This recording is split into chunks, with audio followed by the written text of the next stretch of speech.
骆秋白退役回校，成为电竞专业同学眼中的吊车尾玩家，实际上却是游戏中数一数二的白马秋水醉花雨，一个全期属性的法师走上了道士之路。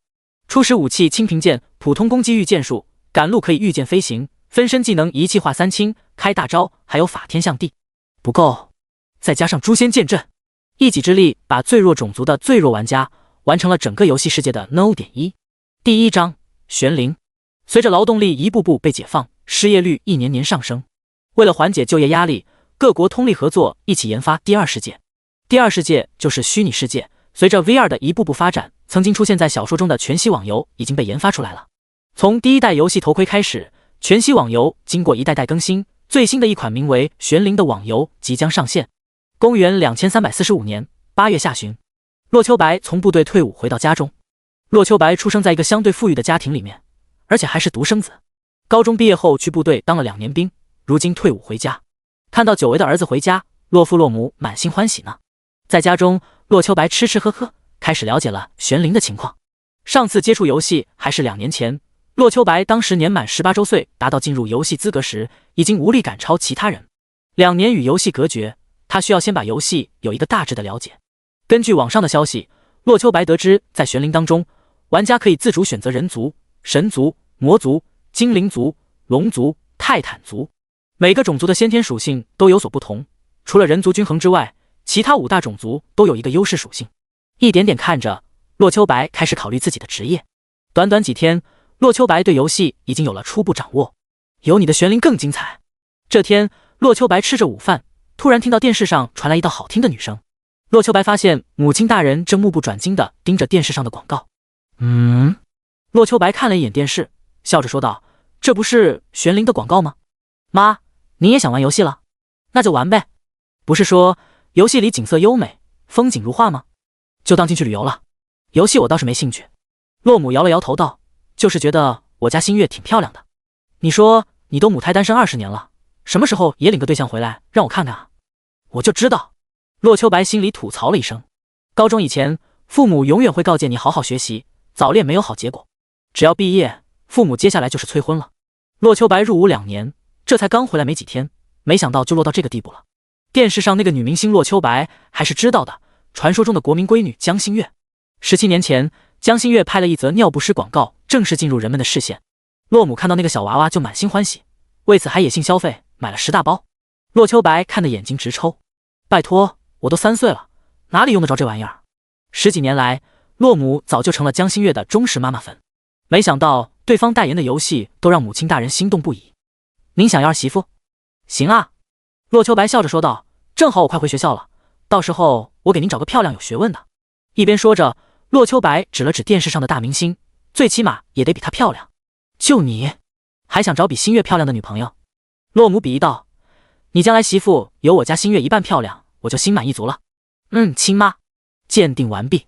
骆秋白在家度过了1天上帝、2天贵宾以及3天人增狗宴的生活后，终于被扫地出门了。骑上电动车，带着行李穿过了2条街，骆秋白来到了帝都大学校门口。看着久违的帝都大学，骆秋白嘴角带起一丝微笑。大学啊，我终于回来了啊！你知道我在部队这3年是怎么过的吗？看不了小说，刷不了视频，玩不了游戏，每天都在训练，愣是让我一个文质彬彬的学霸书生成了战力爆表的兵王。没错，2年时间过去，骆秋白已经成为他们军区的兵王了。要不是无心从军，真能去战狼报道那种。我志不在此。都说大学生活好，从今天起，我骆秋白也要过上腐败的生活了。吃烧烤，喝啤酒，打游戏，这就是骆秋白来学校的主要任务。至于学习，他已经从金融专业转到电子竞技专业，成天玩游戏都能当成完成老师布置的任务了。啊，大学，我来了。骆秋白抒发了一下自己的情绪，然后就骑着电动车向校园里而去。之前几天，骆秋白已经来学校办理好了转系手续，因为男生宿舍满员的缘故，他还被分配到了单人单间的研究生宿舍当中。吃了顿上午饭，骆秋白戴上游戏头盔。此时还没到游戏开服的时间，但是已经可以建立账号了。游戏载入成功，身份验证成功，请玩家输入游戏昵称白马秋水醉花雨。骆秋白毫不犹豫地输入这个名字，这是骆秋白用了10几年的网名了，拿来当昵称也是没问题的。尊敬的白马秋水醉花雨，您好。一个巴掌大小的游戏指导精灵出现在洛秋白的眼前，欢快的道：“请您选择种族。”随着话音落下，洛秋白的眼前出现了几个以洛秋白为模板的人物，和他一模一样的人族，耳朵尖尖的精灵，头顶黑角的魔族，头顶双角的龙族，额头印着金色十字架的神族，以及身高超过2米的泰坦族。人族。看完几个造型的模样，洛秋白毫不犹豫地选了人族。虽然属性均衡，但是先天属性要比其他几个种族高5点。关键是另外几个种族的模样实在欣赏不来。随着洛秋白的选择，眼前只留下人族模样的洛秋白。接下来该是先天成长属性分配了。不过洛秋白选择的是人族，天生就是5为7点。玩家的5大主属性分别是力量、智力、体质、精神、敏捷。除了人族先天35点属性平均分配以外，其他种族都有着30点属性自由分配。当然，单属性最高10点，最低2点是无法改变的。请玩家自由调整样貌，可以向上或者向下调整20%以内。若不调整，可获得游戏初期小礼物1份。不调整？开玩笑，洛秋白对自身的颜值还是很有信心的。1.85米的个头，黄金比例，标准的模特身材，健康的小麦肤色，8块结实的腹肌，更有一张完美的脸庞，唇红齿白，高鼻梁，五官深邃。就他这条件，哪里还有上升空间？难道故意扮丑？随着捏脸完成，指引精灵很快给他进行下一项了。玩家天赋生成中，玄灵中账号建立之时会随机生成一个天赋，这天赋可能会是额外先天属性加成，可能是生命值、魔法值上限加成，可能是某个玩家或者 BOSS 拥有的某个逆天技能。菜鸟可能获得100%暴击的技能，高手也可能获得生命值加100这种无伤大雅的天赋。总之，一切皆有可能，充满了随机性。恭喜玩家白马秋水醉花雨获得天赋技能突破。第2章魔法学徒。随着技能生成，洛秋白只感觉眼前一黑，紧接着眼前出现了一片血光冲天的战场画面。巨龙在天上吐着烈焰，高大的泰坦战士挥舞着巨斧，斯文的法师丢着闪电与火球，性感的弓箭手挽弓搭箭，英俊的骑士乘着白马一骑当千。而另一边则是人山人海的骷髅成片倒下，全身笼罩在黑色法袍中的巫师发出不甘的怒吼，一道黑光闪过，倒地的骷髅突然组合成100丈高的形态，只是一刀，空中的巨龙就被分成2段，天空下起了血雨，鲜血洒满大地，地面上无数士兵奋不顾身地冲向骷髅。就在这时，那黑袍巫师突然停止了咒语，赫然是一个精灵刺客一匕首砍下了他的脑袋。这只是战场上的冰山一角，两大阵营互相攻讦着，每一分每一秒都有数万人葬身于此。洛秋白看得热血沸腾，属于军人的袍泽之情让他想要去挽救无辜的生命。只可惜此时的他只是看客。辉煌的战斗不知持续了多久，终于到了尾声。天空一声巨响，似乎预示着暴雨即将洗刷地上的污秽。蓝紫色的闪电若隐若现，在空中形成玄灵2个大字。这不比勃然。那真实的画面结束，洛秋白还有种意犹未尽的感觉。这宣传片拿到电影院上映，恐怕都能掠夺100亿票房吧。游戏还有8分钟开服，请玩家旅途愉快。随着提示音响起，洛秋白激动的心情渐渐平静下来。随着倒计时1秒秒减少，洛秋白终于可以查看自身属性了。白马秋水醉花雨，等级1级，职业无 ，HP 170 ，MP 170，力量7，智力7，体质7，精神7，敏捷7，物理攻击14，魔法攻击14，物理防御14，魔法防御14。天赋技能突破，技能等级没有上限，熟练度达到了就能升级。需要技能宝石。基础属性洛秋白早就知道，之前官网就公布过了：1力量提升2物攻1防御，1智力提升2魔攻1魔防，1体质提升1物防10生命，1精神提升1魔防10蓝。另外，除了直观的数据显示之外，还有敏捷提升暴击概率和移动速度，体质影响回血速度，精神影响回蓝速度。这些不是什么秘密，数学能够小学毕业就能算得出来。真正让洛秋白感到欣喜的是天赋技能，技能突破，技能等级没有上限，熟练度达到了就能升级。需要技能宝石。要知道，玄灵的技能是有等级限制的，哪怕技能熟练度满了，也需要每10级才解封一次等级限制。也就是说，玩家达到90级才能够把技能练到10级。可是他的天赋却让技能等级限制解除了。也就是说，只要自己技能熟练度够了，用技能宝石就能无限制提升上去。神技啊！洛秋白看得直流口水。当别人用技能才2、3级的时候，自己的技能已经10级甚至20级了，这是什么概念？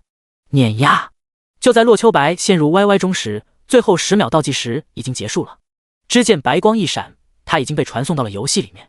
映入眼帘的是一间宾馆一样的屋子。洛秋白检查了一下包裹，里面放着一个写有新手礼包的包袱。点开之后，包裹里多了几样东西。系统提示：恭喜您获得1银币。系统提示：恭喜您获得戒指1枚。1银币是为了让玩家初期学习技能用的，每个人都有。而那个戒指就比较亮眼了。自我的肯定，戒指。等级1，属性5为+1，这是玩家对自身颜值肯定的奖励。不可掉落，出售给 NPC 可获得1铜币。属性一目了然，5为全部+1。洛秋白戴上之后，发现自身属性又有了些许增长，不多，但也算聊胜于无了。这玩意儿对游戏的平衡没什么大影响，最多也就向别人证明一下自己没开美颜罢了。和这个相比，恐怕大多数不自信的玩家宁愿属性降低一点，也要把美颜开到最大吧。检查完之后，洛秋白直接向外走去。升级要跟任务走，这是任何玩家都懂的道理。白马秋水醉花雨，你终于醒了。当洛秋白走出屋子时，一个苍老的声音传入耳中。洛秋白循声看去，发现那是一个60、70岁的老头，正是这个新手村的村长。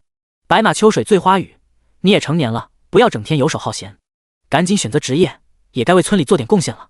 按照游戏设定，玩家我最初是村长收留的一个普通人，从对话转职开始，走上强者之路。村长您教训的是？洛秋白向前走了2步，来到村长面前道：不知我能选择哪些职业呢？随着系统自主对话结束，村长手一挥，洛秋白眼前出现了职业选项。初始职业有战士、骑士、弓箭手、刺客、魔法师、牧师、召唤师、格斗家这8个选项，每个选项都各有特色。洛秋白斟酌再三，放弃了向往的格斗家与战士，在魔法师这个选项上点了下去。洛秋白道：村长大人，请您帮我转职成魔法师吧。其实魔族才是最适合魔法师职业的种族，因为他们智力先天成长是10点，比其他种族最高8点智力强太多了。至于人族，先天7属性，好听点是万金油5边形战士，难听点就是毫无优势了。不过洛秋白的天赋技能却是最适合当魔法师的，选择别的职业未必能发挥出它的全部效果，自然只能对向往的格斗家说声拜拜了。系统提示：是否转职成为魔法学徒？是。洛秋白确认下去，只见光芒一闪，洛秋白职业那一栏成为了魔法学徒。你已经是一个合格的魔法学徒了，希望你能把这个职业发扬光大。村长说着标准化的句子，递给洛秋白一个魔攻+1的法杖，并且让他多了一个名叫魔法星弹的技能。魔法星弹1级，释放一道无属性魔法能量，对敌人造成100%的魔法伤害，无冷却时间，消耗10 MP。魔法星弹，法师的初级技能，相当于物理职业的平 A， 不过却需要耗蓝。好了，你现在已经是一名魔法师了。村长开始发布任务：白马秋水醉花雨，村里最近野兔泛滥，就连农田都被啃食了不少，你去消灭它们，把兔牙带回来。系统提示：你接取了任务兔仔泛滥，消灭野兔，根据兔牙数量不同，获得的奖励随之浮动。新手村每个 NPC 只能发布1个任务给玩家，请玩家谨慎考虑消灭多少兔子。领完任务，洛秋白转身装备离开。可就在这时，他突然想到了一件事情，既然是技能等级可以突破，那生活技能的等级应该也能突破的吧。洛秋白扭头看向村长道：村长，只把兔牙带回来是不是有点浪费呢？第3章忽悠，只把兔牙带回来是不是有些太浪费了呢？洛秋白悄咪咪地对着村长道：村长啊，既然兔子能吃咱们的粮食，那咱们凭什么不能吃它们呢？这村长有些宕机，这些对话不在他的 AI 里面，似乎需要读取新的内容。洛秋白见村长迟疑，继续道：村长啊，那麻辣兔头鲜香麻辣可是美味啊，兔兔那么可爱，不吃掉真是可惜了。您要是不喜欢麻辣兔头，咱们还可以做红烧兔肉、香酥兔肉、炖兔肉。好了，不要说了。村长连忙摆了摆手，说的老夫口水都流出来了。说吧，你有什么想法？我就是一玩家，能有什么坏心思呢？洛秋白眨了眨眼睛，开口道：村长，难道您不想尝尝吗？对了，还有兔皮可以制作皮甲，兔毛可以填充冬季衣服，那可是一笔不小的收入啊。洛秋白一边说着，一边摇了摇头，仿佛对这笔钱的损失有些可惜。村长，给个采集数呗。洛秋白见村长越发心动，忍不住搓了搓手，终于图穷匕现了。我去把这些东西都弄来，赚得利润3-7分账。怎么样？玄灵里面怪物不掉装备不掉钱，只有极低的概率掉落基础材料，然后拿着材料去找 NPC 或者生活职业玩家制作装备或者卖钱。洛秋白知道采集术是10级出村后能够获得的技能，只是他想看看能否提前获得。怎么才3成啊？明白了洛秋白的意图，村长对洛秋白的提议有些心动，但是对分成比例有所不满。靠！贪心的家伙！洛秋白心中暗骂一声，3成还不满足。不过他同样惊喜，这果然有戏，连忙道：“3成那是我的，您可是村长，当然要给您7成了。”行，就这么定了。听到洛秋白的话，村长立刻眉开眼笑了。这样，我把采集术给你了，一切等着你的好消息了。一边说着，村长手一挥，一道流光钻入白马秋水醉花雨的体内。系统提示：您获得生活技能采集术0时，竟然还是0时的奸商！洛秋白骂咧咧地打开技能栏，查看了一下这个0时的采集术。采集术0时，玩家杀死怪物后，可从死者身上获得至少1样东西。当采集术使用1万次后，变成永久性技能，至少获得1样东西，这相当于杀怪必然有掉落呀！洛秋白满心欢喜，神技，妥妥的神技啊！至此，洛秋白再也不觉得村长奸商了，光是100%掉落这一点，洛秋白就不会吃亏。与此同时，洛秋白身上又多了2个任务。系统提示：你接取了任务采集兔皮，把1万张兔皮交给村长，你会获得意想不到的奖励。系统提示：你接取任务麻辣兔头，把1万个兔头、1万份麻椒以及1万份辣椒交给村长，你会获得意想不到的奖励。1万兔皮，1万兔头，看来村长是不但是个吃货，还是个奸商啊！杀1样怪，领取3个任务奖励，而且因为洛秋白的介入，竟然直接打破了 NPC 只能给玩家发布1个任务的限制。只是不知道只有这一个 NPC 对自己如此，还是所有 NPC 都是如此。花光了身上所有的钱，1银币买了20个魔法药剂，洛秋白终于心满意足地离开了村长屋子。初级魔法药剂使用后恢复100点魔法值，冷却时间1分钟。走出村长屋子，洛秋白就看到几百个玩家来来回回。之前还好奇为什么村长屋里半天没人呢，原来这是个镜像空间啊！不再多想，洛秋白向着兔子聚集地儿去。走了不到1分钟，洛秋白就看到有人在刷兔子。说巧不巧，一只刚刷新的兔子就在他的眼前。这兔子块头不小，趴在地上也有成年膝盖那么高，最起码得20斤吧。洛秋白心中想着，已经准备好攻击了。只见洛秋白右手轻抬，一点星光在法杖顶端聚集。很快，那道流光向着兔子的方向直射而去。轰！负12。随着魔法星弹命中兔子，洛秋白看到了它的属性。兔子等级1级 ，HP 138150，攻击力10，防御力5，魔法防御5。洛秋白的魔攻只有17点，打在兔子身上只出现了12点伤害。这还是他戒指加了1智力的缘故，否则的话伤害就更低了。这就是人族先天属性只有7的悲哀。魔族智力10点，泰坦族力量10点，他们要是也有全属性加1的戒指，完全可以打出18点的伤害。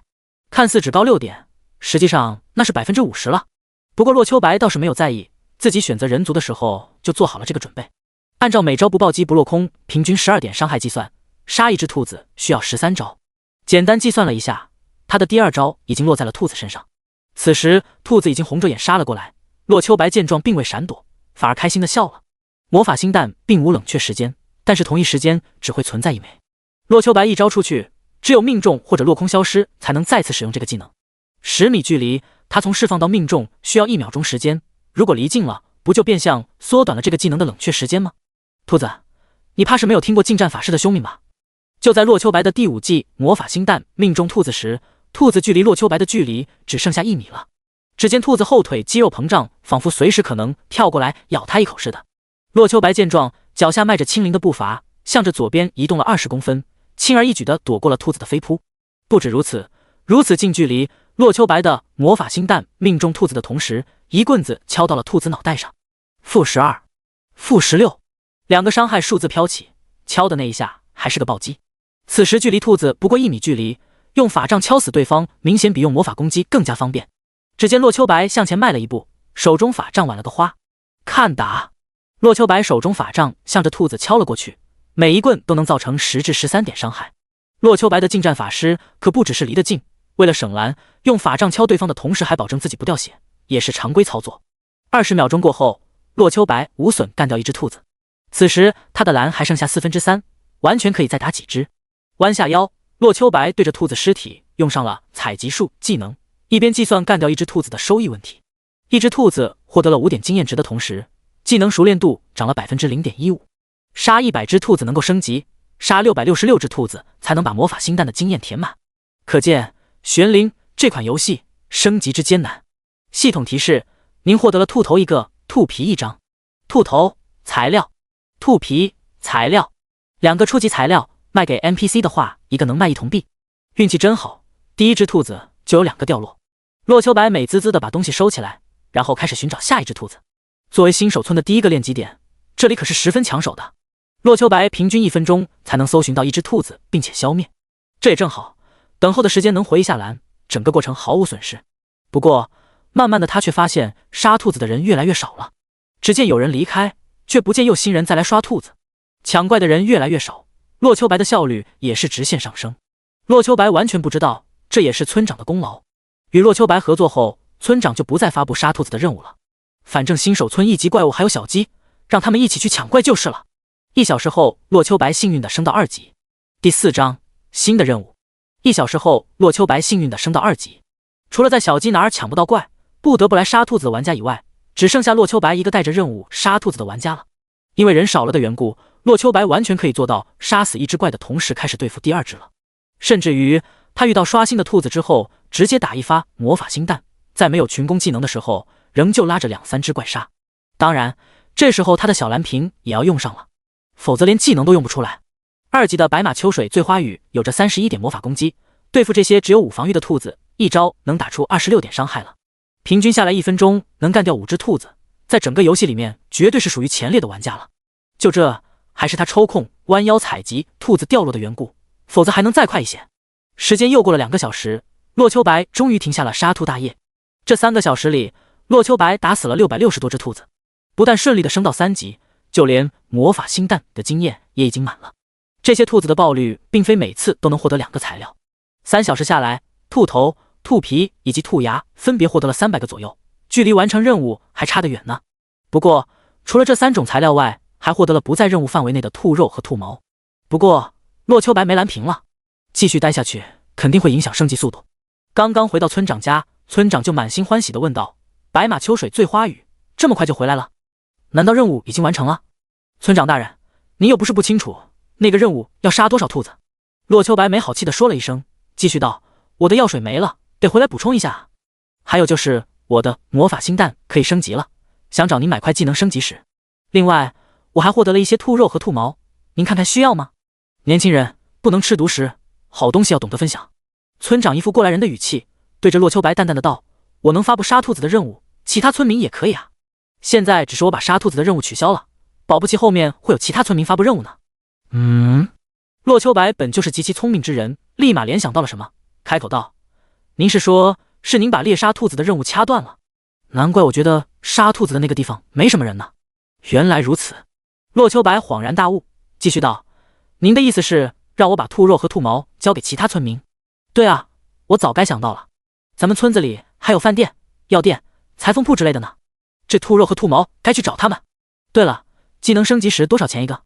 村长瞥了洛秋白一眼，淡淡的道：“你们这个等级根本用不到技能升级时，这种东西一般只有城镇以上的地方有的卖。一般？那就是说还有不一般的情况了。”听着村长的话，洛秋白眼睛不由得一亮。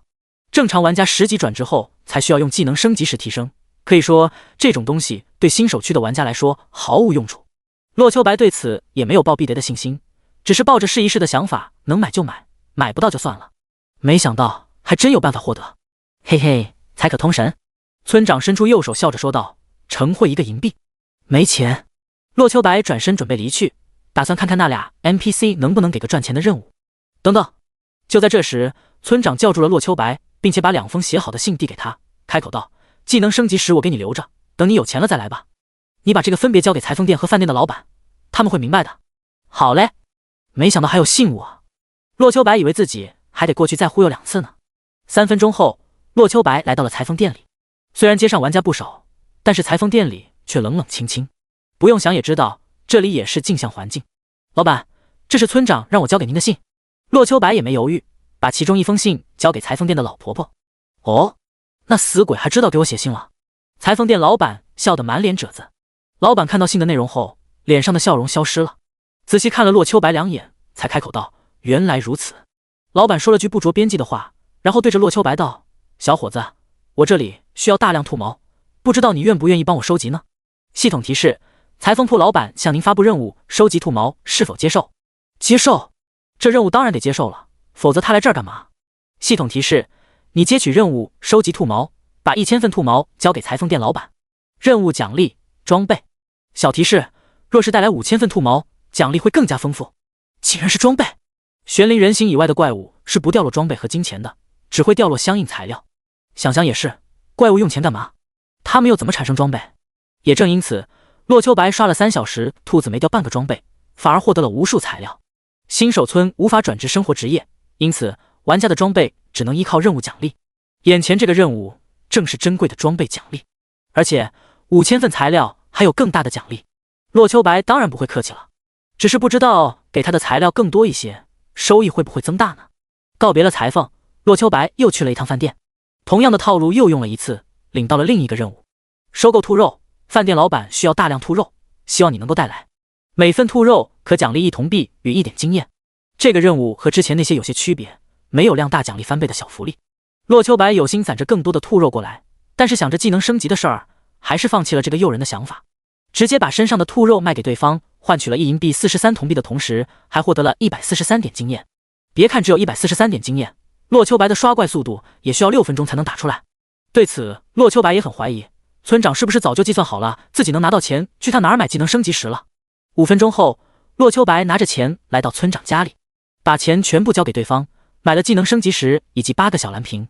没有犹豫，骆秋白点击使用技能升级石1级，熟练度满值后可把1级技能提升到2级。系统提示：使用技能升级石1级，可将魔法星弹升至2级，是否需要？是。骆秋白毫不犹豫的选择。第5章组队。系统提示：魔法星弹可提升方向为1、伤害提升，提升魔法星弹10%攻击力；2、消耗减少，减少魔法星弹消耗10%。没想到技能升级方向有2个。看到魔法星弹的介绍，骆秋白满心欢喜，一个增加攻击力，一个减少耗蓝，怎么选择还用说吗？当然是攻击力了。魔法星弹2级，释放1道无属性魔法能量，对敌人造成110%的魔法伤害，无冷却时间，消耗11 MP。 和其他玩家一样，技能升级威力的同时还增加了技能消耗。骆秋白并不觉得吃亏，能够这么早提升技能等级，他赚大了好吧。而且骆秋白还在思考，魔法星弹是无 CD 技能，那如果有 CD 的技能，会不会出现减少冷却时间的选项？内群攻技能会不会出现增大攻击范围的选项？似乎这个技能突破的天赋有着不少选择余地啊。没有过多思考，骆秋白继续刷兔子。虽然技能威力增加了10%，但是骆秋白的技能攻击力也就提升2点而已，对于有着150点生命值的兔子并无区别，该是多久干掉还得多久。不过幸运的是，杀兔子的玩家依然不多，升到2级乃至3级的玩家都去对付更强大的怪了，1级的玩家又被忽悠到小鸡那里。偌大的新手村里，留在这杀兔子的玩家并不算多，刷新速度甚至比打怪速度还要快上一丝，几个玩家离得近了，甚至有心情聊上几句。哥儿几个都选的什么职业啊？怎么分配先天成长的？一个身高2米的魁梧大汉一边打怪一边道：我先说了呀，我是战士，除了力量10点、体质8点之外，剩下3个属性都是4点。玄灵种族灵力，除了人族先天35点属性平均分配以外，其他种族都有着一个血脉天赋，那就是单属性最高可达10点，代价就是先天属性只有30点能够分配。另外，除了血脉天赋单属性最高10点之外，其他属性最高8点，最低2点是无法改变的。其中泰坦族的力量、神族的精神、魔族的智力、龙族的体质以及精灵族的敏捷是各自的血脉天赋。眼前这个泰坦族的玩家是战士职业，选择10力量、8体质，剩下属性平均分配也算是玩家中的主流搭配了。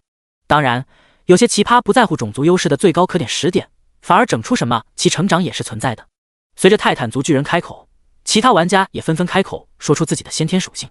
我是魔法师，智力10，精神8，体质8，力量2，敏捷2。我是弓箭手，力量10，敏捷8，体质8，智力精神都是2。我是刺客，敏捷10，力量8，体质8，智力精神都是2。我是牧师，智力精神体质都是8，敏捷4，力量2。众人一个个介绍着自己的情况，并没有出现太过奇葩的加点情况。一直到最后，剩下洛秋白自己没有报出加点。哥们儿，那个最先开头的泰坦族战士道：“相逢即是缘分，你也说说呗。”此时洛秋白正在采集材料，淡淡的道：“我是人族，人族先天点数比其他种族高5点，但是初始天赋已经定下，5为全是7点，根本没法分配。”听着洛秋白的话，泰坦巨人一时有些摸不着头脑，开口道：“人族咋了？你傻呀？”一旁有人对他说道：“人族全7先天，没得选。”这样啊，哈哈，我还真不知道。泰坦战士憨憨一笑，作为游戏菜鸟，他还真的不知道这个设定。哥们儿，你的爆率很高啊。这时，又一个弓箭手对着洛秋白道：“之前没注意，刚刚我才发现你好像打几只兔子就收割1次材料，莫非是幸运值加成？”这个啊，是我的天赋技能。洛秋白自然不会告诉对方采集数的奖励，一本正经的胡说八道。进游戏的时候不是会随机天赋吗？我就随机了个垃圾技能，10级之后人人能学的采集术。这样啊，兄弟姐爱，噗，别这么说，你这技能还是有。我忍不住了，我以为我一个弓箭手觉醒蓝上限提升10%已经够可怜了，没想到哥们儿你比我还惨。你们有我惨，一个牧师觉醒物理攻击吸血技能，我都想哭了。一边说着，用法杖敲在兔子脑袋上，吸收了一点生命值。哈哈，看来我这个提升10%经验获取还是有点用的呀。哎，咱们聊着聊着，怎么突然成诉苦大会了？听着众人吐槽，洛秋白突然说道：“各位，咱们组个队吧。”见有2个人目光看了过来，洛秋白开口道：“我有采集术，如果咱们组队的话，你们打的怪我也能采集。你们杀怪，我来采集材料，然后每10个怪我给你们2个材料，你们拿去卖钱，双赢。”众人看向洛秋白，陷入了沉思。遇到强大的怪物玩游戏组队是常态，不过他们打最低级的1级兔子又都是陌生人，大家互不干扰打怪就好，没有太大的组队必要。因为组队不能提高他们多少效率，还会出现分赃不均的情况，那样岂不是你自己不停的采集，我们白白带你升级？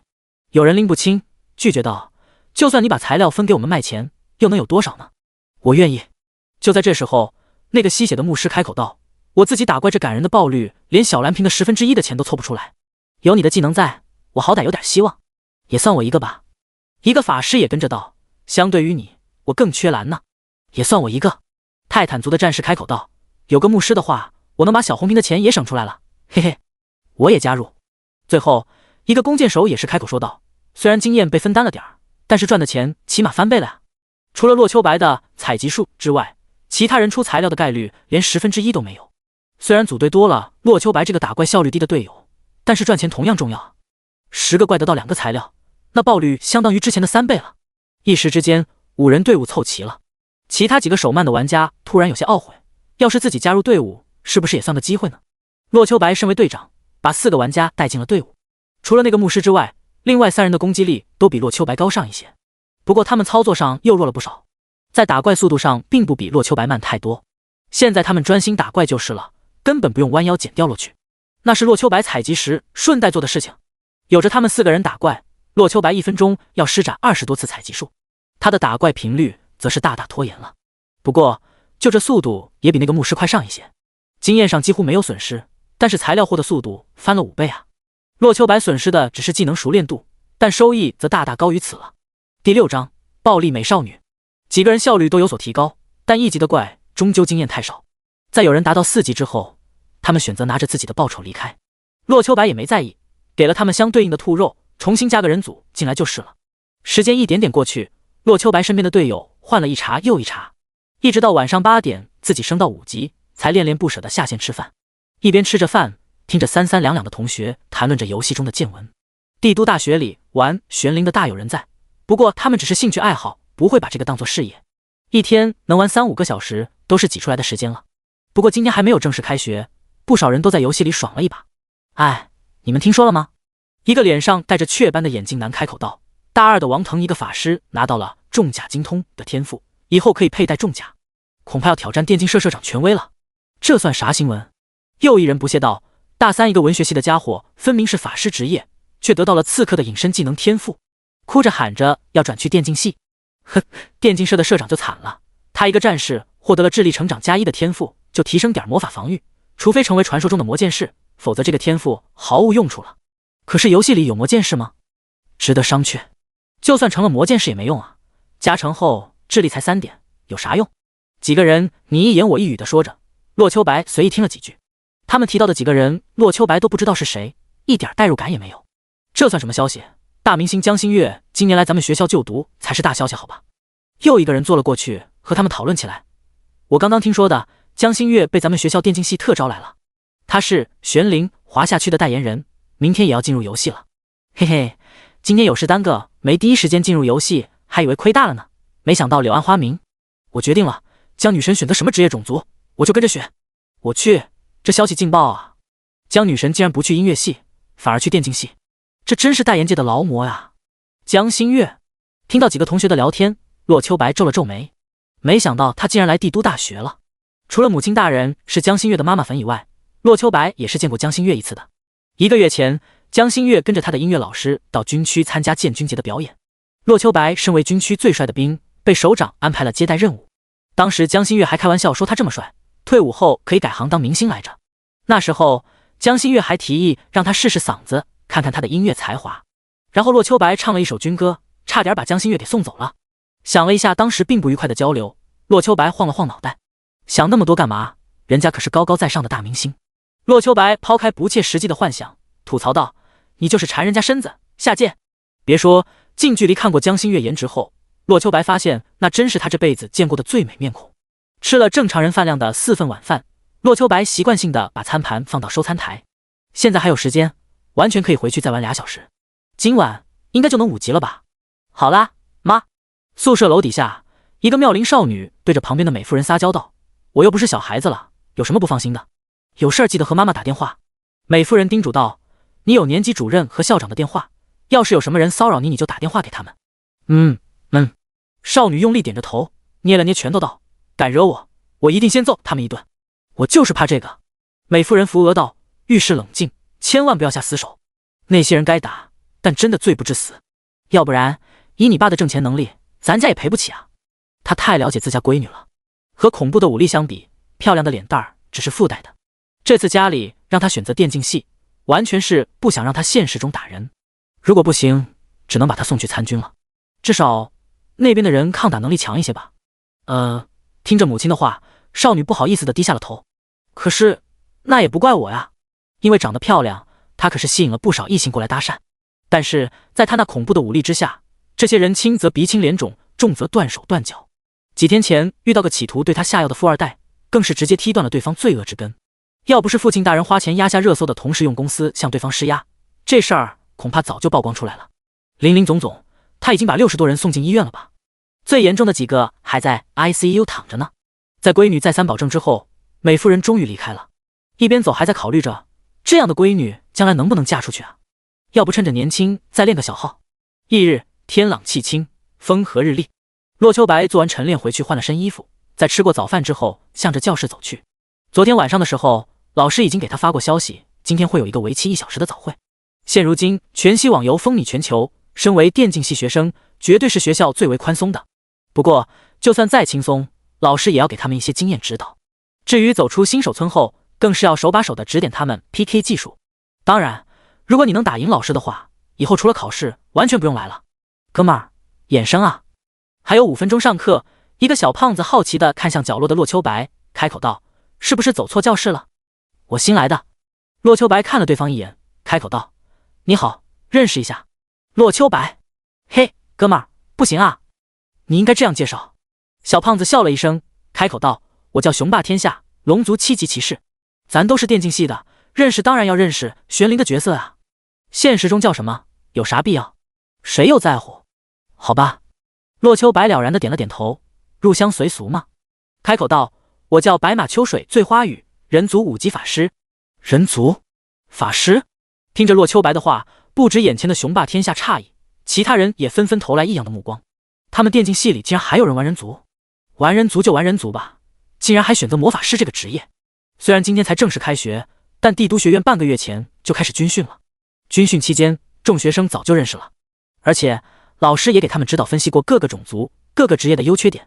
大家都是电竞系的，游戏水平远高于普通人，未来就算当不了电竞职业选手，也要成为游戏中的精英玩家吧。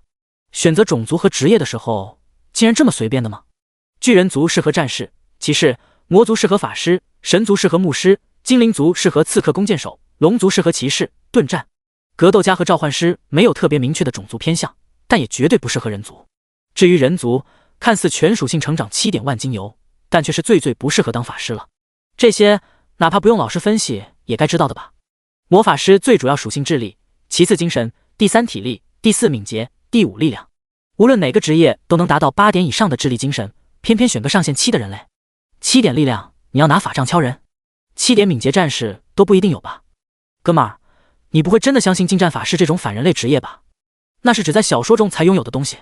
雄霸天下拍了拍洛秋白的肩膀，开口道：“听人劝，吃饱饭，趁早删号，一切还来得及。”洛秋白看出众人怜悯的目光了，不过他却没有在意，笑着说道：“虽然没啥优势，不过还好吧。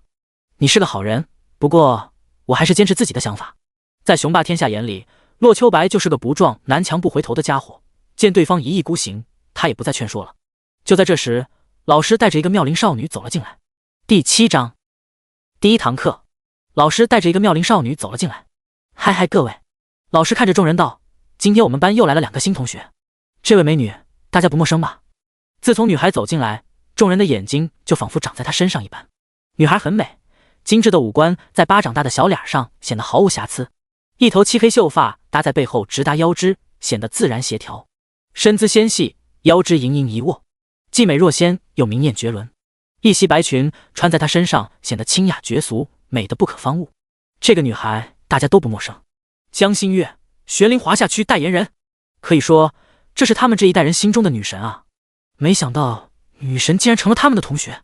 班里总共不到40人，其中30多个男生，看到江心月之后，恨不得嗷嗷叫上2声：“大家好，我是江心月。”江心月面带微笑，冲着同学们打了个招呼，继续说道：“未来几年大家就是同学了，希望大家出神装，学神技，得神宠，进入职业战队，拿下冠军奖杯。”哦，女神的祝福啊！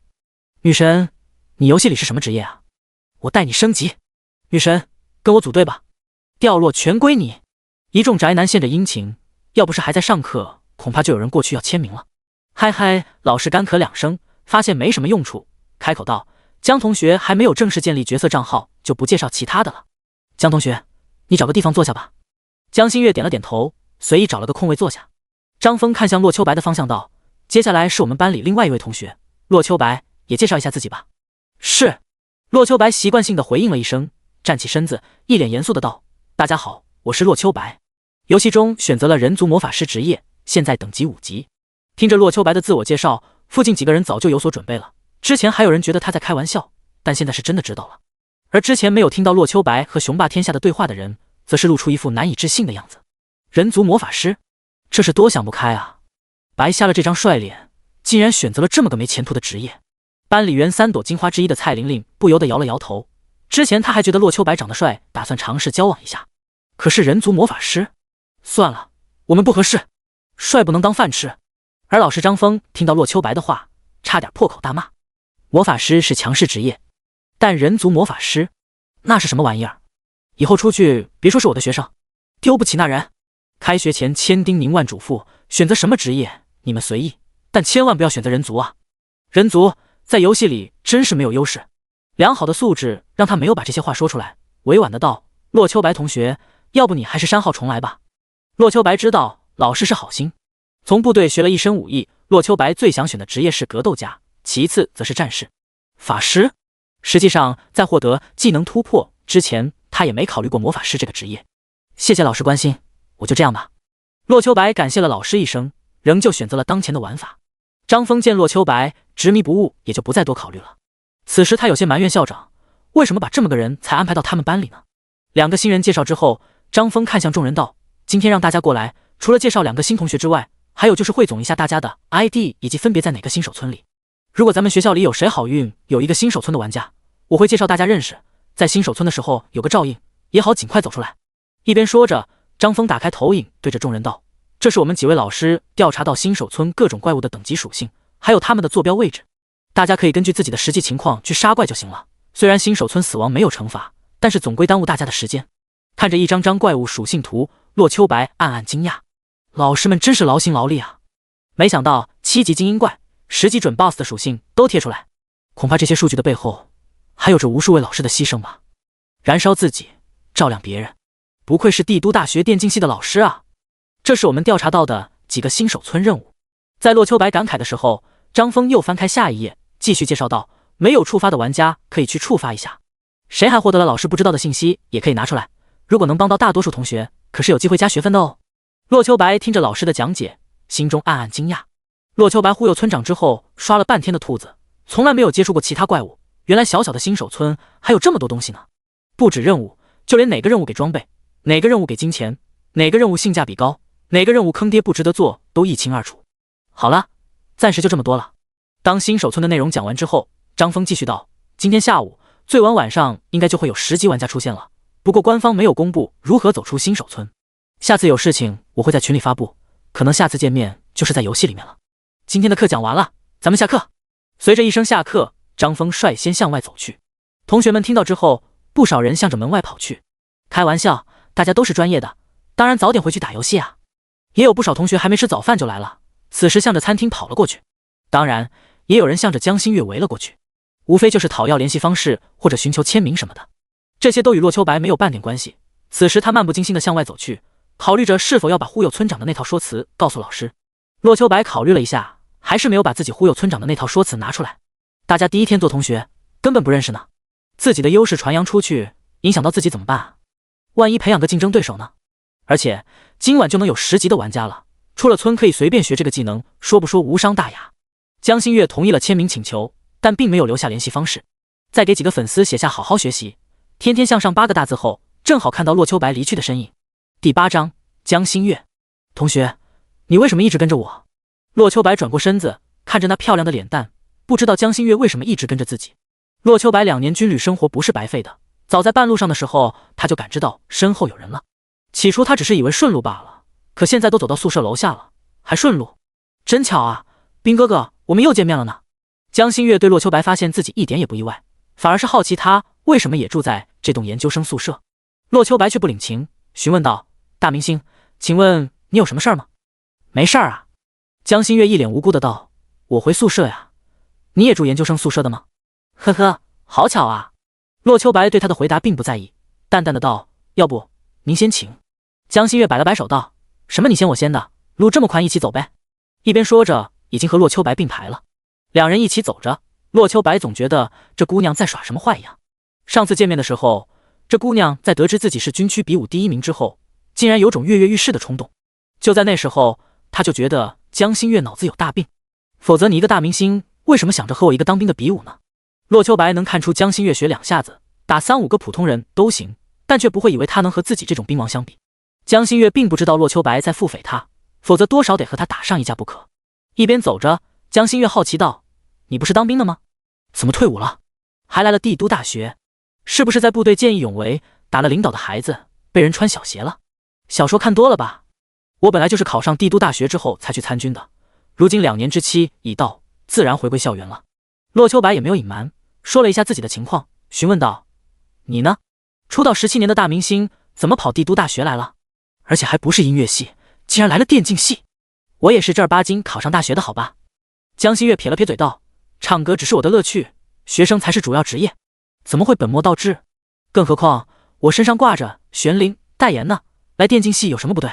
对了，提起玄灵，两人仿佛有了话题。江心月开口道：根据合同，我会在游戏开服24小时后建立角色，还必须选择玩家最少的种族以及玩家最少的职业，凭借你国民闺女的身份拉拢粉丝当韭菜来均衡职业。听着江心月的话，洛秋白摇了摇头，创世纪公司够坑爹的呀。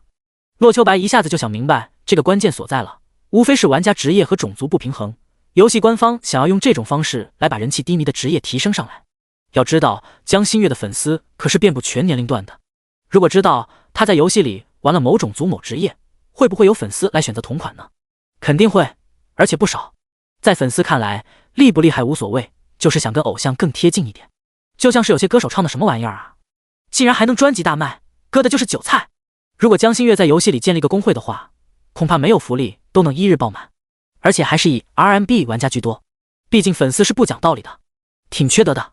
洛秋白摇了摇头，惋惜道：这不就是说你得选择个人气最低迷的职业。游戏官方不讲道德呀，一边利用着你，一边坑着你。说话间，洛秋白已经走到了他404的房间门前，刚刚打开门，江心月就跟着走了进来。洛秋白皱了皱眉，对这个不自觉的姑娘感到不满。同学，咱俩不熟吧？我又没邀请你，你来我屋里干嘛？美人计，你就不怕我将计就计吗？江心月却认为一回生二回熟，大家第二次见面还是同学，怎么也算朋友了吧？毫无所觉地坐在沙发上开口道：是啊，不过签合同的时候说允许我自由选择2个天赋，算是对我的补偿吧。自选2个天赋？洛秋白眼睛一亮，询问道：你的合同保密吗？是否介意我看一眼呢？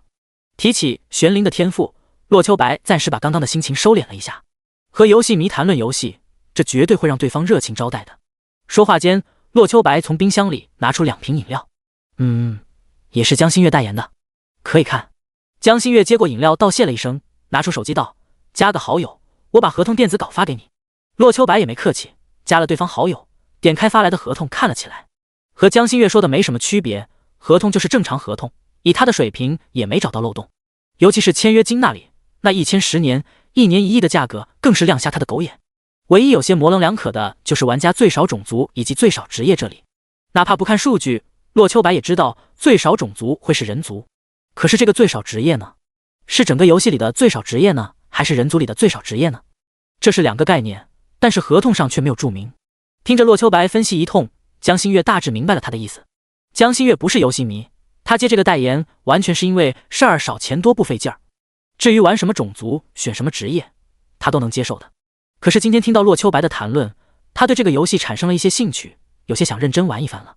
所以说我现在其实有2个选项了。听着洛秋白的分析，江心月不太明白的道：你不也选的人族魔法师吗？为什么我不能选呢？因为人族魔法师菜啊。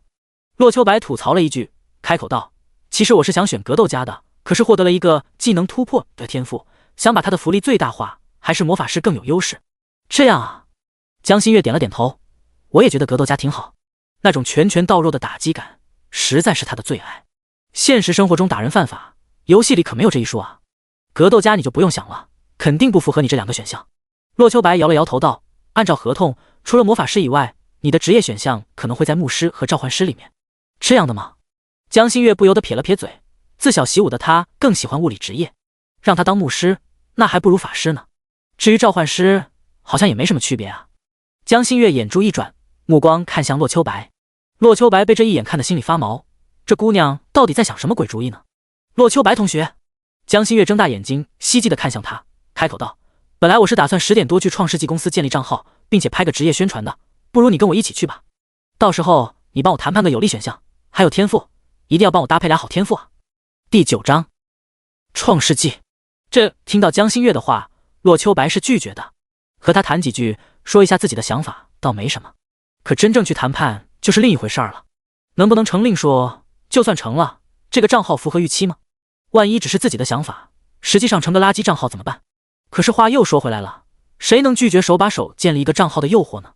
而且去参观创世纪大楼啊，这可不是普通人能够做到的。现在有一个机会摆在自己面前，代价就是半天练级时间而已。我再向官方给你申请点小福利。江心月见洛秋白迟疑，开口道：我知道这件事情耽误了你宝贵的练级时间，我可以尽量给你申请一些利于你前期发展的福利。当然，能不能成就两说了。成交！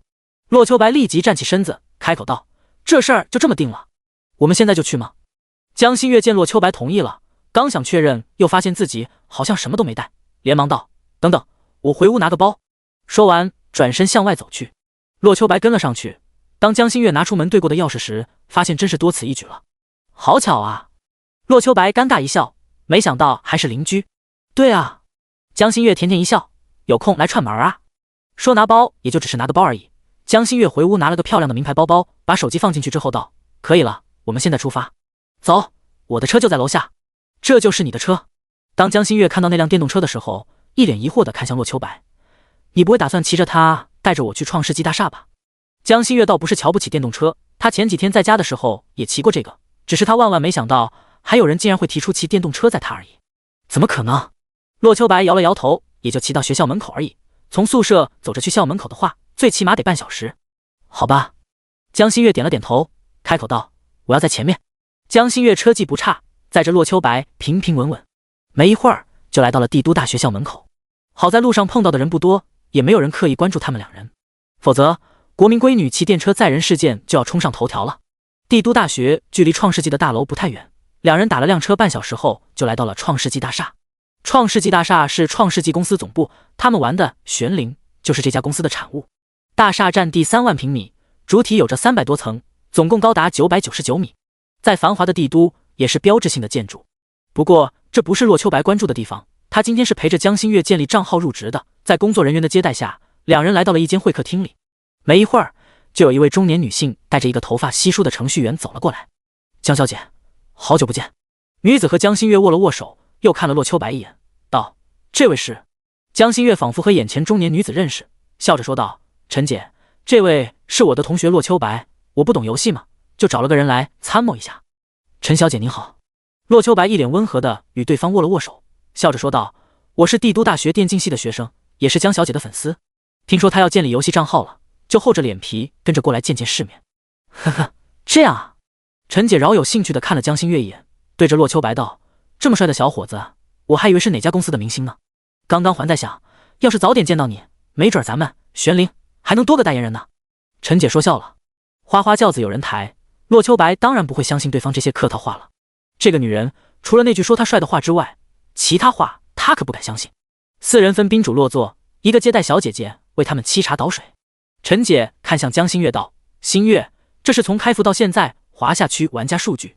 一边说着，陈姐分别递给江心月和洛秋白一张数据单子。开服至今不到24小时，全球已经有20亿玩家第一时间涌入游戏，其中华夏区有着2亿7500多万人。在这2亿7500万人中，泰坦族、魔族以及精灵族数量极多，都在6500万人左右。其次，龙族也有5500万，神族有着2000多万，而人族只有区500万人。而这500万人当中，又以格斗家为主，骑士次之，战士在此。弓箭手与刺客相差不大，牧师和召唤师加起来只有10万左右，其中女生占据 85%。 至于法师，那真是连1万人都没有，恐怕这1万人还会有人顶不住压力选择删号重来吧。洛秋白腹诽一句：人族魔法师真的有点反人类啊。江小姐，根据合同协议，您需要建立一个人族账号来拉拢人气。陈姐面色和善，却有一副公事公办的样子道：这一点您没意见吧？不会是让我建立人族魔法师吧？江心月把数据单子扔在桌上，一脸惊恐的道：这不是把我的粉丝往火坑里推吗？陈姐摊了摊手道：可是根据我们的协议就是这个样子啊。这江心月脸上露出纠结的神色，仿佛有些不太情愿的样子，可怜巴巴的看向洛秋白，那模样真是有点楚楚动人呢。靠，这妞真是唱歌的，没当演员真是为了给别人留口饭吃吧。陈姐见状，心中升起一丝窃喜，仿佛一切尽在掌握。而此时洛秋白已经接收到信号，看向陈姐道：心月不就是人族魔法师吗？没关系的，我不也选择了人族魔法师这个职业吗？只要认真玩起来，再把你的代言费拿出来买些神器，肯定也能强大的。你可是签了合同的，咱们要按照合同办事儿，你要是不选，那可是违约啊。你骗人。江心月嘟囔着嘴道：你昨天玩了那么久才到5级，全班最菜的人有什么资格说人族魔法师可以强大起来啊？陈思听着洛秋白的话有些诧异，不由得多看了他一眼。好一招以退为进。江心月的合同上对于选择职业有一个漏洞，他当然知道合同上的这个漏洞了，实际上这是他刻意留下，也没有打算瞒着对方的。早在游戏之初，分析师就告诉他，玩家最少的必然是人族魔法师了。不过他们公司也并没有打算让江心月建立人族魔法师来吸引玩家，那样割韭菜的意图太明显了。之所以这样，不过是想留下一个心理落差，在对方请律师和自己这边扯皮的时候，双方各退一步。江心月选择个其他职业，后续他们也能让江心月更加听话地完成宣传。可如果江心月真的选择人族魔法师的话，非但不会起到很好的带动作用，而且人情还送不出去。就在沉思考虑的时候，洛秋白已经劝说成功了。江心月大义凛然的道：好吧，我就建立人族魔法师了，大可不变。第10章谈判，大可不变。沉思连忙伸手阻止：江小姐，刚刚我想了一下合同，其实也是有商量余地的。沉思开口道：你看啊，咱们合同上写了种族最少是人族没错，但这个职业最少的并没有说是人族职业最少的呀。我看了一下，你选择全游戏职业最少的召唤师也是说得通的呀。听着陈思的话，江心月瞳孔不由得放大，这一切竟然都被洛秋白说中了。接下来是什么来着？啊对，反客为主啊！不用了，魔法师就魔法师吧。江心月看了洛秋白一眼，开口道：反正这家伙也选的人族魔法师职业，我一个明星又不去当高手的，菜就菜呗。听着江心月的话，陈思又多看了洛秋白一眼。这个男人似乎和江心月，不过这不是他该关心的，毕竟江心月的合同里没有不允许代言人恋爱的条款。江心月都打算摆烂了，陈思只能从洛秋白这边下手了。洛同学，您觉得呢？让他选择个人族召唤师如何？陈思看向洛秋白道：你也不想让他在游戏里被欺负吧？欺负就欺负呗。洛秋白一副无所谓的表情，我也是人族魔法师职业，正好凑一对菜鸟，也挺好的。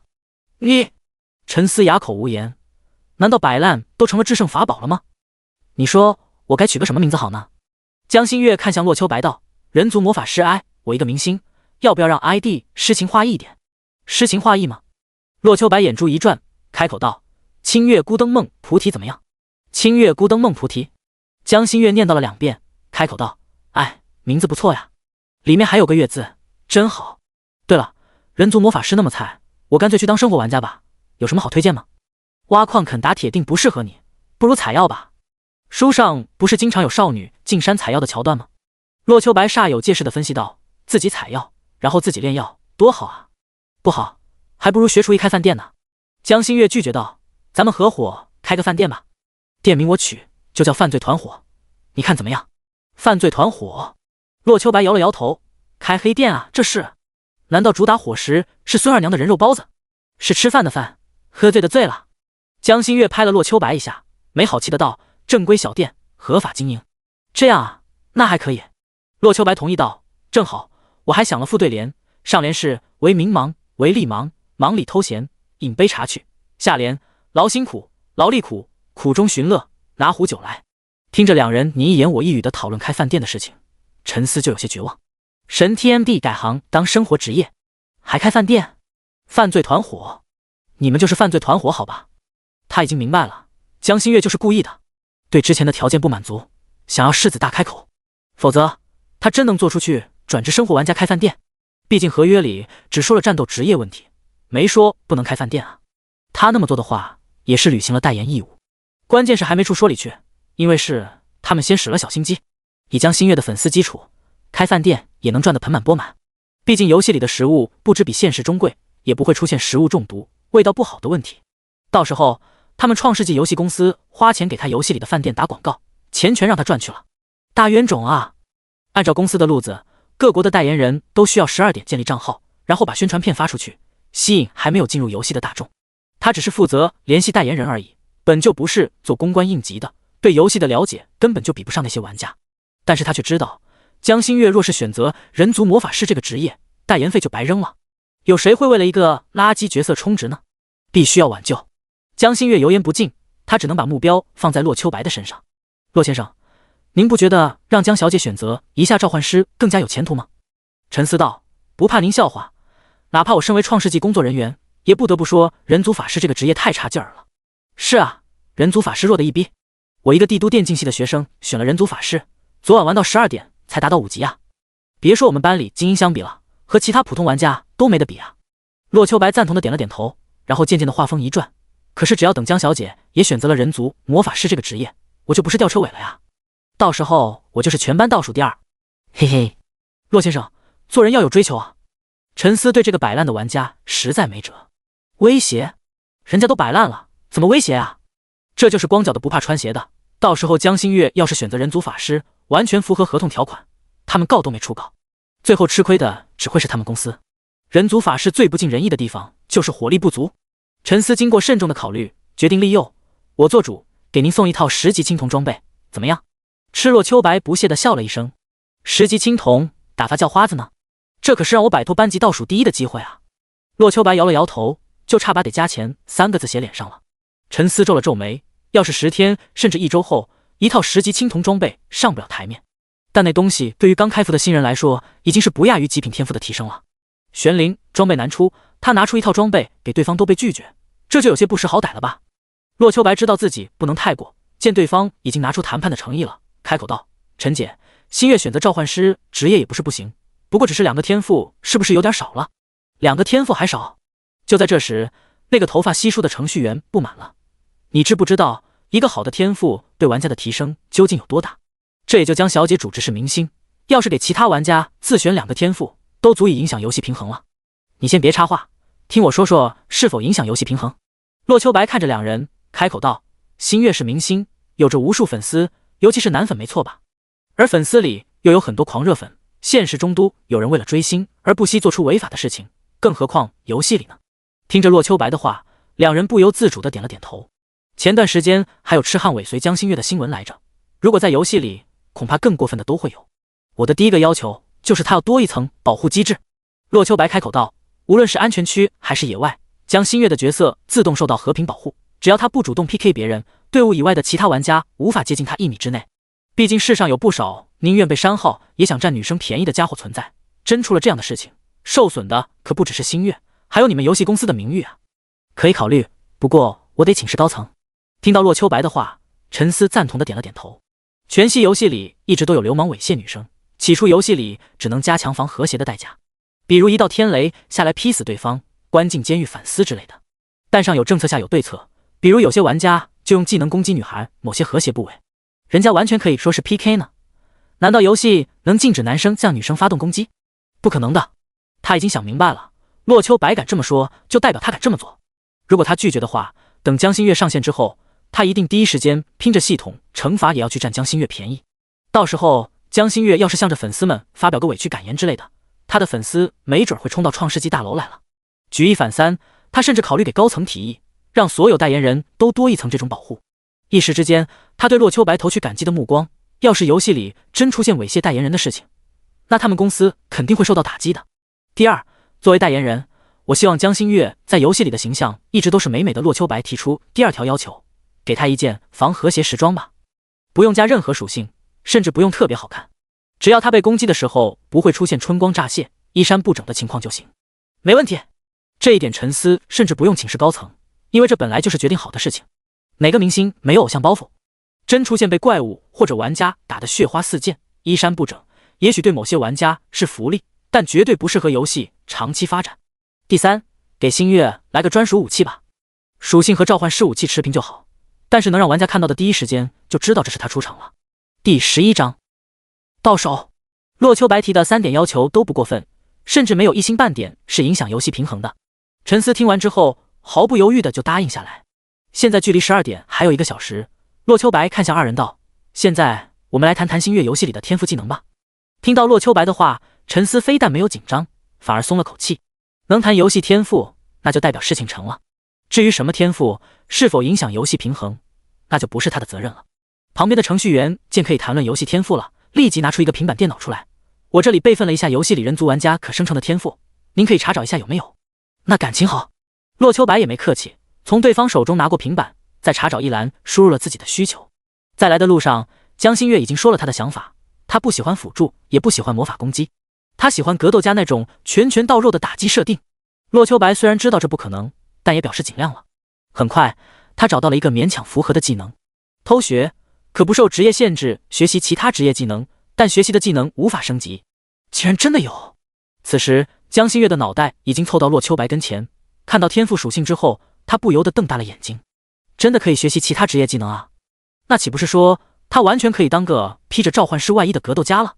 至于技能等级无法提升这种事儿，身为游戏小白的他就不那么在乎了。不说别的，只这个技能就已经满足他所有预期了。这个天赋和我的技能突破很大。一边说着，洛秋白把平板转向程序员道，如果星月选择这个偷学和技能突破的话，是不是就代表他的技能等级可以提升了？不行。只是看了一眼，程序员就摇了摇头，技能突破是唯一性技能，如今已经有玩家获得了，江小姐无法获得。这样啊，那就算了。洛秋白无奈的摇了摇头，一点也没有表现出自己就是拥有技能突破这个唯一性技能的人。那是唯一技能？看来自己对他的了解还不够多啊。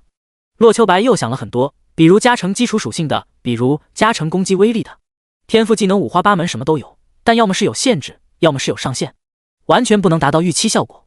最终，洛秋白目光放在了最后3个天赋上面。双子召唤，召唤师释放精灵召唤类技能时，可召唤出2只精灵协同作战。宠物空间增加一个宠物格子。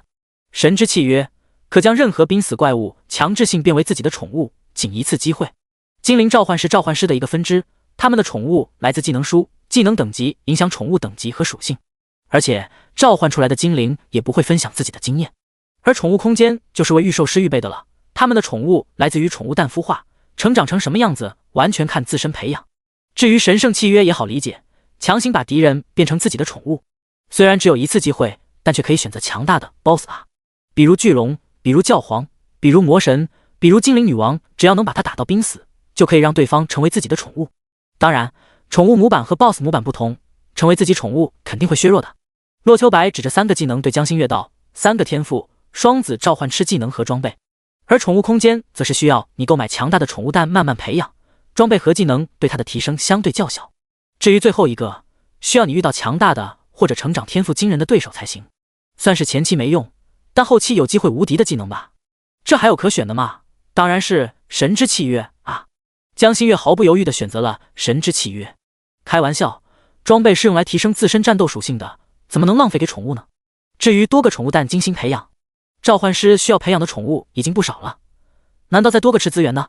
还是直接拉个野生的省心省力？选好了吗？程序员看到洛秋白选择的技能之后，把它记录下来，稍后江心月建立账号的时候，在后台把内容传输过去就行了。终于选好了，陈思也是松了口气，对着洛秋白投了个感激的目光，然后看向江心月道：江小姐，恭喜您选择好天赋，祝您在游戏里大杀四方。时间不早了，我们先建立账号吧。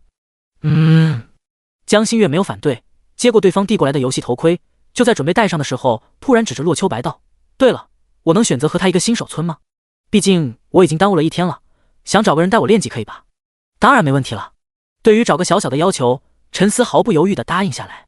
别说安排在洛秋白所在的新手村了，就算给他找2个熟人带他升级都没问题。江心月见对方答应，立即把头盔戴上，开始建立账号。作为代言明星，他也是获得了游戏公司为他们量身定做的游戏头盔的。当然，账号属性上没什么区别，只是做工更加精细完美，算是市面上最高端的游戏头盔的加强版。江心月去建立账号，程序员把2个天赋信息以及新手村编号发给游戏组，让他们整改。而陈思则来到洛秋白身旁，感谢道：洛先生，谢谢您的建议。您刚刚提议给江小姐保护机制、游戏时装以及专属武器都通过了，不过专属武器不能直接下发，而是一条任务线索。由于是江小姐是召唤师职业，我们决定给她一个神器御兽鞭子的任务，容不得她不感谢。她已经得到消息了，东边那个小日子过得不错的国家已经有7个漂亮女生在游戏里被痴汉强行占便宜了，其中有一个还是30董事长的女儿。此时对方抗议的电话已经打到总部了，虽然那些痴汉都受到了游戏惩罚，但也改变不了7个女生离开游戏的事实。如果这种事情发生在代言的明星身上，后果不堪设想。一切为了游戏更加美好。洛秋白点了点头，他对提议能够通过并不意外，意外的是对方竟然大方给了个神器鞭子。虽然只是任务，但是这注定能够完成的啊。陈思接着说道：另外，为了感谢您的建议，我们老板说要给您一个增加真实伤害的被动技能，来加强您法师的攻击力。这个技能您已经发送到您的账号里了，您进入游戏就能领取。谢谢。洛秋白对着陈思感谢了一声。果然这一趟没白来啊。完成了。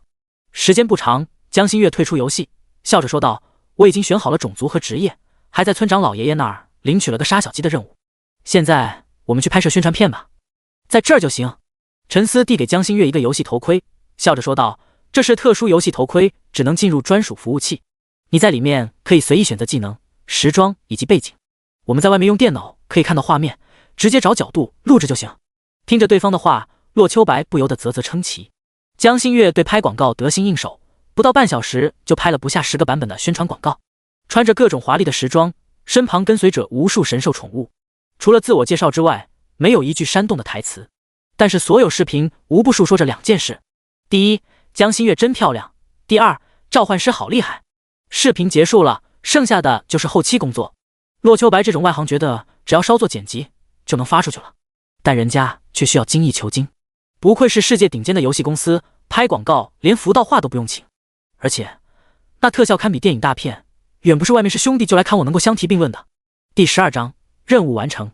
事情办完，陈思自然邀请2人留下吃饭，不过江心月对这种应酬不感兴趣，直接拒绝了。洛秋白心里想着游戏，只想早点回去进入玄灵征战。两人打车回到学校，去餐厅随便吃了点饭之后，直接回宿舍打游戏了。系统提示：您有一封邮件，请注意查收。进入游戏，一个闪烁的图标在提示着洛秋白。打开一看，发现是官方给他的信件。玄灵官方 GM 感谢玩家白马秋水醉花雨提供的优秀整改建议，一份礼物请您笑纳。洛秋白没有在意对方的感谢信，点开了送他的那本技能书。真实伤害，习得技能后，每次攻击可对敌人造成一定的真实伤害。对于提升伤害的技能，洛秋白当然笑纳了。点击学习，技能栏多了一个新的技能，真实伤害1级。玩家使用任何攻击技能时，提升技能等级、技能等级、玩家等级的真实伤害。看到技能说明，洛秋白瞪大了眼睛，久久说不出话来。这技能 NXR 简直是量身为我打造的。洛秋白现在只有5级，这个技能可以为他提升5点伤害。这点提升，别说和那些同级别的泰坦族、魔族相比，就算成长只有8点的龙族、精灵、神族相比，也比不过。如果是别人的话，满级也就提升1万点真实伤害，对于那个级别只是毛毛雨而已。但是洛秋白的技能提升是没有上限的啊！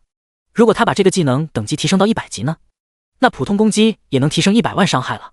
别的无所谓，但这个技能一定要练到顶啊！洛秋白心里想着，准备继续刷兔子去。而就在这时，一个好友邀请发了过来。系统提示：玩家清月孤灯梦菩提申请添加您为好友。咦，江心月，这个名字是之前他随口提的，没想到对方真的以此来命名了。洛秋白也没拒绝，直接同意了好友申请。哪呢？一起练级呗。刚刚添加好友，对方就发来一条消息。洛秋白也没拒绝，给对方发了组队申请之后，就开始杀兔子练级了。轰！负79。第2招魔法星弹落下，兔子就已经挂掉了。洛秋白在获得真实伤害之前2招过后，兔子还剩1-5滴血。如今有了这个技能，总算能够2招秒了。7级的泰坦或者魔族杀1级兔子也得2招，我现在才5级，这么一对比自己的伤害也不算废啊。而且最让洛秋白惊喜的是，他使用魔法星弹的时候，真实伤害这个技能的熟练度也在增长。虽然不多，但总归是能够成长。如果不出意外的话，自己所有攻击都能获得这个技能的经验。也就是说，这个技能的升级速度一定会令人啧舌。因为村长的缘故，杀兔子的人越来越少，根本不存在抢怪的事情发生。没一会儿，江心月俏丽的身影映入洛秋白的眼帘。嗨，江心月笑着打了声招呼，带我升级吧。一边说着，他还把自己的召唤技能用了出来。一只比兔子大不了多少的小狗出现在2人眼前。猎犬1级，消耗50 MP， 召唤一只与主人同属性的猎犬为之战斗。行。洛秋白点了点头，托对方的福，他今天获得了一个十分优秀的技能。如果这点小事儿都不帮忙的话，那就成过河拆桥了。一边打怪一边和对方聊了起来。你不来一句兔兔那么可爱之类的话吗？看着猎犬狠狠撕咬兔子，洛秋白调侃道：昨天我就见到有女玩家来阻止别人杀兔子，我还以为你会爱心泛滥一下呢。你想听这个呀？江心月站直了身子，眨了眨眼睛道：兔兔那么可爱，不红烧可惜了。今晚我们一起去吃麻辣兔头或者红烧兔肉吧。噗！听着江心月的话，洛秋白笑出了声来。毫不做作的女生啊，那么好吃的东西，谁能抵挡得住诱惑，说出不要杀的话呢？行啊，洛秋白笑道，我知道有一家兔肉馆，味道好极了。从吃起了个头，两人开心地聊了起来。一会儿聊洛秋白的军旅生活，一会儿聊江心月走上明星的历程。直到这时候，洛秋白才知道，原来江心月最初是无意间为家里的尿不湿厂打广告火起来的。后来直到10几岁的时候，才被老师看中了音乐天赋，走上了唱歌之路。她是家中独生女，家境富裕，根本不缺钱。唱歌也是玩票性质，代言的东西要么是自家品牌，要么是自己家投资占股份的。久而久之名声大噪，这才被创世纪这个庞然大物选中当了代言人了。一边说着，江心月挑了挑眉道，对了，你有用过我代言的尿不湿吗？当然没有。洛秋白突然增大了声音，没好气的道，你那个广告出来的时候，我都3岁快4岁了好吧，那么大的人了，谁还穿尿不湿啊？嘻嘻，江心月冲着洛秋白笑了笑，你吼那么大声干什么？肯定是心虚了对不对？没穿过，你连那个尿不湿什么时候出来的都一清二楚。洛秋白不说话了，能记得这件事完全是老妈的功劳。母亲大人是江心月的妈妈粉，当年还真给她买过那个牌子的尿不湿，当初自己不穿，貌似还被强迫用过几个。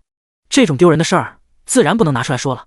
江心月也是有分寸，玩笑开过就行了，很快就把话题转到了游戏上面。对了，那个陈姐不是说给了你一个装备任务吗？洛秋白好奇道，怎么完成？那就是个坑。提起任务，江心月恨恨的道，锻造图纸已经在我身上了，可是材料压根儿没法弄。第一步就是屠龙。这样啊。洛秋白暗暗啧舌，看来这个神器真不是好拿的呀。你都5级了，怎么还在这儿打1级的兔子？就在这时，江心月好奇的问道，而且我发现你每只怪都有收获，这个游戏爆率这么高的吗？我杀兔子时因为 NPC 给了我杀兔子的任务，爆率高，那是因为我有这个技能。一边说着，洛秋白把采集术展示了一下。江心月是个游戏菜鸟，根本没有想明白这个技能的强大之处，只是轻轻点了点头。5级的洛秋白杀兔子效率很高，加上采集和找怪也能1分钟干掉10个。江心月分享1半经验，升级速度可比他单打独斗快太多了。系统提示：您获得了兔头。终于凑够了。看着自己6级20%经验，以及背包中过万份的兔头、兔肉、兔毛、兔牙，洛秋白笑着说道：回去交任务呗。1下午的时间，江心月在这刷兔子都刷到了4级，此时他早就达到了4级，不算快，但也不算慢了。不过洛秋白十分好奇一点，1下午这么长时间，也有人来这里杀兔子，竟然都没有人把江心月认出来吗？他哪里知道，游戏官方在江心月进入这个新手区的同时，就掐断了这边涌入新人的机制，只有在江心月离开新手村之后，才会再次开放。10万个新手村里，他们这是人数最少的，而前面来的人除了个别还用打兔子外，全去打1级的小鸡或者更高级的怪了。两人率先向着小饭店走了过去。洛秋白那个麻辣兔头的任务还缺辣椒呢，他在网上没有找到辣椒渠道，自然得找饭店老板问问渠道。老板，请问您这里卖麻椒和辣椒吗？洛秋白来到饭店，洛秋白直截了当地询问了一句。麻椒和辣椒？当然卖了。老板见来客人了，笑着道，一个铜板10份，客官需要多少？竟然直接可以买到的吗？洛秋白直截了当地问道，我要1万份，您给优惠吗？1万份这么多。听到洛秋白的话，老板眼珠子瞪得老大，这可是大生意啊。第13章，把 NPC 当人。9折不？胖老板谄媚的道，尊敬的客人，如果您要1万份的话，只要8折就好了。行。洛秋白点了点头，把身上所有的兔肉递给江心月，开口道，你去完成收购兔肉的任务吧。这个任务奖励金钱与经验。这个任务我做过了，经验归你，钱归我。行。江心月也没跟洛秋白客气，仿佛多年老友一般，拿着兔肉找老板交了任务。8000多点经验到手，江心月直接来到了5级接近6级的地步。果然，有人带着升级就是快啊。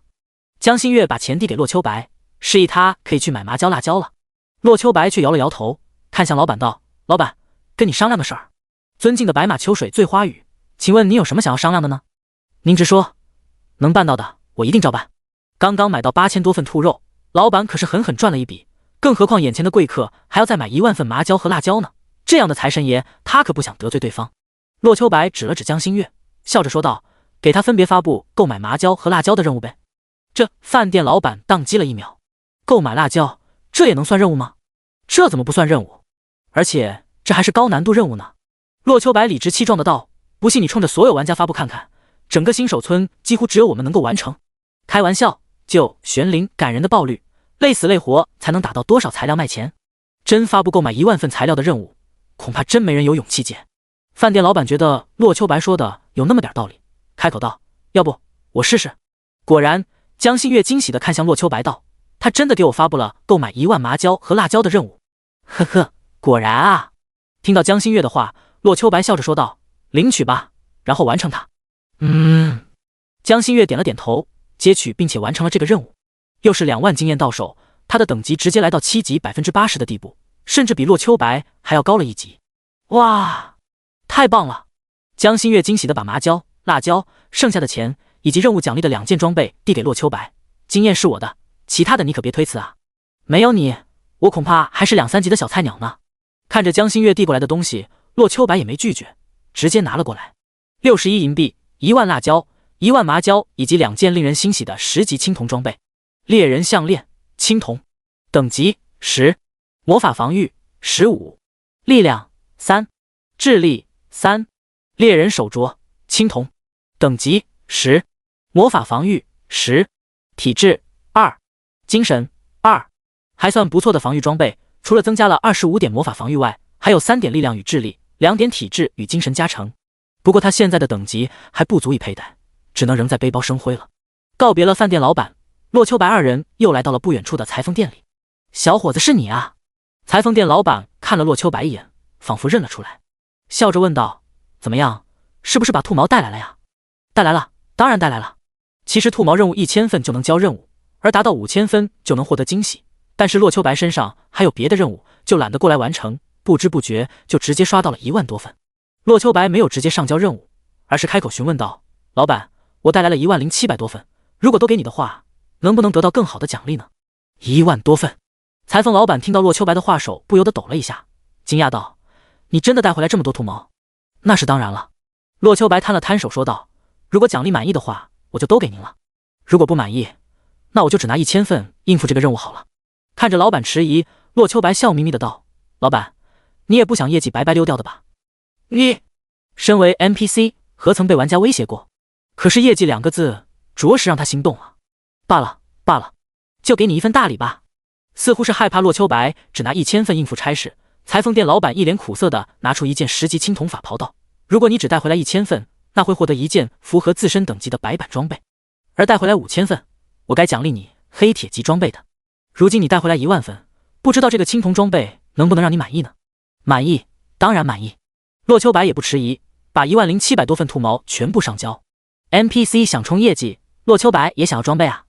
系统提示：恭喜你获得1金币、1万点经验、兔绒法袍1件。金光一闪，骆秋白等级再次超过江心月，来到8级接近9级的地步。现在玩家们还没有人达到10级，不过骆秋白也算是赶上大部队了。兔绒法袍等级10级，防御20，智力3，精神3，又是一件不错的装备。骆秋白对此十分满意。身上还有兔头和兔牙以及兔皮3个任务，想来全部上交以后，达到10级都不是梦想了。走吧。骆秋白感谢了店老板一声，拽着江心月向外走去。看着离去的二人，店老板脸上哪里还有苦涩的样子？嘿嘿，你可能觉得赚，但我永远不亏。1万份兔毛，啧都够我去小镇开服装店了。玩家还可以和 NPC 谈判的吗？看着骆秋白的操作，江心月好奇道：看着网上其他人分享的心得，好像玩家都是被 NPC 剥削的吧？玩家确实是被 NPC 剥削的。骆秋白没有反驳江心月的总结，接着说道：可是我们一定要被剥削吗？江心月好奇道：什么意思？具体解释起来挺麻烦的，你只需要把他们当做真正的人就好理解了。骆秋白停顿了一下，开口道：人啊，是有贪念的。NPC 之所以剥削玩家，完全是因为有利可图啊。只要你做的事情仍旧能让他们有利可图，他们为什么要拒绝呢？他需要1000份材料，你给他1万份，相当于你一次性完成了10遍任务，有哪个 NPC 可以拒绝这种诱惑呢？看似 NPC 把给你的奖励提升了，但实际上只会让他赚得更多。骆秋白笑道：同样刚刚那个任务，1000份材料换白板，5000份换黑铁。可是游戏初期的一件黑铁装备真的比5件白板更强吗？弱多了好吗？换成青铜也是一样，因为1000份材料对应的是2个人10件白板装备，带来的提升远远不是1件青铜装备能够相比的。这样吗？江心月突然停下脚步，疑惑道：那你为什么不选择换取10件白板装备呢？骆秋白仿佛看傻子一样瞅了江心月一眼，开口道：因为系统只允许他给我1个任务啊，完成了，没办法再去领取下一个任务。第14章又一个大忽悠。可恶，被鄙视了。江心月不笨，很快就明白了骆秋白那个眼神的意思。好想打你出出气啊。看着距离自己10米开外的骆秋白，江心月连忙跟了上去。来到村长家里，骆秋白率先完成了麻辣兔头任务。因为这个任务需要兔头、麻椒和辣椒3种材料，经验奖励是之前兔绒的10倍，不但让骆秋白直接来到9级37%经验，以及3枚金币，还有一本魔法师10级才能学习的特殊技能。可是当他看清9级到10级所需经验时，顿时明白为什么没有人达到10级了。这之间的经验差距比1到9级加起来也不遑多让啊。再想想新手村的爆率问题，也就明白经验为什么这么丰厚了。村长啊，我这兔皮有点多。没有着急完成兔皮任务，骆秋白对着村长道：咱任务需要1万份兔子皮就行了，我这儿有11237张兔皮呢，这多出来的浪费了多不好啊，多出1000多呀。村长眼睛一亮，笑眯眯的道：没关系没关系，多出来的我也收了，奖励自然也要提升一些了，1万份的奖励我已经满意了。骆秋白却不领情，摇了摇头道：村长，咱们还是按照规矩办事儿吧，说1万就1万，一张皮都不能多啊。你留着那1000多张兔皮也没用啊。村长急了，连忙道：都上交给我呗，你还能多得一些奖励，何乐而不为呢？都给你的话，我是乐了，可我的同伴就得哭了呀。洛秋白指了指江心月，然后一脸无奈的道：您看啊，他是我的队友，因为我有任务的缘故，一直陪我在外面刷兔子了。如果奖励全是我的，那他岂不是什么都捞不到？到时候可能就不只是我的同伴哭，我可能也会被他打哭啊。这个啊，好说，呵呵，好说。都是千年狐狸，村长一眼就看明白洛秋白的企图了。那多出来的1000多材料，不就是想让同伴来交任务吗？多大点事儿啊！他需要的是材料，付出的是报酬。至于谁上交的，那根本无所谓。至于不再发布清理兔子的任务给别人，完全是因为其他玩家暴力感人啊。我得到了个收集兔皮的任务。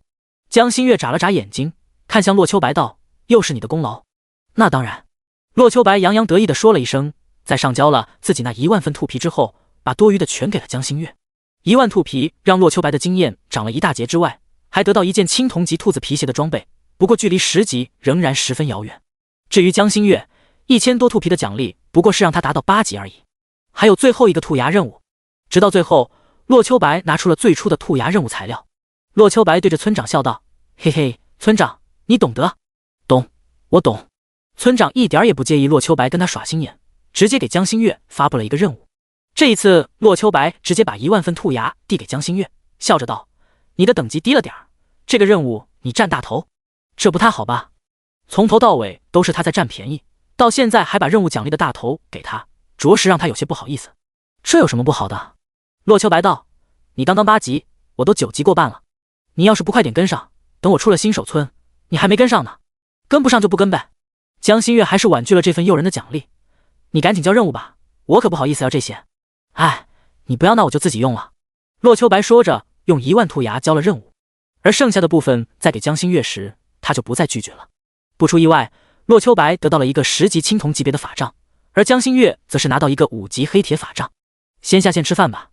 洛秋白看时间不早了，对着江心月道：是随便吃点，还是去吃麻辣兔头？你当真了呀？江心月没想到洛秋白还记得呢，连忙摇了摇头道：今天随便吃点就行，等出了新手村之后再去好好吃一顿。可以。洛秋白点头同意，两人一起下线吃饭。江心月并不娇气，两人直接在学校餐厅买了晚餐。看着洛秋白胡吃海塞，哪怕江心月中午已经见了一次，仍旧有点不适应。他的饭量也不小，大概是成年男子的1.5倍，但是和洛秋白相比，差的就不是一星半点了。吃这么多，你消化得完吗？江心月放下碗筷，好奇地问了一句：不担心晚上积食吗？没问题啊，睡前还有300俯卧撑和仰卧起坐呢。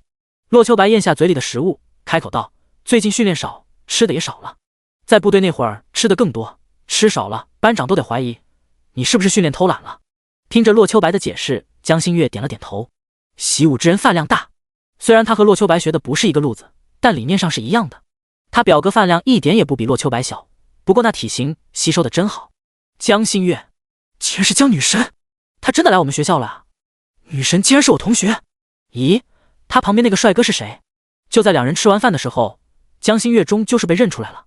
洛秋白还好奇呢，江心月知名度很高的啊，为什么路人都没认出来呢？现在看着涌动的人群，确认是之前运气比较好了。洛秋白站起身子，冲着江心月道：你先撤，我掩护。不用。江心月摆了摆手，站起身子整理了一下衣角后，看向几个走来的粉丝道：大家好，我是学生江心月。江心月，学生。无论以前有什么光环，在步入校园的那一刻，他只是学生。江女神，给我签个名吧。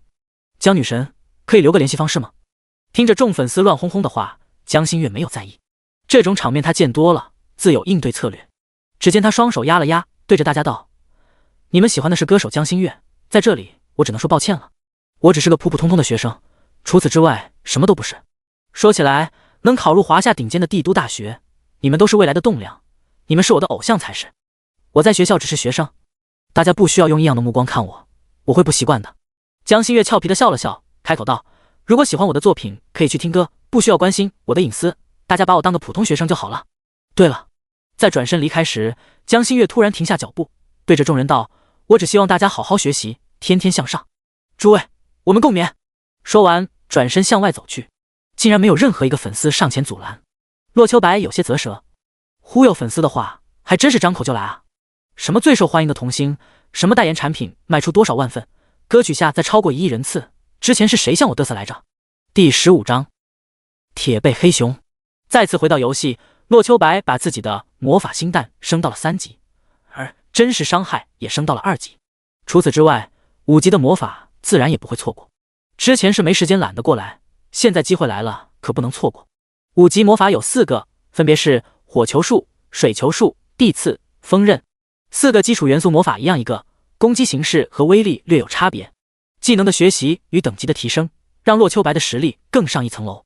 白马秋水醉花雨，等级9级，职业魔法学徒 ，HP 740，MP 740，力量64，智力64，体力64，精神64，敏捷64，物攻128，物防128，魔攻129，魔防128。天赋技能突破，技能真实伤害，魔法星弹，火球术、水球术、地刺、风刃。属性上没有什么变化，但是技能升级后的洛秋白实力大增，打1级的野兔只需要1个魔法星弹就能搞定。不过他都9级了，江心月也是8级召唤师，又没有任务，两人完全没必要去欺负兔子。洛秋白看向村长道：“村长，还有什么经验与赚钱兼顾的任务吗？”村长见洛秋白都这么说了，也没藏着掖着，开口道：“8级的毒蛇，9级鳄鱼，10级的熊，你随意选一个吧。不过事先跟你说一下，他们这些种族都是有王者 BOSS 存在的，实力不够可能会被秒杀的。”熊，洛秋白毫不犹豫地选择了最强的熊为对手，打就要打最强的，欺负弱者有什么意思？当然，洛秋白也有自己的考虑。这3种动物一听就都不是善茬，可能自己的这点攻击没法破防，真正能打出伤害的，恐怕只有那真实伤害。既然如此，那肯定选择收入最高的啊！无论熊胆还是熊掌，应该都能卖出好价钱吧？当然，现在的洛秋白不那么缺钱，但是这玩意儿谁会嫌多呢？系统提示：村长向您发布任务铁背熊，是否接受？接受。系统提示：您获得了任务击杀铁背熊。村子后山有一窝铁背熊，不但侵占了村里的果园，还经常伤害路人。你去杀死他们，可获得丰厚的奖励。铁背熊啊！由于是组队缘故，江心月自然也领到了任务。他看着任务上的对手，有种跃跃欲试的感觉。不知道我的2个宠物联手，能不能干掉一只熊呢？江心月也学了5级技能，现在可以召唤2只宠物一起作战了。可以说，他的实力比之前翻了1倍。灵狐1级，消耗50 MP。召唤1只与主人同属性的灵狐为之战斗。洛秋白合理分析道：“你要是会调度的话，一狗一狐应该可以牵制一头熊吧？”在之前的战斗中，江心月只是让猎犬自由发挥，一点操作水平都没体现出来。不过杀兔子也不用啥操作，但是熊就不一样了，操作不行的话，可能会被直接拍死。哼，少瞧不起人了。江心月捏了捏拳头道：“一会儿我们比比，看谁杀得快。”好啊，洛秋白可不是认怂的人。当即答应下对方的无理要求，两人有说有笑，一起向着后山走去。不得不说，这一路上的风景还是很不错的。现在科技日益发达，但美丽的景色却越来越少了。洛秋白看着这田园风光，只觉得一切都那么美好。单单是在游戏里旅行，满足内心的猎奇，买个游戏头盔就不亏呀。走在路上，洛秋白感慨道：“待我功成名就之后，一定要找个这样的环境隐居。”听着洛秋白的话，江心月无语道：“你才多大？这么早就想退休了，还功成名就？在你眼里，怎样才算功成名就呢？”洛秋白摇了摇头，没有多说，那是他的小秘密，没必要跟人分享。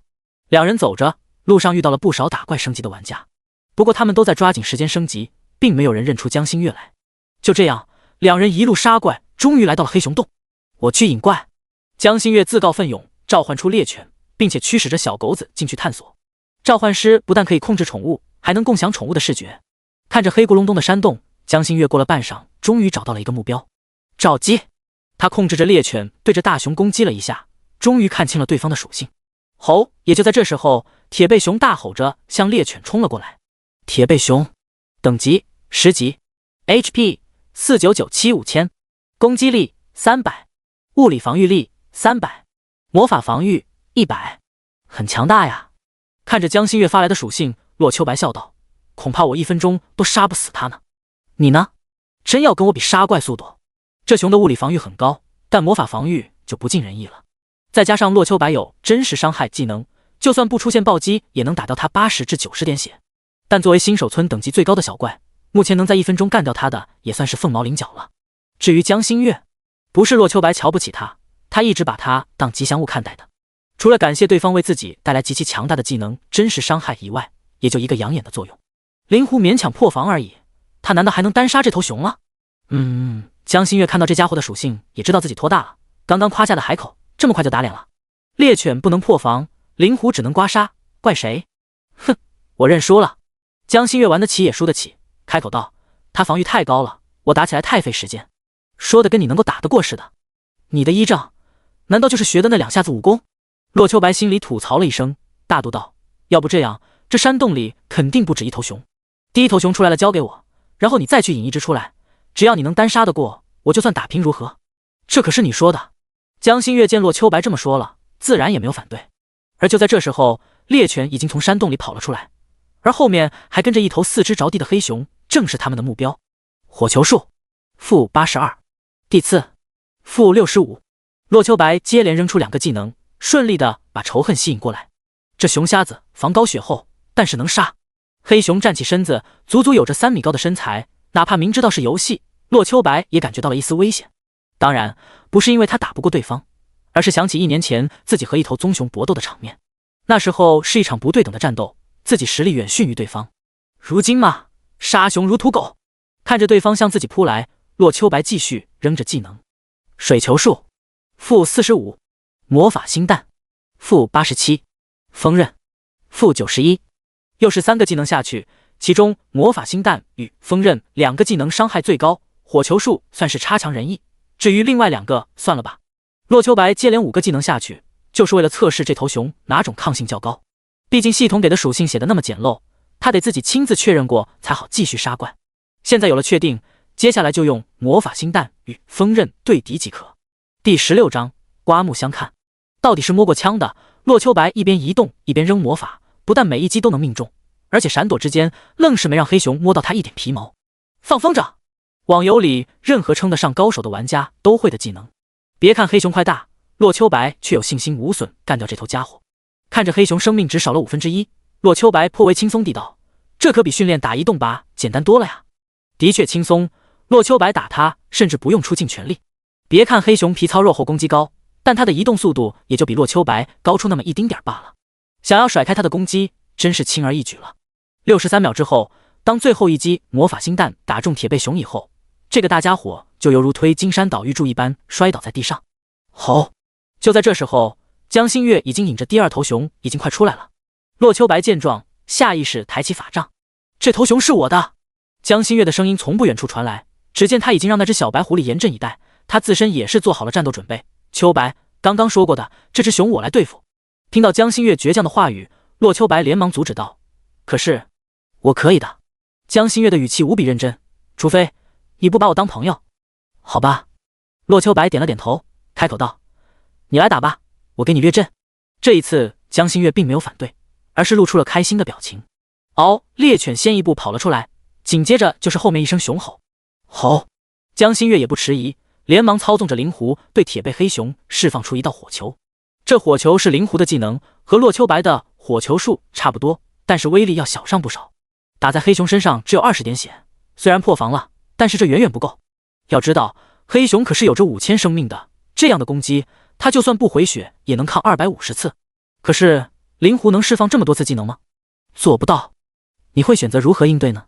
看着那个骄傲的女孩，洛秋白很想知道她会选择怎么做。就在黑熊追击灵狐的时候，猎犬突然折回来挡在他的前面。黑熊的仇恨早已不在他的身上，准备绕过猎犬去追击灵狐。卡位，这也算是放风筝时欺负野怪没有智商，只知道被仇恨值牵着走的一种正常手段，但只是一时有效罢了。黑熊在经过2秒无法突进以后，会选择先干掉眼前的黑狗。就是现在，一只硕大的熊掌向着猎犬拍了下去。然而猎犬却仿佛早就感知到了杀气，在黑熊举手的时候已经让开2米远了。与此同时，灵狐的第2道攻击落了下来，又带走了铁背熊24点伤害。紧接着江心月再一次重复了刚刚的举动，来回循环了1分钟，黑熊被灵狐打掉了189点生命值。就这样慢慢消耗吗？洛秋白皱了皱眉，如果江心月小蓝瓶足够的话，确实能够干掉这头黑熊，但是这得保证他将近半小时不出错才行，效率极低，容错率更低。可是这就已经足够洛秋白刮目相看了，竟然能做到这一步，看来我真是小看你了。洛秋白轻声自语。江心月现在只有8级，全身有属性的装备更是只有一柄5级黑铁法杖，这等悬殊的情况下都有胜利的契机，已经颇为不易了。如果他和自己同样是9级的话，恐怕能把杀熊的时间缩短1/3。要知道，这也是江心月初次接触全息游戏，短短几个小时就有这般效果，他的天赋不简单的。高手！洛秋白心悦诚服地感叹了一声。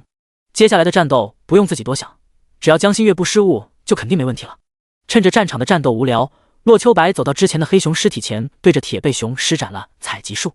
系统提示：恭喜你获得了熊胆。系统提示：恭喜你获得了熊掌。系统提示：恭喜你获得了熊皮。一头熊竟然贡献了3种材料，可谓是开门红了。洛秋白低头看了一眼材料，其中熊掌是食材，饭店老板会收；熊胆是药材，药铺老板会收；而熊皮则是制作皮甲乃至的材料。光是这3样材料加起来，其价值每一样都在1个银币之上。更何况他经验不菲呢，比杀兔子练级快了10倍。吼！就在这时，铁背熊大吼了一声。洛秋白抬头看去，发现那只小猎犬已经闪到了一边，取而代之的竟然是江心月。没错，江心月赤手空拳站在黑熊面前和对方打了起来。只见江心月绕到了黑熊背后，粉嫩的小手时而化拳时而作掌，以每秒2下的速度向着黑熊腰部进攻着，每一拳下去都能出现1的字样。而就在黑熊转过身子还击的时候，江心月则是迈着轻快的步伐随之移动。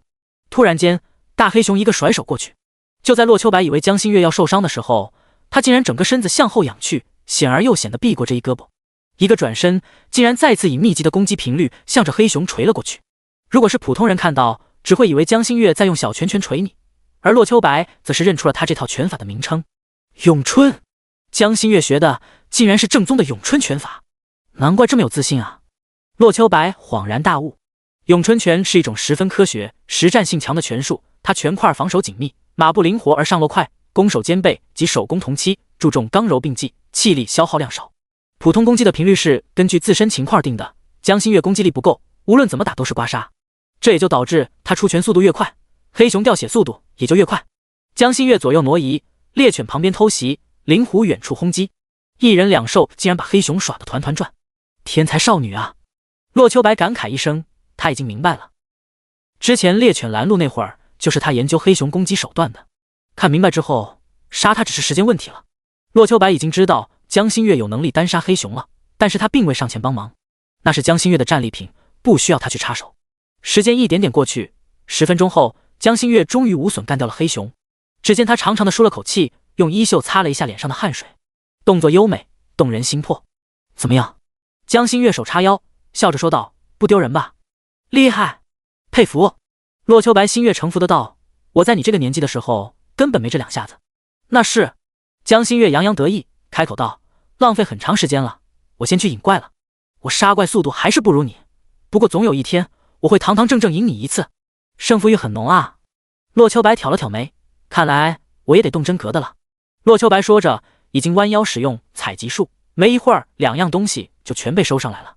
早在今天下午，洛秋白使用采集术1万次的时候，这个技能就成了永久性的。起初洛秋白还没在意，直到感觉爆率提升之后，他才发现采集术竟然也是可升级的。根据洛秋白数千次统计，发现采集到的材料掉率多了1/10。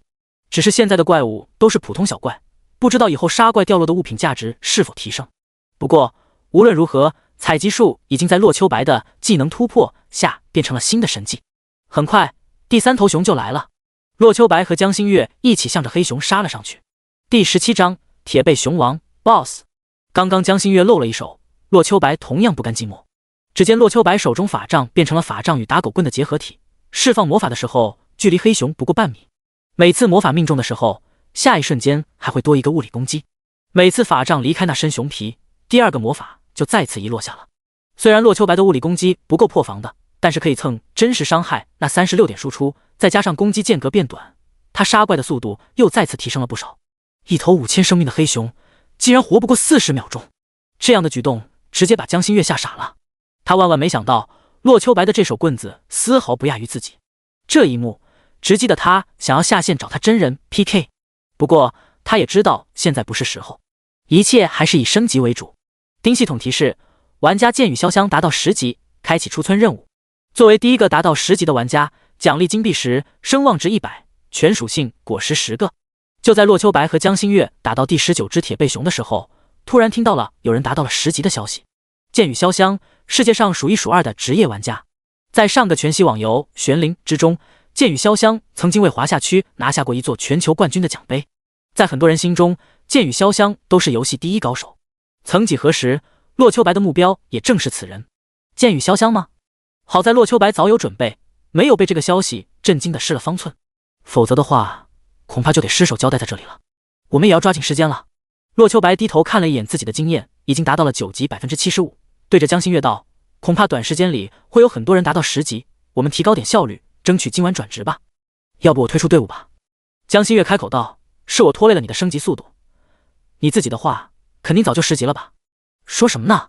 洛秋白打断了江心月的话，开口道：没有你我就没有真实伤害技能，打怪速度根本比不得现在，我不如人家升级快是事实，这责任可不在你。自从见识过江心月的操作后，他就不再认为他是拖累了，更何况实际情况也的确如此。根据他的计算，哪怕他今天没出门，在卧室一直打怪升级，也就现在这个速度而已。他经验获得主要依靠的那几个任务，无论江心月在不在，都得杀兔子。而江心月分担的那点经验，他自己杀的怪和爆的材料已经弥补大半了。我杀，你只负责引怪。看着第21头黑熊，洛秋白咬了咬牙，开口道：我计算过了，如果你只负责引怪的话，我们还能再提升 20% 的速度。好，江心月也不再迟疑，直接让猎犬返回洞中去寻找刷新的怪物。糟了，是 BOSS。 就在江心月的猎犬找到新怪以后，那条小狗直接被秒杀了。哪怕属性没有看到，他也能确定那个家伙不是之前能够相比的了。 BOSS 吗？洛秋白一边闪躲一边攻击黑熊，开口道：抓紧时间干掉这个小怪，我们全力应对 BOSS。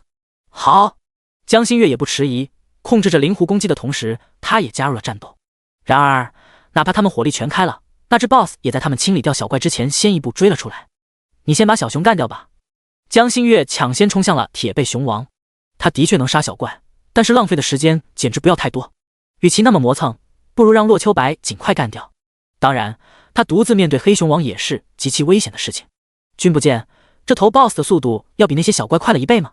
好，洛秋白也不反驳，他知道江心月去给他争取时间，以最快的速度杀着眼前的小怪。就在小怪还有1000生命的时候，江心月传来了黑熊 BOSS 的属性：铁背熊王 BOSS， 等级10级， HP 50000，攻击力500，物理防御力500，魔法防御150，技能怒吼、爪击、熊扑、皮糙肉厚。这头 BOSS 属性远超之前的小怪，防御高不说，就连生命值也翻了10倍。此消彼长之下，他们干掉这头熊需要的时间恐怕得在20分钟以上。当洛秋白干掉黑熊小怪的时候，那边的 BOSS 早已干掉了江心月的宠物，此时正拼命的追击江心月。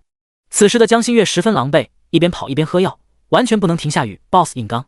之前他怕影响到洛秋白，分明自己快被杀了都没吭声。洛秋白顾不得采集小怪身上的材料，一边喝药一边向着 BOSS 跑了过去。看着对方到了自己攻击范围之内，远远的一道锋刃丢了过去。-40，看着可怜兮兮的数字，洛秋白就知道这一仗不容易了。这头黑熊 BOSS 防御极强，他想杀对方完全得靠真实伤害。随着洛秋白的介入，黑熊 BOSS 果然不再追击江心月，似乎察觉到洛秋白的威胁后，毫不迟疑地向他杀了过来。此时洛秋白明白了江心月的压力所在，刚刚他被追得那么狼狈，完全是因为这头熊速度太快了。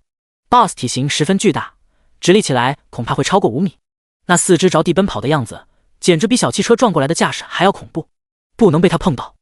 水球术，在确认哪些技能对铁背熊的伤害高以后，洛秋白就放弃那些低伤害的技能了。但现在所有技能都只能打出附加的那点真实伤害，既然如此，用其他技能也未尝不可呀。这些技能威力都一样，水球术还有一定概率让敌人降低攻击频率呢。不止如此，地刺可以降低对方移动速度，这2个技能要是触发效果，还能减轻一些他的压力。反正就算不出效果，练习技能熟练度也是好的呀。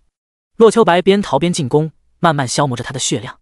江心月在恢复过来之后，也操控着2只宠物上前刮痧。BOSS 有着足足5万生命，掉血速度十分缓慢。好在洛秋白的真实伤害看上去十分给力，给了他成功的希望。吼！就在洛秋白攻击了2分钟以后 ，BOSS 大吼了一声，整个身上出现了一道血色红光。系统提示：铁背熊王施展怒吼，攻击力与攻击速度提升10%，物理防御与魔法防御降低10%，持续时间1分钟。好家伙，竟然上 buff 了！第18章手杀。如果是其他人，面对提升了攻击和速度的 BOSS 定然手忙脚乱，但是洛秋白却满不在乎，凭着操作闪躲，他迄今为止都没被攻击到呢。但 BOSS 降低了10%的魔法防御，却让洛秋白的攻击力提升了一些。原本就能打掉 BOSS 40左右的生命而已，现在已经可以打50往上了，这是加速死亡了啊！洛秋白巧妙地躲过一记熊掌，又是一道魔法星弹落在 BOSS 身上，嘲讽道：“看来你的速度还不够快啊！”随着 BOSS 施展了怒吼这一 buff， 洛秋白杀怪速度反而加快了许多。时间一点点过去，直到 BOSS 血量来到70%的时候，整个熊突然卧倒在地。又要施展技能了。洛秋白一边后退着拉开距离，一边对着江心月叮嘱道：“你再向后退一段距离，那里仍旧不够保险。”好的。江心月从善如流，除了把猎犬留下之外，控制着灵狐又后退了一段距离。吼！就在此时 ，BOSS 后腿加力，猛然向着洛秋白扑了过去。整个熊犹如泰山压顶一般，冲着洛秋白盖了下去。洛秋白心中暗暗心惊，这一扑竟然能扑这么远的吗？不过脚下动作却没有停顿，就在熊坠落在他身上的前1秒钟，洛秋白不退反进，向前跑的同时，身子一个翻滚，险而又险地避过了这一扑。轰！随着 BOSS 落地，洛秋白转身过来，连续几道攻击落在 BOSS 背上。这头熊在落地之后，有着2秒钟的僵直，结结实实地吃了洛秋白的全部攻击。好险！洛秋白不敢大意，一边后退一边道：“这一招要是落实了，我们肯定被秒。你稍后注意着点，当他卧倒的时候，直接转身撤退。”江心月点了点头，眼珠却灵动地转动了一下，似乎不只是在听从洛秋白的建议，自己也在想什么鬼点子一般。这一切洛秋白都没有看到，仍旧在专心致志地打怪。这里有 BOSS 啊！就在这时，一队玩家向着洛秋白2人的方向走了过来。洛秋白听到有人到来，眉头不由得一皱。他倒不是担心有人抢夺 BOSS， 新手村禁止拍 PK， 洛秋白奈何不了对方的同时，对方也没办法攻击自己。至于 BOSS， 不是洛秋白自夸，这个级别又有几个人能对怪物造成伤害的？这个 BOSS 我们失了原药了，10项的滚一边去！那个2米多高的战士冲着洛秋白说了一句，直接向着 BOSS 冲了过去。哈哈，兄弟们，抢 BOSS 了！那对玩家完全没在意洛秋白，直接越过洛秋白，一起向着 BOSS 杀去。洛秋白毫不在意，任由几个人去送死。-1，-1，-1。随着几个数字飘起，那几个玩家大吃一惊。我靠！强制伤害！他们无论如何也想不到，洛秋白能够打得怪，他们为什么连破防都做不到？吼！果不其然，随着一声熊吼，那头熊的攻击也落在了几个人的身上。一找一个，几个抢怪的玩家被 BOSS 送回了村里的复活点。看着5个玩家被杀，洛秋白再次接手了 BOSS， 冲着远处的江心月调笑道：“你的魅力还不如这头熊啊！你这个大美女在这儿，人家看都不看一眼，不看就不看呗。”江心月却表示无所谓，自顾自的道：“难道我被他们看到了是好事儿？”哼！洛秋白干笑了2声，继续攻击着皮糙肉厚的狗熊。对了，那个失乐园是个什么公会，你知道吗？一边打怪，江心月好奇地问道：“那群人那么嚣张，应该有些底气吧？会不会再带队过来？”华夏区前10的公会里没这个名字，恐怕就是一群杂鱼罢了。洛秋白无所谓的道：“更何况新手村是随机分配的，他们不可能聚集在一个村里。我刚刚看了那几个抢怪的人，恐怕只是个临时队伍吧？”这样啊。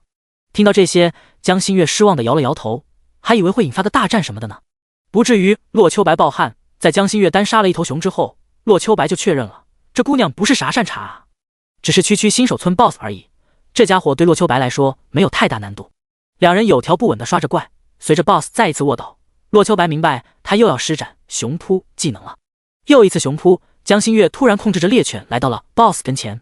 那 BOSS 仿佛心有所感，直接放弃了远处的洛秋白，向着眼前的猎犬压了下去。哦！随着猎犬一声惨叫，光荣的消失了。洛秋白看了江心月一眼，然后继续向着尚未爬起来的狗熊攻击过去。这娘们儿狠起来，自己的宠物都不放过呀！随着江心月找到控制熊扑的办法，洛秋白甚至懒得躲避这一招了。每当 BOSS 卧倒的时候，他们反而能加速攻击2下。没过多少时间 BOSS 的血量就剩下最后10%了。最后一个技能皮糙肉厚也终于显露了出来。皮糙肉厚，熊王发动技能，使自身的攻击力翻倍，防御力翻倍，生命恢复速度翻倍，减少70%的移动速度。这头熊从头到尾就没有伤到过洛秋白，而且他本来一直就用的真实伤害蹭生命，可以说 BOSS 这皮糙肉厚的效果，除了让洛秋白原本能破防的技能恢复成刮痧36点以外，没有什么影响。但是他的速度减少，反而让洛秋白不用那么累了。随着最后几个攻击落下， BOSS 的生命值终于清空了。系统提示：玩家清月孤灯梦菩提离开队伍。-36。系统提示：你杀死了铁背熊王，获得经验2万。全副公告：玩家白马秋水醉花雨华夏杀死10级 BOSS 铁背熊王，作为第一个杀死10级 BOSS 的玩家，奖励金币10，声望值100，全属性果实10个。什么？怎么会？被抢先了？靠！这个白马秋水醉花雨到底是谁？给我查！一时之间，全球几十个正在杀 BOSS 的玩家听到了这条公告，万万没想到，全游戏第一个10级 BOSS 被人杀了，而且还是个籍籍无名的小人物。尤其是华夏区，无数人开始调查这个名叫白马秋水醉花雨的玩家到底是谁。而此时此刻，被众人惊叹的白马秋水醉花雨正在向着队友发火。江新月第19章出村。你吼那么大声干什么啊？听着洛秋白的怒吼，江新月发去一个入队申请。我不退出队伍，让你独享经验，你不就能更快能直接达到10级吗？本以为可以直接让你10级呢，看样子还差一点啊。还差多少？洛秋白只是神色复杂的看着江新月，他能感受到对方说的是实话，只是这为什么呢？游戏里让经验这种事情，通常都是熟人之间为了让一人获得更大利益才做的。他和江新月算不上多熟，哪里值得他这般对待？发现洛秋白没有同意自己重新归队，江新月气呼呼的道：赶紧的把 BOSS 的掉落捡起来，我再去引怪，抓紧时间升级。虽然有人达到10级了，可是还没人出村呢，你还有希望争夺那个第一呢。事已至此，洛秋白无论如何也无法说出责怪的话了。江新月帮着他打了半天 BOSS， 最终经验还让他独享，这是恩情，难道他能恩将仇报吗？洛秋白也不迟疑，对着熊王施展了采集术。系统提示：恭喜你获得熊王胆 X1。系统提示：恭喜你获得熊王掌 X1。系统提示：恭喜你获得熊王皮 X1。系统提示：恭喜你获得熊王腰丹 X1。拿完东西，洛秋白站起身子道：新月，回城吧。杀了这么久的熊，这些材料足够我升到10级了。确认。江新月不太确定的道：万一还不够咋办？不会不够的。洛秋白摇了摇头道：还差3%就升级了，随便交个任务就能达到。好吧。江新月见洛秋白都这么说了，就放弃引怪，准备起身，看了洛秋白一眼，弱弱的道：你不怪我了吧？我怪你什么呀？洛秋白苦笑道：从头到尾都是你在为我着想，难道我还能说出责怪的话来？那也太不是东西了。哼哼。江新月冷哼一声，叉腰道：你知道就好，敢吼我，我就号召粉丝 diss 你。好，diss 我。洛秋白哭笑不得，着实不明白这姑娘脑子怎么想的。两人一起向着村子而去，没过多久就来到村长面前。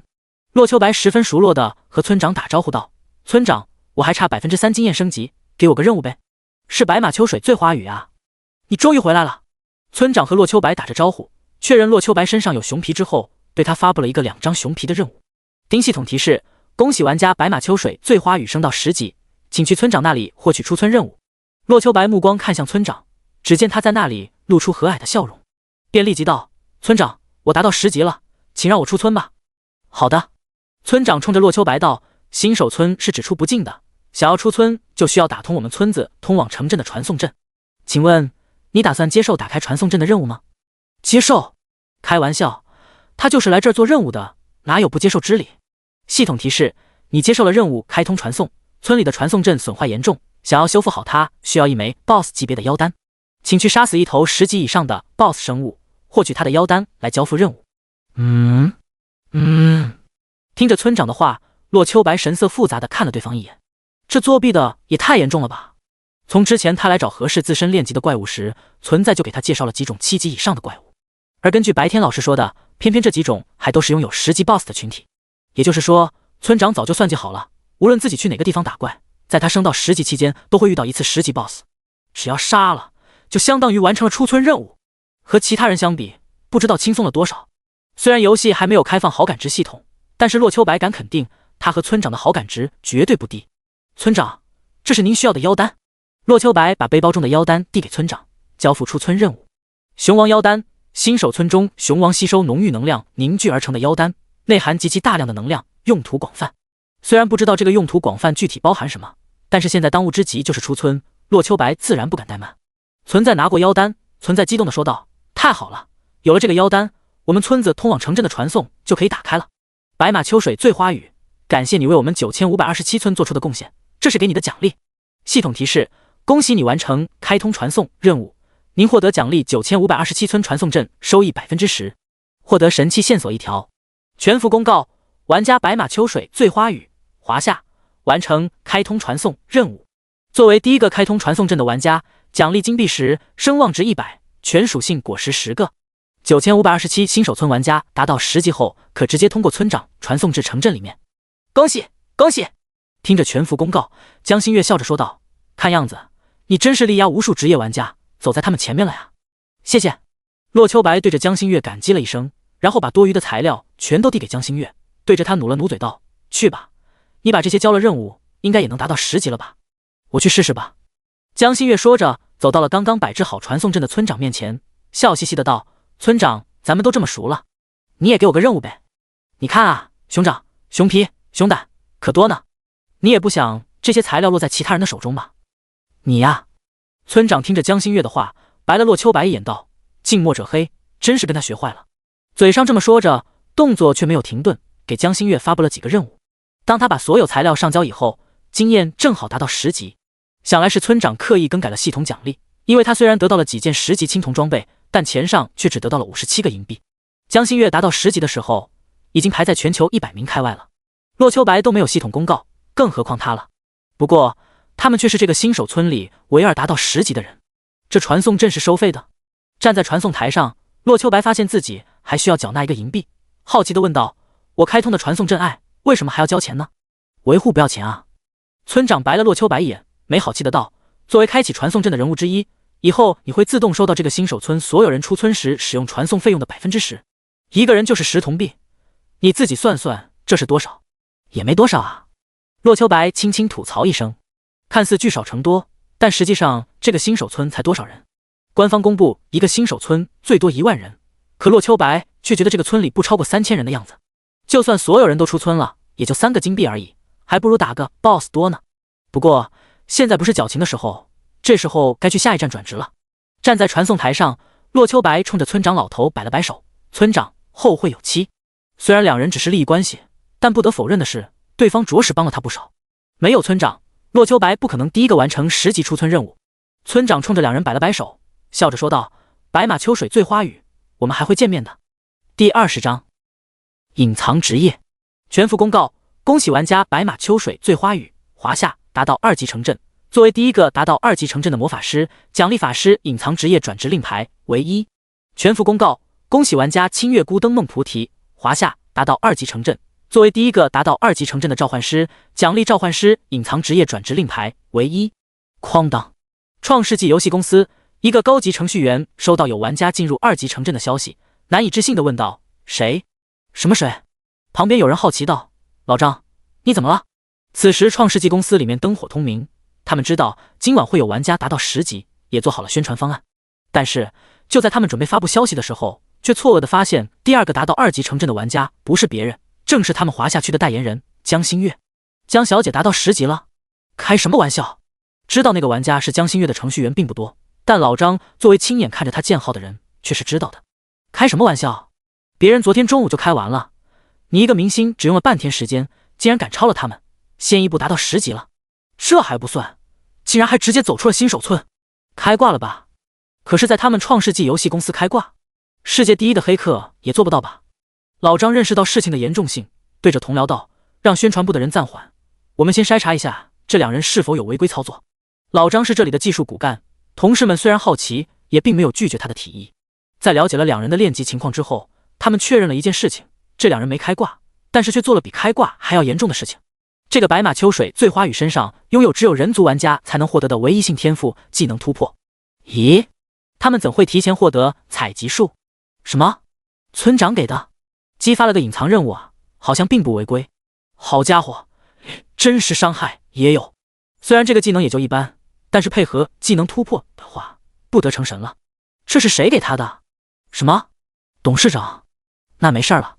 话说，这白马秋水醉花雨不会是董事长私生子吧？这个清月孤灯梦菩提身上拥有只有人族玩家才能获得的唯一性天赋偷学，代言人自选天赋啊。还有这唯一天赋神之契约，怎么两个都是这么极品的天赋啊？不会有人泄密了吧？经过几分钟的筛查，这群高级程序员把洛秋白和江心月的账号查了个遍，发现两人并无违规之后，才让宣传部大肆宣传。事情查明白了，所有的事情都有迹可循，在一切合法的情况下，却做出了令人匪夷所思的结果。尤其是这个名叫白马秋水醉花雨的人族法师，竟然不按套路出牌，直接忽悠的村长把隐藏任务交出去了，把这两个人重点关注。首席策划师认识了事情的严重性，开口道：一旦他们在游戏里做出什么重大事情，立刻通知我。是。老张看了一下情况，对着策划师道：那个，他们俩都拿到了唯一性隐藏职业转职道具，不知道算不算重大事情呢？一边说着，把一张纸递了上去。首席策划师接过来一看，许久才吐出一句话来 ：CAO， 大家好，我是江心月，今天正式入驻玄灵了，我在游戏中等你哦。江心月的第一条宣传视频已经在官方挂了10来个小时了，而就在这时候，置顶视频突然变了样子。人族玩家白马秋水醉花雨与人族玩家清月孤灯梦菩提率先踏入2级城镇。游戏官方宣传部门的人把游戏中的世界公告截取了下来，堂而皇之的发到了网上，而在下面还有铺天盖地的软文。人族崛起？难道人族才是最强职业？白马秋水醉花雨和清月孤灯梦菩提到底是何方神圣？当红小花刘菲菲隔空表白：白马秋水醉花雨，你敢娶我就敢嫁。仿佛一时之间，整个游戏玩人族才是正统一般，着实让诸多尚未确定种族的玩家纷纷选择了人族。这一下子不知道坑了多少人。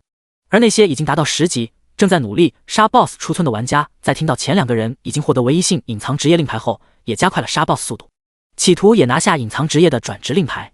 而作为始作俑者的洛秋白与江心月，则是直接从9527新手村直接被传送到了2级城镇白云镇。白云镇是华夏数百城镇中的一个，普普通通，本来在上百个城镇里面并不突出，但是今天他迎来了第一批客人。这就是白云镇啊，确实比新手村繁华多了。江心月四处打量了一下，开口道：秋白，我们现在做什么？下线睡觉。洛秋白淡淡的道：11点半了，再不睡，明天几点起床？才11点半你就睡觉？江心月仿佛看怪物一般，疑惑的道：全息网游 I 戴着游戏头盔相当于浅睡眠了，我们身为职业玩家，难道不应该通宵达旦吗？皮肤不要了。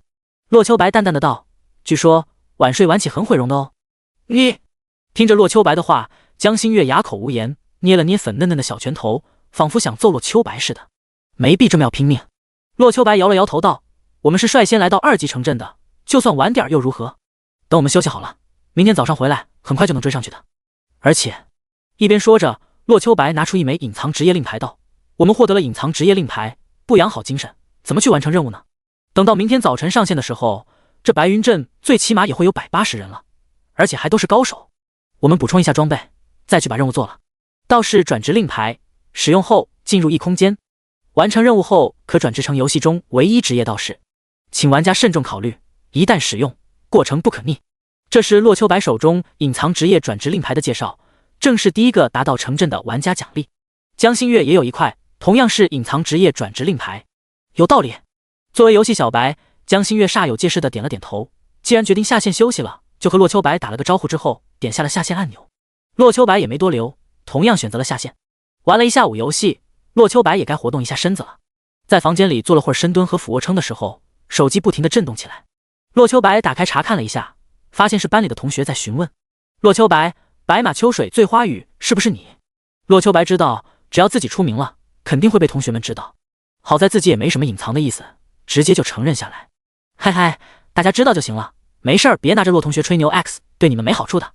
班主任张峰在群里道：你们一个个的也赶紧加油，都是想当职业选手的人了，被同学超过那么多，你们不亏心吗？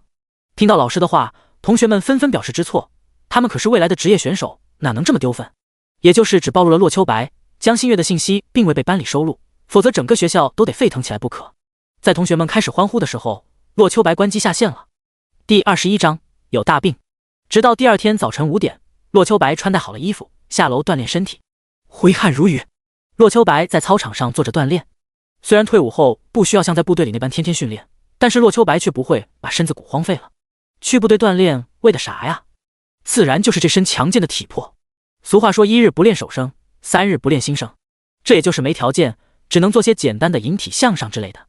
否则骆秋白真想再加大些力度，比如扛着50公斤的负重跑他几10公里什么的，练着呢。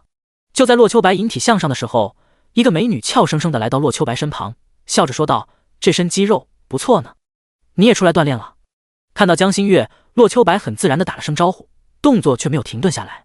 是啊，江心月压了压腿，开口道：“一天不晨练，浑身不对劲儿。”骆秋白点了点头，自从参军以后，他也有这样的毛病。骆秋白继续引体向上，江心月压腿打拳，两人一边锻炼，聊着今天游戏里的安排。一会儿吃过早饭之后，我们试着买下装备，然后就去做隐藏职业任务吧。骆秋白开口道：“既然这么早就发下来，那肯定代表能够完成的。为了以防万一，我们做好万全之策总没错。我那儿有点提升实力的东西，一会儿给你用了。”骆秋白开口道：“你的2个宠物技能都可以升级了吧？记得用技能升级10加个等级。还有装备，那些昨晚通宵达旦的玩家，有换了装备的可能会把旧的拿来卖掉。我们身上有钱，别省着，看到合适的就买上，转职最重要。”听着骆秋白的话，江心月点了点头。平时她就属于那种自立自强的女汉子，但如今被人照顾着，感觉却又是一番风味。怎么说呢？很享受。准备回去的时候，江心月突然看向骆秋白道：“过2招，怎么样？”过2招？骆秋白看了江心月一眼，然后摇了摇头道：“算了。”骆秋白身高超过1.85米，体重也在180开外，一身结实的肌肉，恐怕一拳下去能把江心月打哭很久。不是他瞧不起江心月，通过观察他觉得江心月的咏春拳一个人打10个普通壮汉都行，可是他能打10个江心月啊！毫不夸张地说，骆秋白放开了打的话，不出10秒钟就能杀了对方，而收敛着打的话，闹着玩有意思。瞧不起我？江心月见骆秋白拒绝，自然不认为是对方怕了。见骆秋白转过身去，江心月轻喝一声，向着骆秋白攻了过去。这一拳，江心月用上了5成力气，打在普通人身上能让对方烫一天。骆秋白叹息一声，左脚错开一步，转身对着江心月打出一掌。咔！这一拳轻而易举的被骆秋白攥在手里。你！江心月用力拽了拽，发现他的手仍旧被骆秋白死死攥着，左脚轻抬，向着骆秋白膝盖踢了过去。骆秋白见状，膝盖向前用力一拱，直接把他的力道反震回去。行了，轻轻摇了摇头道：“灵活上你我不相上下，力气上我超出你1倍有余，但防御上我最起码是你的3倍。这种不公平的较量没有意义，我怕打哭你。”一边说着，骆秋白松开江心月的手，开口道：“早晨吃什么？作为赔礼，我请客。”哼！江心月冷哼一声，也不搭话，不过却向着餐厅的方向走去了。经过刚刚短暂的交手，江心月已经认清2人的差距了。他那几下子真打不过骆秋白，哪怕从小习武，但终究是个女孩子。那些容易练出肌肉、影响美观的武术，她很少接触。也就咏春这种适合女孩子练，并且自带减肥效果的德功夫，才是她的最爱。出招速度是有了，但是打骆秋白这种就有点不够看了。不破防，除非出奇制胜。吃饭期间，江心月一言不发，在考虑着如何才能打赢骆秋白。最起码得打赢一次。整整半个小时，江心月终于想到了一个翻盘的好方法。我江心月从来没有隔夜仇。回到寝室，江心月冲了个澡，就拿起床上的游戏头盔之后，来到了骆秋白的门口。嘿嘿，一边敲门，江心月已经陷入了自己的 YY 当中。首先，直接把游戏头盔扔过去，干扰骆秋白的视线，然后趁其不备，头锤重击对方腹部。趁骆秋白弯腰之际，一个漂亮的上勾拳，以我的力道，足以让他的下颚骨粉碎性骨折，短暂失去意识，再接一个铁山靠，将他击飞到底。漂亮！江心月美好的幻想中，骆秋白身体复原需要1个月，而心理复原则需要1辈子。嘿嘿，就在江心月幻想的时候，骆秋白突然打开了门。你！一切都如他幻想的一般，江心月自下而上把游戏头盔扔向骆秋白。骆秋白刚把游戏头盔拿在手里，就看到江心月冲了过来。搞什么啊？骆秋白不明所以，直接把游戏头盔戴在江心月的头上。致盲！趁着他落地之际，骆秋白一个超手转身，把他扛在肩膀上。犯病了！骆秋白郁闷道：“你这是怎么了？”一边说着，骆秋白把江心月扔在旁边的沙发上。啊！感受到身体传来的疼痛，江心月摘下头盔，怒视洛秋白：“好疼啊！辣手摧花，你这人找不到女朋友的。电竞玩家不需要女朋友。”洛秋白此时穿着一身睡衣，明显也是刚刚洗完澡的样子，淡淡的道：“咱俩差距太大，根本不是一个体量级。现实中你不是我的对手，这种小花招以后就不用使了。”哼！江心月冷哼一声，气鼓鼓的看向洛秋白：“总有一天我会让你好看。”一边说着，他一本正经的胡说八道：“我屋里空调坏了，今天蹭你屋里打游戏了。”也不等洛秋白反对，江心月直接戴上头盔进入游戏。这丫头恐怕是有大病。第22章选择老师。回到游戏，洛秋白发现邮箱里多了70铜币待领取，不问可知，这正是他们9527新手村的人使用传送阵的抽成。收下铜币后，洛秋白看了一眼气鼓鼓的江心月，心中有些莫名，莫非这就是传说中的姨妈期？走吧，洛秋白开口道：“我们去拍卖行看看有没有合适的准备。”江心月也不反驳，跟着洛秋白一起来到拍卖行，查看了一下 NPC 那里的东西，很可惜的是装备、药剂之类的一样都没有。洛秋白有些惋惜，看来这游戏里的爆率有些感人啊！都这么久了，连个装备都没人出售。实际上也就是洛秋白饱汉子不知饿汉子饥，这个游戏装备的爆率令人发指。有装备的玩家还用来武装自己的，至于其他人，就算有换下来的也会给熟悉的伙伴。至于把装备扔到拍卖场的独行侠客，那么零星的1-2件装备早就被买走了，哪里轮得到他？不过装备虽然没有买到，一些稀奇古怪的小玩意儿倒是看到不少。洛秋白猜测这是那些出村的玩家得到了不知道有什么用的道具，扔拍卖行里找冤种了。大部分东西洛秋白看不上，但是其中一个技能倒是让他上心了。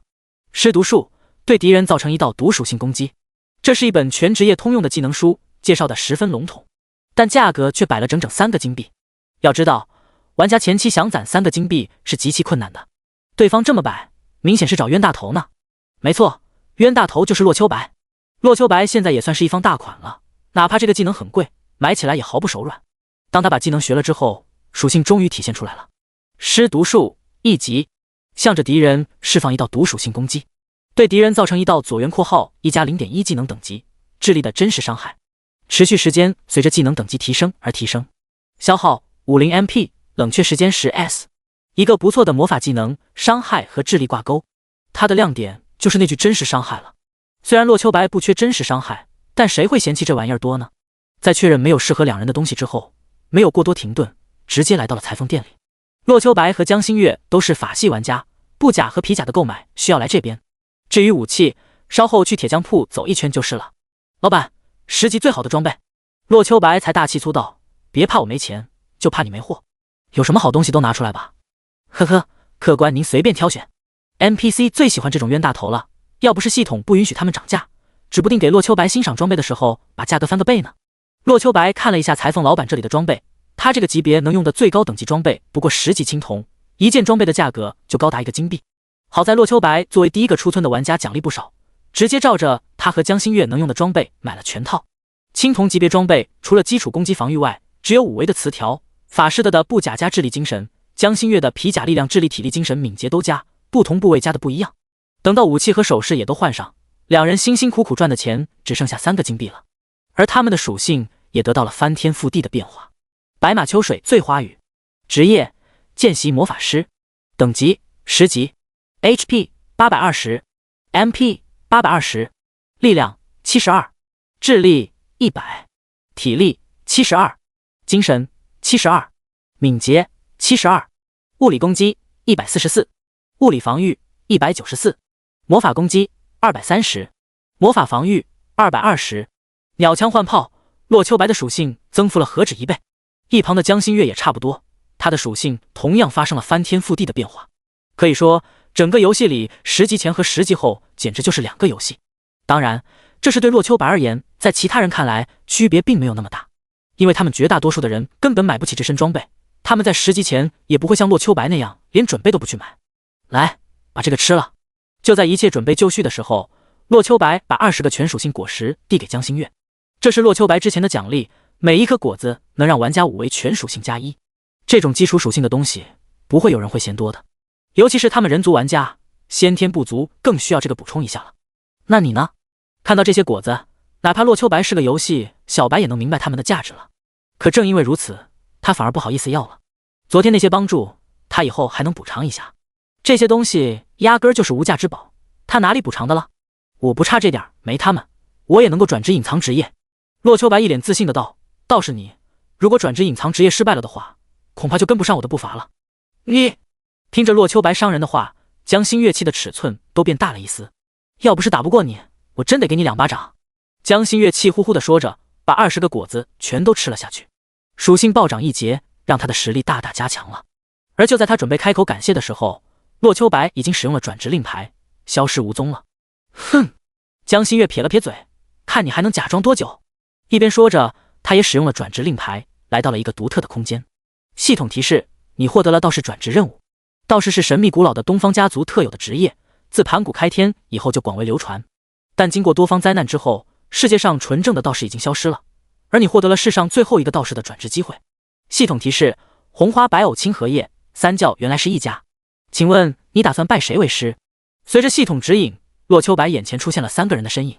这3人都是一副老者模样，左边一人手持3宝玉如意，中间一人手拿太乙拂尘，而最右边一人手中拿着的则是一柄黑剑。他们身上全是华光宝盖，那种仙儿又仙的感觉，只让洛秋白感觉到淡淡的威压，心生顶礼膜拜之意。看着3人的虚影，洛秋白很快就确认了他们的身份：元始天尊、老子以及通天教主。我去，我有资格拜他们为师。哪怕明知是游戏，洛秋白也不由得心生感慨。这3位大佬，随便一个都能干掉游戏的终极 BOSS 吧？如今自己竟然有资格拜他们其中之一为师，以后游戏里谁敢不给面子？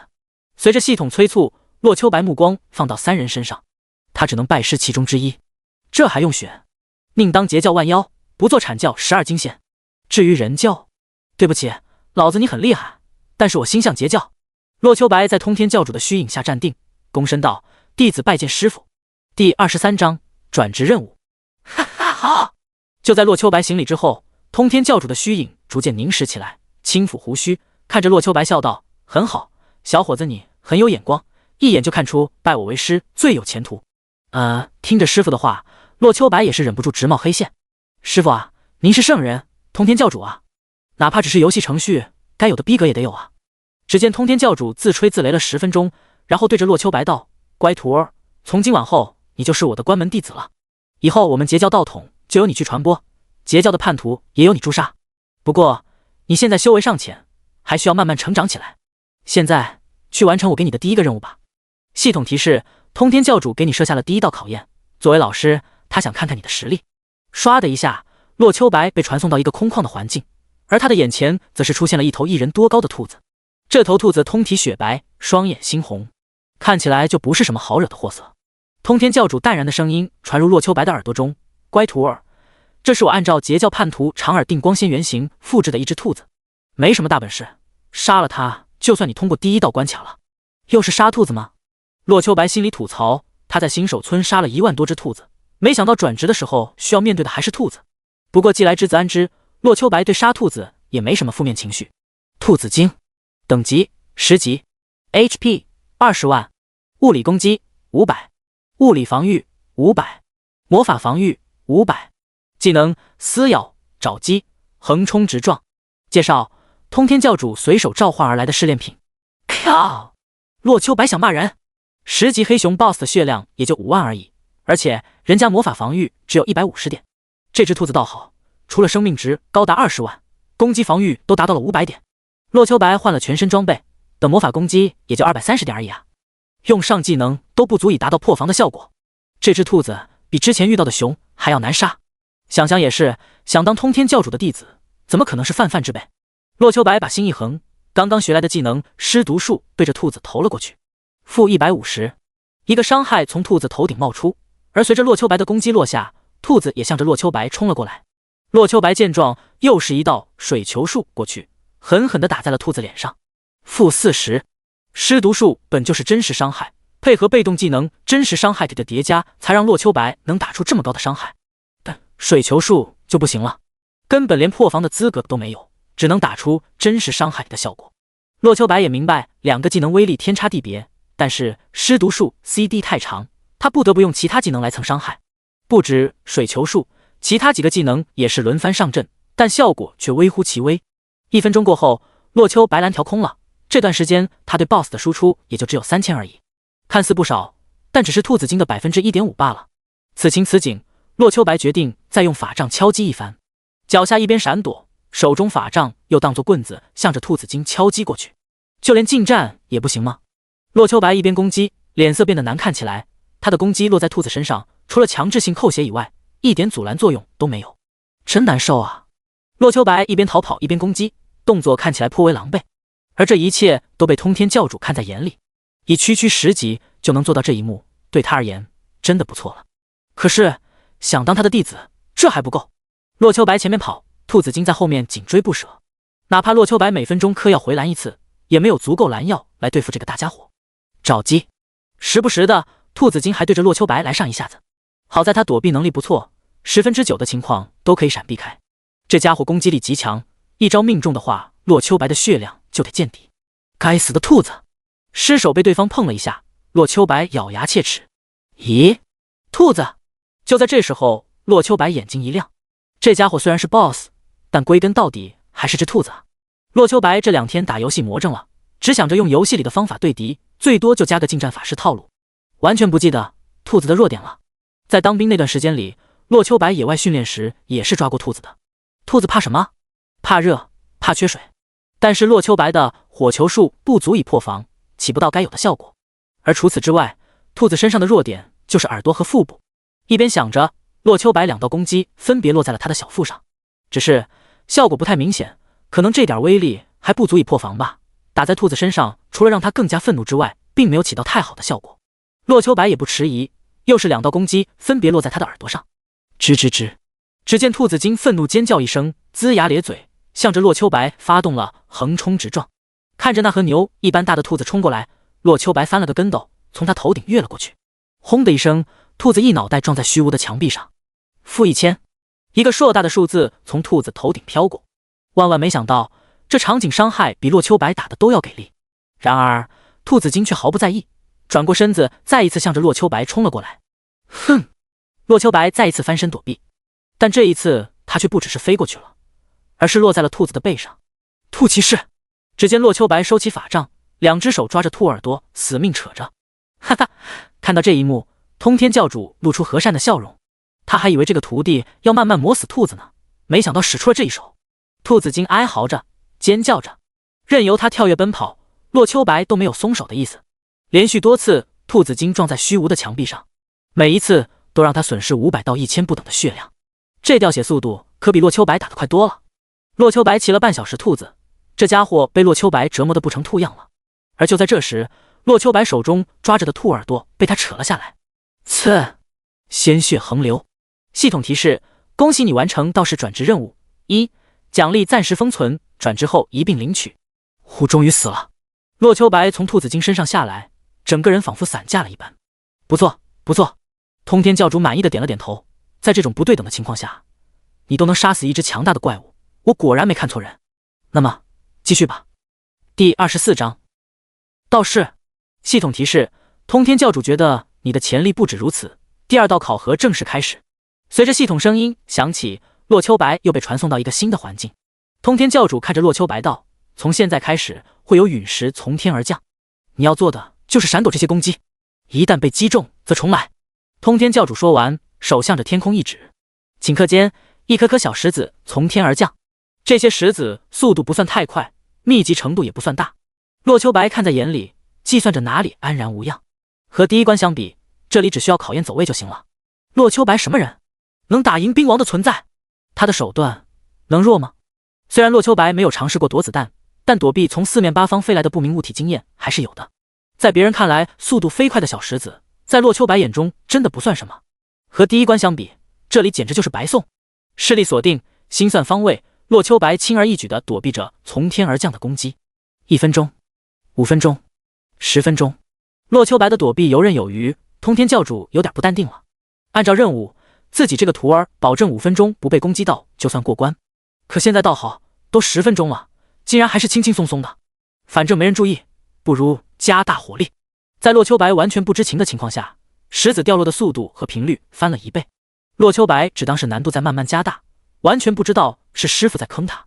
他的动作变得更加矫捷，虽然数次险象环生，但仍旧保持着零上。时间一点点过去，直到洛秋白坚持了40多分钟，精神感觉有些萎靡，突如其来的一颗不在计算中的陨石向着洛秋白砸了过来。看着近在咫尺的陨石，前后左右已经无处可躲。洛秋白手中法杖猛地自下而上一挥，只见那颗陨石不偏不倚地打在他的法杖上面。系统提示：您的武器已损坏。武器坏了，而那颗陨石也稍微偏离了运行轨迹。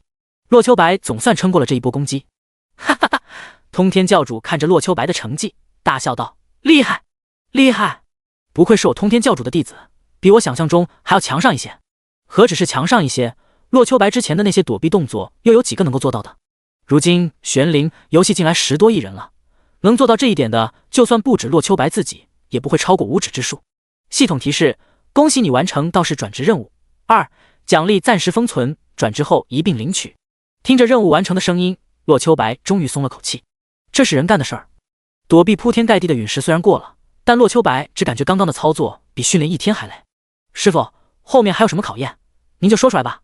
洛秋白坐在地上，没形象的道：不过先说好了，您得先给我一把趁手的武器。我的法杖在刚刚击落陨石的时候毁坏了，考核暂时就这么多。通天教主摆了摆手道：只这2个考核已经有资格当我的弟子了，至于第3个任务，就等你下次晋级的时候来考验吧。系统提示：你得到通天教主的认可，正式转职为道士职业。系统提示：你获得了道士职业模板。系统提示：你原有的职业技能已经消失。系统提示：你获得了道士职业技能模板，达到要求后可自行解封。系统提示：你解封了道士职业技能，请自行查看。随着一条条系统提示响起，洛秋白终于转职成功了。实际上考核是有第3项的，但洛秋白第1个任务完成的十分完美，更是超额完成了第2项考核。原定的第3项考核已经完全没必要了。当然，奖励还是存在的。还不等他打开模板查看，通天教主右手一挥，一柄黑剑出现在他的手中。这柄剑长3尺6寸5分，剑身与剑鞘通体造黑，有青色莲花附绕其上。哈，既然为师毁了你的兵器，那这柄剑就当做你的配件吧。通天教主把手中长剑扔向洛秋白，长剑有灵，安安稳稳停在洛秋白的眼前。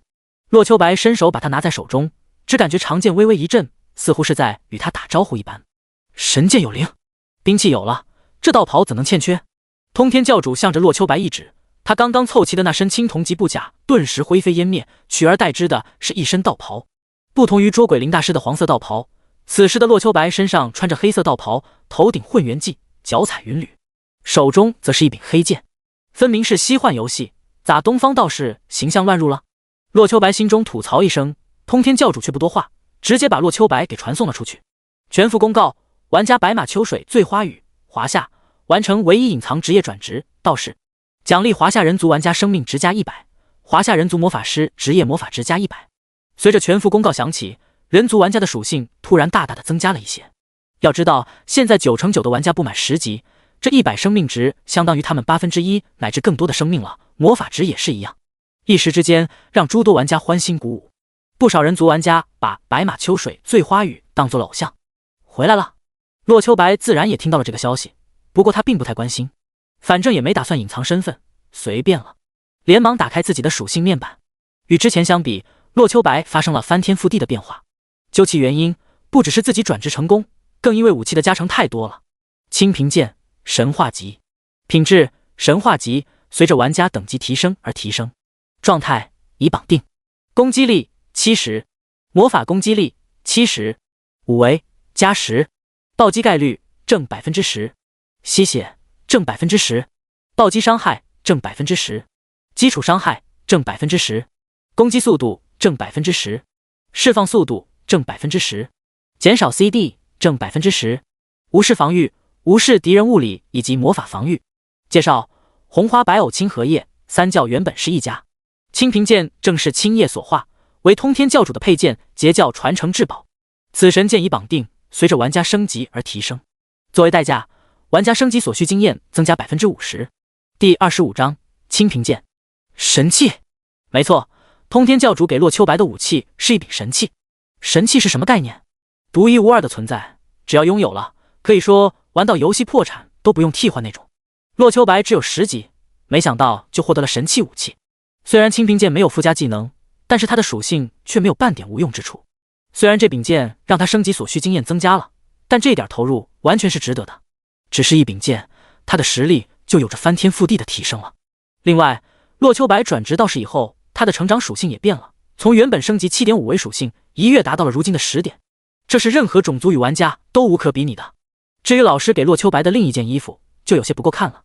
黑绸道袍，白银，等级10级，物理防御100，魔法防御100，五维20，生命值100，魔法值100，耐久度30%。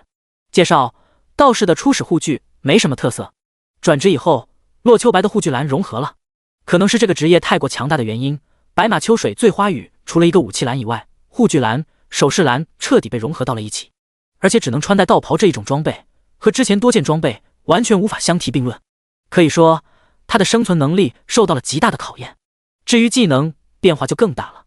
虽然天赋技能、技能突破和生活技能采集术以及之前学到的尸毒术还在，但原本属于魔法师的魔法星弹以及火球术、水球术、地刺、锋刃都已经消失不见了，取而代之的则是道士的专属技能术，分别被烈火咒、寒冰咒、后土咒、神风咒代替了。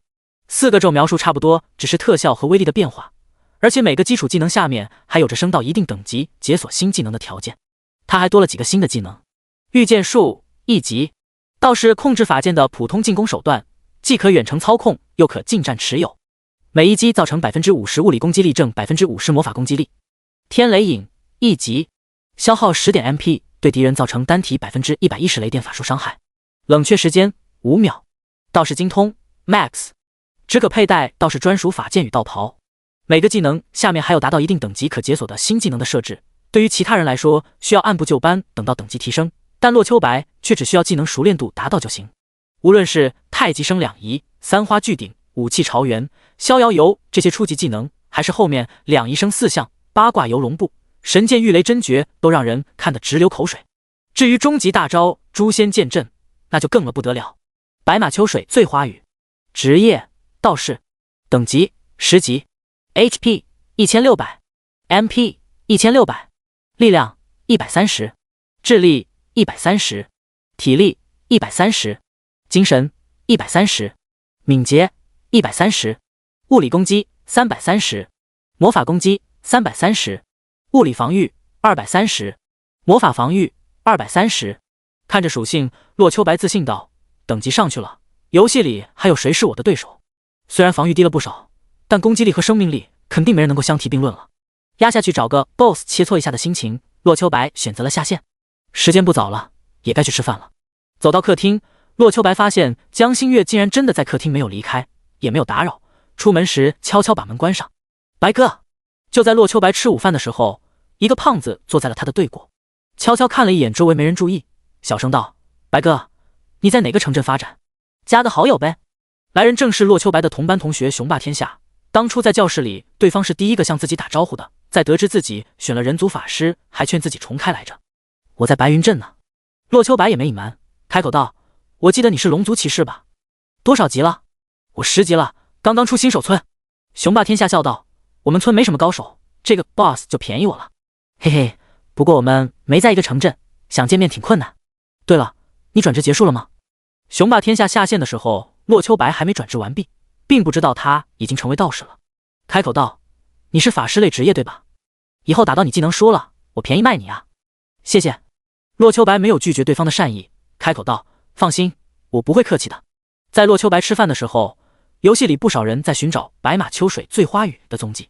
如果说玩家的反应还算正常的话，那创世纪公司的程序员们就不淡定了。完成了，他竟然完成了！众多程序员看着系统传来的警示，顿时陷入不知所措的局面。怎么会这样？创世纪第一股东也是公司的 CEO 皱了皱眉道：道士职业这么早就放出来了？开玩笑呢，这可是游戏里数一数二的职业了。按理说玩家们60级前没资格接触的，为什么这么快就有人完成了？第二股东也是一脸难以置信，这究竟发生了什么？这个玩家是如何触发任务的？又是如何完成的？金总、玉总，程序员王海一脸苦涩的道：白马秋水醉花雨是地全服一个从新手区走出来的玩家会随机获得一个隐藏职业转职令牌，第一个走出来，就他，一个人族。金总难以置信，人族初期多弱我比谁都清楚，而人族法师更是弱中之弱，他是怎么做到第一个走出来的？那点输出，前100个人里也不可能有人族啊。王海不敢隐瞒道，他刷够了新手村村长好感值，获得了新手村唯一一本采集术，然后刷了1天兔子任务经验对上去的。等一下，即使他刷任务到10级，一个人族法师他怎么杀10级 BOSS？ 玉总打断道，10级法师除非一身青铜，否则都不足以破防吧。王海看着玉总，一脸委屈道，还不是您奖励了他一本真实伤害吗？他靠这个技能磨死 BOSS 的。真实伤害我给他的。靠！玉总骂咧咧的摇了摇头，苦涩道，原来这个白马秋水醉花雨就是今天来公司的洛秋白啊。我想着他的方案被采纳了，为了示好给他一本加强法师输出的技能也无伤大雅，没想到成了罪魁祸首了。首个完成开传送阵任务，获得本职业神器1件，再加上唯一性隐藏职业自带神器，超出其他玩家太多了。倒是啊，金总也是叹息一声，为了限制这个职业，我们都让他把装备融合，减少属性了，没想到最后让他拿到2件神器。好在倒是技能解锁困难。创世纪游戏公司为了游戏的可玩性，不会刻意加强某一职业或者玩家。不止如此，为了平衡性，还会让某些强大的职业受到更大的限制。其中倒是职业只能佩戴武器和衣服就是其中之一，降低对方基础属性，也算是限制他的成长了。如果是其他人也许还好，但是王海的声音仿佛要哭出来了。但是他的初始天赋是技能突破啊！技能突破 CAO 第26章黑心老板。玄灵是一个非常完善的游戏，虽然有着主神系统管着，但每一个智能 NPC 都有着独立的思想，任何人的一举一动都有可能引起蝴蝶效应，从而影响游戏走向。创世纪虽然是玄灵的拥有者，但是他们在游戏开服之后，除了负责日常维护、加入各种活动之外，像是强行改变玩家进程的事情是不允许的。也因此，洛秋白的出色表现打乱了玄灵的很多布局，对游戏造成的诸多影响，他们根本无法管理。唯一的办法就是用其他方式去引导，比如给洛秋白添点无伤大雅的小麻烦，影响他游戏进程，避免破坏游戏平衡。比如让他进入什么高难度副本之类的。洛秋白完全不知道创世纪公司的险恶用心，否则的话，他一定要拉着对方的手好好感谢一番。吃过午饭，洛秋白给江新月买了一份食物，回到宿舍。看着他还没有醒来的迹象，就再一次回到了游戏当中。游戏开服近50小时了，单是华夏区都已经有数千万玩家走出新手村来到城镇。洛秋白已经正式转职，也该去做些任务提升自己了。在白云镇逛了没多久，洛秋白就找到了很多小任务，比如帮寡妇珍妮送信，帮山姆大叔买酒，帮小孩找遗失的玩具，比如帮铁匠找矿石，都是很小的任务，要么繁琐，要么奖励不符合自己需求，根本提不起兴趣了。直到最后，洛秋白看到了一个愁眉不展的城镇护卫队长汤姆。汤姆队长，您是在烦恼什么呢？洛秋白向着护卫队长询问道，有什么可以帮到您的吗？是你啊，冒险者。汤姆看到洛秋白，开口道，白云镇东边出现了一群野狼，他们的存在对白云镇居民造成了极大的困扰，但我手底下的卫队都有着其他任务，你愿意帮我去清理一下狼群吗？系统提示，您是否接受任务清理狼群？取得50颗狼牙，回来交给防务兵小队汤姆。50颗狼牙？洛秋白眉毛挑了挑，只是区50个狼牙，还真不够他费事儿的呢。组织了一下话语，洛秋白对着汤姆道，汤姆队长，区50颗狼牙根本不能体现我的实力，不如我拿来5000颗狼牙如何？哦，5000颗狼牙。汤姆看向洛秋白道，白马秋水醉花雨，您很勇啊。开玩笑，我超勇的。洛秋白自信笑道，怎么样，我把5000颗狼牙拿来如何？根据洛秋白在村长那里得到的常识，他已经可以明确超额完成任务能够得到超额奖励了。这个任务左右不过经验、金钱以及装备技能的奖励。他100倍完成任务的话，除了经验和金钱至少能够翻100倍之外，装备和技能应该也会得到提升。还是那句话，系统不会允许 NPC 不会无缘无故坑你的奖励。就凭你。护卫队长汤姆审视了洛秋白一眼，摇了摇头，冒险者，话说的不要太满，你能拿回50狼牙就不错了，再多小心贪多嚼不烂。一边说着，还给了洛秋白一个鄙视的目光。听着对方的鄙视，洛秋白非但没有生气，反而觉得有戏。既然如此，那当然要争取一下了。汤姆队长，我对自己的实力有信心。洛秋白信心满满的道：“真的，您交给我去吧，我保证完成任务。”这汤姆犹豫了一下，似乎是在考虑这件事情的利弊。这件事情太严重了，你自己万万是杀不了5000野狼的。汤姆摇了摇头道：“据探子回报，那群狼里还有着精英狼乃至狼王存在。你悄悄过去杀50头普通狼也许可以，但杀5000狼肯定会惊动精英狼和狼王的。你太弱了，想完成这个任务完全是天方夜谭。有精英怪和 BOSS。” 听到这里，洛秋白就更不能放过了，当即道：“汤姆队长，我相信我能做到，哪怕死回来也与你无关。你就给我发布任务吧。”呵呵，不知死活。你要是愿意，那就去吧。汤姆见洛秋白坚持，也就不再勉强。如果你能拿回5000狼牙的话，我不但给你200倍的经验和金钱奖励，还把这个奖励给你。当然，这5000狼牙必须都是你或者你的队伍亲自杀狼获得，否则是不作数的。一边说着，拿出一本技能书让洛秋白看了一眼。天火流星，记载着火系魔法的技能书，使用后可获得一个群攻魔法。需求等级15级，限定职业法师。竟然是群攻魔法！洛秋白哑然。法师升级速度快的原因就是攻击力高，群攻技能多。没有群攻技能的法师还叫法师吗？洛秋白身为法师的隐藏职业道士，怎么能错过这个奖励呢？接取，毫不客气的接取。系统提示：你接取了任务，清理狼群，带回5000狼牙给汤姆，可获得高额报酬。另外，1颗精英狼牙相当于20普通狼牙，1颗狼王牙齿相当于100颗普通狼牙。果然，多倍率完成任务才是王道啊！接到这个任务，洛秋白总算心满意足了。这个任务足够他升级，至于剩下的任务那就没必要了。5000狼牙，如此庞大的杀怪数量，足够他忙活很长时间了。领完任务，转身向着白云镇东边走去。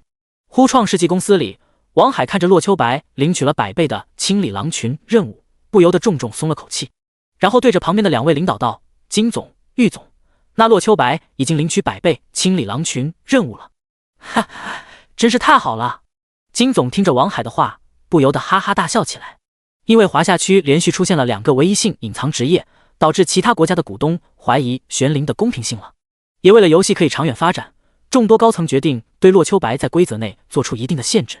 金总和玉总虽然是创世纪大股东和2股东，但为了公司和谐，也必须听取其他人的意见。而且，他们也觉得洛秋白提升太快的话，会影响到游戏平衡。到时候能玩10年的游戏，3年破产，损失最大的只会是他们。就在之前，他们已经把洛秋白如何升级研究透彻了。多倍率完成任务，获得更高额的奖励，这本就是游戏里隐藏着的设定，只是没想到这么早就被玩家发现了而已。洛秋白之前就发现了，没道理现在不会继续如此。因此2个老板就与各国程序员合计了一下，让洛秋白领取一个需要杀很多怪才能完成的任务。这个清理狼群就是其中之一。野狼并非是10级怪物，而是活跃于15级地图的怪物，其中精英怪高达17级， BOSS 更是属于20级的黄金级 BOSS。 狼牙爆率不算太低，基本上每5只狼就会出1颗，但5000颗狼牙的话，5人组队1个星期能刷完就不错了。别人打副本拿手杀得技能的时候，你只有经验和金钱的提升，总归会被别人把平衡追回来的。你的等级虽然不会被其他玩家落下，但奇遇总归是没了吧。我破坏了你的机缘，但你没处说理去，甚至都不知道我在算计你，因为一切都在规则之内。要么说当老板的人心都黑呢。王海看着2个老板，有种不寒而栗的感觉。嘿嘿嘿嘿。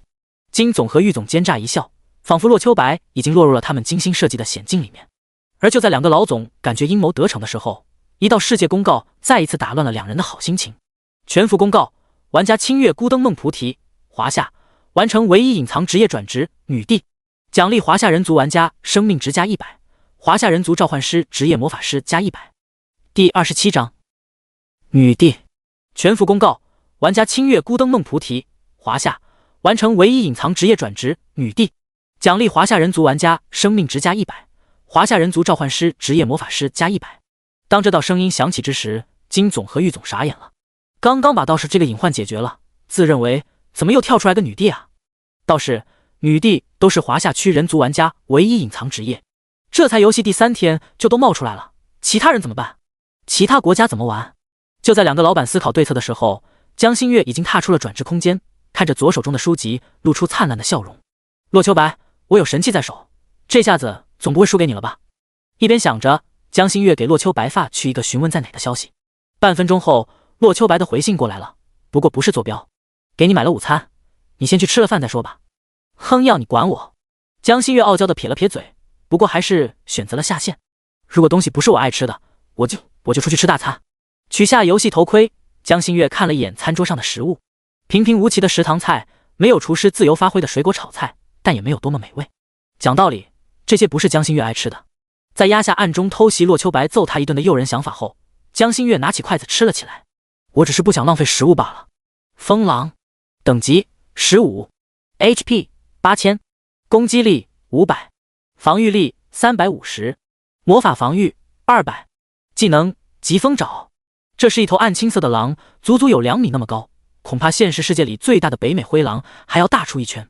不过它的属性对洛秋白来说就不算太高了，除了血厚、攻击力不低之外，属性上还不如新手村遇到的铁背黑熊呢。洛秋白也不迟疑，控制着手中青平剑给对方来了一下子。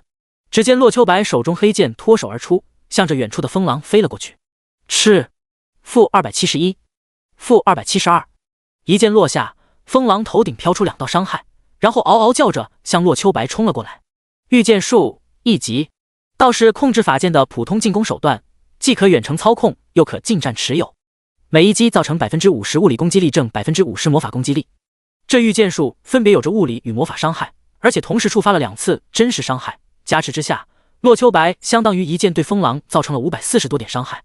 越5级，凭 A 有540点伤害。还有谁？风狼迅速接近洛秋白，而趁着这个时候，他的寒冰咒也已经落下了。-526，因为只有一段伤害的缘故，寒冰咒的伤害反而不如御剑术的伤害高了。不过洛秋白也不介意，毕竟寒冰咒有着降低对方移动速度的效果。看着风狼接近，只见洛秋白黑剑凝聚了一道黄色能量，向地下一指，后土咒，吱吱吱，-235，-237，-232，一个小小的泥潭出现，直接让风狼陷在里面。3道不高的伤害一起冒出，又带走了风狼一截生命。泥潭消失，风狼再一次向着洛秋白冲了过来。此时风狼已经来到洛秋白2米范围，想再施展技能已经不现实了。洛秋白不退反进，迈步的同时，一剑向着风狼脖子划了过去。赤，一剑斩下，带走了风狼450多点生命。看着风狼倒退，洛秋白的下一个技能烈火咒释放了。轰，-527，轰，-142。烈火咒有着爆炸效果，虽然基础伤害不高，但叠加了真实伤害后也是很可观的。神风咒，一道锋刃从剑飙射而出，第5个技能来了。嗤的一下，再一次带走了风狼870点生命。出暴击了！神风咒不是偶然，神风咒除了释放速度快之外，还有着必爆效果。风狼的血已经少了一小半，洛秋白手中黑剑向天上一指，一道紫色雷霆向着风狼落了下来。天雷影，轰！紫色雷霆不偏不倚地击中在风狼身上，带走风狼810生命值的同时，还让他陷入了麻痹状态。还剩下转职前学的尸毒术，洛秋白也没藏着掖着，直接给风狼扔了过去。一个绿油油的286从风狼头顶冒出。不能说尸毒术，只能说洛秋白武器上的无视防御效果太强，现如今其他技能也无视防御了。尸毒术直接成为垫底技能，6个技能都没有让洛秋白失望。不过几秒的功夫，已经带走了风狼将近5000的生命。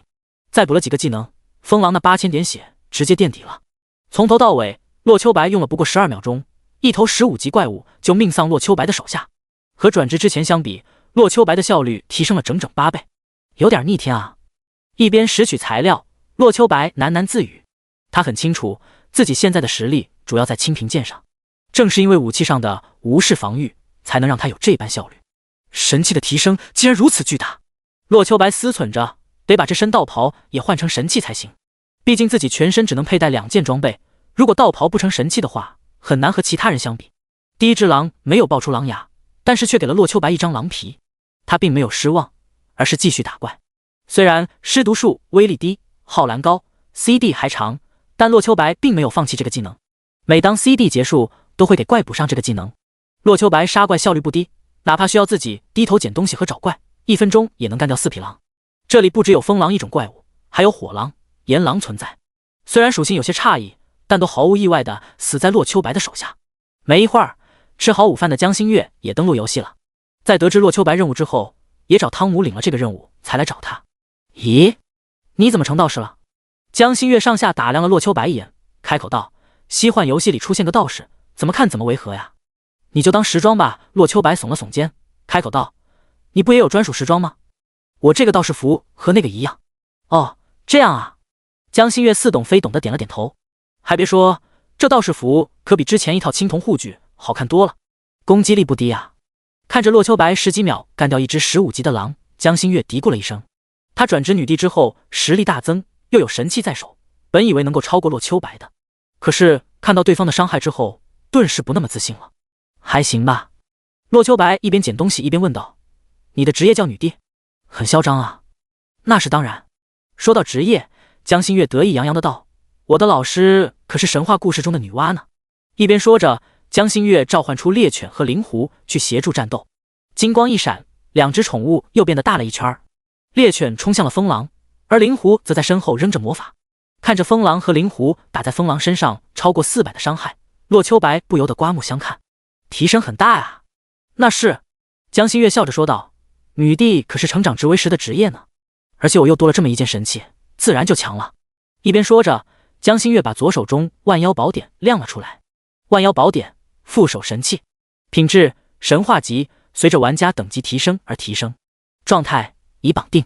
魔法攻击力50，五维加10。主人的庇佑，为自身所有宠物附加 10% 攻击防御光环。互换，可和自身召唤兽互换位置。双子，释放精灵召唤师技能时，召唤兽数量翻倍。心灵控制，将杀死的敌人复活并为你而战。神佑，任何召唤生物均无法对你造成伤害。龙，可契约一头龙为你作战。凤，可契约一只凤凰为你作战。麒麟，可契约一只麒麟为你作战。女娲召唤，召唤女娲降临。介绍：原是女娲手中的招妖幡，经过淬炼后化作了如今的万妖宝典。此宝典已绑定，随着玩家升级而提升。作为代价，玩家升级所需经验增加 50%。第28章狼族精英。看着江心月的副手武器，洛秋白久久说不出话来。一个副手武器竟然有着如此逆天的效果。就现阶段的属性而言，这个副手武器比他的主武器都强啊。这只是副手武器啊，不比其他玩家一身极品技能厉害。要是再拿到龙、麒麟宠物蛋的话，那就更加逆天了吧。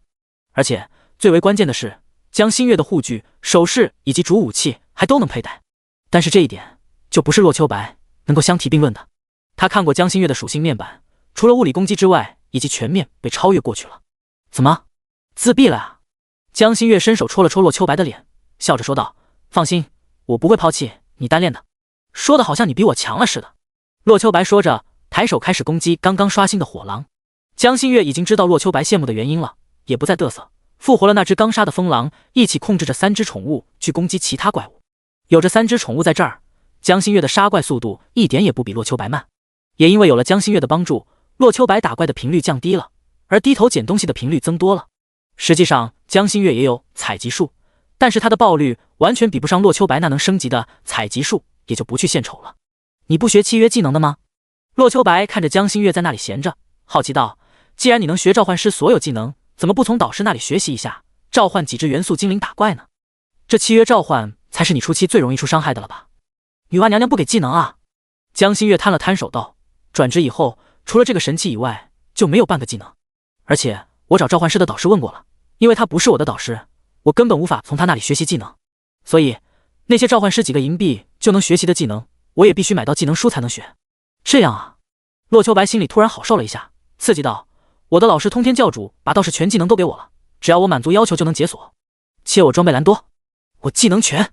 两个人族最强玩家就这般争吵了起来，幼稚的脸旁边的狼都有些看不下去了。嗷！风狼被灭，突然间一头体型更为庞大的风狼刷新出来。嗷！一声狼叫，风狼向着洛秋白冲了过来。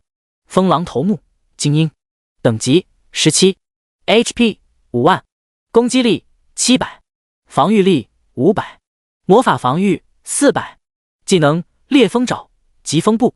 介绍：风狼一族的强者，实力远不是普通风狼能够相比的。终于来个精英怪了。看到风狼的属性，洛秋白的后土咒率先发动了。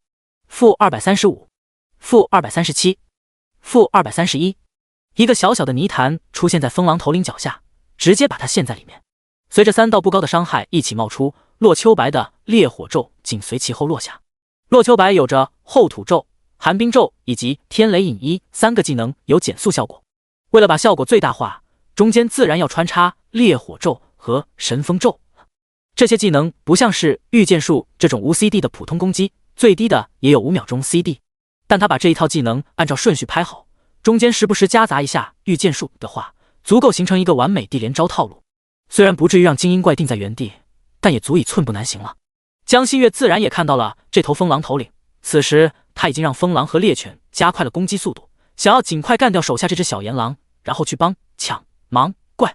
心灵控制，将杀死的敌人复活，并为你而战。目前控制数量1。江心月现在他控制一头普通风狼，打怪速度都能和洛秋白旗鼓相当，只要拿下这只精英怪，江心月的打怪速度都能超过洛秋白了。但是他想控制这头狼的话，需要输出比洛秋白高才行。洛秋白自然也看明白江心月的企图了，这种成人之美的事情他并不反对，但是这并不代表洛秋白不能逗逗对方。看着江心月已经把灵狐派过来了，洛秋白突然向前一步，手中长剑砍在风狼头领身上。负452，虽然攻击力不如用技能，但是攻击频率快啊，配合技能一起使用，洛秋白的输出又快了 10%。 可恶，江心月那个恨啊，恨不得自己过给打他几拳。好在炎狼血不多了，3秒钟后收割了他的生命之后，另外2只宠物也加入了收割风狼头领生命的行列。哼！江心月气得鼓起腮帮子，犹如一只凶猛的母豹子一般顶着洛秋白。洛秋白呵呵一笑，手下攻击却没有停顿下来。以洛秋白的心算水平，从攻击这头风狼开始，他清楚的知道自己输出了多少，只要卡在最后停下来，完全不用担心抢了这头狼的归属。哦！就在这时，江心月控制的风狼对着风狼头领发出了不计代价的攻击，以伤换伤。为了争抢输出，江心月已经准备好牺牲这头风狼了，这也是没办法的事情，不拼命他的输出比不过洛秋白，更何况风狼一直存在，他就没办法换新的风狼统领了。在他的神器光环下，这种心灵控制的怪物比他们死前更强，但是弊端就是生命无法回复，死亡就彻底消失了。此时江心月用直接让风狼上去拼命，逐渐缩短了2人的输出伤害。落 10%， 降 7%， 落 15%， 降 13%， 落 25%， 降 24%， 落 37%， 降 37%。2人的伤害旗鼓相当，当2人的输出差距不足100时，洛秋白突加快了些许手速。这点差距如果不仔细观察是难以发现的。没一会儿，2人的差距又拉开了一点。落 41%， 降 40.8%， 落 44%， 降 43.2%。 可恶的家伙，你就别怪我不讲武德了。江心月怒火中烧，变得有些失智了。就在洛秋白的后土咒即将命中风狼头领的时候，猎犬一个猛扑撞开了精英怪。Miss！ 洛秋白这一道魔法打空了。洛秋白扭头看了江心月一眼，发现他冲着自己做了一个鬼脸。至于吗？洛秋白无奈，这该死的胜负欲啊！洛秋白见对方连这样的手段都用出来了，也就不再和对方竞争，舍去技能，用一道道御剑术落下，消耗着怪物的生命。落 49%， 降 49%， 落 49.8%， 降 49.9%。 一直到最后，江心月控制着宠物发出最后的攻击，而洛秋白算准了伤害刃，打出了最后一击天雷翼。负394，负493 ，Miss， 轰，负1230，出暴击了。系统提示：恭喜你所在的队伍杀死风狼头领，获得1000点经验。落 50.01%， 降 49.99%。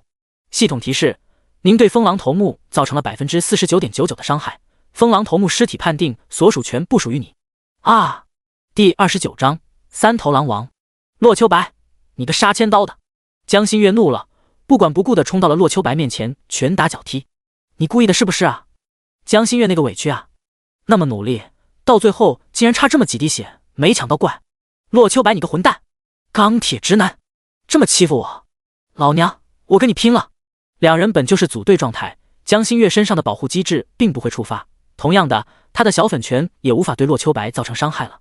洛秋白也是没有想到，江心月把代价太大的召唤女娲之外全部手段用上，最后关头还把怪抢了。怪谁？除了洛秋白他本人，谁都怪不了。自然而然，此时他任由江心月拳打脚踢，反正又不疼，喂打2下就行了，你别咬我啊！你可是女神啊，这太有损形象了。洛秋白看着江心月，愤怒的都用牙咬了，一边打开游戏录像一边道：“别打了，别打了，我陪你，你个 boss 总行了吧？”哼！听着洛秋白的保证，江心月总算是饶了对方。打了洛秋白一顿，江心月也出了气了。他对游戏的兴趣只是刚刚培养起来，远远不是其他人那般网瘾少年的样子，只不过是损失区精英手下而已，发个怒就行了。能正大光明打洛秋白一顿，已经大赚了呢。随着江心月解气了，洛秋白和江心月再一次进入和谐杀怪阶段。接下来洛秋白可不敢皮了，遇到精英怪的时候，输出1/3以后立马停手，完全不给江心月借机发挥的借口。当刷了209个狼牙，外加831个狼皮时，江心月如愿拿到了火狼头目的控制权。火狼头目精英控制者清月孤灯梦菩提，等级17， HP 5万，攻击力700，防御力500，魔法防御450，技能烈焰爪、烈焰咆哮。介绍：火狼一族的强者，实力远不是普通火狼能够相比的。死后被清月孤灯梦菩提复活，拥有了更加强大的实力。江心月有着神器武器在手，效果在火狼身上同样有效。风狼速度快，火狼攻击强，土狼防御高，这是此地3种狼的区别。在江心月神器的辅助下，火狼头目打怪速度比洛秋白慢不了多少了。配合着另外2只宠物，战斗力已经碾压洛秋白了。哪怕杀怪期间洛秋白的技能全部提升了1级，也只能说略有不及了。刷！一直到下午6点，两人都已经达到了13级，而狼牙更是打了700多个。下线吃饭吧。洛秋白看向江心月道：“今天早点吃饭，估摸着晚上能升到15级了。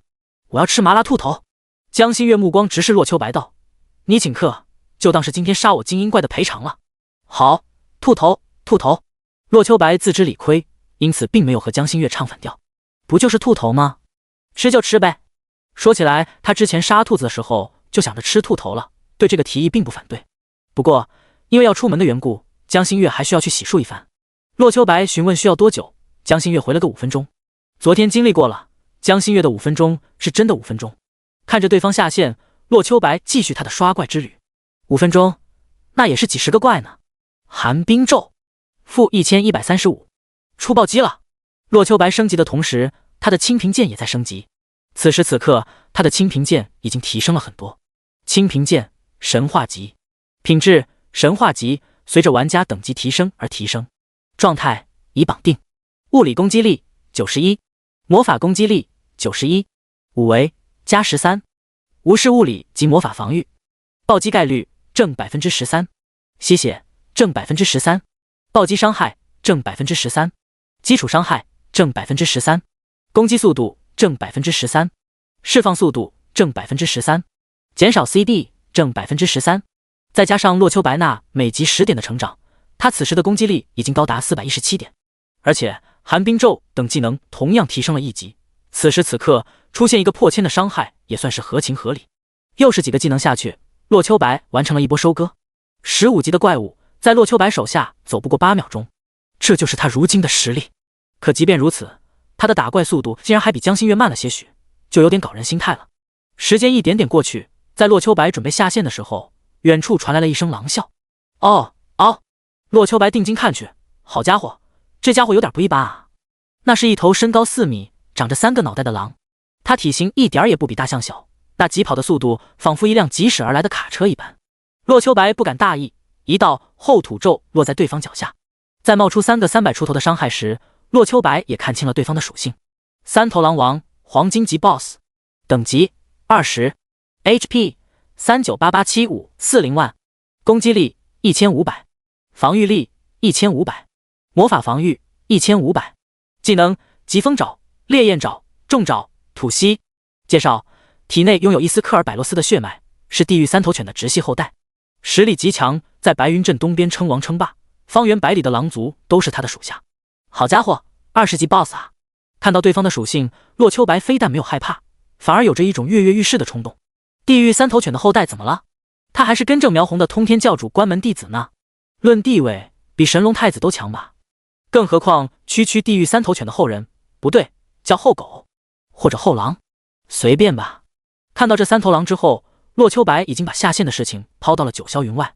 下线，那是杀完 BOSS 以后的事儿。此时3头狼王已经距离洛秋白越来越近了，烈火咒、寒冰咒、神风咒接连落下，带走了对方3000生命。洛秋白粗略计算了一下，40万血的话，也就10来分钟的事儿吧。看剑！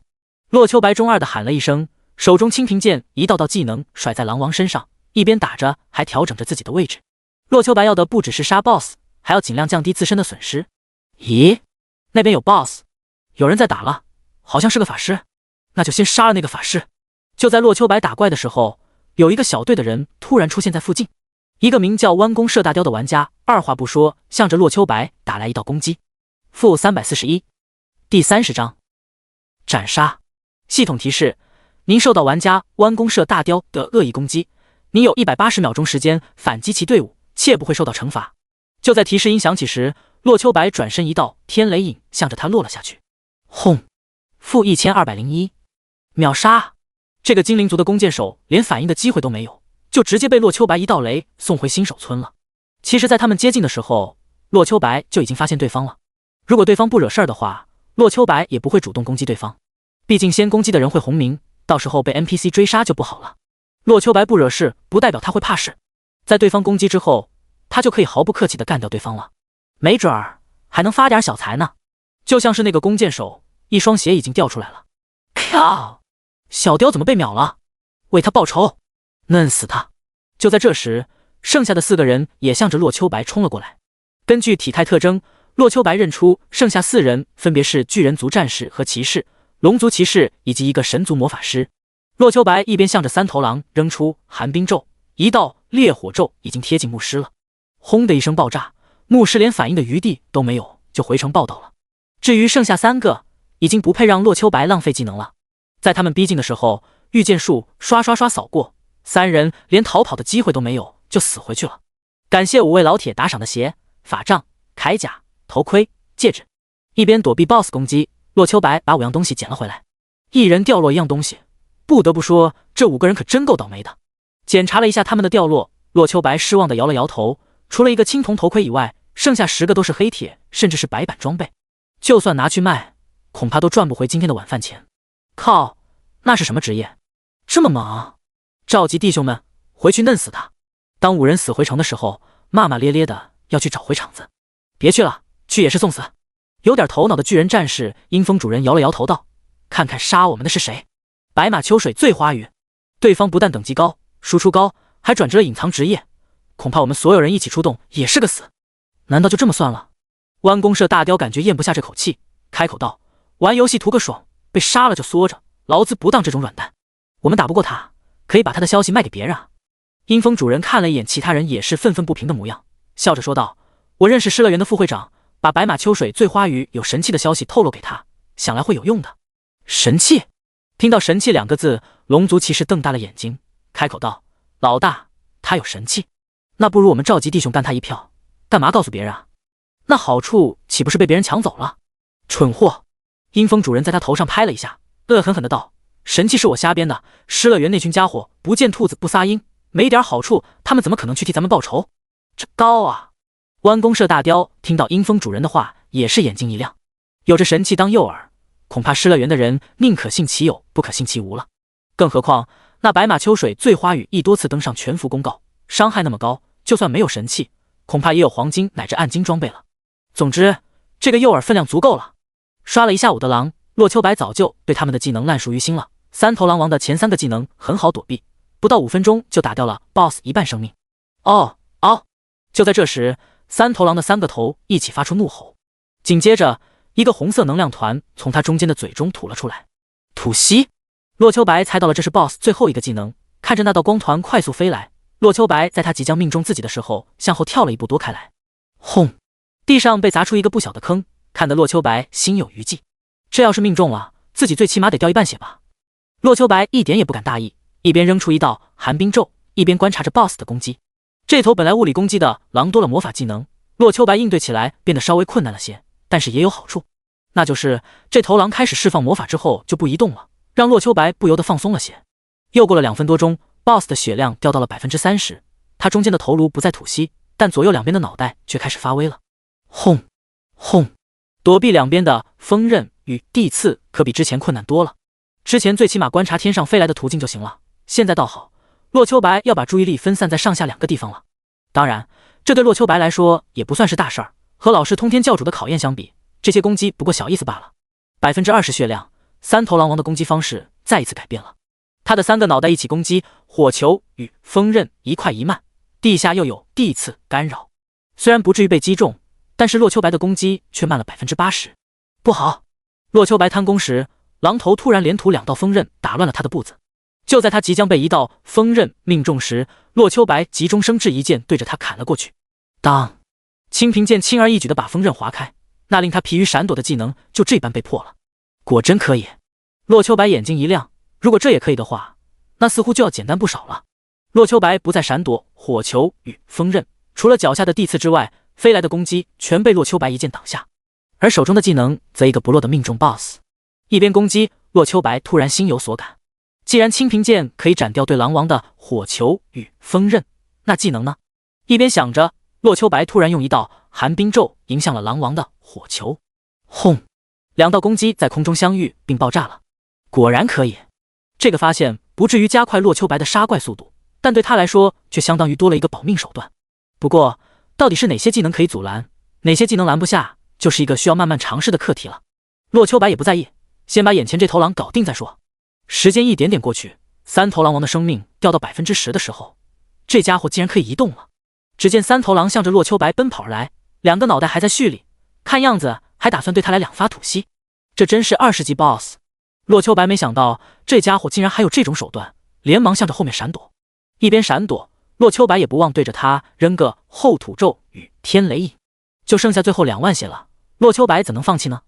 御剑术-360，-365，神风咒-1212。虽然因为闪躲导致效率慢了不少，但 BOSS 的血量仍旧在稳步下降着。就在5分钟后，洛秋白总算干掉了这个 BOSS。 系统提示：恭喜你杀死3头狼王，获得经验50万。刷！金光一闪，洛秋白升到了14级。第31章麻辣兔头。呼！擦了一下不存在的汗水，洛秋白低下头，对着3头狼王施展了采集术。这可是黄金 BOSS， 哪怕狩猎怪不掉装备技能，也得出点好东西吧。系统提示：您获得了狼王之牙 X2。系统提示：您获得了狼王皮毛 X1。系统提示：您获得了狼王精血 X1。系统提示：您获得了狼王之卵。系统提示：您获得了狼王之骨。5样东西可谓是大丰收了。就在洛秋白准备继续刷怪的时候，突然收到了一条信息：吃饭了。洛秋白查看了一下，不看联系人都知道是江心月发来的，顿时明白他已经准备好了，立即找了个安全地方下线走人。2分钟后，洛秋白洗了把脸，打开了房门。此时江心月正一脸不爽地站在门口。不是说5分钟就好吗？怎么反而让我等了你半小时？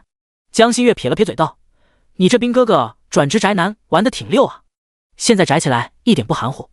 呵呵，我也没想到你说5分钟真的5分钟就搞定了呀。想着刚刚获得的战利品，洛秋白觉得暂时还是隐瞒的好，尴尬一笑道：我一哥们儿女朋友让他等5分钟，结果被他女朋友不耐烦地打了一顿。为啥挨打？江心月疑惑地看向洛秋白，没有 get 到重点，疑惑地问道：其中肯定还有故事的吧？是啊。洛秋白点了点头道：我哥们儿那女朋友一边打一边说：催什么催啊？我就让你等5分钟，至于半小时叫我一回，半小时叫我一回吗？江心月刚想说他才不是这样的人，突然反应过来了，巴掌冲着洛秋白拍了过去，占谁便宜呢？一边说着连打了3、4下。哼，虽然承受江心月这一巴掌不好受，但洛秋白还是能感觉到他下手越来越轻了的。哼，江心月似乎意识到有些不妥，转过羞红的小脸，连忙道：别耽搁了，该去吃饭了。吃兔头，吃兔头。好，吃土，吃土。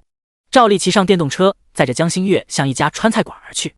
这家川菜馆不一定正宗，但是味道却很符合咱们北方人口味。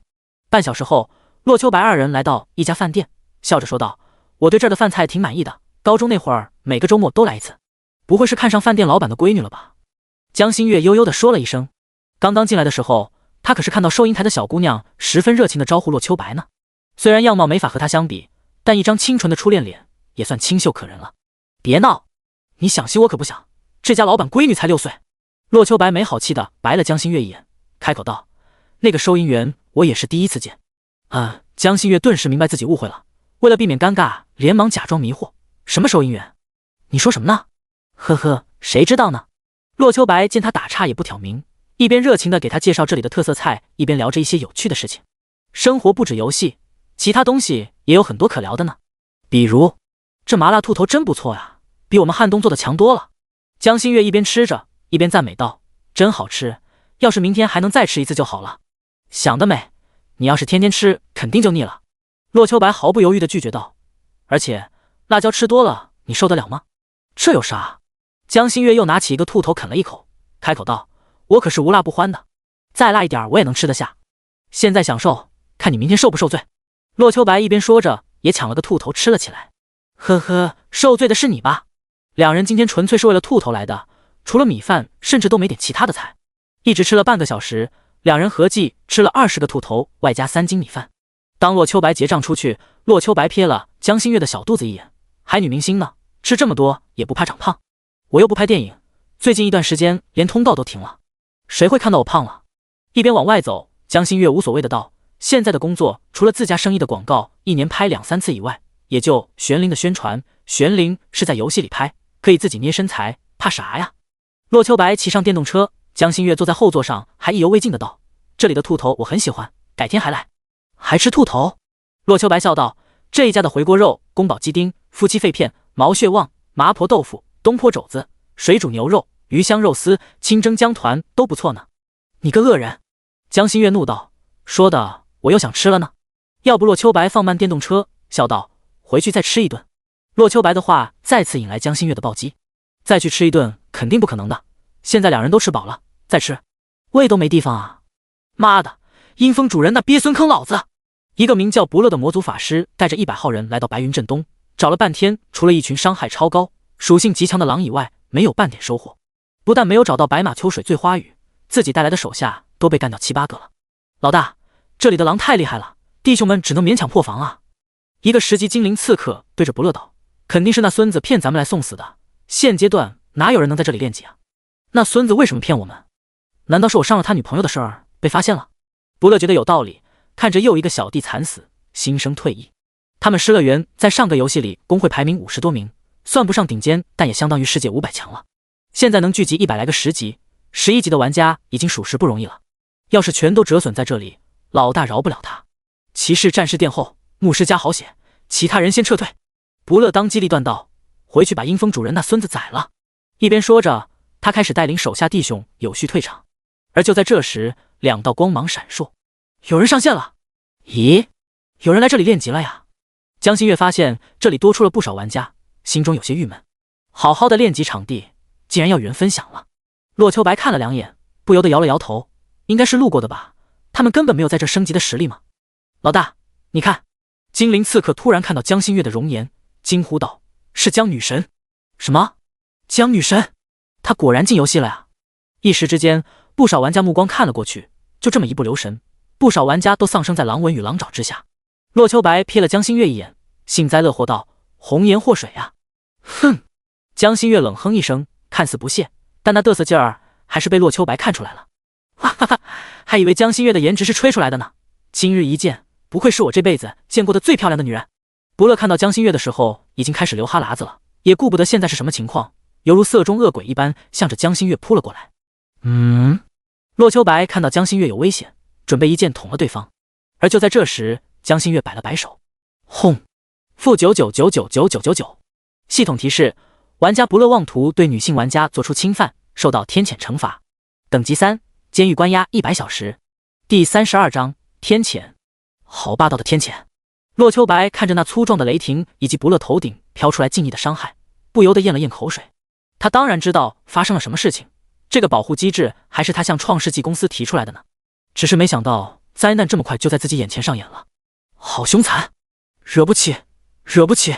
失乐园的人看到副会长被雷劈的尸体，不由得咽了咽口水。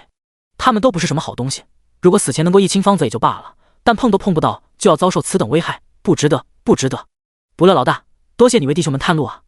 失乐园里不乏有江心月的狂热粉，现实里都敢拼着关监狱也要扑上去的那种，更何况游戏里了。在不乐上前的时候，也有2个人蠢蠢欲动，但那道闪电彻底打消了他们的念头。有2头狼扑向了洛秋白与江心月。你先稍等。洛秋白一边给江心月发去队伍消息，手里提着青平剑与一头狼缠斗起来。江心月已经被认出来，那他就不适合当场杀人了，否则所有人都会怀疑白马秋水、醉花雨和江心月的关系。再加上白马秋水、醉花雨和清月、孤灯梦菩提接连登上全服公告，那江心月未来在游戏里就休想得到安宁了。此时失乐园在这儿的老大都没了，剩下的人因为失手又被狼群灭了大半，不到3分钟，失乐园的玩家就死得死逃的逃了。洛秋白确认对方死光了，开始接手了剩下的狼群，而江心月也召唤出2只宠物，开始对狼群进行屠杀。至于那只火狼头领，已经因为下线的缘故被刷没了。那人叫不乐对吧？一边清理着野狼，江心月看向洛秋白道：“能查到他是哪的玩家吗？”“应该可以吧。”洛秋白也不用提醒，淡淡的道：“这件事情你不要参与，交给我就行了。”虽然不乐没有占到便宜，但他的举动已经是冒犯了。既然如此，自然得报复回来。以江心月的号召力，他完全能让粉丝把不乐杀得出不了城，甚至被线下单杀的可能都有。但是那就意味着这件事情要公布出去，到时候肯定会有不少风言风语。与其如此，不如洛秋白直接把事情揽下来。洛秋白看了江心月一眼，打趣道：“得亏你的 ID 没曝光，否则更加不得安宁了。你是嫌我麻烦了？”江心月捏了捏拳头，把刚刚复活的狼移到洛秋白身旁，狠狠的道：“让他咬你哦！”切洛秋白踢了火狼一脚，不屑道：“组队情况下你又伤不了我，那我要是离队，然后故意接近你呢？”江心月仿佛头上长角的恶魔一般桀桀笑道：“会不会让你跟那个不乐一样被关进去呢？”“我错了。”洛秋白连忙举起手来，一秒认怂。“不怂不行啊！这娘们贼虎，洛秋白可不确定他是不是真能做出这种事情。认怂而已，不寒碜。”哼！江心月傲娇的抬起头来，控制着3只宠物继续刷怪。此时洛秋白已经退出了战斗状态，拿出之前的宠物蛋递给江心月道：“诺你的。”“咦，宠物蛋？”江心月看了一眼洛秋白递过来的东西，惊讶道：“哪儿来的？”“3头狼王宠物蛋，可孵化1只3头狼王为你战斗。之前下线前刷到的。”洛秋白摆了摆手道：“拿去孵化吧，多1只宠物，我们还能提升些效率。”“行吧，我就勉为其难的收下吧。”江心月也不客气，咬破手指，把一滴血点在宠物蛋上，血液没入蛋里一闪而逝，紧接着蛋壳上就破碎开了。没一会儿，1只蠢萌的哈士奇出现在江心月的手里。3头狼幼崽，黄金宠物，等级1级， HP 500，攻击力50，防御力50，魔法防御50，技能撕咬爪击。介绍：3头狼的幼崽体内拥有伊斯科尔百洛斯的血脉，是地狱3头犬的直系后代，若有奇遇可长出3个头颅。不愧是黄金宠物啊！看着属性，洛秋白赞叹道：“等它成长起来，比之前那个火狼头目的战斗力都夸张呢。”当怪物成为玩家宠物时，品质不变，但属性会自动降1级。眼前的3头狼幼崽，除了血量之外，不会比同级别白银 BOSS 弱。亏了！就在这时候，江心月大喊一声：“早知道不要了，他分担我的经验啊！”就在刚才，1只疯狼被杀的时候，江心月发现有一部分经验钻入了3头狼幼崽的经验条里，顿时不满道：“万妖宝典已经分担我1半经验了，他又把我的经验分走了1/10，等级要大大落后了啊！烦，接着烦！”洛秋白一个雷劈死土狼，鄙夷道：“你问问其他玩家，看看他们谁会把神器和黄金宠物当作负担？身在福中不知福，说的就是你吧？”嘻嘻，听着洛秋白拆穿他的意思，江心月不害臊的笑了笑。的确如此，现阶段有黄金级宠物的可能就他自己一个人。当这只小狼等级上来，输出不会比他的猎犬与灵狐的总和低，分担的那点经验根本不重要。杀掉 BOSS 的时候，3头狼王掉落的东西不止1个，但剩下几个东西全是材料。洛秋白也就懒得拿出来了，一边清理狼群，一边查看自己出村领取到的神器线索。第一个完成传送阵任务的玩家获得1条和本职业契合的神器线索。洛秋白在转职道士以后有了专属武器，那这条线索就只能是神器道袍了。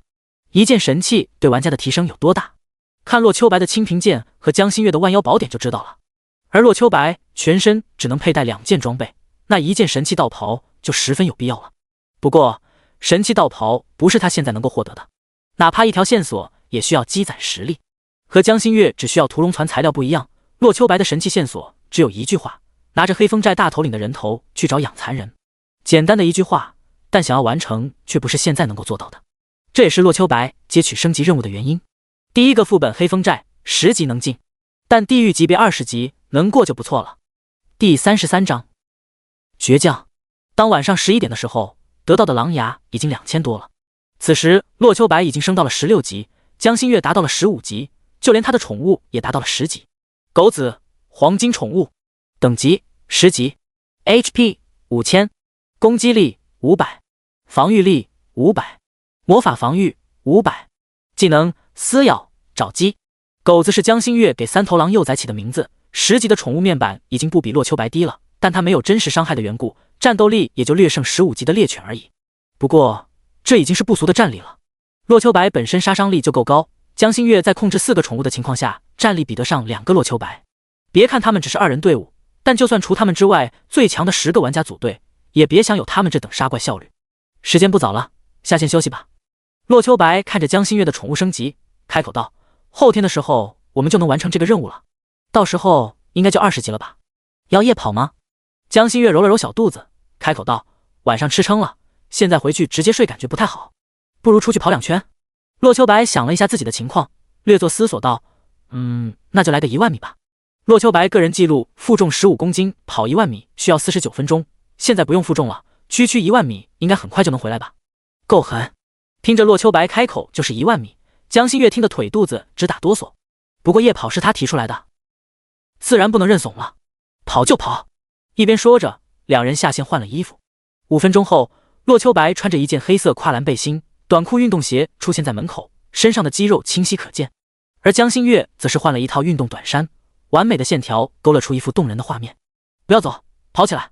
当洛秋白跑了3000米的时候，看着只跑了2000米的江心月已经开始懈怠了，在一边刺激道：来，加油，跟着我的节奏，121，121，121。洛秋白，你简直就是个魔鬼！看着游刃有余的洛秋白，江心月咬牙切齿，这什么人啊？跑了3000米了，速度一点不带减缓的。我真傻，真的。我单知道洛秋白战斗力爆表，没想到他的耐力更强，跟他比真是自取其辱啊！江心月仿佛受了莫大的委屈，咬牙坚持着在后面跑着。当洛秋白跑完1万米的时候，发现江心月已经没什么力气，但仍旧在坚持着。何必呢？洛秋白叹了口气，来到江心月身旁道：别跑了，咱们该回去了。不行，说了1万就得1万。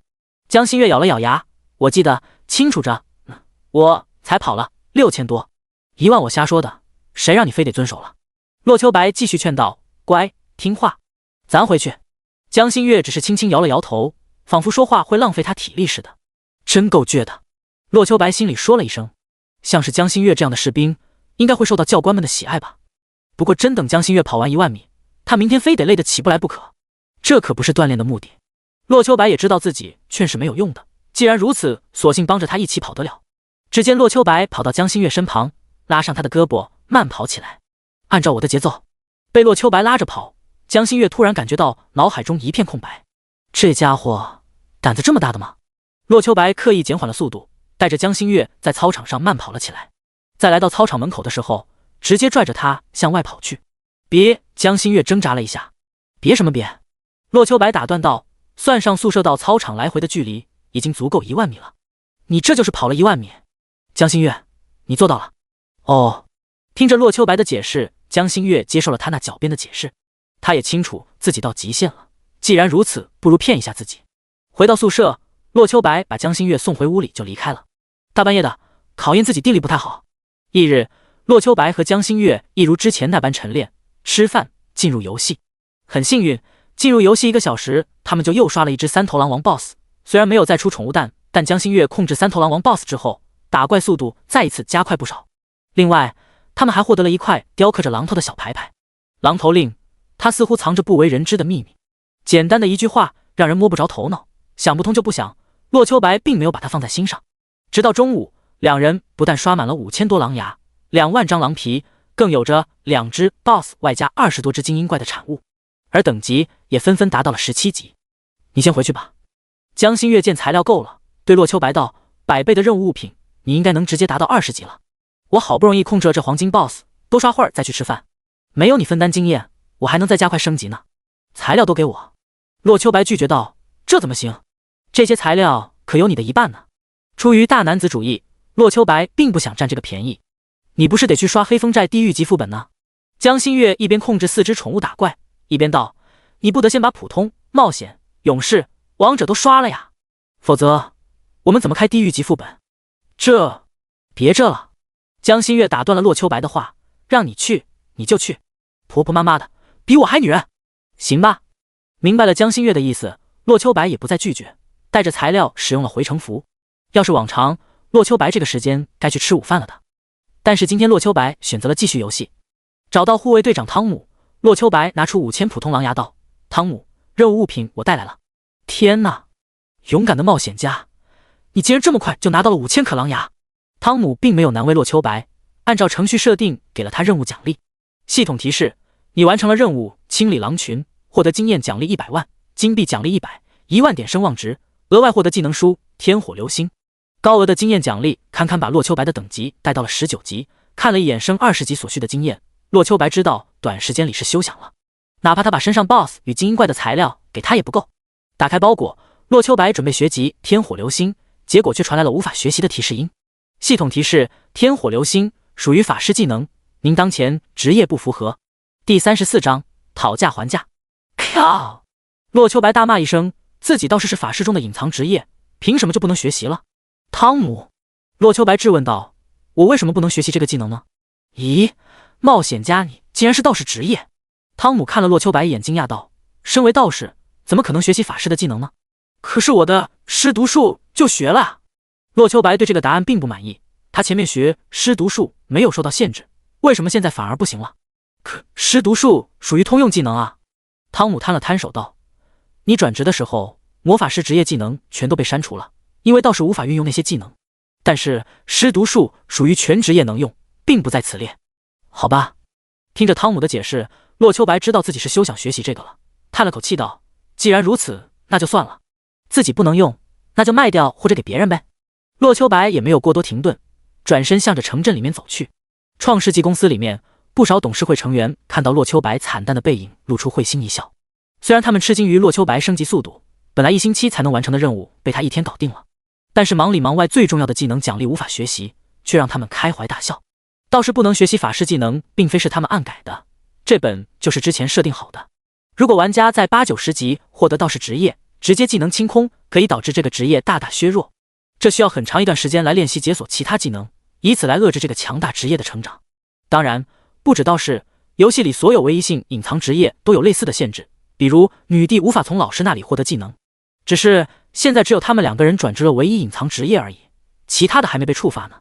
大师，您看这狼皮怎么样？洛秋白拿出一张狼皮问道。我能弄到大量狼皮，请问您需要吗？狼皮吗？裁缝店的中年妇女看了一眼，然后摇了摇头道：如果只是这种质量的话，我愿意以5个铜币一张收购。只是5个铜币吗？洛秋白皱了皱眉，对这个价格并不满意，按照之前忽悠 NPC 的方法，开口道：我有大量狼皮，您不想要吗？切大量？裁缝大妈不屑道：你要是能给我10万张狼皮，我倒是能给你提价到6铜币，有吗？10万张？洛秋白瞪大了眼睛，他身上有2万张，就算江心月的任务也完成了，那也到不了5万张啊。10万张就为了提升1铜币的收购价格，不值得，太不值得了。这只是低档次的狼皮，也就制造一下白板级别的装备而已，并不值钱的。裁缝大妈对着洛秋白道：如果你有更高品质的狼皮，我倒是可以用更高一些的价格来收购。算了，我现在并不缺钱。洛秋白摇了摇头，拿出精英怪掉落的狼皮，开口道：那请问这个狼皮能制作什么级别的装备？精英狼皮。上下打量了一下，裁缝大妈道：你要是愿意出1个金币的加工费，外加这张狼皮的话，我可以为你制作15级青铜级别的皮甲。15级青铜吗？洛秋白喜出望外，拿出从 BOSS 身上拔下来的狼王皮道：那这个呢？狼王之皮。看到这张狼皮，裁缝大妈终于动容了，啧，不错的东西啊，很久都没见过这个品质的狼皮了。勇敢的冒险家，你还真是真人不露相啊。那他能做什么级别的装备？洛秋白见对方有兴趣，终于说出了自己的目的：能制作黄金装备吗？能倒是能。裁缝大妈笑着说道：一张狼皮，我愿意免费为你制作2件20级白银皮甲。不行。洛秋白毫不犹豫地拒绝，开玩笑，这可是黄金级 BOSS 掉落的，绝对是制作黄金级装备的材料，若是制作白银装备，那岂不是浪费了？我要黄金级装备。洛秋白看着对方，开口道：如果你能做，我就把狼皮留下，如果不能的话，那就算了，那可是黄金装备啊。听着洛秋白的要求，裁缝大妈有些犹豫，似乎对没能做成这单生意感到可惜。怎么？洛秋白追问道：不行吗？得加钱。裁缝大妈坦言道：“10个金币加这张狼皮，我能为你做一件20级黄金级皮甲，位置任选。”成交。洛秋白确认一张狼皮能造一件20级黄金就行了。一边说着，洛秋白拿出身上22张金银狼皮递给对方，笑着说道：“老板，劳驾您帮我把这些狼皮制作成青铜装备吧，每个部位都要，应该能造4套吧。剩下那2张就制作成上衣和裤子。”一边说着，又把22个金币递给对方，这是手工费，等您做好了我过来拿。如果您的技术让我满意的话，这2张狼王皮也交给您来制作。一边说着，又晃了晃手中2张 BOSS 掉落的狼皮，20多张精英狼皮，大生意啊！轻轻抚摸了一下狼皮，裁缝大妈看向洛秋白道：“如果你是自己留着用，我建议你把精英狼皮制作成15级白银皮甲。你这些材料和金币加起来，我能给你制作一套15级白银皮甲套装。”行。原本洛秋白本是打算把狼皮甲做出来，除了给江心月留一套，剩下的扔拍卖行的。但如今能制作成白银级，那当然更好了。江心月要是穿一套15级白银皮甲，战斗力还能再提升一些的吧。和裁缝店老板签订协议，商议好交货期限以后，洛秋白转身去隔壁的铁匠铺。经过商议之后，洛秋白以1根狼王之骨外加20金币的价格定做了1根20级黄金法杖。等离开铁匠铺以后，洛秋白来到了最后一站的拍卖行。来拍卖行单纯为了碰运气，洛秋白就想看看能不能捡漏到合适的技能。经过一番筛选，洛秋白看到了几本合适的技能：魔法源泉，每秒钟恢复1点 MP， 售价1金币；魔法暴击，提升1%魔法暴击概率，售价5金币；精灵召唤，水精灵召唤师技能，可召唤一只水属性精灵为你作战，售价20金币。毫不犹豫，全都买下。就在洛秋白准备离开时，突然又刷新到一个新的技能：治疗术，牧师技能，为单体目标释放1道智力1的治疗魔法，1金币。第35章黑风寨。毫无疑问，最后一本技能洛秋白也是买来了，直接点击学习。洛秋白又多了2个被动：魔法源泉，每秒钟额外恢复1点 MP； 魔法暴击，魔法攻击时提升1%暴击概率。这2个技能初期都算不上强大，很少有人愿意花金币买这种华而不实的技能。有闲钱，远远不如买主动攻击的技能书或者装备划算。但洛秋白不一样，他有闲钱，不需要买装备，而且拍卖行就这2本技能适合他，那自然要买下来了。玩家技能栏是无上限的，这2个技能但凡能起点作用，对洛秋白来说就是极好的存在。尤其是他还有天赋技能突破，这2个看起来平平无奇的技能，等级提升以后就未必这么弱小了。至于精灵召唤、水精灵以及最后一本治疗术，毫无疑问就是给江心月的了。精灵召唤，水精灵在江心月的神器下可以一次性召唤2只，大大的提升他的刷怪效率。而治疗术虽然是牧师技能，但江心月有偷学天赋，把他学了根本不在话下。到时候抽空给缺血的宠物加个血也是很有必要的，毕竟他的宠物可没有自动回血功能，死了还得重新召唤。买好东西，洛秋白向副本门口走去。10级副本黑风寨的入口在白云镇东门口。洛秋白到来的时候，听到无数玩家在寻找组织。不少人看到洛秋白到来了，但是看到他一副人族模样之后，立刻打消了念头。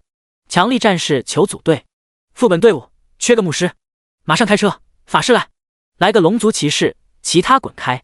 洛秋白没有理会那些玩家，看了一眼副本管理员旁边的光幕，光幕上是目前副本情况说明，上面显示着当前玩家副本成绩最好的前10名，其中排在首位的是阿离公会，他们已经打通了冒险级别，现在可能开始攻略勇士副本了。阿离是华夏排行前10的公会，里面高手如云，能有现在的成绩并不让人意外。再往下看，炎黄盟、紫金阁、金钱帮、企鹅上榜的不止前50的行会，其中第9名竟然是个散人队伍。这个副本是整个华夏区所有玩家都能接取的，而上面的排名也正是当前华夏区的排行。这倒不一定是其他人不够强，大概率是某些公会进本时间比较晚，或者强力队员被其他任务耽搁了。毕竟才刚刚开没多长时间，连一个打通勇者的队伍都没有，一点儿也体现不出这里的难度来。领取任务，洛秋白和副本管理人员对话，拿到了进入普通副本的权限。系统提示：你接取了任务，剿灭黑风寨。普通，黑风寨是个杀烧抢掠、无恶不作的山贼组织，去把他们消灭掉吧。我看好你哦。领好任务，进入副本，洛秋白被传送到一座山脚下。不用问，那黑风寨就在上面。洛秋白对自己还是很有信心的。都19级了，对付一个普通本还不是碾压？白马秋水醉花雨，职业道士，等级19级 ，HP 2690，MP 2590，力量229，智力229，体力229，精神229，敏捷229，物理攻击710，魔法攻击710，物理防御329，魔法防御329。就这属性，洛秋白都不认为自己会折损在这儿。向山上赶去，很快就遇到了第一波小怪。小的们，有人来！其中一个小头目大叫道：“我们怎么办？男的杀掉，女的抓回去。”洛秋白看着5个山贼，直接一道天雷影打了过去。轰！负2158。洛秋白甚至连对方的面板属性都没来得及观察，那个小头目直接没了。又改用尸毒术对着剩下的小怪攻击。这一次，他终于看清了小怪的属性。黑风寨山贼，等级11，HP 5711100，攻击力330，防御力200，魔法防御50。不能说弱，只能说洛秋白杀的怪物里面，他们仅仅比兔子强。可能这就是普通本人型小怪的最低属性了吧。洛秋白根本不用多做思考，对着他们无脑输出就可以了。御剑术上下分飞，杀光这10个小怪，总共用了不到半分钟的时间。不止如此，他还捡到了2件10级白板装备，外加67个铜币。人形怪掉落装备、金钱以及技能，这是很多玩家加强自身的主要来源。把东西收好以后，洛秋白直接砍瓜切菜冲了上去。也就是这里怪物太过分散，让洛秋白一通好找，否则通关速度还能更快不少。可能难度真的不大吧，其中2个 BOSS 的掉落不过黑铁级别，唯有最后的 BOSS 给洛秋白掉了一个15级青铜皮甲鞋。疾风靴青铜，等级15，防御20，力量2，体力1，平平无奇，没有半点特色。当洛秋白通关副本之后，看了一下时间，耗时8分21秒，不愧是普通本，还真就普普通通啊。洛秋白吐槽了一声，再次进入了冒险级副本。御剑术一剑下去，洛秋白看到了对方的属性：黑风寨小头目精英，等级15，HP 32014000，攻击力730，防御力400，魔法防御150。看了一眼怪物属性，洛秋白心里有底了。有着之前的经验，洛秋白心中有底了。除了生命翻倍，其他属性也就加成50%而已。12分钟后，洛秋白打通了冒险级副本。黑风寨副本记录：第一，冒险级白马秋水醉花雨12分37秒；第二，冒险级紫金阁工会26分45秒。轻而易举，洛秋白拿下了副本最高纪录。就这，洛秋白摇了摇头，还真是简简单单。继续。20分钟后，黑风寨副本记录：第一，勇士级白马秋水醉花雨19分39秒；第二，勇士级炎黄盟36分49秒；第三，冒险级紫金阁工会26分45秒。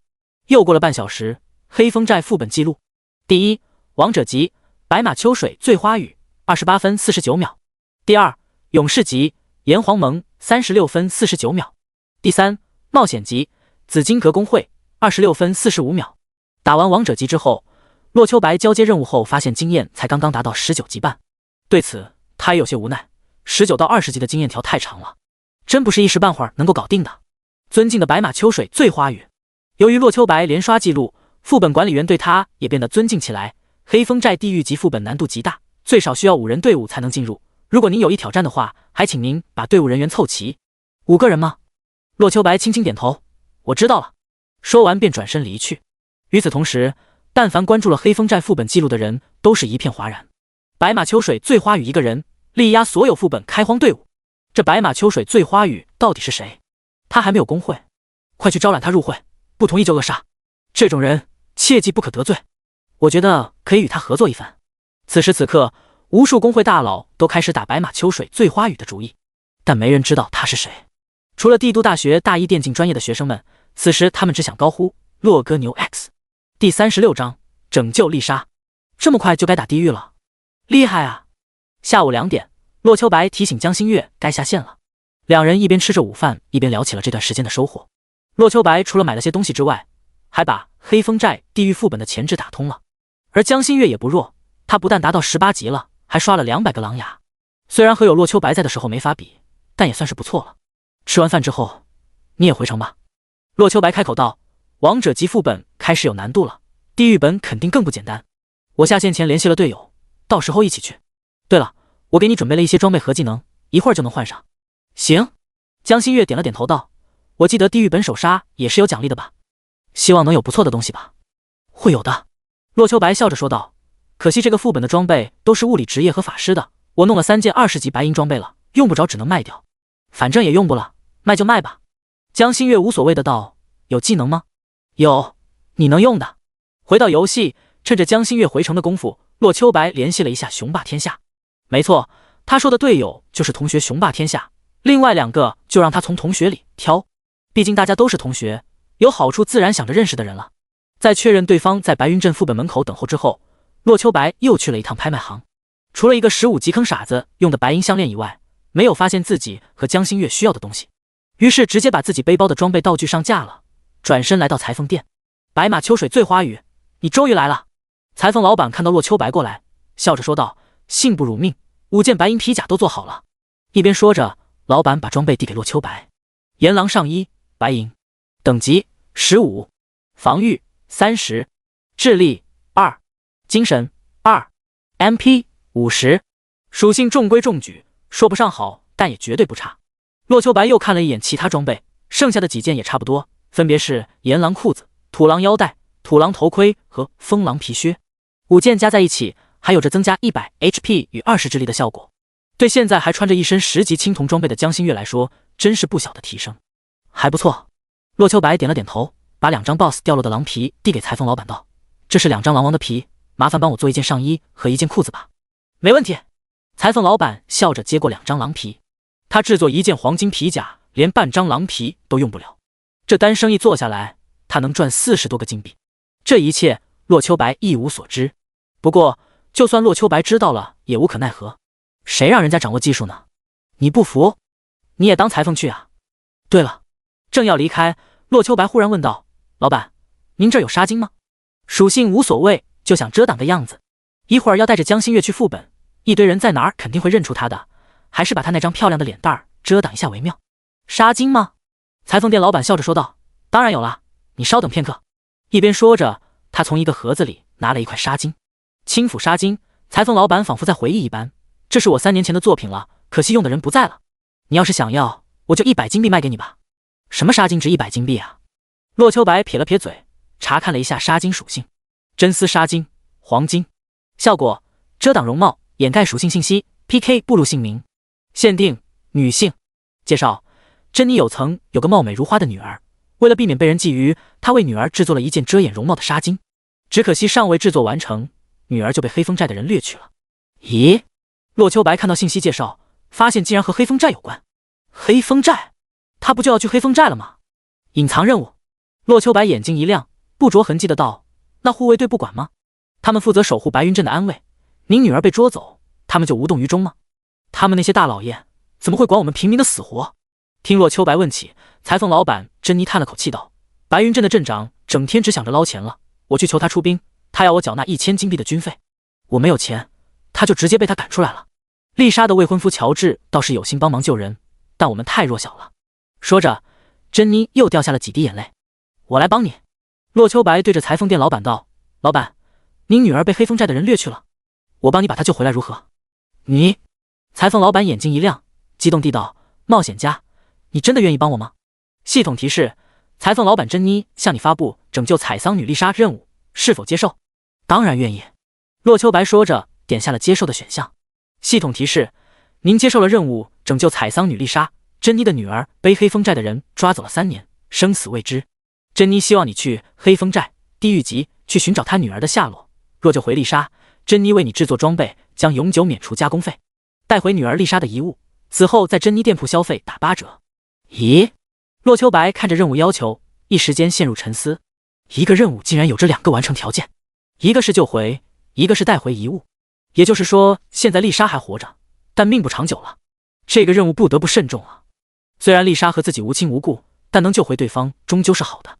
珍妮免除加工费对洛秋白来说不疼不痒，但如果拿个大订单呢？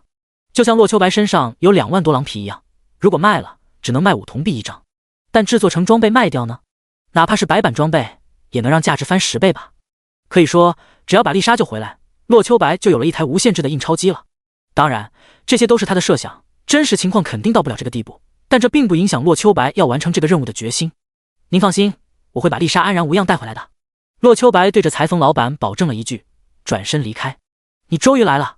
当洛秋白七拐八拐找到江心月的时候，他叹了口气道，刚刚又差点被人认出来，真是的，长得太漂亮也不是好事儿啊。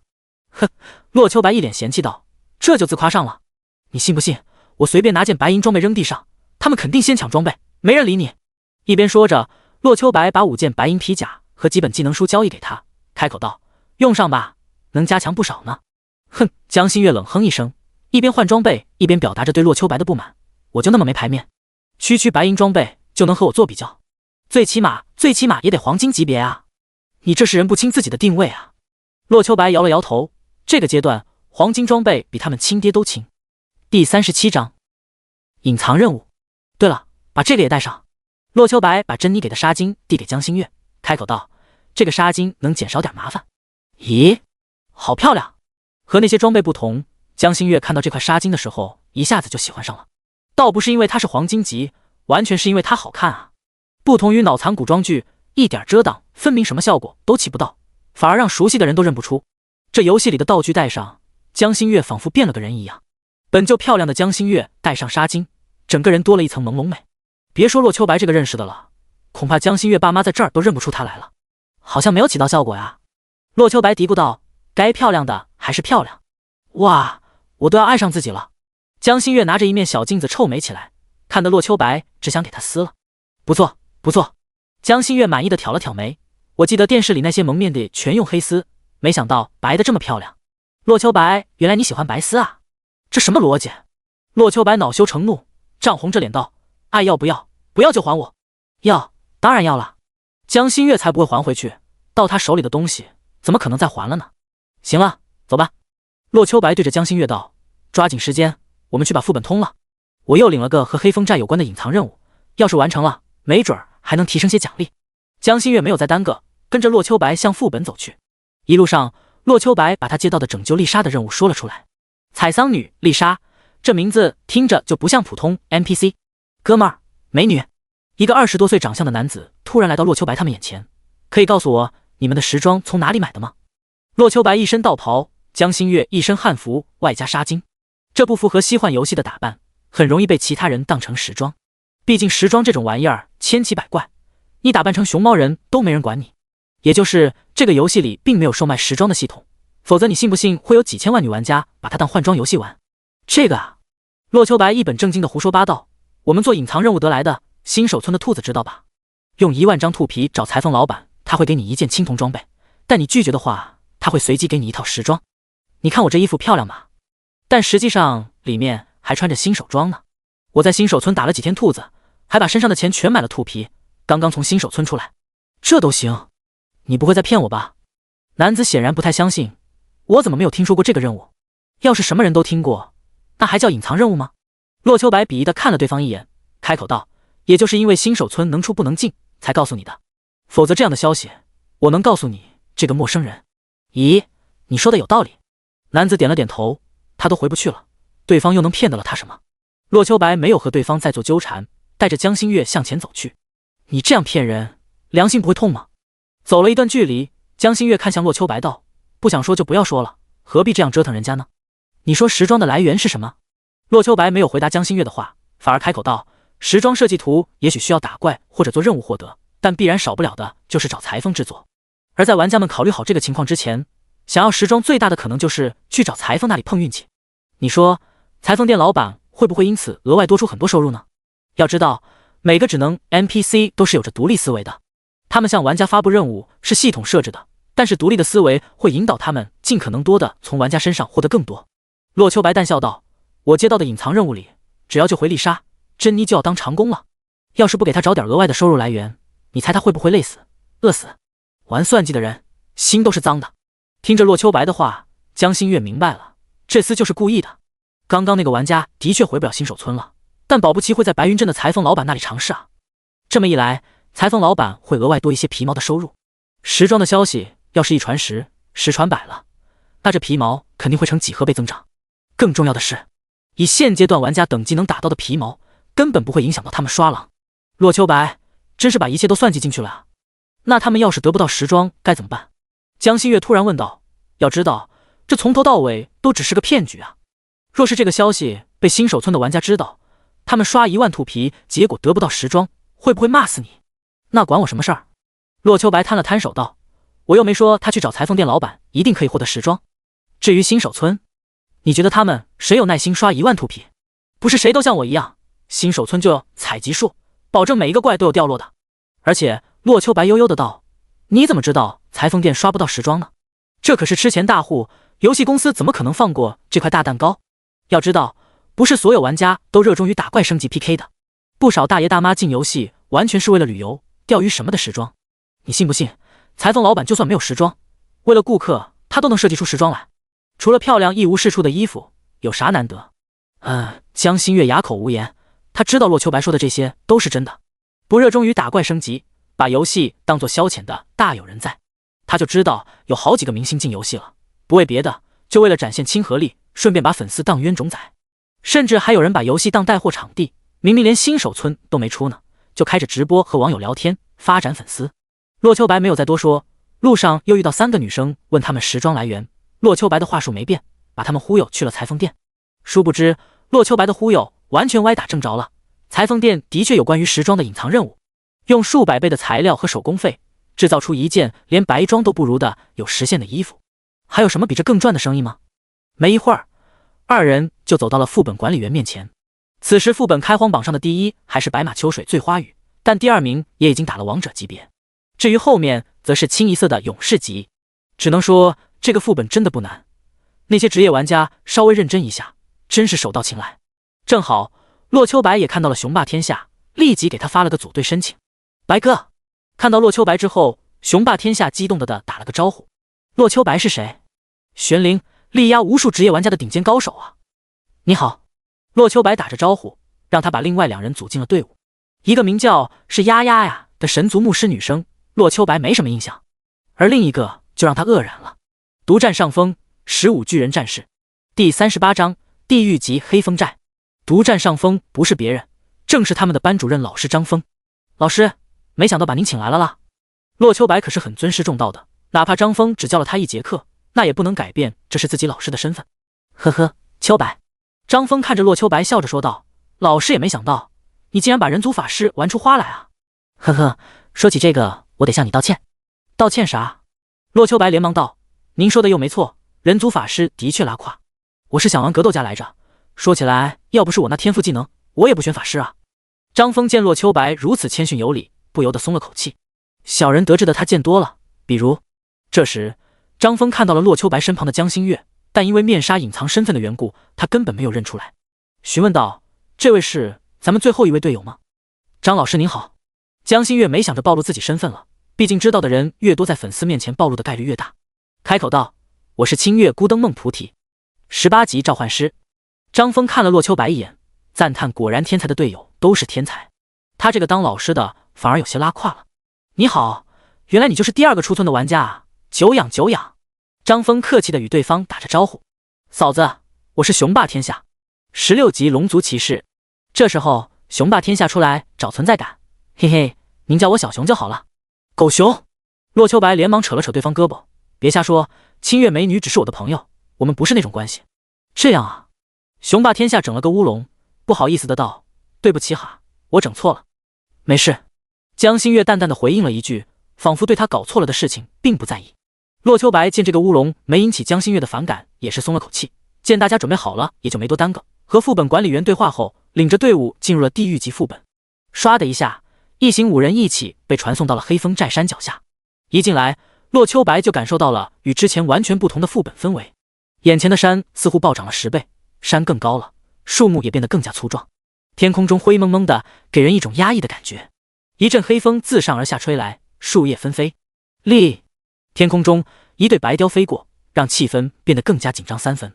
不愧是地狱本啊！看着这幅场景，洛秋白叹道，和这里一对比，之前的背景太假了。我就说嘛，连个黑风都不刮，叫什么黑风寨？洛秋白是有信心带着江心月双杀的，另外3个队友本就是拉来凑数的。不过这话他当然不能说出来了，对着3人道：“大家水平都不差，一会儿独自发挥就好。这地狱级副本和前面应该没什么区别，最多就是血高防后罢了。”雄霸天下自告奋勇道：“一会儿我扛怪，丫丫乃好我。”是丫丫呀，话不多，点了点头表示应下。张峰看了洛秋白一眼，也没有多说什么。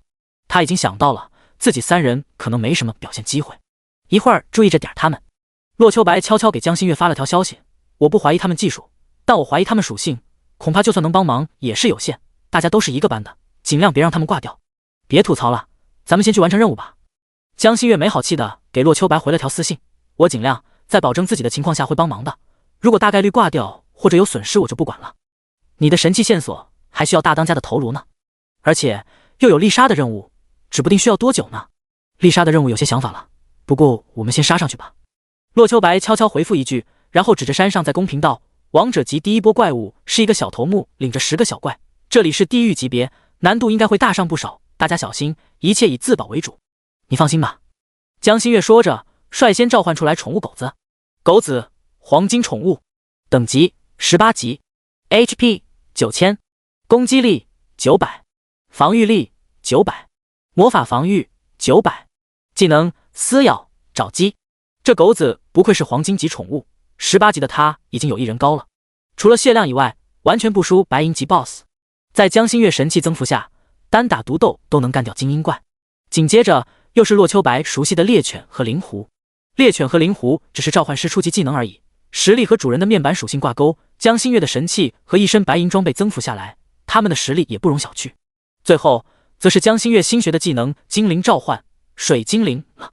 只见六芒星阵一闪，2只淡蓝色呆头呆脑的小家伙从里面走了出来。水精灵，等级10级， HP 1000， MP 1000，魔法攻击力500，物理防御500，魔法防御500，技能水球水疗术。水精灵是通过技能输学的技能，1级上限最高就是10级。它们属性不差，除了属性已经不低于10级狗子的属性了。等到这个技能2级了，应该会有一战之力。但是现在嘛，乖乖当奶妈吧。这雄霸天下看得目瞪口呆，一召唤现阶段竟然拉出来5个宠物，这简直打破他的认知了。而且那只狗子的属性是认真的吗？为什么他感觉自己还比不上清月美女的一个宠物？有如此想法的还有丫丫和张峰。丫丫是个牧师，对比的是2只水精灵，而张峰这个战士则和江心月的猎犬对比了一下。混吧，一会儿头目交给我。江心月自信满满的道，剩下的你们来解决，别太自满。洛秋白淡淡的说了一声，起身上前引怪去了。真以为只有你提升了？我在之前打副本的时候可是有好几个技能升级了的，现在的我也不是之前的我能够比拟的了。上前走了没一会儿，就看到了一群山匪从山上走了下来。这小怪数量随着难度上涨而上涨，这一波怪物竟然足足20只。小的们，有人来！其中一个小头目大叫道：“我们怎么办？男的杀掉，女的抓回去。”哈，那3个男的交给你，这2个漂亮娘们儿我亲自抓给大王去。还是老套的台词，洛秋白十分怀疑程序员是不是想不出好词了。来个西北玄天一片云，或者此山是我开，此树是我栽，不好吗？身处地狱级副本，洛秋白可不敢大意，一道寒冰咒扔到了最前面的山贼身上。负1318，这么忙？张峰吓了一跳，他和其他老师组队下过副本，不过为了探索属性，通关很慢，没有上榜。但是他最高伤害的技能打在冒险级副本也过不了1000，没想到洛秋白随随便便就能有这等伤害。第39章，教好。洛秋白的寒冰咒威力并不突出，但是3级的寒冰咒 CD 却只需要4秒钟了。没错，洛秋白大部分技能已经3级了，而真实伤害更是达到了4级。4级的真实伤害足足为他提供304点伤害，加上其他，洛秋白现在每一招都能破1000，最高伤害甚至可以破2000了。洛秋白的寒冰咒打在怪物身上，他也看到了这只小怪的具体属性：黑风寨山贼，等级15， HP 186822000，攻击力1000，防御力500，魔法防御230，高达2万的生命，更有着1000点攻击。15级白银 BOSS 有没有1000攻击啊？而这却只是一个小怪，地狱副本难度可见一斑。呵！雄霸天下大喝一声，手持长枪冲了上去。身为骑士，作为队伍里防御最高的玩家，他才不会退缩。英勇打击，负101，突刺，负97，格挡，负34。最后的伤害时，山贼攻击雄霸天下的，在使用了格挡之后，还被对方砍下30多血，可见对方攻击力有多高。丫丫连忙给他刷了2个状态，一个加防御的护盾，一个增加血上限的技能。至于加血技能，更是时刻准备着。张峰也没歇着，绕到一旁，冲着后面的怪来了一下子。挑金，负179，战士减速技能。他装备一般，输出并不算太高，只能引走一只怪，稍微给大家分担一点压力。不过张峰那行云流水般的操作十分顺畅，根本不给山贼命中他的机会。就凭这操作，绝技不在职业选手之下。洛秋白一道天雷影命中雄霸天下眼前的小怪，随着小怪减速，他后面2只怪物直接撞了上去。就在洛秋白又是一道后土咒扔到了隔壁时候，江心月控制着一狼一狗咬上了后面那个头目。小头目是普通山贼的加强版，但江心月几只宠物实力不俗，打起来那是一点也不含糊。江心月那边的事儿不需要洛秋白操心，他只要安心对付这群小怪就行了。烈火咒，轰！随着一道攻击落在第2排山贼身上，不但他的血量掉了1408，就连他前后左右的山贼也跟着被爆炸干掉500多生命。对付这种密集怪物，烈火咒的爆炸输出还是十分给力的。后土咒，负641，负639，负645。神风咒，负2415。天雷影，负1996。御剑术，负810，负812。尸毒术，负603，负603。只是5秒钟，当先的小怪就已经掉了1半生命。如果说其他技能的成长都在洛秋白预料之中的话，尸毒术真就是意外之喜了。这个技能等级提升的时候，有着威力和持续时间2个方向的加成。洛秋白当时还不知道所谓持续时间到底是什么，但当这个技能3级的时候，得知答案了。持续2秒，尸毒术从原来1段伤害变成了2段伤害，直接翻倍了好吗？至少在前期，提升这个技能的持续时间要远比提升技能伤害更强。10秒钟过后，第1只小怪已经倒下，而雄霸天下旁边的小怪生命也只剩下1多半而已了。不过雄霸天下的血量也已经被那群山贼砍到1半以下，丫丫的恢复速度根本补不过来。小熊先让开！洛秋白说着，连忙几个控制技能把他面前的怪全都减速，然后引导向另一个方向。雄霸天下也认清了自己的实力不足以扛怪，索性学着张峰老师引走一只小怪单练。他的水平也不差，杀小怪的话不用牧师也能干掉对方。此时又有丫丫辅助，那就更简单了。洛秋白边打边退，10几个山贼被他玩弄于股掌之间。就在洛秋白干掉3个山贼的时候，这群家伙已经持着刀把洛秋白围在了中间。洛哥！雄霸天下大喊着，准备过去救人。稳住，别慌！洛秋白对自己情况很了解，连忙制止了他的动作。这时候山贼叫嚣着道：弟兄们，乱刀砍死！看着众山贼过来，洛秋白手中长剑横扫，每一剑都带走山贼1000出头的伤害。这是洛秋白的普通攻击，仗着清平剑无视防御的特性，洛秋白近战威力不比使用技能弱。尤其是这种人多的情况下，洛秋白一剑下去能砍到2、3个人。虽然也有被攻击到的情况，但仗着19%的吸血效果，洛秋白的生命从来没有低于1半过。洛秋白的近战能力并不差，打起来丝毫不比用技能慢。要说有什么遗憾的，那就是物理攻击无法和技能叠加吧。这是法师？雄霸天下看得目瞪口呆，一个法师拿剑也就罢了，竟然有如此近战的实力。和他有同样想法的还有是丫丫呀和张峰2人，他们此时也很怀疑人族真的弱吗？自闭了，自闭了。5分钟后，这场战斗在黑风寨头领砍死手下中结束了。江心月的几只宠物干掉了最强的头领之后，直接被他复活控制。有着他神器的加成，洛秋白发现这个头领攻击力已经个赶超王者及黑风寨里的 BOSS 了。打完第1波小怪，几个人清理着战场。这些山贼等级不低，而且还都是第1次被杀，掉率着实不低。很快5人就把东西收了起来。2金币、3银币、4铜币是平均分配模式，捡起来的时候自动就到了个人背包里面。青铜装备3件也都不算什么好东西，不过其中有一柄15级的剑威力比张老师的还强一点，自然给他换上了。看着手中长剑，张峰苦笑道：没帮上什么忙，反而拿了把武器，真是受之有愧啊。有啥愧啊？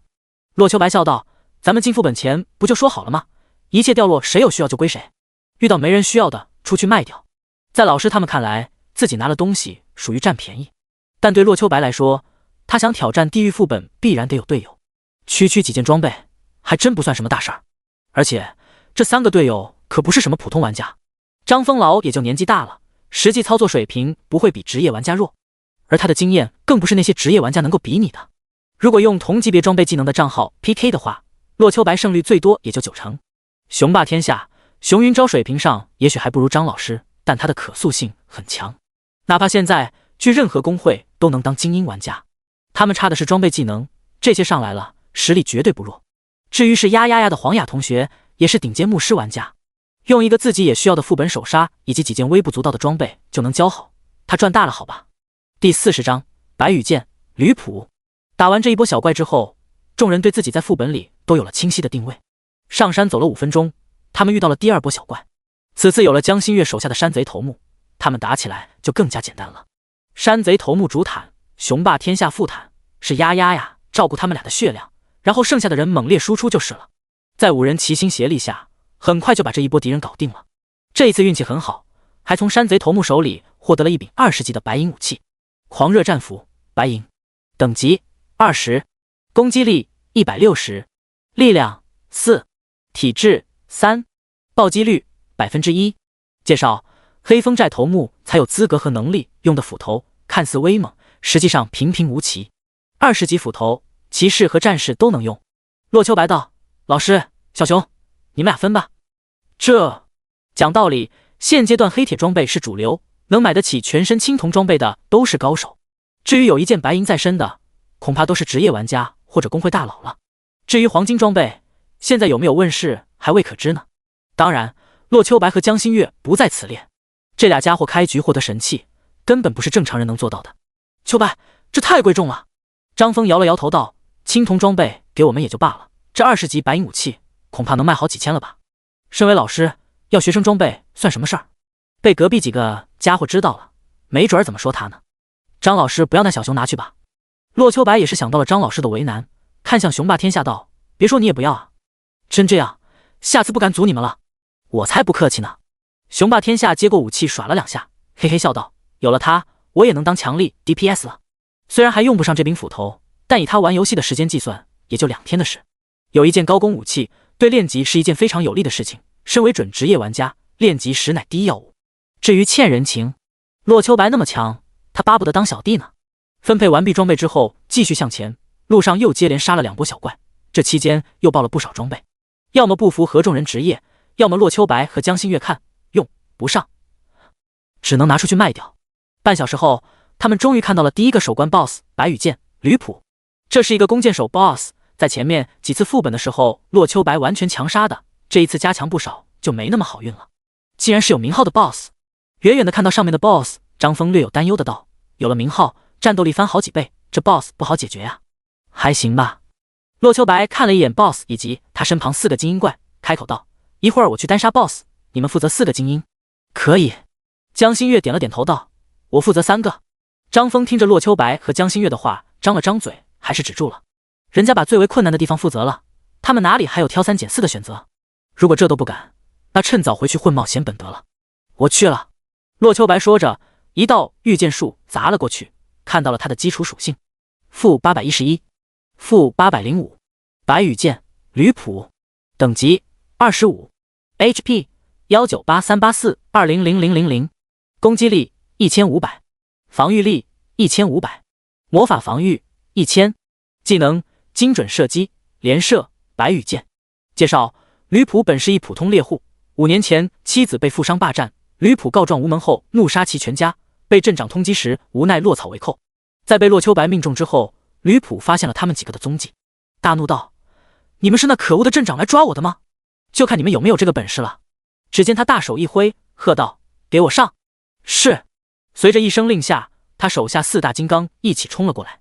这4个小怪都是精英怪，在得到老大命令之后，立即向着众人杀来。而吕普也开始拈弓搭箭，向着洛秋白射了一箭。当！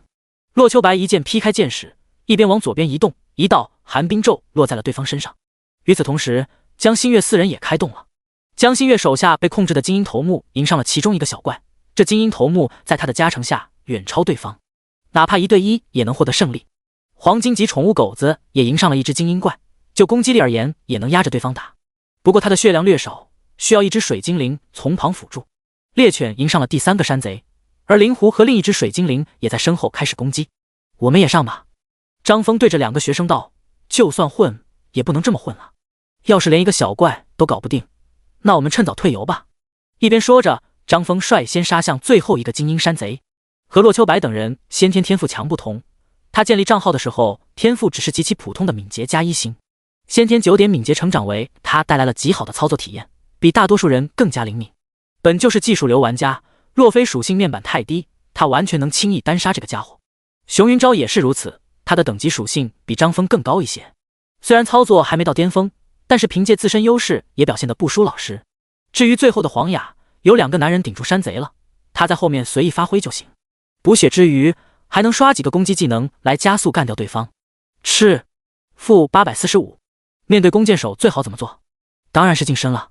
洛秋白在引出吕普之后，硬扛着对方的输出来到了他的身旁。无他，这个 BOSS 近战能力极弱，在前几次刷副本的时候，洛秋白可以无脑把5个怪凑到一起用法术杀，但这一回显然得改变策略了。洛秋白此时已经来到吕普2米范围之内了，每一剑都能带走他840加生命。可恶，吕普已经施展不开了，只得挥舞长弓把洛秋白向外打。洛秋白却依然不惧，你挥一次弓最多打我1半生命值，但我有吸血在，4-5剑就能吸血回来。一时之间，洛秋白甚至产生了和这个 BOSS 战撸都能取得最后胜利的错觉。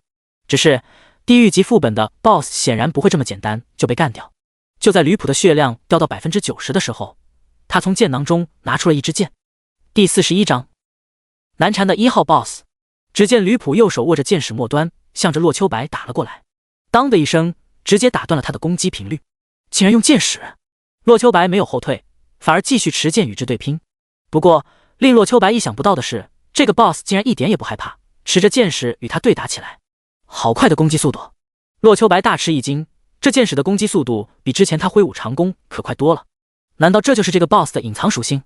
洛秋白不敢大意，对方可是 BOSS， 生命值、攻击力都在他之上，和这样的家伙对轰，那是多么愚蠢的行为！洛秋白一边攻击一边向后退了几步，手中长剑接连扔出御剑术。而就在洛秋白退到3米外的时候，吕普赫然抬起长弓，寒冰咒，负1318。一招落下，洛秋白再次向前迈了2步，近战对着弓箭手猛砍3剑，离远了就射箭，离近了就剑矢近战，中间有2秒以上的置换间隔。洛秋白总结着刚刚发现的规律，直接卡在对方距离点上。该死的家伙！吕普见自己对洛秋白无可奈何，喝道：“你们几个过来帮忙！” BOSS 一声令下，他的3个小弟直接舍弃了攻击目标，向着洛秋白所在的地方杀了过来。至于为什么只剩下3个，自然是其中有一个已经被江心月干掉了。快，全力进攻这一只！江心月把所有火力集中在血量最少的精英怪身上，这时候他们无视仇恨，我们抓紧时间再杀一个。好！张峰和熊云昭也是发现了这个情况，连忙舍弃了攻击半天的小怪，转身去拦住江心月攻击的那一只。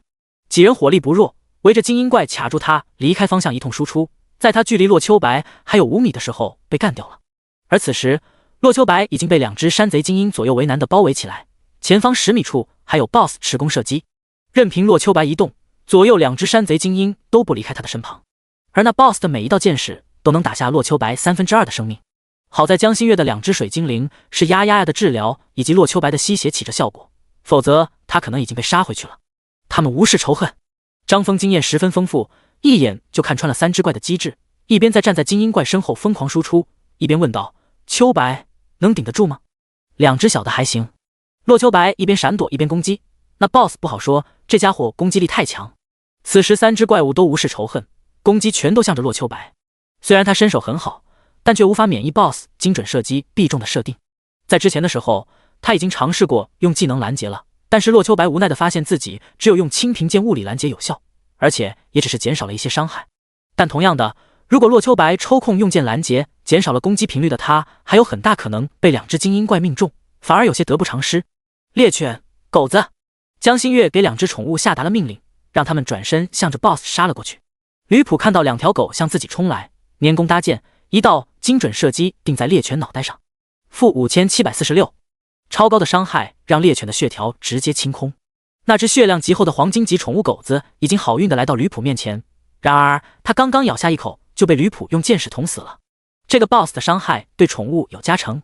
江心月虽然小白，但是也感觉出 BOSS 伤害异常了，连忙说道：“我的宠物根本无法近身就被秒了，毕竟那是猎人。”两只宠物给洛秋白争取了2秒钟的间隙，让他有了喘气的机会，开口安慰道：“如果他对攻击野兽没点加强，那岂不是浪费了这个职业？这个你不用放在心上，没事的。这时候了，你们还想着撒狗粮呢？”黄雅羡慕地吐槽了一句，连忙给洛秋白释放了个回血。BOSS 100%命中的技能太令人无解了，他都快拉不住血条了。小熊，张峰给熊云昭使了个眼色，宠物不管用，那就轮到他们顶上去了。霎时间，两人一起向着 BOSS 杀了过去。他们的攻击力不高，但是两人一起干扰 BOSS 还是能做到的吧？结。然而，就在两人来到吕普10米位置的时候，只见几道箭矢向着他们面门射了过来。连射，弓箭手玩家5级可学的技能，可群可单。1级的时候就能射出2根箭矢，每升1级箭矢的数量还会加1。这也就导致这个技能基础攻击不高，但越到后面威力越强。砰！负1094，负1123。Miss！ 雄霸天下这个骑士竟然1回合就被秒了。张峰凭借技术闪躲过了连射，看着学生倒地咬牙，再次欺身向前。身为电竞系玩家，熊云昭一招被秒，恐怕全华夏能躲避那一剑的人不超过1000人了吧？而洛秋白竟然能和这样的家伙交手那么久而不落下风，他的水平到底有多强？此时张峰心里也没底了，但他知道洛秋白是通关的关键，在这时候已经容不得他退缩了。但吕普是那么好对付的吗？就在张峰来到他5米范围的时候，一道精准射击直奔面门。砰！负2048。张峰运气不好，竟然直接出了个暴击。两人的死亡为洛秋白争取了5秒钟的时间。这5秒钟没有 BOSS 的剑矢威胁，洛秋白的生命已经回满。但随着 BOSS 加入战斗，他的血量肯定还会往下掉。我去拦住他。江心月见老师和同学都被杀了，给几只宠物下达自由攻击的命令后，向着吕普冲了过去。小心！洛秋白在攻击之余还给江心月加油打气。在同学和老师相继挂掉之后，洛秋白对江心月能否阻拦也没有太大信心了。地狱级副本的难度大大超出洛秋白的预料，这 BOSS 精准射击的必中效果让洛秋白无从回避。打王者的时候就是硬顶着伤害强杀的，只是如今地狱副本难度大增，洛秋白那全游戏第一脆皮的防御根本顶不住。不自量力！看着江心月冲了过来，吕普再次一箭射了过去。砰！负1089。大额的伤害冒了出来，但是这个伤害并非从江心月的头顶冒出来的，而是一个拎着斧头的汉子。万妖宝典自带神技互换，互换可和自身召唤兽互换位置。在那千钧一发之际，江心月把之前控制的精英怪和自己位置互换了。这1000多的攻击对有着5000生命的小头目来说根本不算什么。第42章黄金级武器。你这个叛徒！此时山贼头目已经近身，吕普武器互换的时间却还没到，只能硬生生扛着小头目的攻击。当然吕普也不是任人挨打的主，一边后退，几道攻击打在山贼身上，把他的血量打下去1多半。再一次实锤，这个山贼 BOSS 对玩家的宠物有着额外高伤害。而就在 BOSS 即将杀掉山贼头目的时候，他又一次变成了江心月。砰！江心月一脚踢在吕普的右手上，阻止了对方的攻击。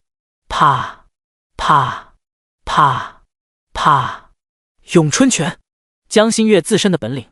他的攻击速度很快，虽然只能造成微不足道的1伤害，但却打得 BOSS 无从招架。整整3秒钟， BOSS 仿佛被打傻了一般，愣是没有做出有效回击。这也行？远处的黄雅已经看傻了，游戏还能这么玩的吗？竟然有人凭 A 打的 BOSS 没法攻击。再看看离自己稍近一些的洛秋白，没有 BOSS 的壁中攻击，洛秋白对付其2个精英怪也是游刃有余，时而技能轰炸，时而持剑平砍，其中有一只精英怪的血量已经垫底，想来要不了多久就能被干掉了。别愣着呀！洛秋白一边攻击一边道，给山贼头目回血。哦，好的。黄雅连忙回过神来，不停地给山贼头目刷血。这家伙有着5万生命值，黄雅才给他补了1半血量，眼前的人又一次变成了残血的清月孤灯梦菩提。这回不用提醒，连忙给他把生命值回满。谢谢。江心月道谢一声，再次把半血的山贼换了过来。江心月操作强，山贼头目攻击高。在江心月的来回互换之中，洛秋白和江心月另外几只宠物已经把2个精英怪干掉了。好高明的手段！洛秋白转身对 BOSS 进行攻击，还不忘向着江心月伸出1根大拇指。这回你不许抢怪！江心月目光带着威胁的看了洛秋白一眼，显然他又想起之前被洛秋白以0.01%的优势抢怪行为了。放心，洛秋白连忙保证不会再做出之前那种恶劣行为。所有小怪被清理，洛秋白和江心月两大主力全身心投入输出 ，BOSS 的掉血速度直接翻倍了。没一会儿 ，BOSS 的血量就掉到了10%。你们都该死！就在这时，吕普身上散发出红光 ，BOSS 又开启了最后一个大招白羽剑。小心！洛秋白对着二人道：“这个技能我在王者副本里遇到过，无差别群攻技能，无法打断，只能硬抗或者用武器抵挡。”只见 BOSS 弯弓搭箭，一根箭矢向着天空射了出去。箭矢飞到空中，突然爆裂开来，嗖嗖嗖，25道箭矢从天而降，随即向着3人以及几只宠物射去。-500，-500，-500，-500，每一道伤害都有着500点的攻击，哪怕洛秋白和江心月有神器在身，也没能幸免。一招过后是呀被秒出局。洛秋白借着江心月的水精灵补血和吸血险而又险逃过一劫，江心月则是直接躲在了山贼身后，所有攻击他的箭矢全都命中了山贼精英。这一招太过分了吧！此时江心月的宠物只剩下一个狗子和不足300血的山贼头领。江心月心有余悸的道 ：“BOSS 有这样的技能，简直不给玩家活路啊！肯定有抵挡这个技能的办法，只是我们没去找罢了。”洛秋白说着，几个控制技能落在 BOSS 身上，比如眩晕、冰冻这种强控，只要 BOSS 不免疫就能打断。至于我这些，只是弱控罢了。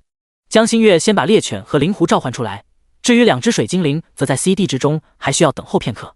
控制着2只宠物，江心月开始给山贼精力刷血。他就一个补血技能，5秒钟就能补200多而已，只能算是杯水车薪。好在 BOSS 血量不多了，他保证山贼头领多活几秒就行了。20秒后，山贼头领被吕普射死。1分钟后，江心月拿下了吕普的人头。系统提示：恭喜你的队伍杀死白羽剑、吕普，奖励经验5万，声望1000。终于搞定了。这只 BOSS 有53%的血是他输出的，完全符合心灵控制的要求。随着吕普起死回生，江心月手下又添一大将。哈哈，有他在，我们副本应该会简单不少吧？江心月看着吕普的属性，笑着说道：“25级地狱副本的黄金 BOSS， 在我的加成下不输29级黄金 BOSS 了吧？很不错。”洛秋白一边捡取掉落一边说道：“第2个 BOSS 是法师，第3个 BOSS 和第4个 BOSS 一起出现，分别是牧师和战士。有这个 BOSS 在，第2个 BOSS 不会太难。”说话间，洛秋白已经捡起来 BOSS 的掉落了。金背弓，黄金，等级20，攻击力165，力量5，敏捷4，暴击2。狩猎，攻击野兽或召唤生物时提升30%攻击力。介绍：优秀的猎人都会有一把趁手的弓。精准射击，弓箭手技能20级可学。白羽箭矢制造谱，学习后可制造白羽箭。猎人皮靴，黄金，等级20，防御40，力量5，智力5，敏捷3，移动速度5%。介绍：优秀的猎人常穿的皮靴，2件黄金装备，1本技能书，还有一个生活职业可学习的箭矢制作。大丰收！这才推倒一个 BOSS 就获得了如此收获，不怪那么多玩家对此趋之若鹜，只能说地狱本奖励太丰厚了。单是卖掉这个 BOSS 的掉落，就足够普通家庭1年吃喝了。鞋给你，大概出去就能穿了。洛秋白把皮鞋扔给江心月，继续道：剩下的东西卖了分钱，到时候再分给张老师他们一些，毕竟他们也是真帮了忙的，不能让他们寒心。行。江心月对洛秋白的安排并不反对，那些东西他用不上，也不差那点卖装备的钱。而且他对隐瞒身份还是有些愧疚的，给些补偿，总能让自己舒心一点。第43章黑暗研报。你们不要离队，我们继续副本了。洛秋白给张老师发了条消息，在得到对方回应后，继续和江心月向前。路上的小怪对他们造不成威胁，有了3当家这个宠物之后，砍瓜切菜一般就通过了道关卡。这些小怪爆率很不错，15级青铜铠甲都能凑一套了。不止如此，还有2件白银装备，只可惜他们用不上。很快，他们就遇到了第2个 BOSS， 堕落者约翰，等级25， HP 200000，魔法攻击1200，防御力1500，魔法防御1500，技能黑暗锋刃、黑暗研报、召唤随从、黑暗转换。介绍：约翰本是一名魔法学徒，因为幼年时期叛逆误杀同学而被镇长通缉。3年前，约翰正式在黑风寨成为山贼。凭借良好的表现，荣升2当家。约翰身旁有着8只精英怪，虎视眈眈站在那里，每一只都不可小觑，伤害很高的魔法师啊！江心月看了一眼自己的宠物们，开口道：“恐怕只有3当家和狗子才不会被秒吧？”是的，洛秋白点了点头道：“王者级别副本里，他的攻击力也就800，技能打在我身上掉1/3到2/3的血，不过我可以吸血补回来，而且很多时候他的攻击可以被拦截。”拦截？江心月疑惑地看向洛秋白，看着就是。洛秋白说道：“我们先试试击杀8只精英，消灭了他们，我们的安全性可以提升不少。”说话间，洛秋白一道天雷影带走其中1只精英怪2000生命。嫡袭！被命中的山贼头目大吼一声，立刻向着洛秋白的方向杀了过去。而就在此时，另外7只精英怪也一起出动了。BOSS 也看到了洛秋白2人的存在，不过没有第一时间动手。可以！洛秋白大喜。江心月见状，让6只宠物一起集火最前面的精英。2人边打边退，在这几只怪物到来之前，就消灭了第1只精英怪。没有 BOSS 干预，2人打怪速度还是非常快的。这些小怪毕竟只有5万生命，以他们2人的伤害，不过3分钟的时间就把他们清理掉了。另外，他们还获得了2件白银铠甲，虽然用不上，但也能卖个好价钱。就剩下 BOSS 了。江心月对刚刚干掉几只精英怪很满意，激动地道：“没想到第2只 BOSS 比第1只还要简单啊！别掉以轻心。”洛秋白可不觉得这只 BOSS 会比前面的3当家弱，提醒道：“我们小心一些，对方肯定还有什么其他手段。”好。江心月表面应和，实际上却有些不以为意。他觉得洛秋白有些小心过头了。这只是10级副本而已，开发商再混蛋也不能没良心，不让人通关吧？如果洛秋白听到江心月的心声，只会哈哈大笑。钱没了可以再赚，良心没了，开发商只会赚得更多。洛秋白和江心月一起走向约翰，而就在他们接近的时候，约翰率先发动攻击了。敢伤害我的属下，你们都去死吧！一道漆黑的锋刃从约翰手中法杖的魔晶中发出，向着洛秋白脑袋的方向袭击而来。神风咒！看到对方的黑暗锋刃，洛秋白就准备好攻击了。就在那道锋刃距离他还有3米时，他的神风咒与对方的黑暗锋刃来了个碰撞。是，2人的技能竟然在空中抵消了！抵消了！江心月不由得瞪大了眼睛，游戏还能这么玩的吗？洛秋白也没有回答，一道后土咒已经落在了 BOSS 的脚下。这是之前对付3头狼王时洛秋白发现的情况，别人能否抵消技能，洛秋白不知道，但是他能做到抵消大部分技能，其中包括法师的单体攻击技能、弓箭手的部分箭矢。洛秋白之前没有对3当家吕普用这一手，那是因为普通副本的精准射击都没能拦下，至于连射这个技能，在王者级副本时也失效了。洛秋白推测其中有技能特性的缘故，毕竟精准射击隐藏必中属性。至于为什么在王者级副本也无法拦截连射，洛秋白就不得而知了。江心月虽然不懂，也没有在杀 BOSS 的时候询问，控制着几只宠物一起加入了对 BOSS 的围攻当中。有洛秋白拦截技能，他们2个根本不会受到伤害。至于宠物挨揍了，2只水精灵补回来就是了。他们打得十分轻松，直到 BOSS 的血量掉到 50% 时，他开始摇人了。出来吧，我的仆人！随着晦涩的咒语念出，8只山贼精英出现在洛秋白和江心月身侧。洛秋白本就谨慎地观察着周围动静，看到8只精英怪的时候，连忙扔出3个控制技能。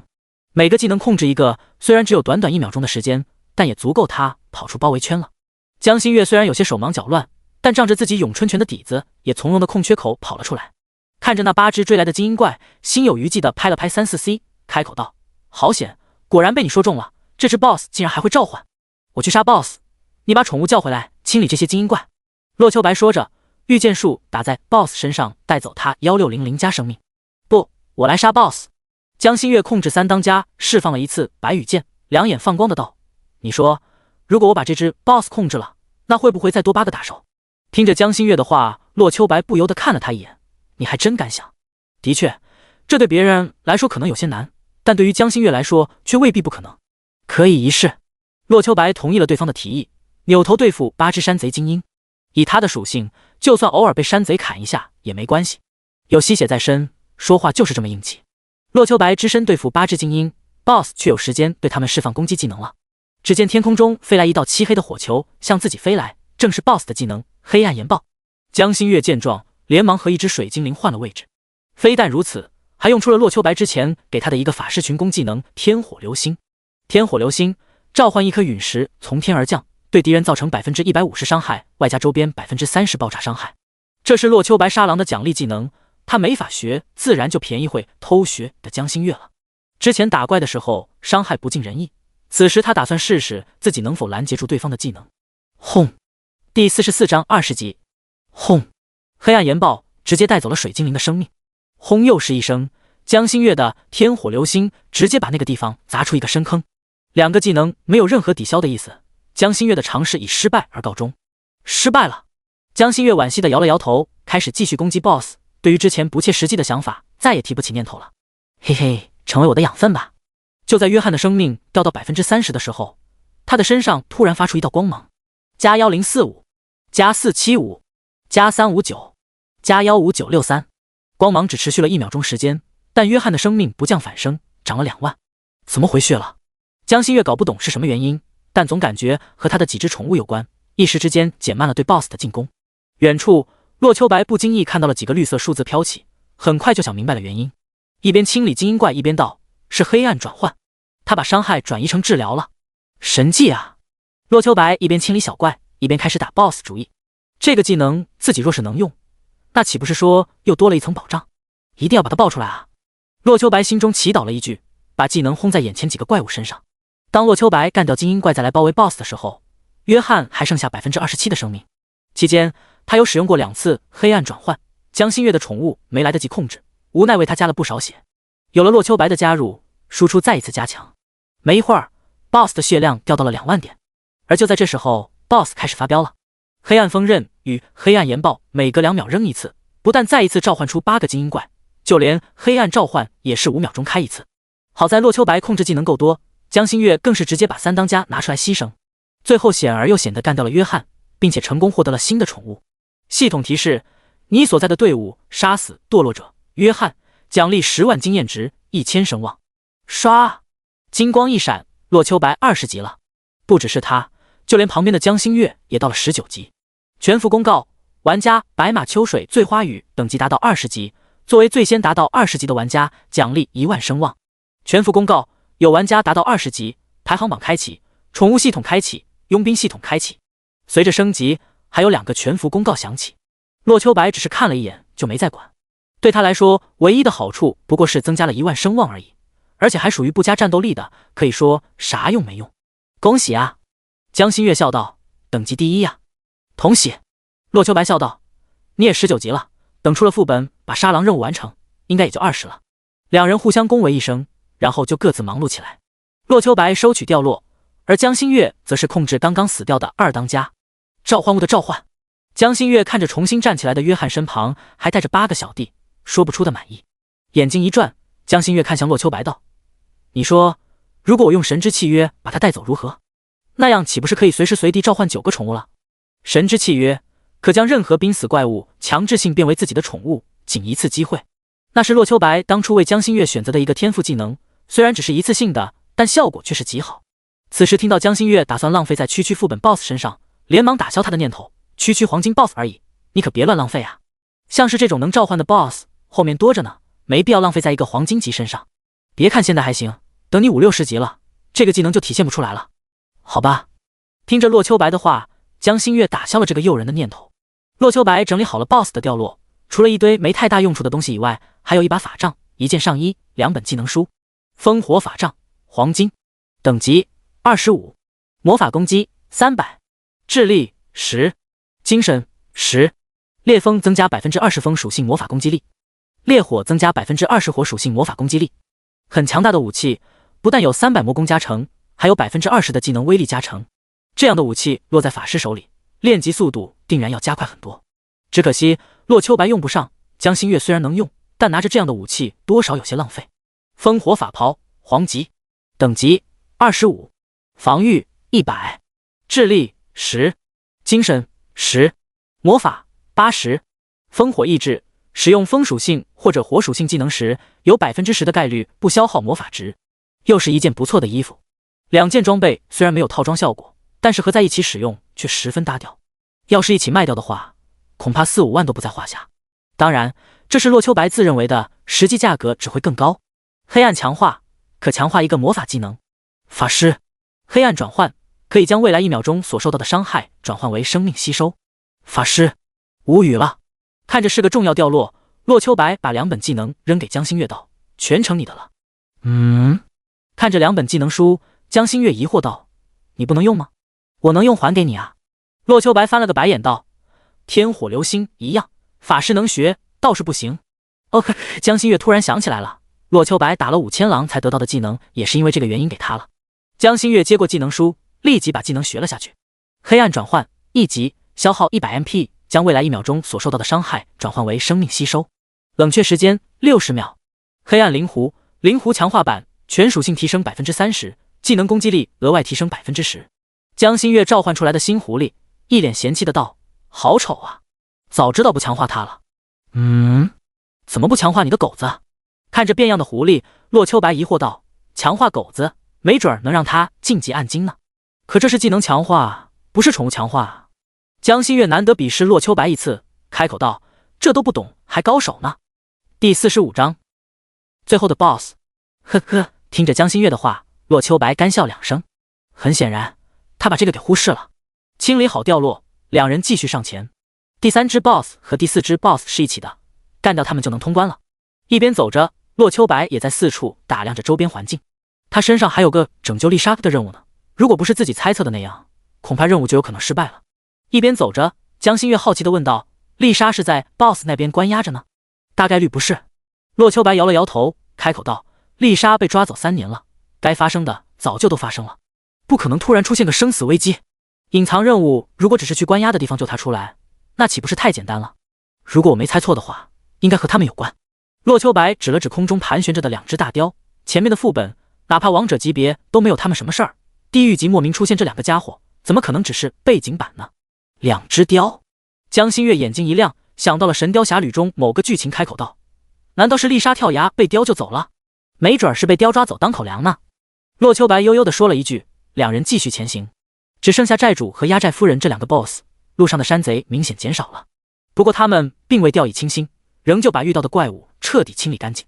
时间一点点过去，两人走到了黑风寨的最后的大厅门口。大门看起来不算气派，忠义堂3个字的牌匾却写得气势恢宏。两人没有迟疑，以最佳状态走入里面。8个山贼，2个水精灵，1狼1狗，2当家约翰，黑暗灵狐，再加上洛秋白这个大杀器，比一支精英队伍强大太多了。洛秋白2人一起走进去，而此时里面2个 BOSS 也已经做好了，竟然从步兵进化成骑兵了。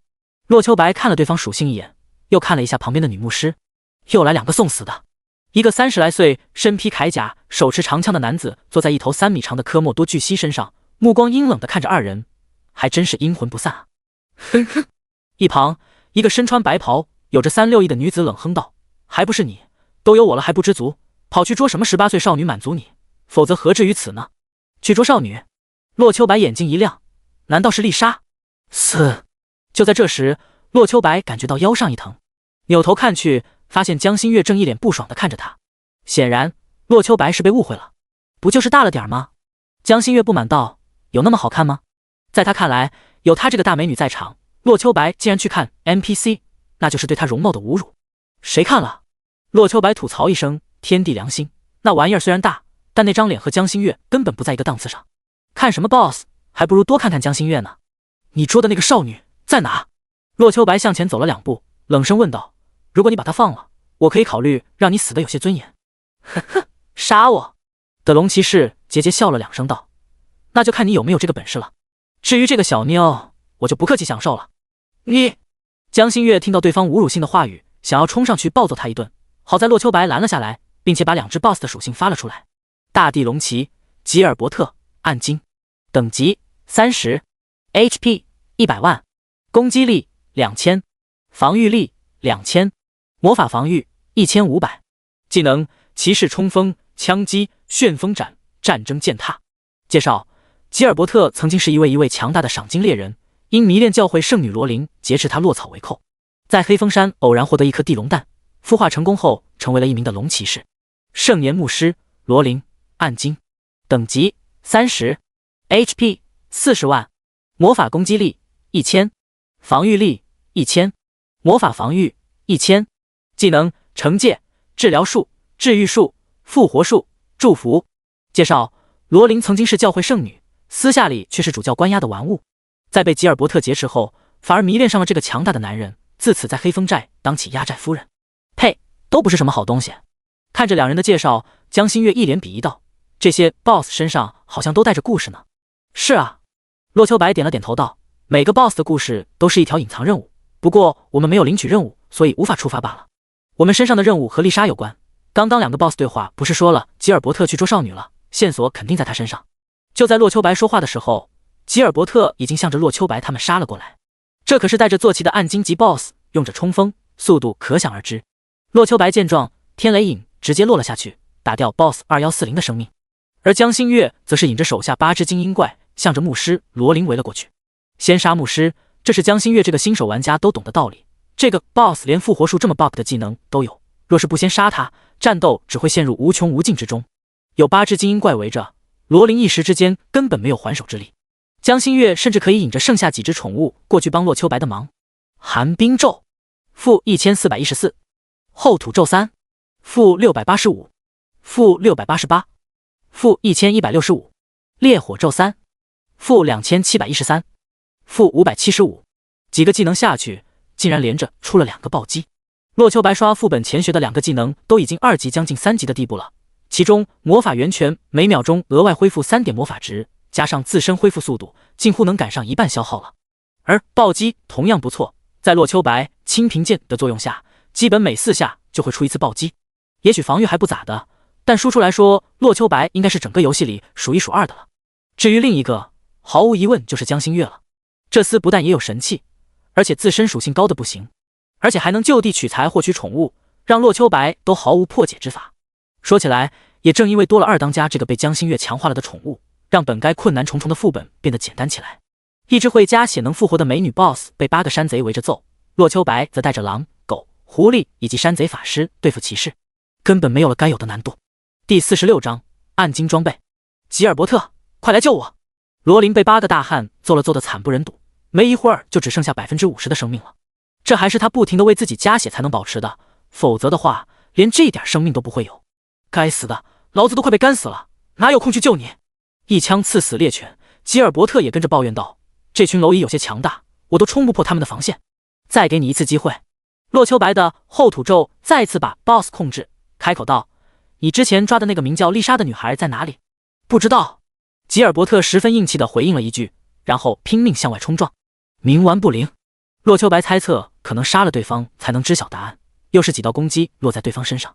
他的攻击很强，再加上几只宠物配合，平均每秒钟都能带走 BOSS 4000生命。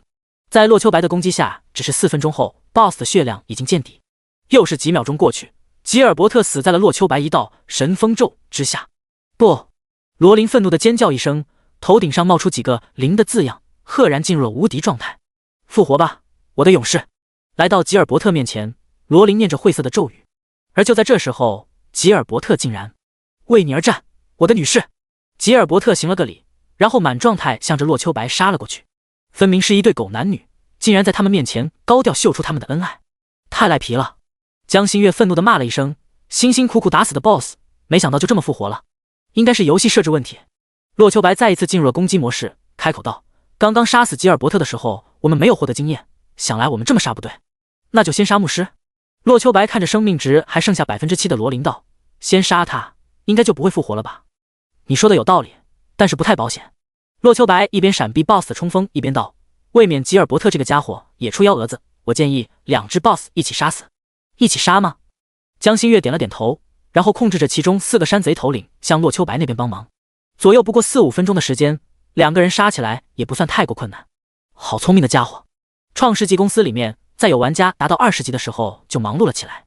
早晨6点的时候，全球就有29个玩家达到了19级过半的经验。他们早就有所预料，今天会有玩家达到20级了。不过，他们起初最看好的是法可国的土豪玩家史塔克以及巴嘎国运气爆表的渡边一郎。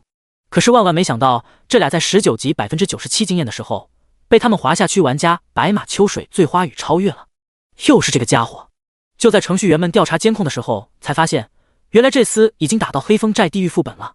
看那样子，还如此轻描淡写。就在这时候，他们看到清月孤灯梦菩提那一片宠物，顿时傻眼了。这也太赖皮了吧！本来预计是主流玩家达到20级，顶尖玩家达到25乃至30级的时候才被推倒的 BOSS，没想到他们用神器控制一个能召唤的法系 BOSS， 这阵容真是可以平推 BOSS 了。后来他们在听到清月孤灯梦菩提打算把约翰用神之契约控制的时候吓了一跳，紧接着心中一喜，如果控制了约翰，虽然江心月前期会很强大，但50级往后劣势就体现出来了。可是没想到被白马秋水醉花雨驳回了。江女神，你倒是硬气一点啊，把神之契约用了，我们也不用整天提心吊胆了。可惜他们硬生生强推过去了。到了后面，他们先杀了吉尔伯特，然后被罗琳复活了一次，这个设定让他们小小的出了口恶气。按照剧本，他们此时该先杀只剩下血皮的罗琳了吧，然后吉尔伯特暴走，让团队走向灭亡。可结果呢？人家不杀，直接识破了地狱副本这俩 BOSS 需要一起杀的设置。哎，王海叹了口气，他们本想限制白马秋水醉花雨提升太快的，结果人家不但等级最高，就连第一个地狱副本都快通关了。更没想到的是，他们滑下去的代言人江心月同样是位了不起的游戏天才。唉，王海叹息一声，事已至此，他们总不能暗改属性让两人失败出去吧。唯一的好处就是这个地狱副本首杀是他们滑下的。你那边控制好血量。看着自己眼前的 BOSS 再一次临近死亡，洛秋白开口道，我喊3、2、1，一起出手。明白了。江心月点了点头，把 BOSS 的生命值控制在2000以下。3、2、1。随着一字出口，洛秋白的神风咒和江心月手底下几个宠物一起分别对着两个 BOSS 打出最后一击。-2500， -1645， -1924，几个数字接连飞出，甚至还带着多个 miss。哦不！吉尔伯特从坐骑上摔下来，一点点向着罗琳的方向爬去。吉尔伯特，罗琳也是一样的动作，似乎两只 BOSS 想要死在一起。洛秋白尝试了一下，发现在这个场景任何技能都施展不了，只能安静的当个看客。不用问也知道，现在到了最后的剧情阶段了。可是这种生同学死同寝的剧情也太令人无语了吧，好狗血！洛秋白吐槽了一声，旁边的江心月则是掐了他的腰一下，嘟囔道，你个钢铁直男就不觉得人家很浪漫吗？虽然是一对不要脸的女干夫淫妇，但终究死者为大，别说风凉话了，不如让他们安息吧。两人谈话间，那两只 BOSS 已经紧紧相拥在一起，紧接着就是2道系统提示，表明他们已经完成了对 BOSS 的击杀消息。洛秋白走上前准备拾取掉落，而就在这时，江心月拦住了他，一脸谨慎的道，这个女 BOSS 的掉落我来摸，那个骑士交给你了。好吧。洛秋白看着江心月的表情十分有趣，笑了笑去拿骑士的掉落。每拿起一样都把属性发在聊天频道。首先是一杆金灿灿的长枪，看起来就不是一般物品。赏金重枪，暗金，等级30，攻击力540，力量20，体力15，贪财，杀死人形怪物，获得的金钱提升10%。吝啬，全部技能消耗减少10%。嗜杀，攻击力提升30%。好厉害！看着这个属性，洛秋白由衷的赞叹了一句，都快赶上我清平剑的1/3了。第47章，采桑女。随着第一件暗金装备出现，洛秋白的好运似乎到头了，接连拿出2件黄金装备。骑士圣铠，黄金，等级30，防御350，力量10，体质15， HP 500，守护，被攻击时有1%的概率免疫此次伤害。套装效果为激活。骑士护腿，黄金，等级30，防御300，力量15，体质10， HP 450。自卫，被动技能，每秒钟恢复30点生命。在玩家最高20级的阶段，这30级黄金在现阶段绝对是超前的装备。可是有着暗金武器打底，洛秋白队只是看了一眼就收起来了，反正也用不着，总归是卖掉的份儿。接下来又是2件白银装备，看得洛秋白都怀疑自己的运气是不是都被那个暗金长枪吸走了。不过紧接着一件物品让洛秋白明白自己的运气还在。地龙之卵，暗金，可孵化一只暗金级的龙作为自己的坐骑。虽然洛秋白身为道士用不了，但这颗暗金坐骑的价值却远超之前的暗金长枪。长枪属性不错，也只是30级暗金罢了，但真不一定比得上40级黄金装备。但暗金级坐骑，那是中流玩家用到满级都可以的东西。只这一个坐骑蛋，洛秋白卖50-60万都不成问题。要是遇到骑士土豪，甚至可以卖得更多。吉尔伯特的头颅，任务物品，待激活。破旧的手绢，任务物品，待激活。看到最后，洛秋白已经平常心了。头颅是他神器线索的第一步，而这根羽毛不出意外的话，就是寻找丽莎的线索吧。哇！就在洛秋白起身的时间，江心月发出一声尖叫。洛秋白扭头看去，发现他贴出来一件装备的属性：治愈之杖暗金，等级30，魔法攻击力500，智力15，精神15，治疗效果正30%。节约，治疗类技能消耗 MP 减少30%。善心，治疗类技能 CD 减少30%。介绍：教堂圣女专属武器，有着难以想象的治愈效果。强大的牧师武器，洛秋白只是看了一眼就知道了，这件牧师法杖的价值要远高于洛秋白得到的长枪，但是和暗金坐骑相比，那就远远不如了。江心月拾取的其他东西也都贴出来了，洛秋白看了一眼，除了一个牧师的复活值得江心月学习之外，其他的都属于鸡肋。系统提示：地狱级黑风寨已经通关，是否离开副本？当2只 BOSS 的掉落拾取完毕，系统弹出一个选项，洛秋白连忙选择了否。隐藏任务还没完成，他们怎么可能离开呢？是要找丽莎吗？江心月看向洛秋白道：你的线索是什么？天空中飞着的2只雕。洛秋白点了点头，拿出破旧的手绢开口道：如果我们直接出去，把这个手绢交给珍妮，应该也能完成任务。我推测会判定丽莎死亡，然后给打折。而找到那2只雕的话，洛秋白停顿了一下道：还是那句话，这2只雕当背景完全没必要，他们的出现肯定有蹊跷。至于什么蹊跷，只有找过去才能确定了。那我们去雕的巢穴吧。江心月指了指空中盘旋的大雕，开口道：应该是在黑风山顶的悬崖上吧。那还等什么？江心月说着，率先向那边走去。洛秋白也没迟疑，一起走了过去，一边走着还分析着这次的收获有多么巨大。不得不说，有实力的玩家开荒成功后能够收获的利润是巨大的。一个首杀10级地狱副本获得的东西就超乎想象的多。等到出去了，他们是不是很快就可以去挑战20级副本了？2人爬了10分钟的山，看到了不远处的巢穴。此时2只大雕并未在此，洛秋白和江心月悄悄接近，很快发现了一个雕巢里有一个人类的身影。从衣服的款式可以看出，那是一个20来岁的女孩，虽然衣衫褴褛，但看起来并无生命危险。你们别过来！女孩也看到了洛秋白2人带着一群宠物和山贼过来，一脸谨慎的道：雕爸爸和雕妈妈很快就回来了，你们这群山贼要是赶过来，他们不会放过你们的。小姑娘别怕，我们不是山贼。洛秋白试图和对方讲道理，可是迎来的却是对方的尖叫声。别叫了！江心月把自己的宠物全部收了起来，至于山贼则直接解散了。只见他向前走了2步，摘下脸上的面纱，一脸不屑地道：姑奶奶不比你漂亮，有我在这儿，哪个山贼会不长眼的选择抓你？伤害不大，侮辱性极强。不过女孩听到江心月的话之后，反而放松了些许，看着2人开口道：你们来这里干什么？找一个名叫丽莎的女孩。洛秋白接过话题，开口道：她母亲珍妮委托我们来寻找的，是你吗？女孩目光看向洛秋白，没有说话，仿佛这个男子对她的威胁性远大于女孩。行了行了，洛秋白有样学样，指着江心月开口道：有他在，你觉得我得多瞎才看得上你？你听着洛秋白的话，少女险些哭出来。好家伙，姑奶奶就这么招人嫌弃的吗？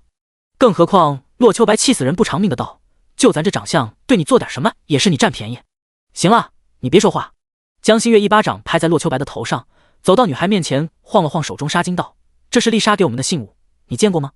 这是妈妈给我准备的纱巾。女孩颤抖着接过纱巾，仿佛看到了母亲一般。而这时候，洛秋白终于可以查看女孩的属性了。采桑女丽莎。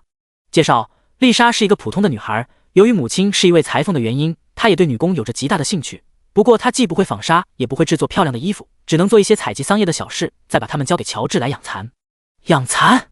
洛秋白没有在意别的介绍，唯独看到了养蚕2字。他神器的任务上面可是带着 BOSS 的头颅去寻找养蚕人的。本来还在犯愁该去找谁，没想到现在就有线索了。丽莎。江心月看向丽莎道：我们带你回家吧。第48章骑乘宠物。可是雕爸爸和雕妈妈不会允许的。丽莎听到江心月的话有一些心动，然后又摇了摇头道：3年前我被山贼抓来之后趁机跳崖了，是雕爸爸救了我，而救我的代价就是让我照顾他们的孩子一辈子。丽莎摇了摇头道：如今2颗蛋孵化在即，我怎么可以把他们抛弃呢？宠物蛋，宠物蛋。洛秋白和江心月对视一眼，2人在私聊频道交换了下意见。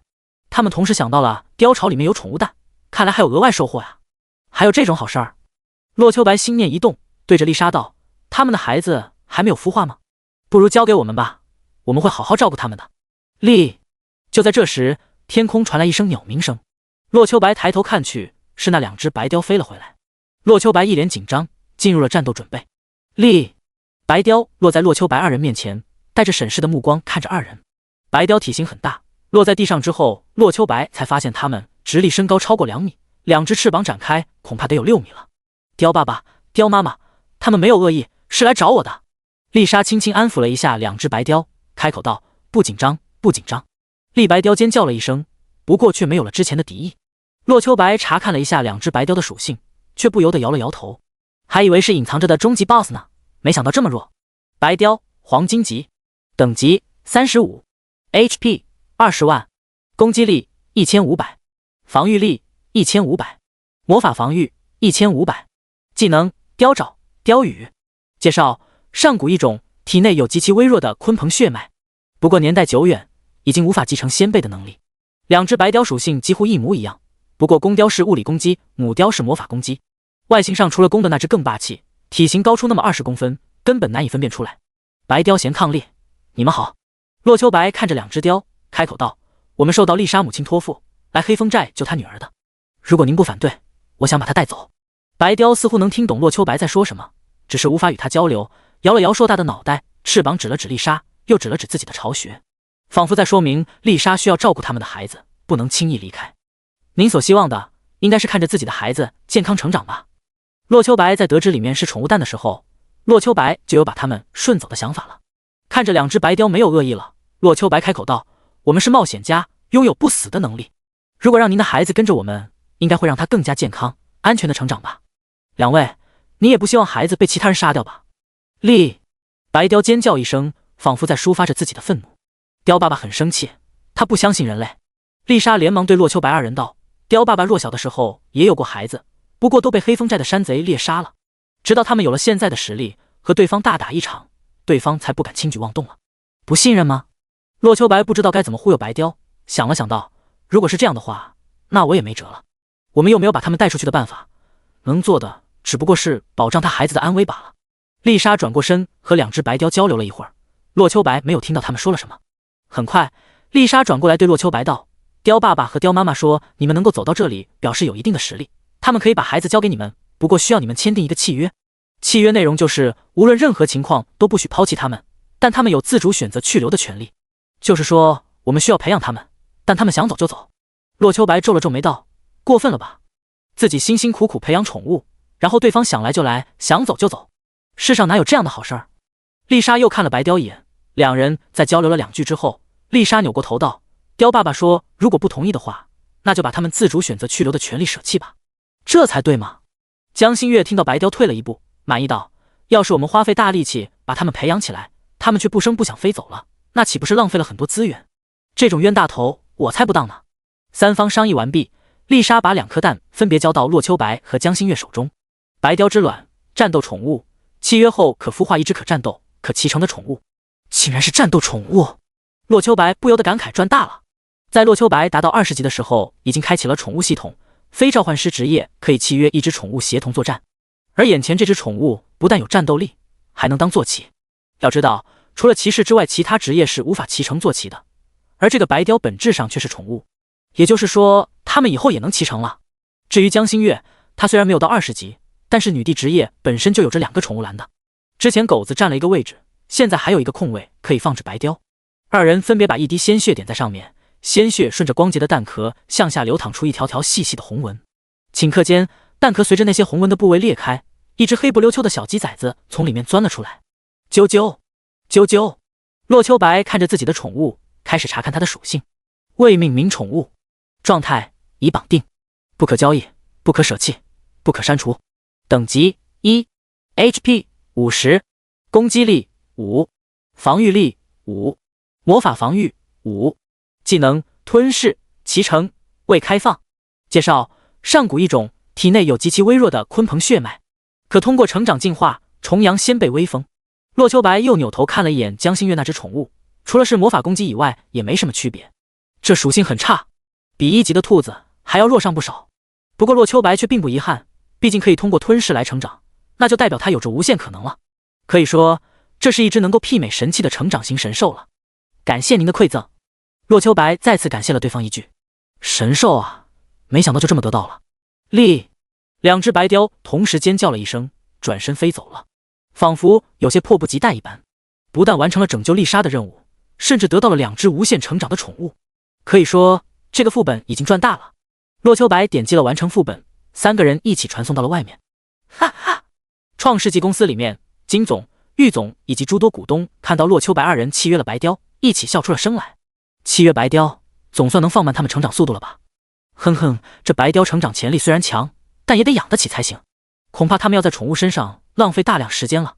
金总听着那几个歪果人股东，心中冷笑一声：你们啊，太年轻！5000任务材料的任务都被他完成了，真以为一只宠物就把白马秋水醉花雨限制住了？全服公告：玩家白马秋水醉花雨，清月孤灯梦菩提，雄霸天下，独占上风，是呀呀呀！通关地狱级黑风寨副本，奖励5为全属性加10，声望值1万。我靠！地狱级副本就这么通关了？我们连冒险都没过呀！排名第2的才刚刚过了王者，没想到就有人完成地狱级副本了，又是白马秋水醉花雨，牛 X 啊！倒是这个隐藏职业太强了，强烈建议削弱。洛哥牛 X！ 无数玩家听到首通地狱级副本的消息，都有些坐不住了。要不是洛秋白他们都屏蔽了好友添加，指不定有多少人来找他们。5个人在副本门口汇合，提交任务后获得了大量经验。除了洛秋白和江心月之外，熊云昭3人都升了1级。第49章绝代双雕。交完任务，5人就赶紧跑开了。副本门口玩家那么多，要是暴露了，没准就要被拦着问3问4了。老师，这是你们的。洛秋白把给3人准备好的补偿递给他们，千万别推辞，没有你们我们也无法完成这个副本。洛秋白拿出来的只是相对普通的装备，至于最后2个 BOSS 掉落的暗金长枪和牧师法杖，自然不可能给2位同学了，只是认识1天的普通同学罢了。黄雅更是没说过话的那种，这俩东西他要拿去卖的，怎么可能轻易送人？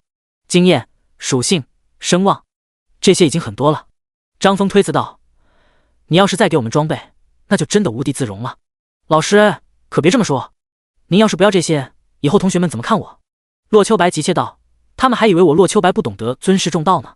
我吃肉，您连口汤都喝不到，以后我找同学们帮忙的时候，谁还愿意过来啊？这好吧。张峰听着洛秋白的话也有道理，最后还是把东西收下了。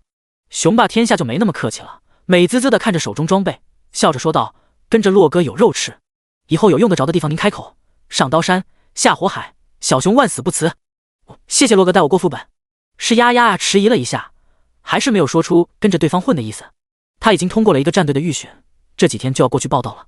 如果战队的事情和私人事情有冲突了，到时候总归不好。行了，一个游戏值得这么郑重吗？洛秋白摆了摆手，又把副本里其他的收获拿出来递给张老师。老师，这些东西同学们近期会用得上吧？你帮忙拿去问问呗，谁需要谁就买走，咱开9折的同学价。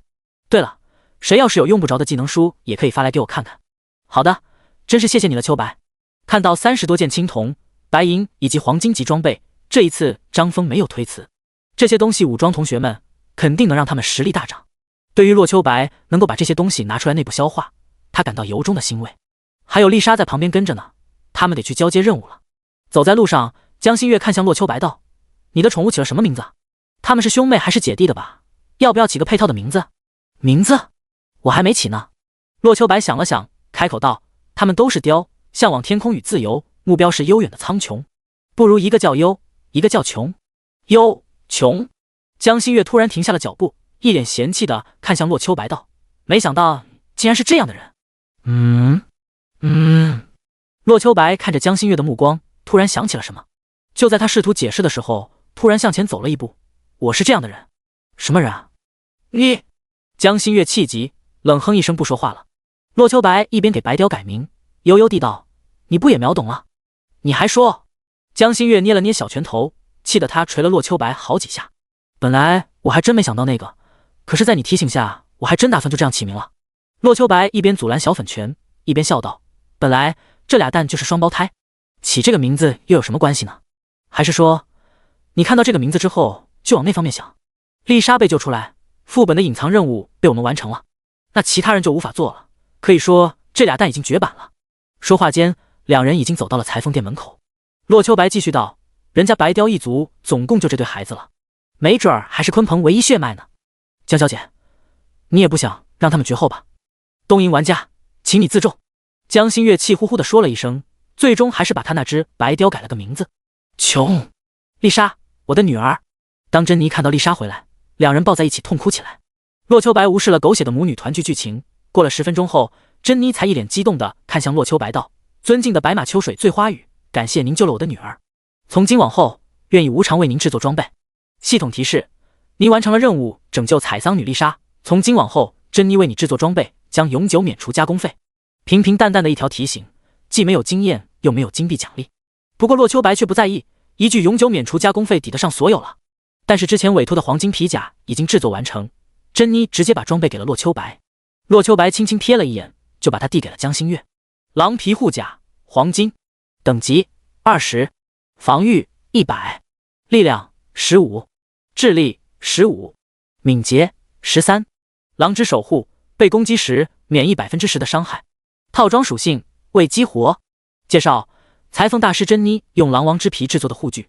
狼皮护腿，黄金，等级20，防御80，智力15，精神15，敏捷13。狼之迅捷，被攻击时有2%的概率闪避本次伤害。套装属性为激活。介绍：裁缝大师珍妮用狼王之皮制作的护具。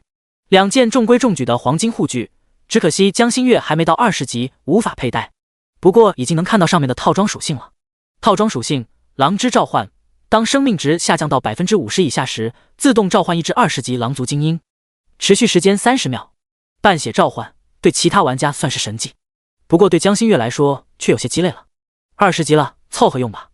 洛秋白一脸羡慕的道：“总比我现在还穿着10级白银强得多。”说起装备，那是洛秋白的痛。都20级了，全身除了武器就一件20级的布甲道袍。丽莎，洛秋白见东西拿完了，看向已经换了件干净衣服的丽莎道：“你的未婚夫乔治是养蚕人吧？他的神器线索在养蚕人身上，这东西可不能错过了。”提起乔治，丽莎眼中闪过一丝愧疚。3年了，不知道乔治过得怎么样了。你可以告诉我他在哪里吗？洛秋白询问道。我有点事情需要去寻找他。他在城西郊外一座桑叶林居住。丽莎轻声说出了对方的坐标，开口道：“您可以帮我去探问一下他对我的态度吗？毕竟是被山贼捉走3年了，哪怕他还保持着完璧之身，但心中也是有些坎坷的。也不知道未婚夫是否变心，是否嫌弃自己。”可以。洛秋白领取了这个任务，虽然奖励不多，但总归是顺路。离开裁缝店，两人再一次来到了不远处的铁匠铺，拿回江心月的法杖。狼王法杖，黄级，等级20，魔法激励185，智力10，精神5，体质7。狼吻，召唤一只狼的虚影攻击敌人，对其造成150%魔法伤害，冷却时间60秒。拿完东西，两人在铁匠铺门口分别。江心月去东门外刷剩下的狼，而洛秋白则是去西门城郊的桑树林。看着洛秋白离去的背影，江心月气到跺脚。钢铁直男第50章蚕丝。绿色的大森林像海洋一样连成一片，树木长得郁郁葱葱，散发着舒心的凉爽。阳光像一缕缕金色的细纱，穿过层层叠叠的枝叶，洒落在草地上。洛秋白穿过一片茂密的桑树林后，发现了一座小巧的木屋。木屋不算太大，占地也就200来平。不过木屋外面却有着数套养蚕的设备。请问乔治在吗？洛秋白询问着，来到门口敲了敲门。是谁？门开了，走出来一个金发碧眼，看起来20出头的男子。男子穿着一身粗布衣服，不算华丽，却给人一种危险的气息。养蚕人乔治，暗金，等级30。果然不是个简单的家伙。你来这里做什么？乔治目光扫射洛秋白一眼，淡淡地道：“我可不记得认识你。我杀了黑风寨的吉尔伯特。”洛秋白面带微笑的拿出一颗头颅，正是任务物品，笑道：“不知道您对他可有印象？”是他。看到吉尔伯特的人头，眼中升起一股怒火。他化成灰我都能认出来。乔治恨恨地道：“我可怜的丽莎就是被他给捉走的，我恨不得把他大卸8块，挫骨扬灰，拿他去我的蚕宝宝。”洛秋白静静地听着乔治骂骂咧咧地说着话，他也不知道该何时打断对方。自己在乔治身上主要的任务就是一件神器的线索，提示至今都没有改变呢。一直到20分钟后，乔治似乎才想起旁边还有其他人，扭头看向洛秋白道：“冒险者，感谢你杀了吉尔伯特，我愿意把拥有的所有蚕丝都送与你。你别看这些蚕丝轻飘飘的，它们可是制作衣服的上好材料。系统提示：神器线索发生改变，向乔治询问最强的道袍材料。终于来了，洛秋白松了口气，不容易啊！听了 NPC 这么久的唠叨，终于进行下一个步骤了。按下激动的心，洛秋白询问道：乔治先生，请问您知道什么材料是制作我这种衣服的最佳材料吗？你这种衣服？乔治拽了拽洛秋白的袖口，不确定地道：这是道袍。洛秋白不明白对方为何感到陌生，还是点了点头，开口道：是的，这只是件普通的10级白银道袍罢了。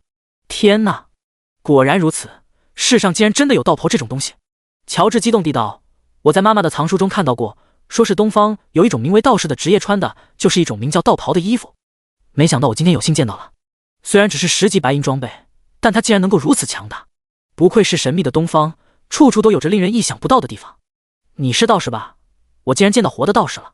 又是啰里啰嗦了10分钟，洛秋白真没想到这家伙是个话痨，真不知道丽莎是如何忍受他的，没和他分了绝对是真爱。对了，你是打算制作道袍对吧？乔治终于进入正题了。如果想制作道袍的话，我这些蚕丝就可以，只要找一个强大的裁缝，用这些蚕丝能够做出30级暗金级别的道袍。只是暗金吗？洛秋白摇了摇头，如果费这么大劲儿只是做一件30级暗金装备，那就真的白瞎了他的时间了。乔治先生，我想要的可不是区暗金装备。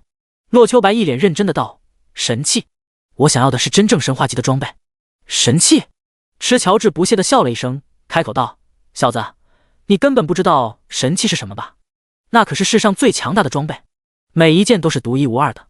就在对方开始给洛秋白科普神器的时候，洛秋白把自己手中的青萍剑展示了出来。什么？神器？这不可能，那根本不是我这个阶段的人能够弄到的。乔治又在喋喋不休，不过这一次洛秋白心情很好，失魂落魄的乔治总比一个话痨乔治好得多。嗨嗨，乔治先生，你也看到了。洛秋白指了指自己的神器武器道：我想要一件这个级别的道袍，不知需要找什么样的材料，又找哪位裁缝大师来制作呢？听到洛秋白的话，乔治现实向他鞠了一躬：先生，刚刚是我失礼了，没想到您竟然是能够拥有神器的强者。如果那样的话，的确只有神话级别的道袍才能配得上您了。我没有资格制造神器，不过身为养蚕人，我却能够养活任何品种的蚕来。您为我报仇雪恨，杀了吉尔伯特，作为报酬，我愿意为您养蚕抽丝，把神器道袍的第一道材料准备出来。系统提示：神器线索发生改变，为乔治提供各种不同种类蚕宝宝，由他培养并获取足够强大的蚕丝。太好了！看到新的提醒，洛秋白松了口气，无论如何能够找到做任务的方向就好。虽然只是第一步的蚕丝，但总比什么都不知道，永远穿着10级白银装备要强得多啊。对了，洛秋白突然想起丽莎的事情，看向乔治道：乔治，你觉得丽莎如何？丽莎？哦，我的爱人。乔治想起丽莎，缅怀地道：她是世上最好的人，只有她不嫌我唠叨，愿意陪我聊天。只可惜她被山贼抓走了，以她的性格，肯定被抓走的时候就自杀了吧。这也是我找人帮忙报仇的原因。我好想念她，如果能够见她一面，我愿意付出任何代价。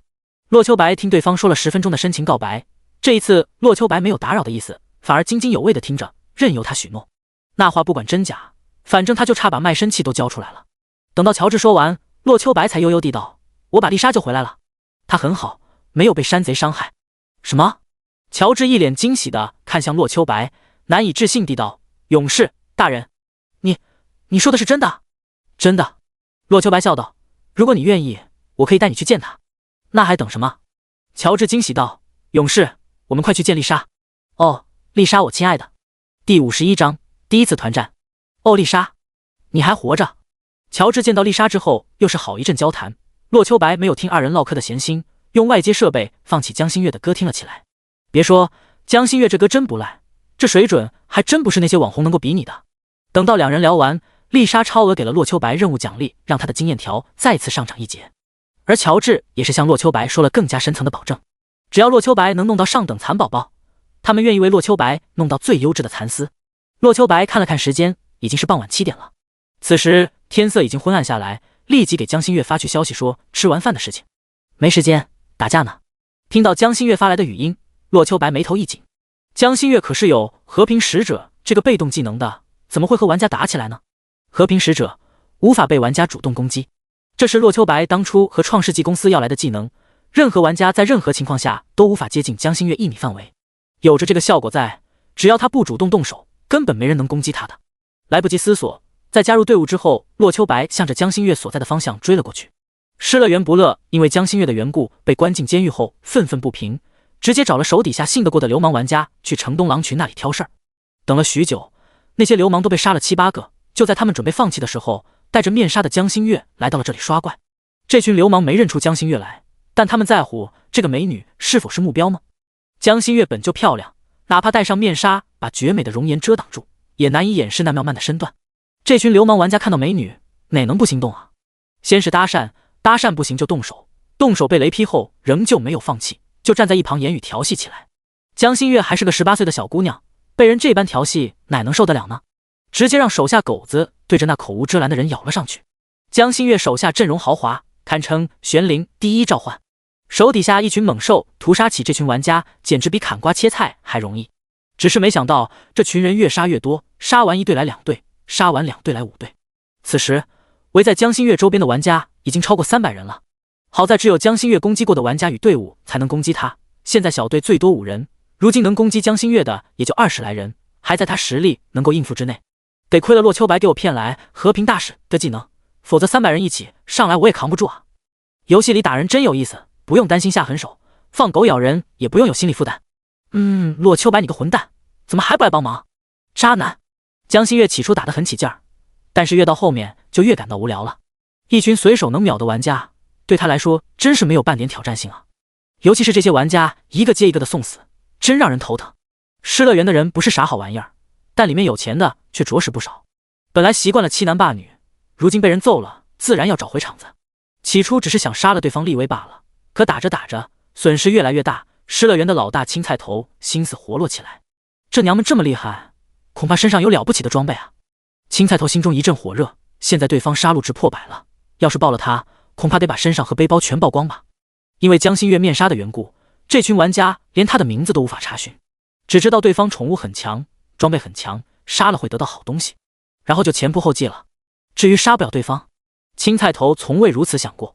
玄灵里面剑号时天赋众多，其中就有不少玩家获得了强大的技能，比如青菜头，他一个巨人战士玩家，建立账号的时候就获得了战士70级大招剑气冲9霄。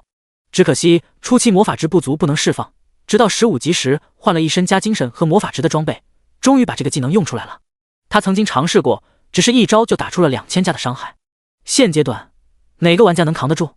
并且为了保险起见，他还组织了公会里4个拥有高伤害技能的手下，准备一个回合秒了对方。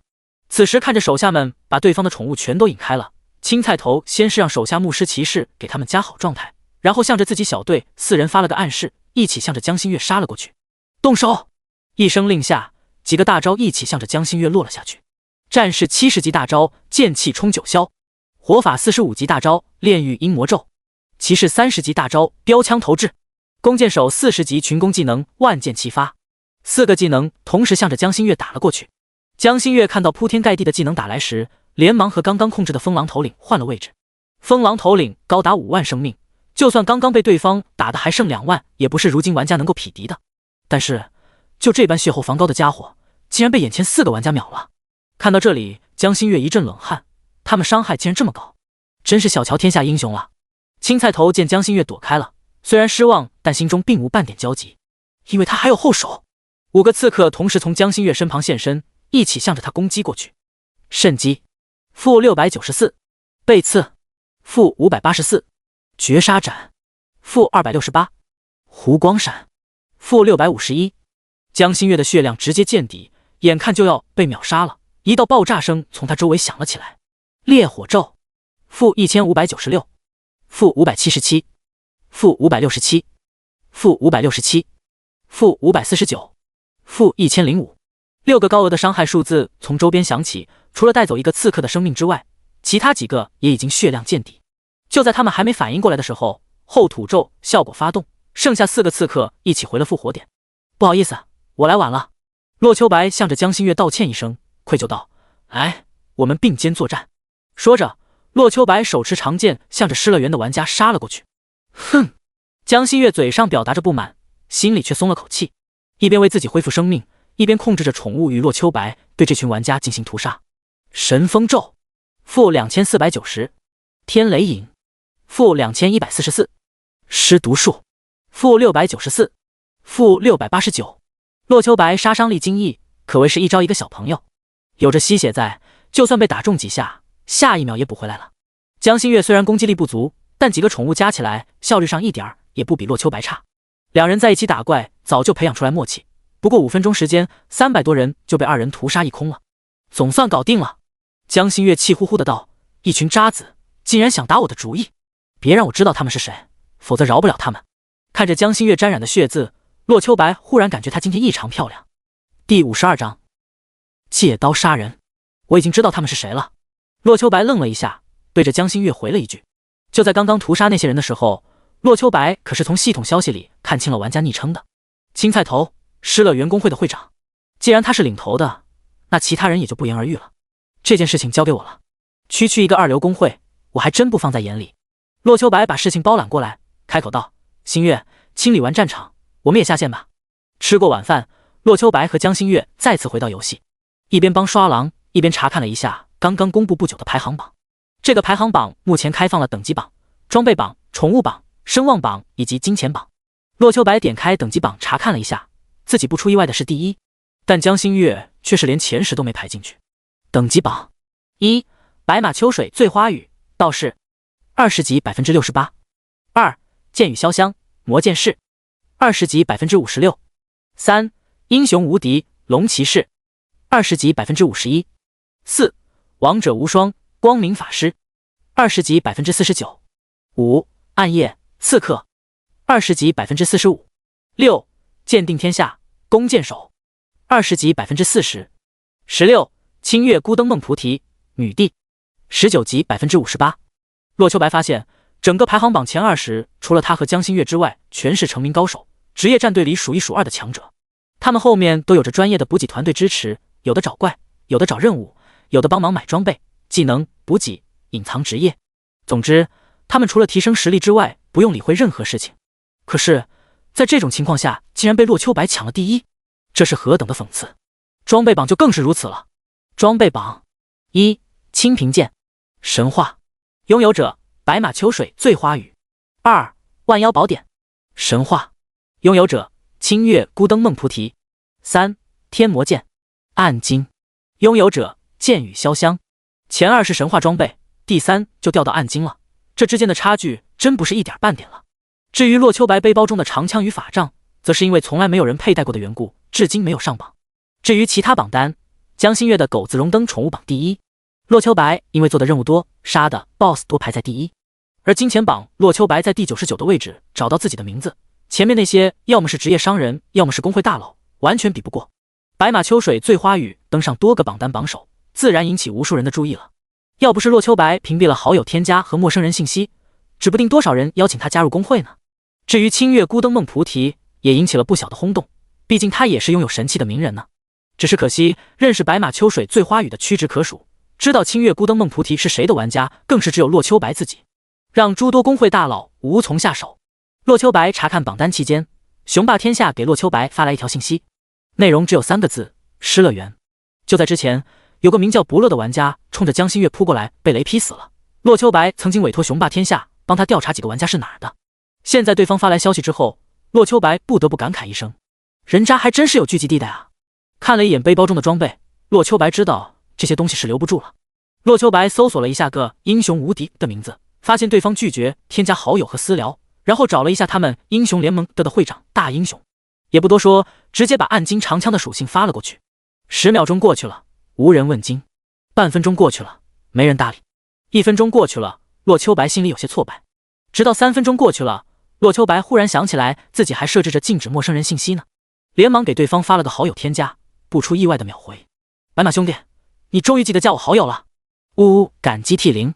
不到2秒，大英雄给洛秋白发了2句感慨恭维，然后紧接着向洛秋白询问赏金中枪暗金的价格。洛秋白松了口气，然后回道：这玩意儿可是30级暗金装备，提升打怪金钱掉落的，你应该知道价值吧？赏金中枪暗金，等级30，攻击力540，力量20，体力15，贪财，杀死人形怪物获得的金钱提升10%，吝啬，全部技能消耗减少 10%， 嗜杀，攻击力提升 30%。 属性面板高，有攻击加成，如果只是这2个属性的话，玩家用到50级甚至肯定得换。但多一个提升金钱掉落的属性，就代表他在100级都不会过时。自己不用了也能给专门的打金玩家，这东西就是暴虐。洛秋白知道价值，但还是保守了。他估计这玩意儿也就30-40万的事儿，但在大英雄这种会长眼里，这东西价值超过100万。此时大英雄更是有意招揽或者结交对方，自然不会压价了，直接开出了个令人心动的价格，150万。白马兄弟，这东西我要了。150万，只要你点头，我立即打到你账上。看着对方发来的价格，洛秋白的心脏不由得跳漏了一拍。奶奶的，劳资当兵2年，补助也就30多万罢了。我爸工作1年也就赚40-50万，没想到一件装备就价值150万了。这就是有钱人的世界吗？洛秋白强忍着答应下的冲动，给对方发了个不。大英雄以为洛秋白是不满这个价格，诉苦道：白马兄弟，这终究只是30级装备啊，150万一件远远超过它本身的价值了。我相信除了我之外，没人愿意开出这个价格。我也是为了和你交个朋友，你要是再不满意，我最多再加10万，160万。您同意咱就交易，不同意就算了吧。我不要钱。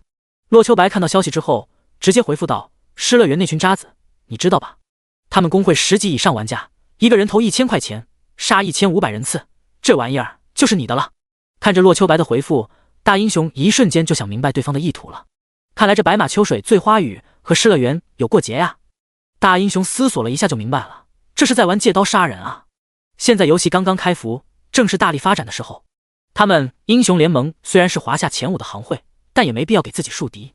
就在他思索如何委婉拒绝对方的时候，对方又发来一个暗金法杖的属性：治愈之杖，暗金，等级30，魔法攻击力500，智力15，精神15，治疗效果正 30%， 节约，治疗类技能消耗 MP 减少 30%， 善心，治疗类技能 CD 减少 30%。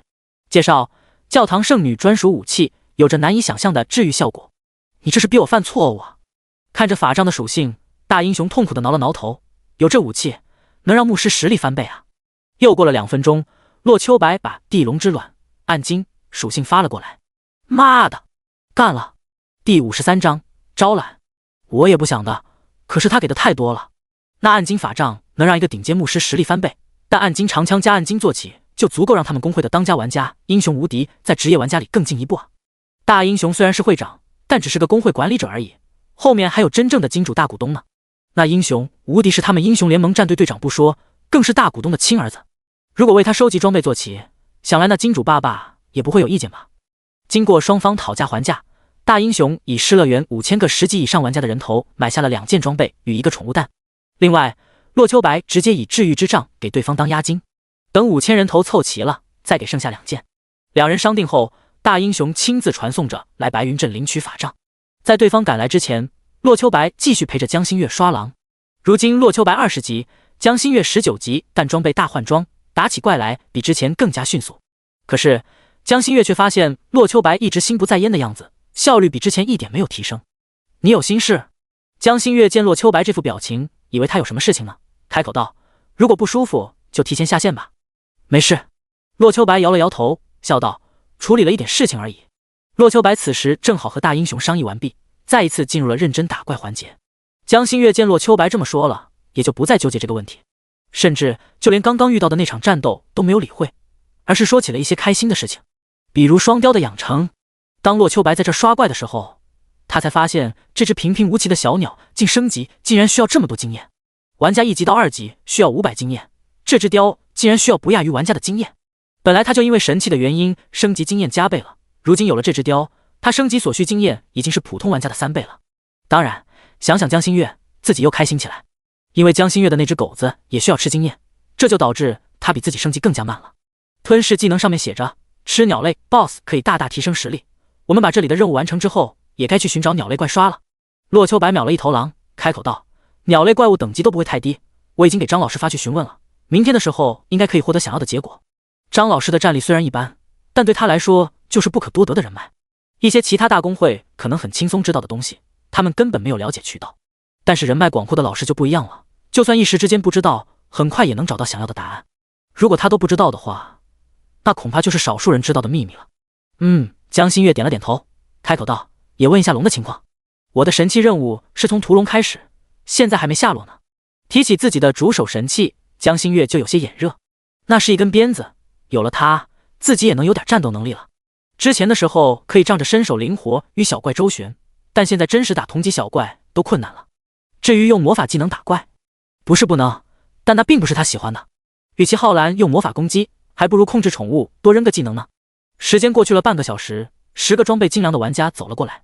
当先一人看起来37、8岁的巨人族战士，2米高的个头给人一种威武不凡的感觉。19级在如今也算是顶尖了，再加上那一身都是白银级别的装备，妥妥的高端玩家。哈哈，这位就是白马老大吧？领头的男子看着洛秋白二人群刷狼群，笑着走过来道：“不愧是等级榜、装备榜第1的玩家，这等实力真是令人刮目相看。”此时的白马秋水、醉花雨和清月孤灯梦菩提都有着上百杀戮值在身，没想到2人还敢在野外待着，不得不说一句艺高人胆大。大英雄，洛秋白早就看到对方过来了，此时停下战斗，笑着说道：“没想到你们这么快就来了啊！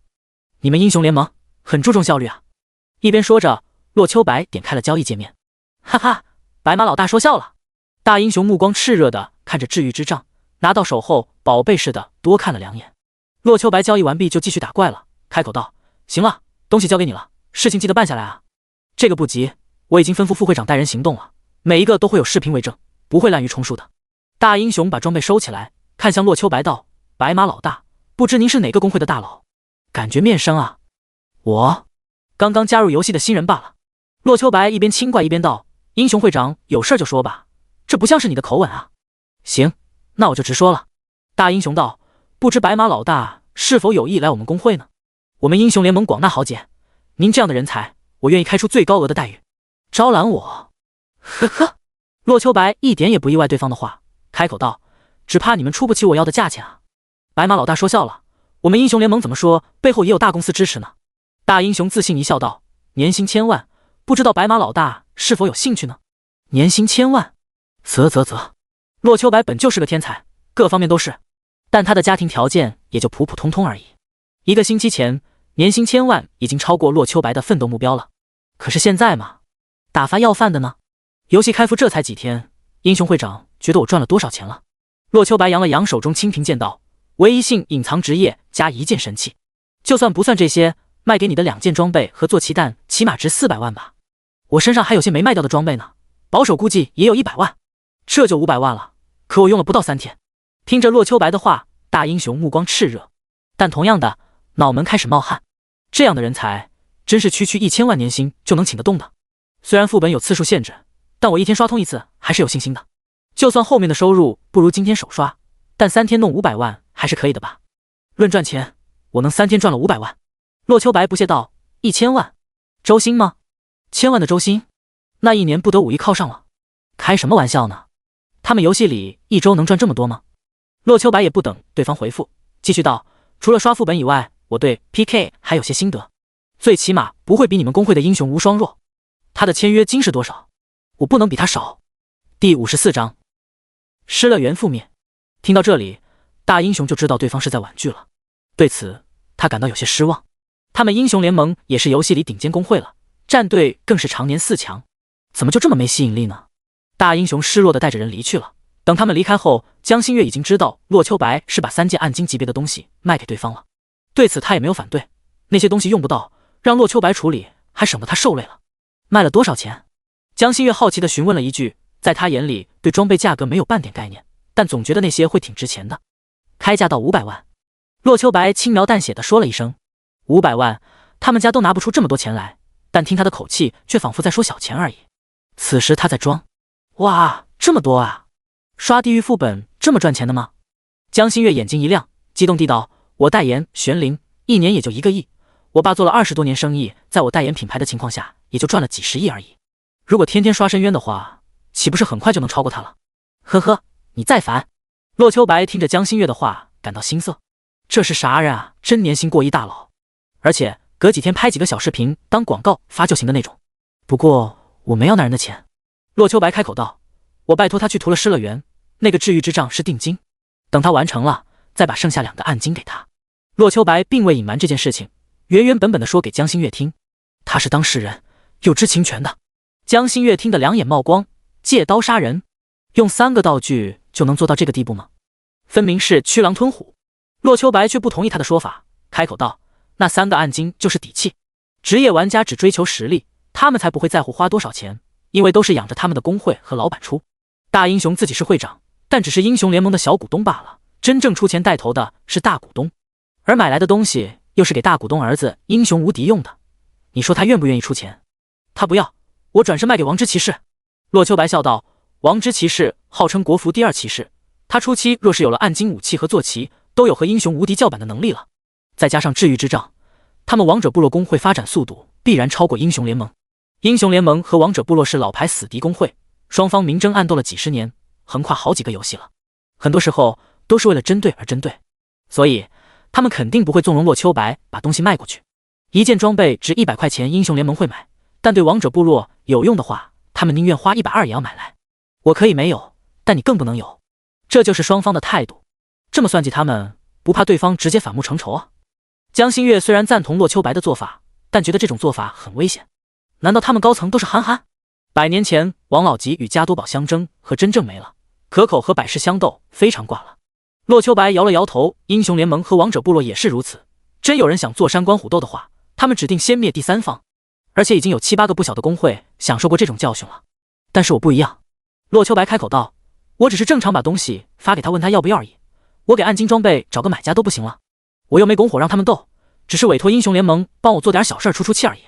哦，你心里有数就行。江心月点了点头，然后看向洛秋白道：果然玩套路的人心都脏，这么损的招也就你想得出来。呵呵，我就当你在夸我了。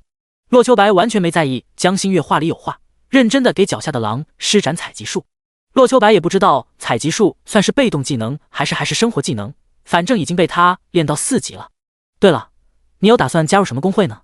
一边杀狼，江心月询问道：你也是要当职业玩家的吧？拒绝了英雄联盟，打算加入哪个战队？王者部落、企鹅战队、紫金阁，又或者是炎黄盟？参加国际性比赛的职业战队里高手如云，江心月却觉得洛秋白有能力加入进去，并且还是以主力的身份加入。不过对于他想去哪儿就不得而知了，暂时还没想好呢。洛秋白摇了摇头道：找个有能力夺冠的吧，不过不会是剑与潇湘所在的那家吧？剑与潇湘是华夏区乃至全世界最强职业玩家， PK 技术之强简直令人啧舌。曾几何时，剑与潇湘还是洛秋白追求的目标，只是在他转职道士之后，反而有种与之争锋的想法。好听点就是职业和装备带来了自信，难听点就是膨胀了。不过这又有什么关系？自古文无第一，武无第二。身为职业玩家，连挑战的勇气都没有，那就真废了。不如加入我的工会吧。突然间，江心月开口道：我的待遇保证比英雄联盟高哦。你……就在洛秋白和江心月说话的时候，英雄联盟已经举起屠刀对准了失乐园的玩家。现在谁都没有剑帮令，玩家联系频道主要靠好友或者其他外界设备，但失乐园高层已经把自己的驻地定在了白云镇，可以说这里就是他们的大本营。游戏刚刚开服，大多数玩家甚至没有走出新手村。失乐园在白云镇有着1000多号玩家，算是一方大势力。玩家们之间斗争 PK 很常见，比如抢 BOSS、抢资源，甚至一个你愁啥都能打一架。就像今天，他们不还组织几百人去围攻那个神秘女玩家了吗？突然听到有工会成员被杀，失乐园工会高层并未在意，只是在派了点附近的人去找回场子罢了。他们还在思考怎么找回场子，因为洛秋白无法隐藏名字，他们已确认到那个后来的人就是当前等级榜第1的白马秋水醉花雨了。而他的同伴自然联想到了清月孤灯弄菩提，两人都是有神器的。此时他们一门心思想召集人手把两人洗白，曝光他们装备。300人不够就1000，1000不够他们失乐园集体上，他们可是有着整整1万人呢。游戏初期哪来的万人敌？人海战术就不信对不死他。只要爆了他们装备，什么损失都补回来了。就在青菜头等人歪歪的时候，失乐园已经有100人挂掉了。玄灵的死亡惩罚十分严重，副本挂掉只是掉光本级经验以及装备耐久，但野外挂掉除了直接掉级以外，还有概率会掉落装备以及背包物品。也就是说，除了之前被洛秋白2人干掉的几百人外，又有100多人掉级了。这个损失不可谓不大。失乐园的精英成员集体降级，已经不只是伤筋动骨了。而这还只是开始。当青菜头知道他们被针对的时候为时已晚，哪怕勒令成员不要出城也没用。玩个游戏还畏畏缩缩，谁乐意啊？没什么归属感的玩家嚷嚷着退出工会，一些失乐园的老人也是怨气不断，但却又无可奈何。他们已经知道是英雄联盟的人在杀他们，想了半天都没明白他们到底有什么恩怨。失乐园的玩家不出城，英雄联盟就有些抓瞎了。现在根本没有正规工会建立呢，他们根本没有太好的辨别手段，要么是以前认识，要么是昵称确定，要么就是刚刚杀了对方，现在来找回场子。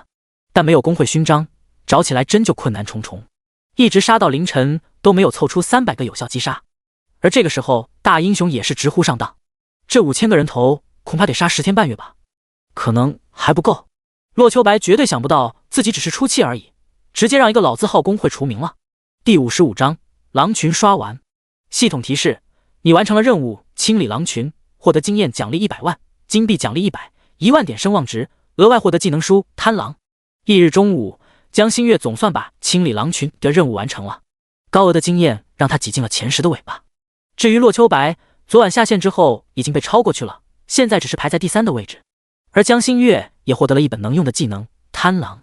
贪狼，贪心之狼，可使得犬系宠物获得一个拾取技能，宠物拾取的东西自动落入主人背包。不错呀，宠物的自动拾取。看着技能介绍，洛秋白笑道：之前你的狐狸进化了一次，没想到这条狗也有奇遇了。嘿嘿，我也觉得不错。江心月笑嘻嘻的给猎犬学了技能，以后 PK 不用自己捡装备了，真好。汤姆队长，请问你知道这是什么吗？洛秋白把一个黝黑的令牌递给汤姆，令牌上画着一个狼头，正是洛秋白他们打第2只 BOSS 掉落的物品。狼头令，它似乎藏着不为人知的秘密。洛秋白拿到之后尝试过使用，可惜没有半点反应。如今不如趁着这个时候来找汤姆问问。咦，竟然是狼头令！汤姆显然是认识这个东西，啧啧道：这可是好东西啊。汤姆把令牌还给洛秋白，开口道：这是一个秘境的入口资格，把一滴血点在上面就能进去，你们这个阶段在里面应该可以获得不小的收获。不过嘛，一个令牌只能让1个人去。听着汤姆的话，洛秋白顿时分析出来了，单人副本奖励丰富，这玩意只有1个，给江心月就是了，他还有别的任务在身，不太需要这个。对了，还有这些呢。洛秋白拿出100多金鹰狼牙以及7个狼王之牙问道：这些东西也能换取经验吧？不知1个能获得多少？这是狼族头领的牙，天哪，竟然还有狼王之牙！汤姆震惊地看着道：你们真是太厉害了，竟然能够拿到狼王之牙！勇士，请问您是否愿意把它交给我呢？系统提示：您是否接受任务金鹰狼牙？每一颗金鹰狼牙可获得2万经验。系统提示：您是否接受任务狼王之牙？每一颗狼王之牙可获得10万经验。经验不少啊。江心月看了一眼任务，开口道：全换了可以获得300多万经验呢，那就领取金鹰狼牙的任务。洛秋白说着和江心月领取了这个任务。洛秋白上交了50狼牙，剩下70多个则留给了江心月。在兑换经验之后，洛秋白再次回归等级榜第1，而江心月也是一跃来到了第2名的宝座。勇士，你们不打算把完成狼王之牙的任务吗？看着2人准备离去，汤姆有些着急地道：如果把它交给我，可以换到超高的经验奖励呢。没必要，我们不缺那点经验。洛秋白无所谓说道：我们已经达到当前玩家最高级了，没必要浪费这些材料。狼王之牙制作黄金级装备都够了吧？听着洛秋白的话，汤姆一时间说不出话来。兽类怪物的掉落都是装备材料，不同档次的材料可以制作不同等级的装备，其中普通狼牙只能做白板装备而已，但狼王之牙已经可以制作黄金级匕首了。不过游戏公司怎么会允许市面上出现大量强大的装备呢？那样的话只会缩短游戏寿命。但是这和洛秋白有什么关系？他可不相信区区几件装备就能影响到游戏寿命，又不是神器。只要支付足够的金币，完全可以找铁匠铺老板把7颗狼牙制造成7件黄金装备，哪怕他用不着，但是可以卖啊。他可是听老师说班里有好几个精灵刺客来着，如果弄几件黄金武器，对他们来说很有用嘛。而且洛秋白完全没打算去打造装备，直接卖原材料不香吗？同学们打造出什么装备，他们自己决定呗。请留步。就在洛秋白2人即将离去的时候，汤姆一脸无奈的道：我这里的确有兑换装备的任务，不知你们是否愿意完成呢？玩家需要打怪升级，他们 NPC 也是有各自任务的。他拿着狼牙上交给领导，可是能够获得提升自身东西的，基本上从玩家这儿到个手的事儿，足够他拦截1半奖励。系统提示：您是否接受任务狼王之牙？每一颗狼王之牙可随机获得1件本职业20级白银装备。确定？洛秋白并未觉得这个白银级装备有什么不妥，只是他身为隐藏职业，根本不能用常规装备。武器是清平剑这柄魔武双修的神器，衣服则是只能穿道袍，现在还是10级的呢。若是随机1件，他能随机到道袍，可就赚大了。当然，汤姆以为洛秋白愿意上交了，开口道：“勇士，如果你愿意上交狼王之牙，我可以做主给你1件，等等。”突然，汤姆突然想起来，白马秋水醉花雨的职业是倒是这种隐藏职业，无论道袍还是法剑，他可弄不出来这种玩意儿。勇士，您的确无法从我这里获得本职业装备。汤姆苦涩地摇了摇头，然后看向江心月道：“这位姑娘的装备我这里有，不考虑一下吗？”不必了。洛秋白摇了摇头。江心月现在全身上下有1件神器，3件黄金，其他部位全是20级白银装备，哪里用得着从他这里兑换？我这里有1件暗金装备。见两人准备离开，汤姆咬了咬牙道：“勇士，我这里还有1件暗金级装备，是半年前从山贼那里缴获的。如果你愿意给我10颗狼王之牙，我愿意把这件暗金长弓给你。我们不打算刷狼了。”洛秋白摇了摇头道：“就7个，要就换，不要我就找铁匠把它们打造成黄金装备。对你来说，7件黄金装备的价值可远比1件暗金长弓要高了吧？”说到这里，洛秋白已经开始偷换概念了。论市价，的确是7件黄金装备更值钱，但洛秋白只有狼牙这种基础材料而已，拿着它找铁匠打造黄金匕首没问题，但是中间的差价还需要他来补充。真计算的话，这1颗狼王之牙的价值也就相当于1件白银级装备。汤姆交易的时候并未坑他，可惜他们用不着，完全没必要换。至于黄金装备换狼王之牙，恐怕这7颗狼牙加起来也就换3件而已。但3件黄金价值又比不上暗金，所以对方才要求洛秋白拿出10颗狼王之牙。见汤姆为难，洛秋白直接与江心月转身离去了。不如把7颗狼牙给张老师。江心月突然道：“让他拿去卖给学生，或者交换一些咱们用得着的技能书吧。”好聪明的姑娘。洛秋白没想到江心月也想到了这个，点了点头道：“我也是这么想的，并且已经联系张老师了，想必他已经把销路都找好了。他说下午过来，顺便把昨天装备的钱给咱们。瞧不起谁呢？”江心月冷哼一声，开口道：“那接下来我们做什么？再刷次地狱副本。地狱级副本7天能去1次，我们昨天刚刚刷过，今天去不了的。”洛秋白摇了摇头道：“我建议分开把普通到王者刷一遍，不但能获得不少经验，还能获得一些合适你的装备技能。行吧。”第56章加，这个给你吧。来到副本门口的时候，洛秋白对着江心月道：“单人副本的奖励应该不会差的，想来比这种大众副本还要好，无论是装备还是技能，对你的提升都不会小。单人副本爱你忍心错过呢？”江心月笑道：“没准儿给你个用得着的装备或者技能呢。这个东西越早用，越早提升，越能拉开和其他玩家的差距。我下午有事儿玩不了。”洛秋白摇了摇头道：“刷完副本，把东西交给张老师后，我就得走了，没空去这个副本。你要去哪？”听到洛秋白要走，江心月心头有些紧张。“回家呀。”洛秋白开口道：“今天周末呢，我妈喊我回家吃晚饭。”“回家吃饭啊？”听到洛秋白的话，江心月不由得松了口气，不过紧接着就是一阵失落。洛秋白一个大小伙子都随时可以吃饭，他一个大美女，母上大人就不想念的吗？1天时间过去了，副本上的排名早就刷新过了。虽然排行第1的还是洛秋白他们的地狱级副本，但他单刷王者级副本的时间已经跌落到第3名了，而第2名的王者级副本时间已经换成了剑与潇湘。剑与潇湘也是单刷的。洛秋白对此深感诧异，毕竟这家伙是有行会支持的，为什么不去组队，而是和他一样单刷呢？洛秋白没有多想，再一次进入了副本之中。2个小时后，洛秋白把普通到王者级的副本重刷了一遍。此时他的等级已经达到了21级，仍旧牢牢地占据着榜首。不过再看看被刷新的副本记录，他单刷王者副本的记录还是第3名，不过第2已经从剑与潇湘变成了清月孤灯梦菩提。江心月刷副本速度比他还快，想想也是，自己区区道士杀怪速度真比不上女帝大人啊。在打怪的时候，洛秋白就很清楚，起初是他带对方升级，可是现在早就变成江心月带他了，人家刷怪速度比他快得多，得加把劲儿了呀。洛秋白喃喃自语，比不过女生这种事儿，洛秋白可不想尝试。洛秋白找到张老师的名字，发去一个组队申请，没想到对方就在自己不远处的地方。张老师，洛秋白打了个招呼，和对方点了个交易。几趟副本下来，不算白板黑铁，洛秋白也刷到了10几件青铜、9件白银以及3件黄金级装备。不过他用不上，江心月也看不上。除了最后罗琳掉落的黄金戒指被洛秋白留下之外，其他装备、技能和7颗狼王之牙全都一股脑的交给了张老师。呵呵，又是大丰收啊！张峰看着雕像，羡慕地道：“你们高端玩家就是厉害，随便打个副本就比普通人1年工资赚得多了。”呵呵，运气好。洛秋白干笑一声，也不知该说点什么。你之前给我的装备和技能都被抢空了，谁买走了什么，分别多少钱，我做了电子版记录，稍后发给你。因为都是现金交易，我直接把钱打你卡上吧。张峰笑了笑道：“之前还有人说想来抱大腿呢，我给拒绝了。不过今天这些装备可能不太好卖了，黄金不愁销路，但是大家等级都上来了，15级白银以及青铜以下的装备都不太需要了。”可以理解。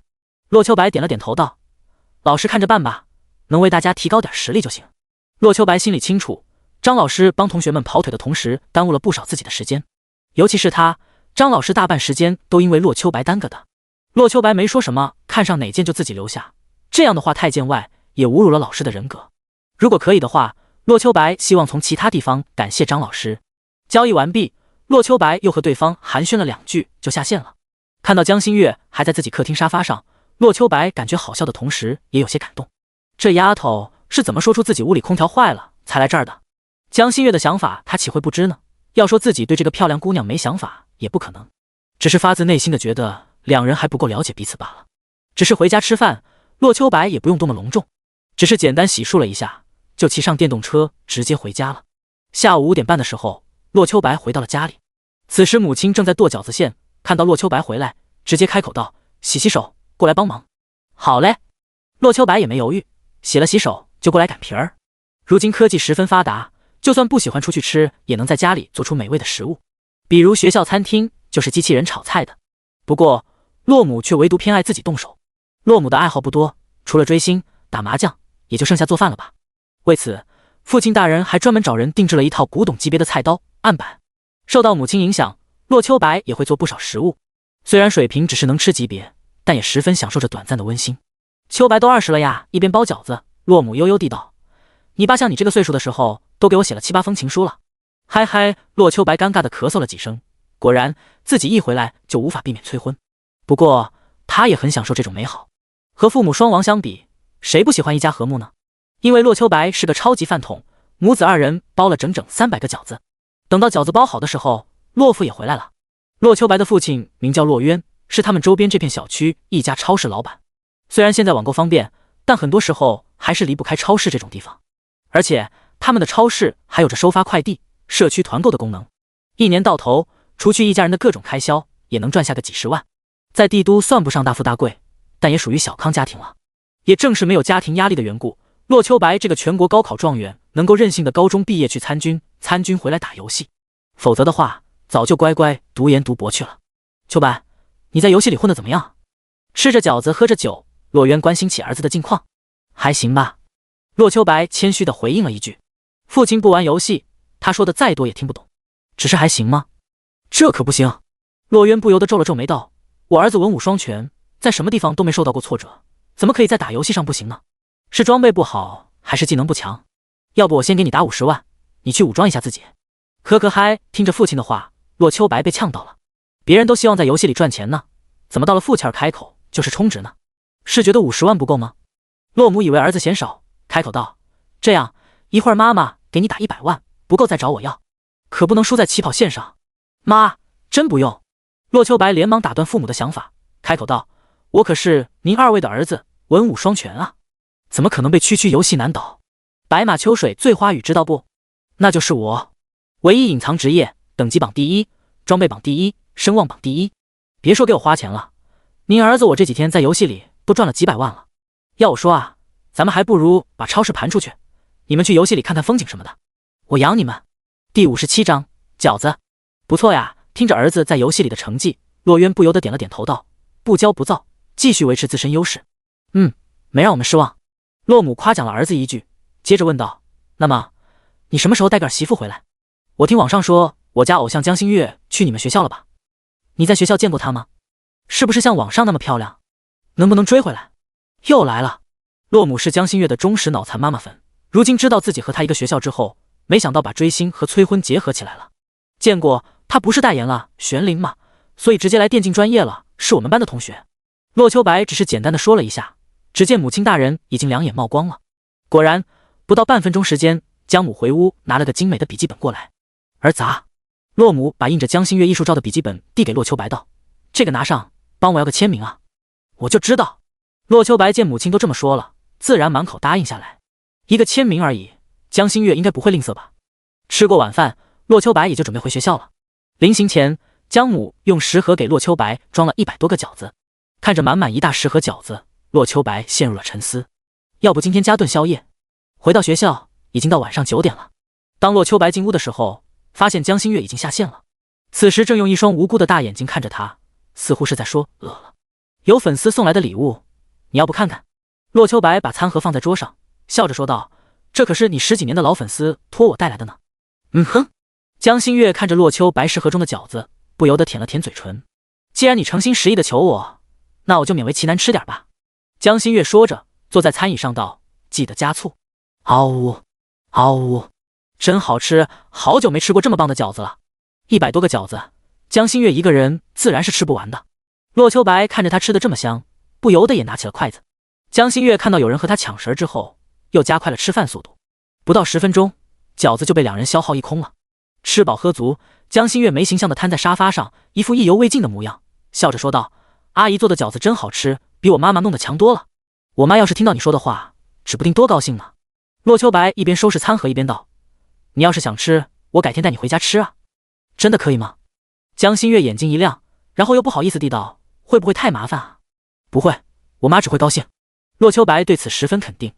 作为一个10几年的妈妈粉，她这怎么可能拒绝偶像来自己家呢？吃饱喝足，两人没有再玩游戏。坐在沙发上，江心月说了一下那个狼头令的情况。那个副本名叫狼来了，是一个12小时的实现副本，死亡会退出，可以下线。介绍到，副本里随机刷新1到30级的狼族，弱的小怪，强的黄金级 BOSS 都有。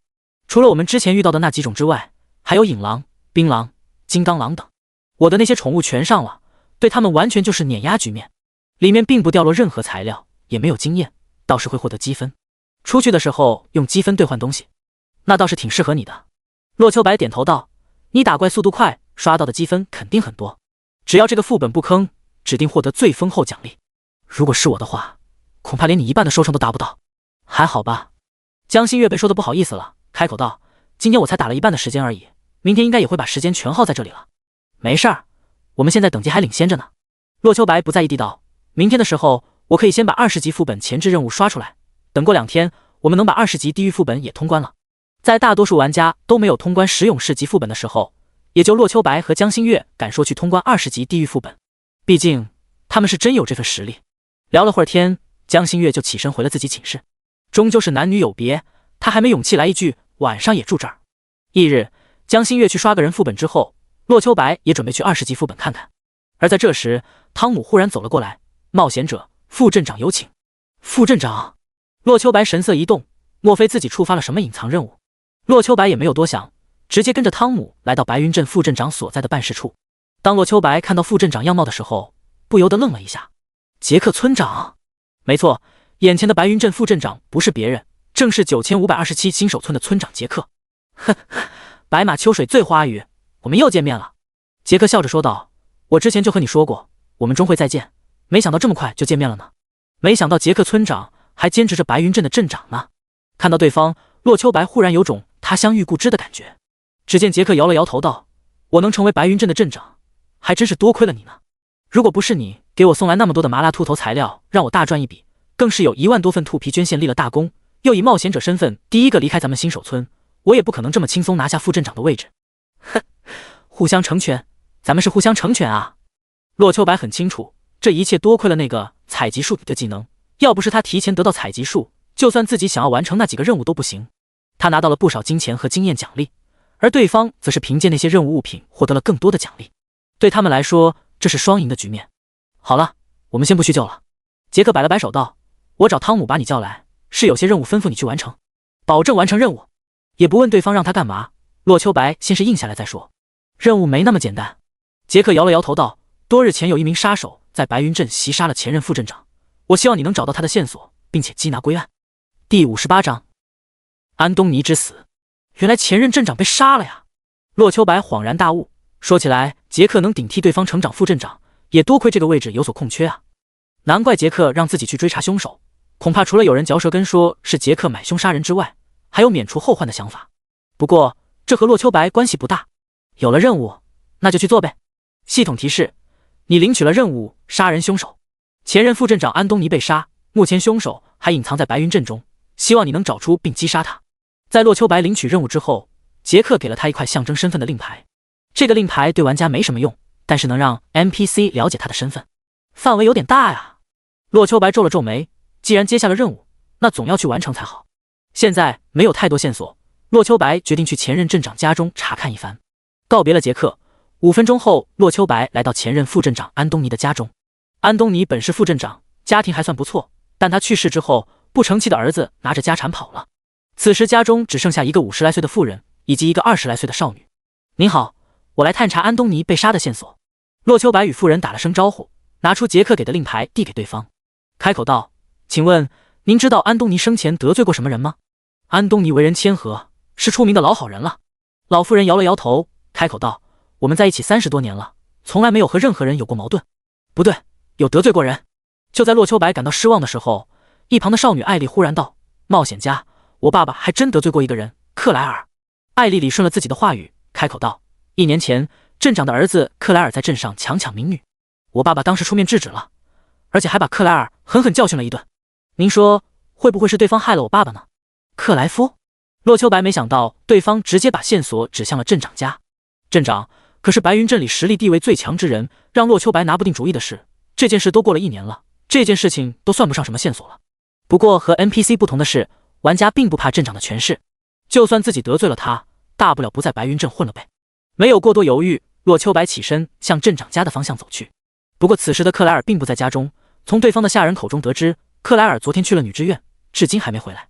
洛秋白又辗转来到女之院，玄灵里面并没有啪啪啪的业务，游戏里设置的女之院也只是摆设罢了。在玩家身上没有任务的时候，这里更属于进入区。刚一进去，一个打扮风骚、长相却十分妖娆的女子就迎了上来。客官，看着面生啊，想来是第一次来我们怡红院吧？恐怕你还不了解这里的行情，我在这里可是玉女级别哦。请问克莱尔在哪？洛秋白说着，拿出一枚金币递了过去。切无趣。那个风尘女子鄙夷地看了洛秋白一眼，转身坐到了旁边的椅子上。冒险者真是很难的呢。妖娆女子笑道：来我们这儿的人很少像你这样满脸正经的，这样反倒让我有点不好意思了呢。一边说着，还向着洛秋白抛了个媚眼儿。哦，洛秋白只感觉胃里一阵翻涌，受不了。既然你不说，那我还不能自己找了。洛秋白本想上楼挨个屋子搜查，可是系统大神根本不给他这个机会。大概现在上面还在上演收费节目吧，还是找别人询问吧。洛秋白想着，向其他 NPC 询问起来。咦，好帅气的小伙子！一个稍有姿色的女子没理会洛秋白的问题，笑道：见到你，我还有点不好意思了呢。冒险者，把我赎走吧，我懂得可多呢。我们的生活就是这样，说好也好，说差也差，随你怎么看，我都不在乎。谁看得上我，我就伺候谁了。越有趣的事情越不能做得太多，否则就变得成很无趣了。可惜大部分男人都不明白这个道理，整天就知道往这里跑，把时间和金钱都浪费在这销金窟里了。男人都喜欢听话的女人，但男人若是一开始喜欢一个女人时，就会不知不觉地听那个女人的话了。世上没有不偷嘴的男人，正如世上没有不偷嘴的猫。昔日芙蓉花，今成断草根。以色侍他人，能得几时好？这就是我们的悲哀吧。我曾经喜欢过一个小伙子，可是他太穷了，没钱把我赎出去。为了他，我把自己赚来的钱赠与他去做生意，可等他发达了，又嫌弃我。洛秋白一连询问过去，可惜他们的 AI 都不太高，也可能自己没能触发他们的任务，都是自顾自的聊天，仿佛洛秋白不存在一样。无奈之下，洛秋白又找上了第一个搭讪的女子。克莱尔在哪儿？洛秋白说着，递过去10个金币。现在一个金币能兑换100华夏币，这10个金币都相当于1000块钱了。这么大一笔钱，恐怕都够在天上人间消费了。哥，女子开怀大笑，来这里的人从来都是找女人的，像你这种来找男人的可不多见啊。你都出到10个金币了，本来我是该心动的，可是你这么帅气的小伙子，我有点舍不得呀。女子摇了摇头道：冒险者，不如我们上楼去聊点别的，如果聊得开心，我就把克莱尔的消息告诉你，如何？不知羞耻！洛秋白轻骂一声，也不知是骂眼前这个 NPC 还是这个人物的设计者。我就不信了。洛秋白又把10个金币拿出来，冷声道：左右不过是个任务而已，你爱说不说，大不了这任务我不做了。哥，真不识逗。女子把钱收了起来，笑着说道：“克莱尔啊，在你进屋前几分钟刚刚离开。不过呢，我恰好知道他去了哪里。”一边说着，一只细嫩的右手伸到了洛秋白面前，大拇指、食指和中指还搓了搓，仿佛在说拿钱。洛秋白感觉到事情有些不对，二话不说，拿出50个金币递了过去。拿到了钱，对方也不再墨迹，笑着道：“他刚刚离开的时候说要去找一个名叫艾丽的女孩。”艾丽。听到消息，洛秋白连忙向着安东尼家赶了过去。第59章反转。我说你 TMD 是不是有病啊？安东尼家中，一个眉清目秀的青年男子指着艾丽的鼻子骂道：“老子都说了，我就是个不学无术的废物，咱俩没可能的。你能不能别缠着我？”听着青年的话，艾丽却不以为意，擦了擦手上的鲜血，淡笑道：“克莱夫，我已经大仇得报，所有阻碍我们在一起的人已经不存在了，没有人会影响到我们了。今天我们就远走高飞吧。”克莱夫，白云镇镇长的儿子。只是此时发生的事情似乎和洛秋白想的有些出入。疯子，你就是个疯子！克莱夫看了一眼地上的尸体，那正是艾丽的母亲，刚刚死在了他的手上，咆哮道：“连自己母亲都杀，世上怎么会有你这般丧心病狂的人？”母亲？呵，艾丽冷笑道：“他们不过是拐卖我的人贩子罢了。15年前，安东尼那个老不死的把我拐来，不过是想让我给他们家当童养媳罢了。可惜，他们万万想不到的是，自己的亲生儿子长大后竟然不喜欢女人吧？还记得吗？1年前你救我的时候。”哈哈哈！艾丽疯狂笑道：“安东尼那个老不死的见儿子不喜欢我，所以打算自己占有我。克莱夫，要不是你救了我，我恐怕早就被他得逞了。这1年里，要不是你收留我，我可能早就走投无路了吧。1年前他意外救了艾丽的时候，艾丽还和自己说是父亲想把她嫁给不喜欢的人，所以逃走了。向往自由的克莱夫也不喜欢被人安排，听到他的话，顿时有种感同身受的感觉。1年来都是他悄悄养着艾丽，为此就连喝花酒的次数都少了。克莱夫虽然有着纨绔公子的恶习，但却不是恶人。1年来，他经常见到艾丽这个小美女，但却从未动过坏心思。只是没想到对方对自己芳心暗许了，此时不但杀了自己母亲，更是逼着自己和他远走高飞。只可惜安东尼那个老家伙不是我亲手杀的，不过这已经不重要了。艾丽惋惜地摇了摇头，看向克莱夫道：“亲爱的，现在可是有人在追查安东尼死因呢。刚刚我故意把他引向你的家中了，我猜他的下一站会去怡红院找你。琳达姐他们最多拖延他1个小时，你说他什么时候会再来我家寻找你呢？现场可是有你留下的痕迹，你若不走，那个冒险家会把你当成杀害我妈妈的凶手干掉的吧？”你……克莱夫一时语塞，他万万没想到艾丽已经变态到这种地步，如果自己不同意的话，会被他坑死的吧？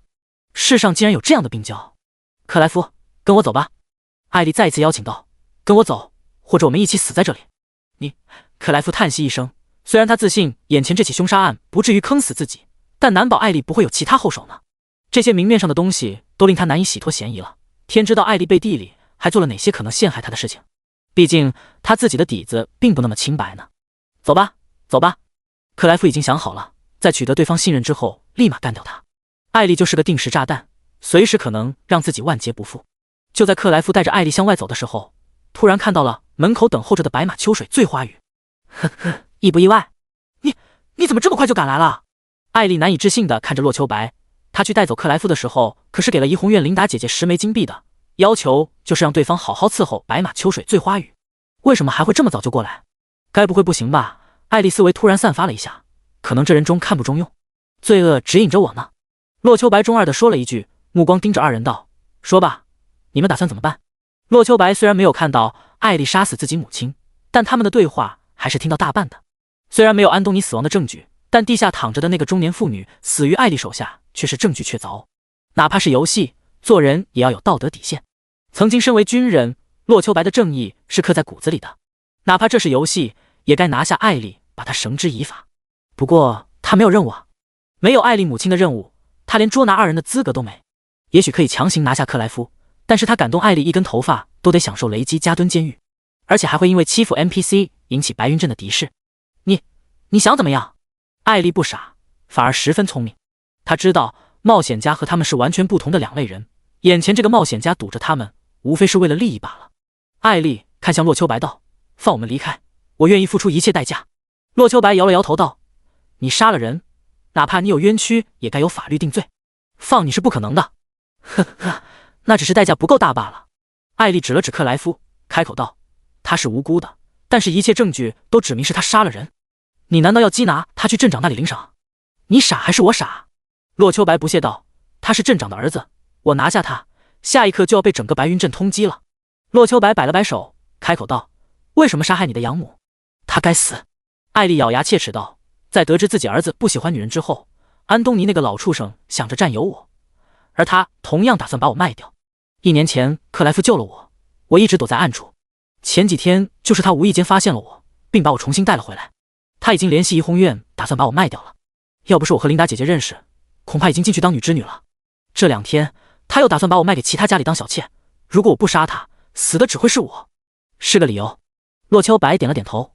人贩子拐卖妇女，买卖人口。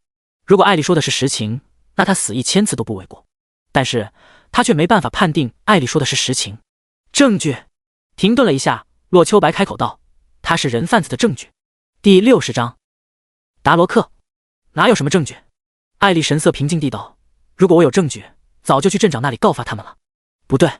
克莱夫当了半天木头人了，此时听到2人的聊天，突然道：“亲生的有出生证明，领养的有领养证明。如果都没有，那就证明艾丽不是安东尼夫妇的孩子，就可以证明她是被拐来的了。”洛秋白看了克莱夫一眼，又看向艾丽道：“这只能证明你的身份来历有问题，最多说明你可能被拐卖，无法证明他们是人贩子。你仍旧需要受到应有的惩罚。”嗨，想那么多干嘛？洛秋白拍了拍脑门，开口道：“我去找找线索，如果他们真的有什么罪行，没准能翻出来呢。”实际上，洛秋白想到的还有安东尼的之死，他这里肯定也有一段剧情，没准自己能找到一些线索呢。洛秋白刚有所行动，2人既然打算上前帮忙了，洛秋白开口道：“你们别动。”谁稀罕动？克莱夫找了个椅子坐下。这俩，一个杀人不眨眼的女魔头，一个来缉拿凶手的官兵，地上还有个尸体，他可一点也不想待在这儿。艾丽被对方的气势震撼到了，也不敢有半点动作，老老实实的坐在克莱夫身旁，柔声道：“克莱夫，你是介意我杀过人吗？”洛秋白没理会2人的爱恨情仇，去主卧、书房寻找起线索来。找了半个小时，洛秋白只是找到了安东尼的小金库，至于其他有用线索，那是一点没有。不该啊！洛秋白皱了皱眉，这哪像一个副镇长的家啊？除了比其他 NPC 家里华丽一点，竟然连点收受贿赂的证据都没有。勇敢的冒险家，您回来了。克莱夫担惊受怕了许久，看到洛秋白过来，连忙道：“找到证据了吗？我是不是可以离开了？”很遗憾，没有证据。洛秋白摇了摇头道：“我还是直接把你们交给专业办案人员吧。”也好，也好。克莱夫一点也不害怕，松了口气道：“能离开这里就好，我可不想对着尸体。”咦？就在这时，洛秋白眼睛一亮：“尸体？尸体？这个中年妇女都死了这么久了，尸体竟然还没刷新？不对，此事必有蹊跷。”洛秋白看了一眼地上的尸体，也顾不得恶心，直接对着他施展了采集术。系统提示：你获得了卡罗娜的日记。系统提示：你获得了安东尼的账本。系统提示：你获得了金币51枚。系统提示：你获得了房契。当洛秋白收起4样东西的时候，地上的尸体终于刷新了。金币没什么好说的，洛秋白却发现那个房契的地址写的不是这里，具体哪里还不知道，但看着它并非任务物品，洛秋白自然就笑纳了。卡罗娜的日记，洛秋白只是看了一眼就合上了。这的确是日记，不过却不是正经日记，确切的说，这是一本背日记，里面每一行每一段都足以让小说404调。安东尼的账本则是他这些年在白云镇的罪行，虽然没有拐卖人口的内容，但收受贿赂却被他记载得清清楚楚。这上面的内容要是曝光出来，恐怕白云镇一半土豪都得锒铛入狱。想必这就是安东尼的死因吧。看到账本之后，洛秋白若有所思，恐怕置他于死地的人就是账本里记载的其中一个吧。这里也没有人贩子的证据。洛秋白把账本和房契收好，日记则是扔给了艾丽道：“这里面也许有，不过我不太方便看，你可以试着找一下，若是有所记载，没准能还你清白。你们跟我去程卫兵那里吧。”洛秋白看向2人道：“杀人的事情终究是洗不掉的，如果能证明卡罗娜的罪行，你们却不会被重判。”一边说着，洛秋白押着2人去找杰克那里报案。这2人并未洗脱嫌疑，但洛秋白却又有了新的线索。在艾丽2人被收监之后，洛秋白向着地契的所在地而去。安东尼这份地契所在是一套不小的独栋别墅，这别墅十分气派，不知道安东尼搜刮了多少民脂民膏才买下来的。不过这也印证了为什么没有在他家搜到有价值的东西吧？可能是暂时没人居住的原因，这里除了定期有人打扫以外，并没有什么生气。洛秋白拿着地契进入其中，想要寻找有价值的线索。就在洛秋白探索到书房的时候，忽然看到里面有一道人影。什么人？洛秋白大叫一声，几道攻击在对方周边落下，而对方发现洛秋白之后，则是毫不犹豫地向外跑去。后土咒，对方一脚踩在洛秋白的技能上，头顶飘出3个700多数字的同时，脚下也是不由自主的一顿，不过很快又回复过来。神偷达罗克，暗金级，等级25 ，HP 497850500000，攻击力1000，防御力1000，魔法防御1000，技能开锁、偷取、偷袭、脚踢、致盲、分身。介绍：达罗克是白云镇臭名昭著的小偷，不但有着出神入化的偷盗技术，更有着不俗的战力。洛秋白看到对方属性的同时，清平剑已经砍了过去，御剑术刷刷2剑，又打掉了对方1800加的生命。不过这对对方来说只是蹭点皮毛罢了。达罗克速度很快，就在洛秋白寒冰咒与引雷咒落下的时候，对方已经跑出了自己的攻击范围。可恶！洛秋白有些恼怒，没想到 BOSS 就在自己眼皮底下逃走了。不过洛秋白也十分诧异，身为一个25级暗金 BOSS， 竟然打都不打就离开了吗？除非他心虚。洛秋白不知道对方偷走了什么东西，不过对付速度太快，自己根本追不上。既然如此，那就只能假装他偷走的不是很重要了。咦？就在洛秋白寻找的时候，突然看到了墙上挂着一幅人物肖像画。就在他准备走进观摩的时候，一道黑影突然向他扑了过来。偷袭第61章盗圣，偷袭负2504。猝不及防之下，洛秋白被对方一刀砍得只剩下血皮儿了。达罗克也是深感意外，自己那么高的攻击，切一个脆皮法师竟然没能砍死他。也就是洛秋白血量够厚，整整2700加的生命，要是换个法师过来，恐怕真的被对方一刀带走了。而就在对方补刀想杀洛秋白的时候，已经有了准备的洛秋白哪能如了他的愿呢？看着对方第2刀砍来，洛秋白右手中的清平剑迎上了对方的武器，而左脚向后撤了半步，躲过了对方的冲击。当2柄武器碰撞，两人竟然拼了个旗鼓相当。而就在对方第3击落下来的时候，洛秋白的大巴掌已经打过来了。啪！这一耳光打得清脆有力，虽然只有可怜的1伤害，但却令对方进入了懵逼状态。啪！又是一巴掌，洛秋白打得对达罗克后退了一步。而这个时候，对方也终于回过神来，右手中的匕首向着洛秋白刺了过来。哼！洛秋白冷哼一声，右脚向后退了20公分，轻巧地躲过了对方的偷袭。开玩笑，洛秋白可是当过兵王的人，游戏数据也许能限制他的力量，但他的反应能力可是当世顶尖。区数据还想杀他？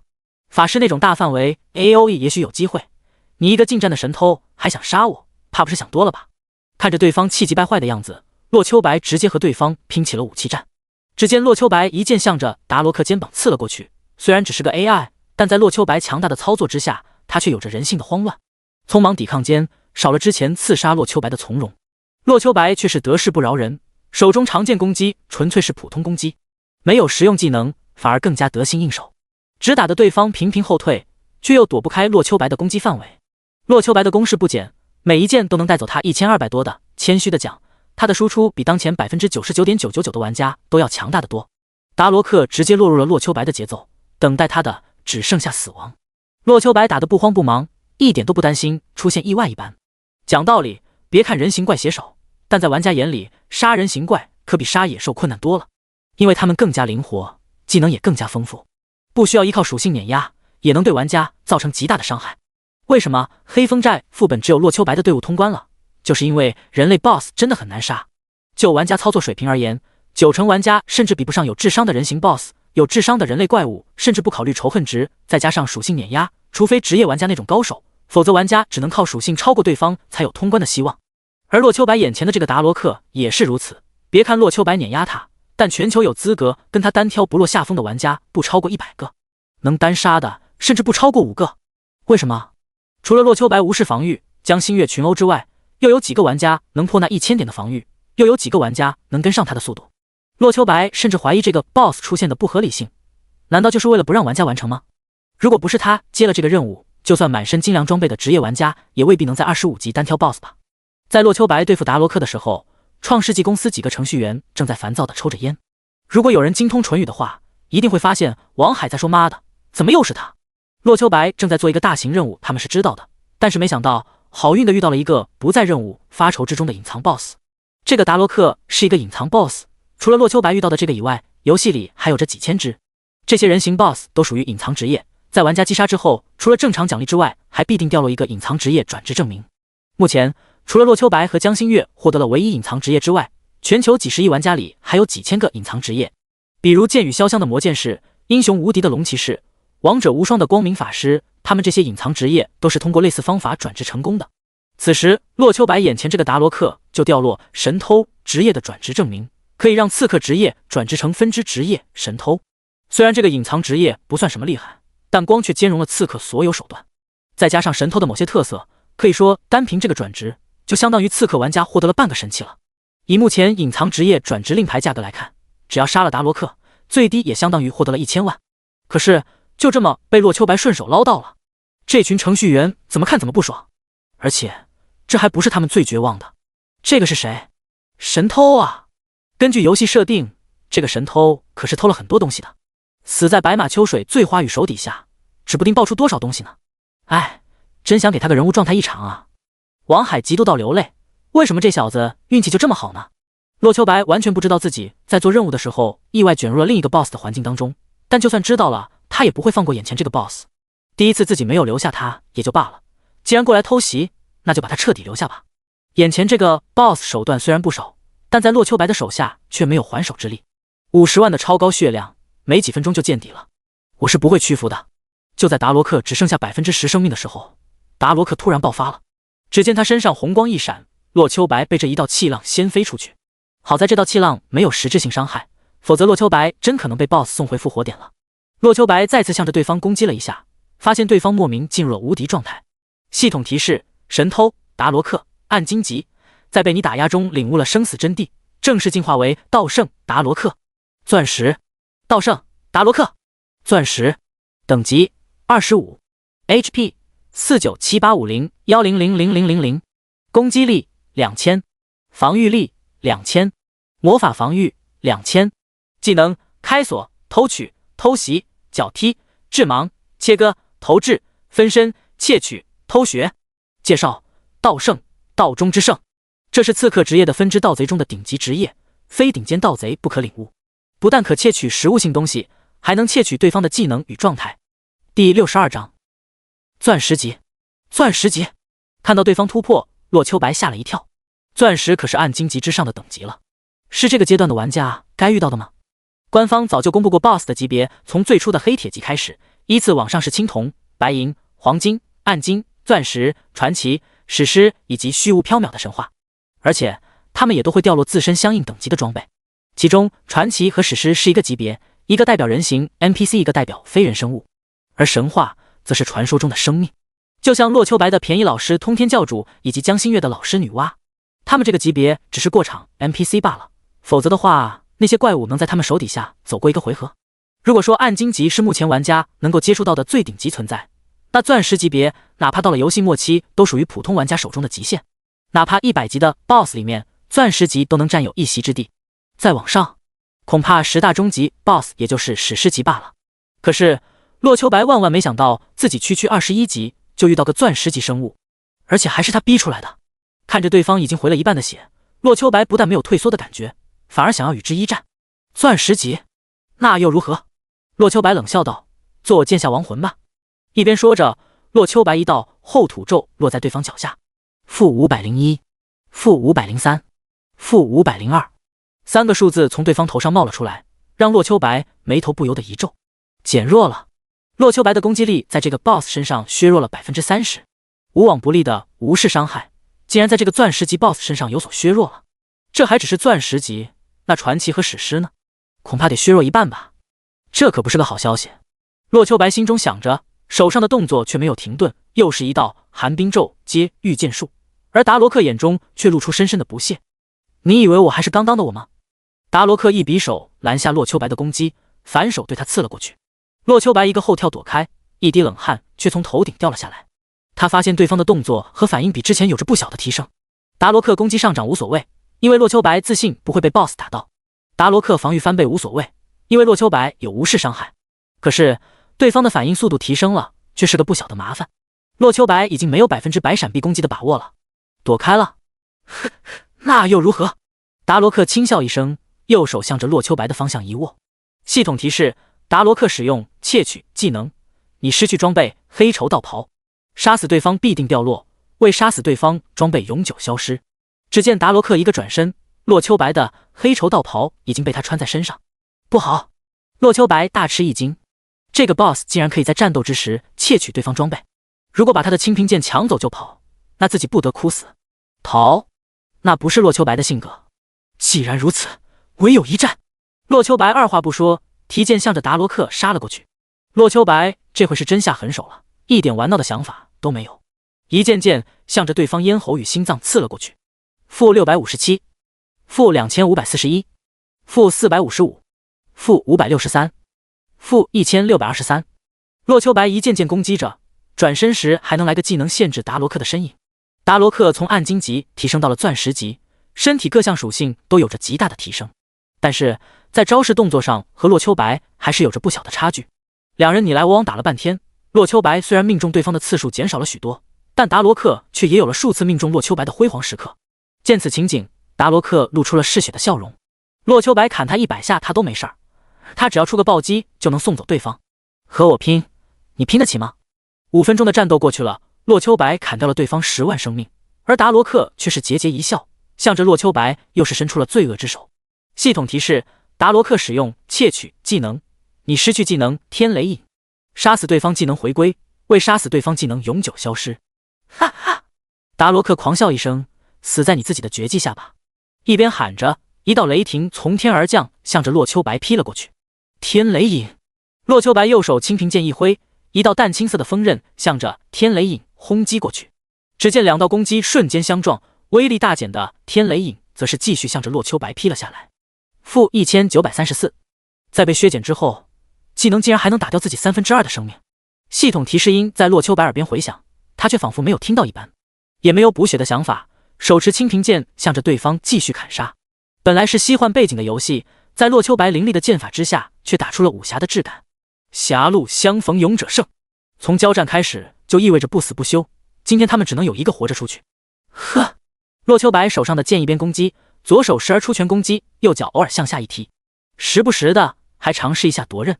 擒敌拳、捕符拳、匕首术、夺械术，这些都是洛秋白在部队学到的东西，但和他同年入伍的军人里，没人是他的对手。而且他还跟着某位高人学过无限制格斗，也因为他出色的表现，洛秋白才受到了特种兵的邀请。可惜他志不在此，退伍回来打游戏了。此时此刻，洛秋白可谓是一展生平所学，那些不方便向战友用的招式，洛秋白可以大大方方的用在这家伙身上了。吐口水、踢蛋蛋、插眼睛，洛秋白一招狠过一招，虽然不那么美观，但效果却是拉满了。系统提示：达罗克使用窃取技能，你失去技能施毒术，杀死对方技能回归，未杀死对方技能永久消失。系统提示：达罗克使用窃取技能，你失去技能烈火咒，杀死对方技能回归，未杀死对方技能永久消失。系统提示：达罗克使用窃取技能，再来啊！我和你拼了！别以为我怕你。时间一点点过去，洛秋白的技能一个个消失，但他都毫不在意。此时此刻，洛秋白真正的输出全靠武器平砍。清平剑属于神器，又不会消失。既然如此，那还有什么可担心的？技能一个个消失，而且又原封不动地向着洛秋白攻击过来。洛秋白一边用技能抵消，一边持剑向着对方砍杀。一直过了半个小时，洛秋白手中长剑终于带走他最后一滴血了。不可能，我怎么会死在你这蝼蚁手上？系统提示：恭喜你杀死道圣达罗克，获得经验值100万，金币1000枚。所有失去技能已经回归，黑绸道袍得到强化。第63章大丰收。全服公告：恭喜玩家白马秋水醉花雨杀死道圣达罗克，钻石级，奖励声望1万。靠！八嘎！又是这个华夏人！这个白马秋水醉花雨一定有我们高丽血统，只有我们高丽棒子才有这般强大的实力，一定要他回归祖国怀抱。钻石级都能杀，我连黄金级 BOSS 都没见过呢。好厉害的小伙儿哦！我要。不知道他对男人有没有兴趣？如果有他加入，那条科莫多巨蜥就没法反抗了吧？这还是人吗？严重影响游戏平衡了吧？强烈建议游戏封杀。找到他，高薪请他加入我们公会。竟然被他抢先了。江心月看着自己刚刚开打的钻石级月影魔狼，强打着精神让宠物扑了上去。随着全服公告响起，白马秋水醉花雨又一次扬名世界。只是几天的时间，他的知名度已经不亚于现实生活中的国际巨星了。而话题中心的洛秋白则是美滋滋地拾取着道圣达罗克钻石级的遗物。钻石级 BOSS 啊！全球第一个钻石级被他杀了，这掉落能差？系统提示：你获得了荆棘铠黄金级。系统提示：你获得了五毒剑暗金级。系统提示：你获得了龙纹战靴暗金级。系统提示：你获得了五彩衣时装。系统提示：你获得了技能书苍穹13式。系统提示：恭喜你获得了道圣职业转职令。系统提示：你获得了技能书回旋刺。系统提示：你获得了技能书宿鸟惊梦。系统提示：你获得了冰蚕幼体。系统提示：你获得了面具打造图。系统提示：你获得了镇长的罪证。系统提示：你获得了。不愧是钻石级 BOSS， 除了金币之外，林林总总报了20多样东西。当洛秋白把东西全部拾取之后，开始检查起获得的东西。荆棘铠是一件非常不错的25级铠甲防具，防御很高，还加了1000血上限以及10%的反弹特效。别的不说，单是这2个属性就让它价值超过10万了。五毒剑是一柄20级暗荆棘短剑，不是战士的武器，而是刺客职业的。属性中规中矩，特点是普通攻击时有5%的概率让对方进入中毒状态10秒钟。龙纹战靴属性也不错，25级暗荆棘皮甲装备，加了16%的移动速度以及20%的跳跃。3件装备都很不错，属性上还都很适合 PK， 尤其是2件暗金，卖出去又是一大笔不菲的收入。技能苍穹13式是个战士类攻击型技能，洛秋白虽然不能学习，却也看到这个技能1级就有着4连击，如果技能学满10级，这13连击恐怕能打出惊人伤害了。回旋刺是刺客类技能，伤害不低，而且有着无视50%防御的效果。之前和达罗克交手的时候，洛秋白见到他对方使用过，不过洛秋白没有被他击中罢了。和那些常规物品相比，剩下的就让洛秋白感到惊喜了。宿鸟惊梦是投掷类技能，宿鸟惊梦用此招式发出的暗器会像金鸟般急射向敌人，敌人被击中时往往还在梦中，说明需要10字标牛毛针。需要职业刺客类，介绍上类似于华夏曾经的暗器，分明写了刺客能用，但是刚刚达罗克却没有用这个技能攻击自己。镇长的罪证是一封书信，上面写着白云镇镇长通敌叛国的证据，想来是安东尼发现了镇长通敌叛国才被他杀了吧。面具打造图可以制造面具，不过这是生活职业可以做的，洛秋白也用不上。五彩衣是时装还是女装？对洛秋白来说更是没用。冰蚕幼体是洛秋白需要的物品之一。乔治说了给自己养蚕，但他手里只有些普通货色，最多制造暗金装备。他给了洛秋白一个蚕谱，记载着玄灵世界所有蚕的种类，这冰蚕就是其中之一，而且是能够排进前10的存在。如今有了冰蚕幼体，当然得去摆脱乔治来饲养了。其他东西洛秋白有些看不太上，倒是这个道圣转职令牌看得洛秋白有些眼热。隐藏职业转职令啊！洛秋白虽然有唯一性隐藏职业道士了，但并不影响9成99的玩家没有隐藏职业。把它卖出去，恐怕比卖给大英雄的那些东西都要值钱了。可惜没有钻石级装备。把东西收好，洛秋白惋惜地说了一声。钻石级装备啊，那可是到了游戏后期都不会过时的东西。自己手杀钻石级人形 BOSS 竟然都不掉落，难道是因为达罗克属于死前突破，不配拥有这种东西？就在清点货物的时候，几条好友信息已经发了过来。一个是老师张峰的，除了恭喜没说别的。2个是雄霸天下和是丫丫丫的，除了恭喜还问自己有报什么他能用的吗，愿意市价购买。还有一个是大英雄的，恭喜之余还说了一下对失乐园成员的打击进度。紧接着又金钱开道，询问有出什么好东西没。没有江心月的信息，想来他在杀 BOSS 的关键时刻吧。洛秋白依次恢复了4人的消息，并且把荆棘铠的属性发给了雄霸天下。洛秋白本想说个友情价8万的，结果对方直接一句20万，让洛秋白知道对方是个土豪。打土豪什么的怎能错过呢？别的东西不适合老师和同学，自然要卖给其他客户了。此时洛秋白开始考虑这些东西到底要不要卖给大英雄。大英雄无疑是个大主顾，但他们英雄联盟里的刺客并不突出，不知道他们愿意为这个成员出多少血。洛秋白一边想着，先是把五毒剑和龙纹战靴发了过去，同时也向着刺客榜顶尖高手暗夜与狂贼2人发去好友申请。这两个装备都是25级暗金装备，属性不在之前治愈之杖与赏金重枪之下。要是遇到重视的玩家，应该能开个好价钱。白马兄弟啊，这两件装备虽然不错，但不够惊讶，完全不像是赏金重枪的效果，能用一辈子。大英雄很快就把自己的价格发了过来，180万，不算低，但是完全不是之前那些能比的。果然不出他所料，英雄联盟对刺客的重视程度不高，因为王者部落的刺客水平也就和他们旗鼓相当，属于整个队伍当中垫底的存在。就算这些东西被对方买走，关系也不是那么的大。这样吗？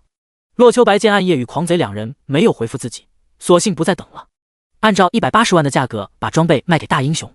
至于回旋刺、宿鸟惊梦以及道圣职业转职令就算了吧，这些还是稍后看看有没有土豪想要吧。道圣的技能太狠了，战斗状态能把人的技能和装备偷走，没有限制的话，洛秋白担心有人拿来针对他。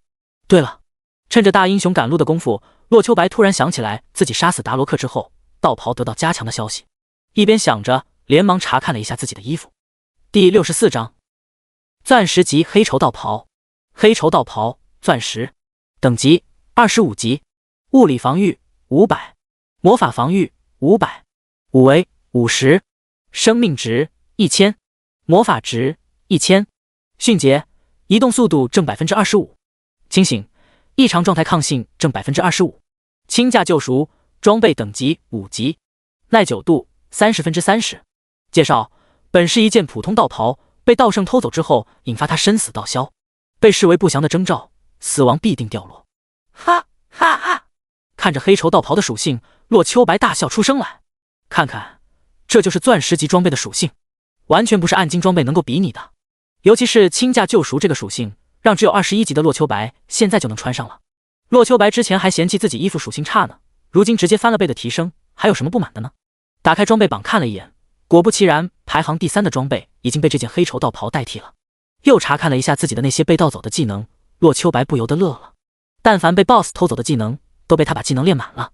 虽然技能突破这天赋让洛秋白可以不受技能等级限制提升，但是该有的熟练度还是需要的。而技能熟练度则是和产生的效果有关。攻击技能打的血越多，提升越大。洛秋白虽然走在了所有玩家前面，但是他目前技能等级除了真实伤害之外，也就比其他人高1级而已。像是那些刚刚达到20级的玩家，很多人都把技能练到2级顶峰乃至3级了。洛秋白这次技能被盗回来的时候，全都达到了3级顶点，按照计算，相当于洛秋白5-6天不停使用技能获得的提升了。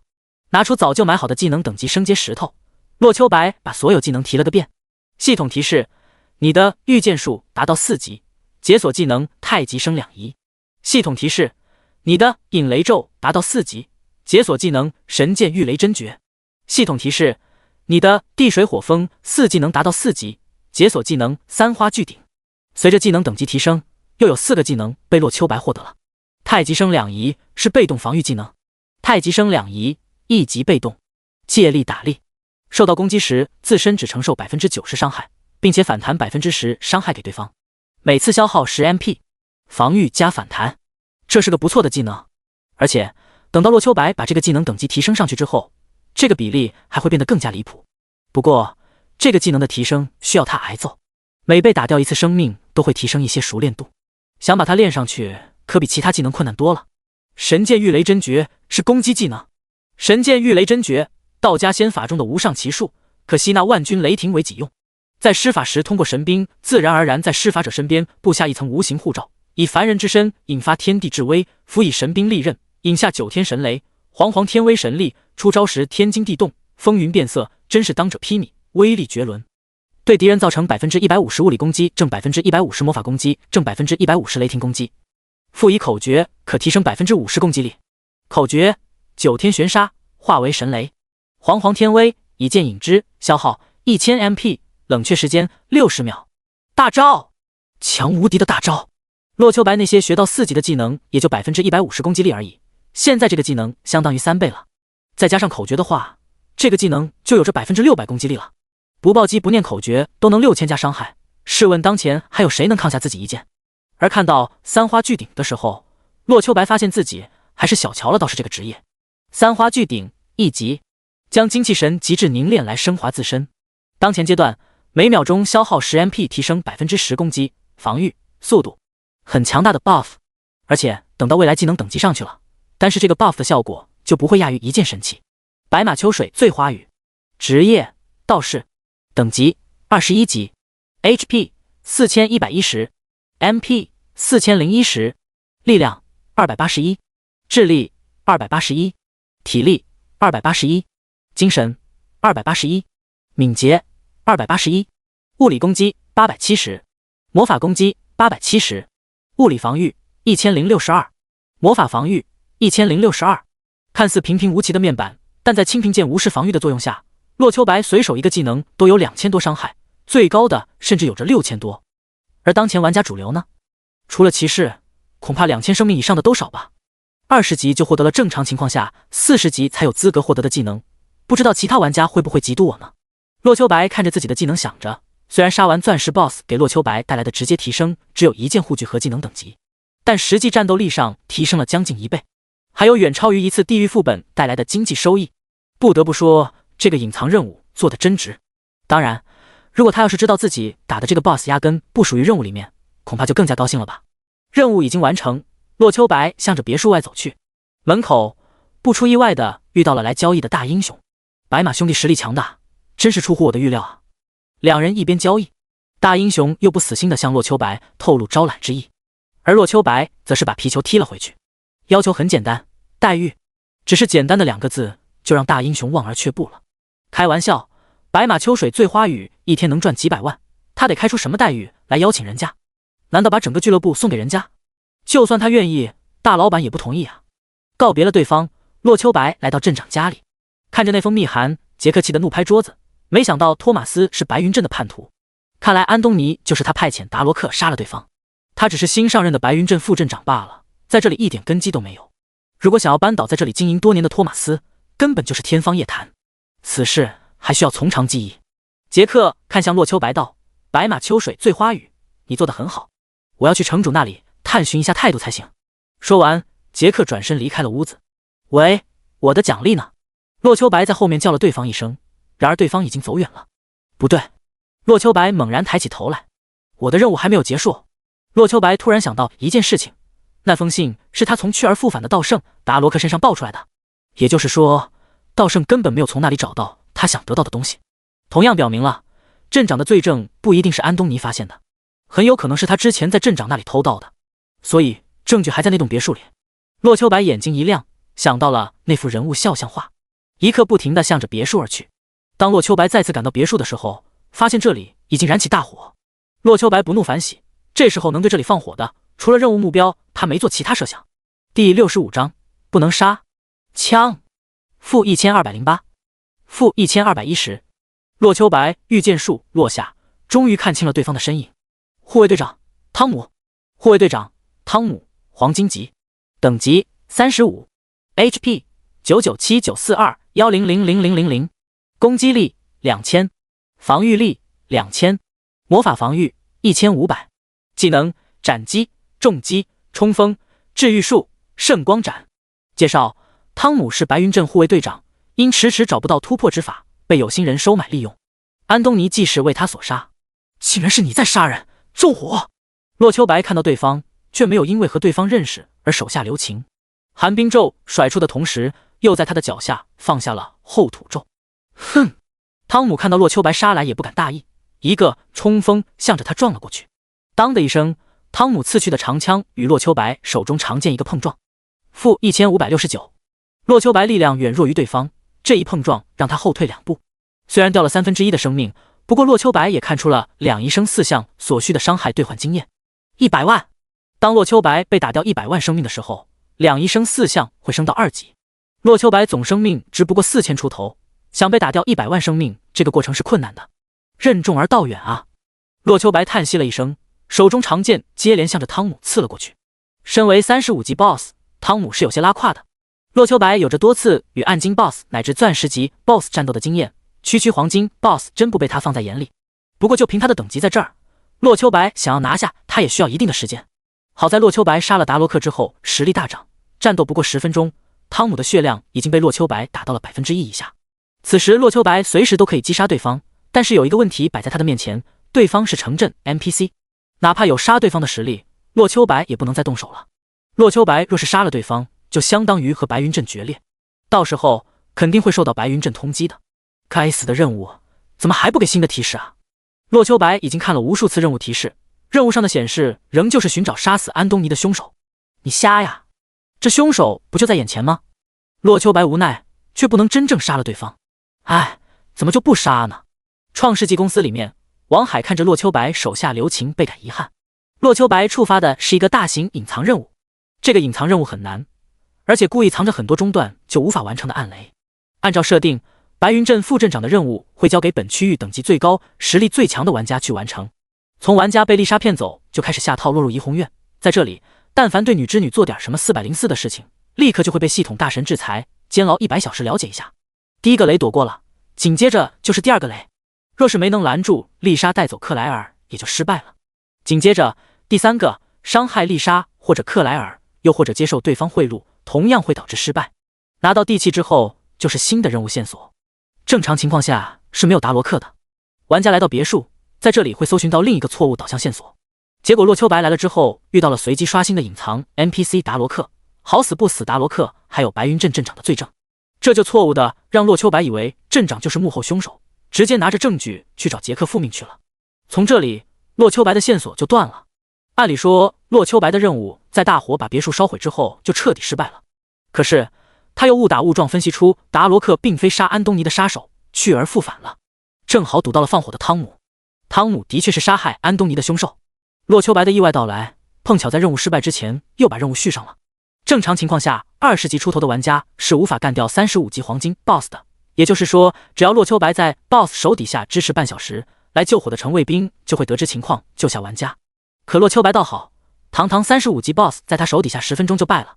如果洛秋白这时候杀了汤姆，那他的任务不但会失败，而且会因为杀害白云镇城卫兵而遭到敌视，到时候迎接他的就是整个白云镇城卫兵的追杀。王海看着洛秋白手下留情的举动，不由得抓了抓稀松的头发，这白马秋水醉花鱼怎么不杀啊？一旁另一个程序员悄悄地道，他不会是穿越回来的吧？要不怎么这么多任务都在他身上触发啊？没事儿，少看点小说。王海没好气地道，还穿越？如果他真是穿越来的，何必选择人族法师当最为艰辛的道士，去当龙语者、炽天使、魔尊、永恒泰坦、精灵王子，哪个不比现在强？听着王海的话，小程序员立刻闭嘴了。确实，就设定上来说，人族法师的唯一隐藏职业是最难触发的，而且最终战力也不是最高的。别说穿越回来的玩家了，就算自己这个熟知情况的程序员去玩游戏，也不可能选择到是这种反人类的职业啊。要不找个人来杀？洛秋白完全不知道自己都被怀疑成穿越者了。此时他打的汤姆濒死，开始考虑这个人黑头锅该落在谁的身上。熟读游戏规则的洛秋白十分清楚，法无明文禁止则自由的含义。游戏里明文规定了，杀害普通 NPC 会受到管理者的制裁，也因此洛秋白不能忤逆这一条去得罪系统。但是找个人拿下人头的话，他就只是帮凶了吧？到时候没人有证据自己对汤姆下手了，拿人头的被通缉，洛秋白则是完成任务去领赏，完美。想到这里，洛秋白停下攻击向外走去，而汤姆也同样无法开溜，自己但凡有点小举动，迎接他的就是空中落下的宝剑。就这般，洛秋白挟持着汤姆向外走去。而这时候，不少看到这边着火的玩家已经冲了进来，看到一个边打边退的玩家和一个残血的 BOSS 出现，他们自然知道该怎么做了。抢 BOSS！ 不知谁喊了一声，不少人对着汤姆动手了。负10、负15、负1、负9、负21，一连串的攻击落下，让他们大跌眼镜。但同样带来的，那就是兴奋。35级 BOSS， 杀了他，我们就发财了。一个名叫纵横无法的玩家喊道：“刚刚那个玩家先动手的，我们把他也清出去。”一边说着，有几个玩家向着洛秋白发动了进攻。第66章，牢狱之灾。看着飞来的攻击，洛秋白丝毫不恼，脚下一个错位躲开魔法攻击，手中一剑劈开迎面飞来的剑矢。趁着这个机会，洛秋白跳出了汤姆的仇恨范围。哼，算你识相。纵横无法以为洛秋白是怕了他们，见对方离去了，继续开始攻击 BOSS。 为了捞到更多的好处，他咬牙使用了自己做任务获得的属性增幅卷轴。一时之间，纵横无法的战斗力提升不少，每一剑都能带走对方100多点生命值。这支队伍总共有着20多人，水平都十分不错。每个人的装备都是白银夹杂着青铜，从他们全员20级来看，恐怕是哪个行会培养的精英团队吧。洛秋白坐在墙头上，看着不远处濒死的汤姆，一边想着稍后抢夺掉落。而就在这时候，救火的城卫兵赶来了。系统提示：任务发生改变，与城卫兵一起缉拿诛杀叛逃者汤姆。果然吗？洛秋白会心一笑，这个任务终于接上了，纵身从墙头跳了下去。大人，我要报案。洛秋白指了指别墅里面道：刚刚我看到你们城卫队的队长汤姆放火烧了这里，现在他和几个冒险者打起来了。前队长汤姆，领头的年轻人道：汤姆犯了事儿，已经被革职查办了，没想到竟然还敢纵火。兄弟们，跟我冲！一边说着，带着手下几个小弟冲进别墅。看着几人冲了进去，洛秋白也悄悄跟上了。此时汤姆只剩下1000生命了，里面原本20多个玩家也已经被杀的只剩下10来个了。看到有人冲进来了，纵横无法道：你们拦住他们，我来杀 BOSS。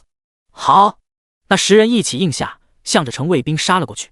根据游戏设定，镇上最普通的城卫兵等级为当前玩家等级最高加10级的精英。眼前这些城卫兵都是31级精英，属性和31级全身白银装备的玩家相当，对付几个20级玩家还是没问题的。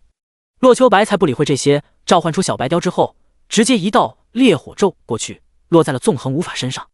-2103，-840，-842。只听轰的一声，随着爆炸声响起，承受主要攻击的纵横无法被干掉了，而被波及的汤姆同样未能幸免于难。高额的经验让洛秋白又涨了一大截经验，可惜有白雕和青萍剑2个吃经验大户在，这么多的经验也只是让他的经验条达到21级 85% 而已。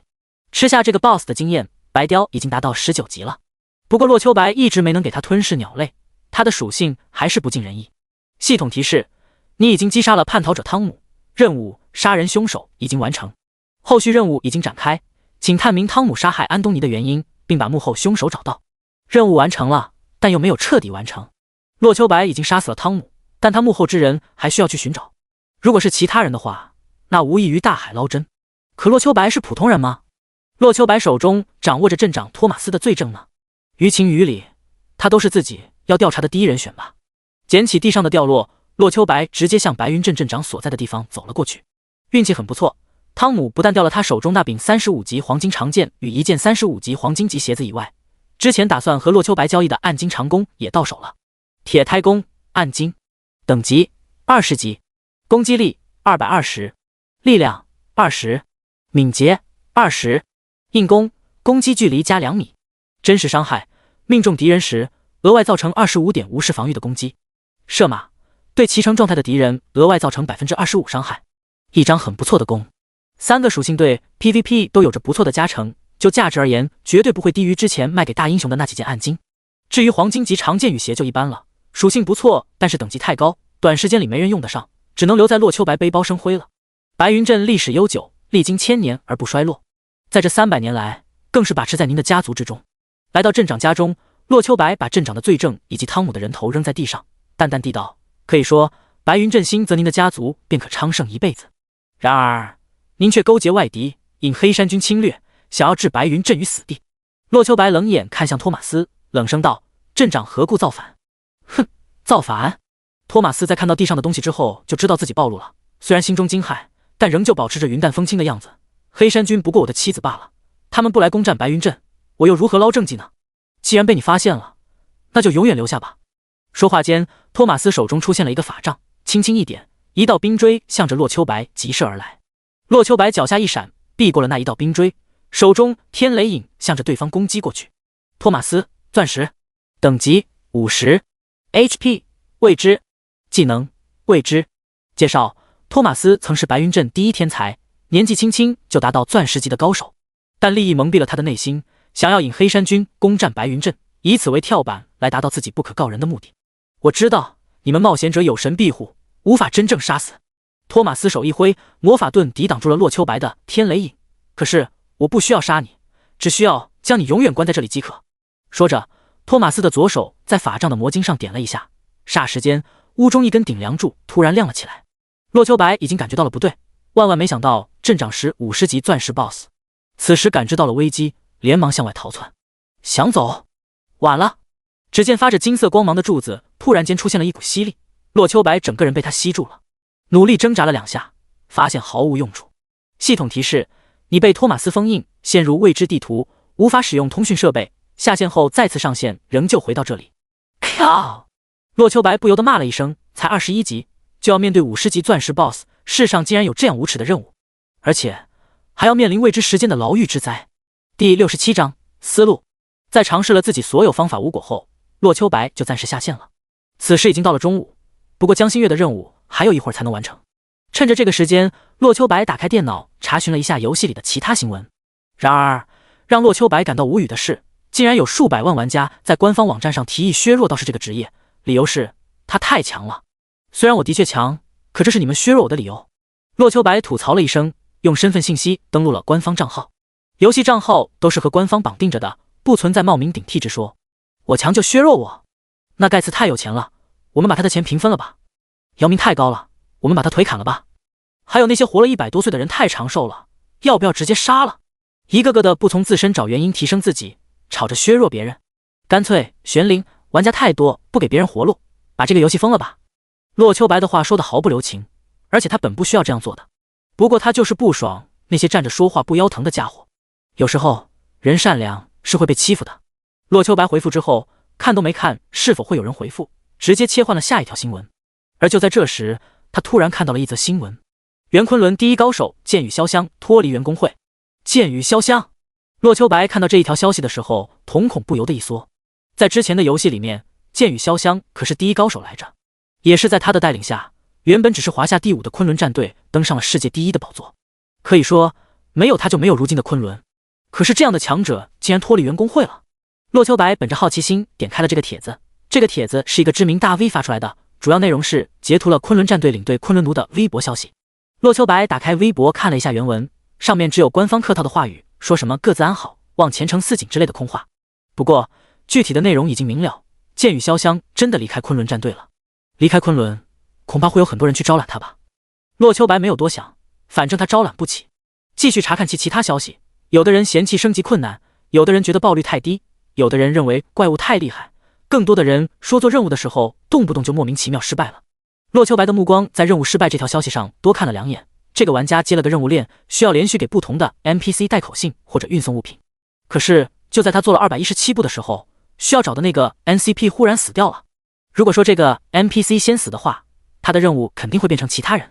可这个 NPC 是他领取任务之后中途死的，然后这个玩家就来官方抗议了。几百步的任务显然是个大型任务链，最终奖励定然不菲。可是他才做了一半，投入几百金币，任务却强制失败了，自然要来官方讨说法了。作孽啊！洛秋白悠悠地说了一句，可不作孽吗？他这个任务是卡在了达罗克身上，而达罗克不正是死在洛秋白手上的吗？可以说是他硬生生把对方任务给打断了。如果对方知道的话，恐怕得恨死自己了吧。看到这里，虽然没有实质性收获，却也联想到了一些情况。玩家有玩家的玩法， NPC 也有 NPC 的剧情。珍妮大婶和丽莎的倒还好说，和地狱及黑风寨有所关联，但艾丽这种会误导算计玩家的 NPC 也是存在着的。法无尽，只皆可为，这一句话不只适应于玩家，对 NPC 来说也是如此。他们可以给玩家发布任务，玩家完成任务就必须支付相应的奖励，但他们在其他时候也是可以做一些与玩家无关的事情。就像杰克想着升官发财，就像是艾丽这个病娇和克莱夫的爱恨情仇，就像汤姆为了实力暗地里做着别的事情，又像是达罗克这个四处游走的神偷。还有克莱夫和托马斯虽然是父子，但两人也不能混为一谈。托马斯做的事情克莱夫未必知道，当然也不能排除他在扮猪吃老虎。他们不是个例，甚至可以说他们才是常态。正如洛秋白之前对江心月所说，把 NPC 当人，他们每一个都有着自己的思想，只要系统不禁止，他们都可以做自己想做的事情。所以洛秋白恍然大悟，托马斯引黑山军攻打白云镇也是因为有着自己思想。他目的是什么呢？升官、发财、提升实力。洛秋白突然有点明白了，任务到了这一步，不再是和托马斯战斗，而是斗志，说服他，又或者等待援军。洛秋白想到了之前离开的杰克，想来他就是去找援军了吧。我懂了。洛秋白赞叹了一声，这玄灵里真是环环相扣啊。如果王海听到洛秋白的话，一定会大骂一声，你懂个屁，你懂什么了？就在这时候，江心月从客厅走了过来，看着洛秋白好奇道，吃饭去吗？就等你了。洛秋白笑着点了点头，与江心月一起向外走去。哈哈，你这也太悲催了。吃着饭，洛秋白把自己游戏里的经历说了一下。关于洛秋白的获得，江心月并不意外，但是他遇到的糟心事儿却是让他开怀大笑。没想到啊，直接被关了禁闭。你说，要是关你个10天半月的，你不得疯了？哎，我估计剩下的部分得慢慢来了。洛秋白心态还算好，并没有因为被关了禁闭而沮丧，反而饶有兴趣地问江心月：“你呢？今天杀狼有什么收获吗？”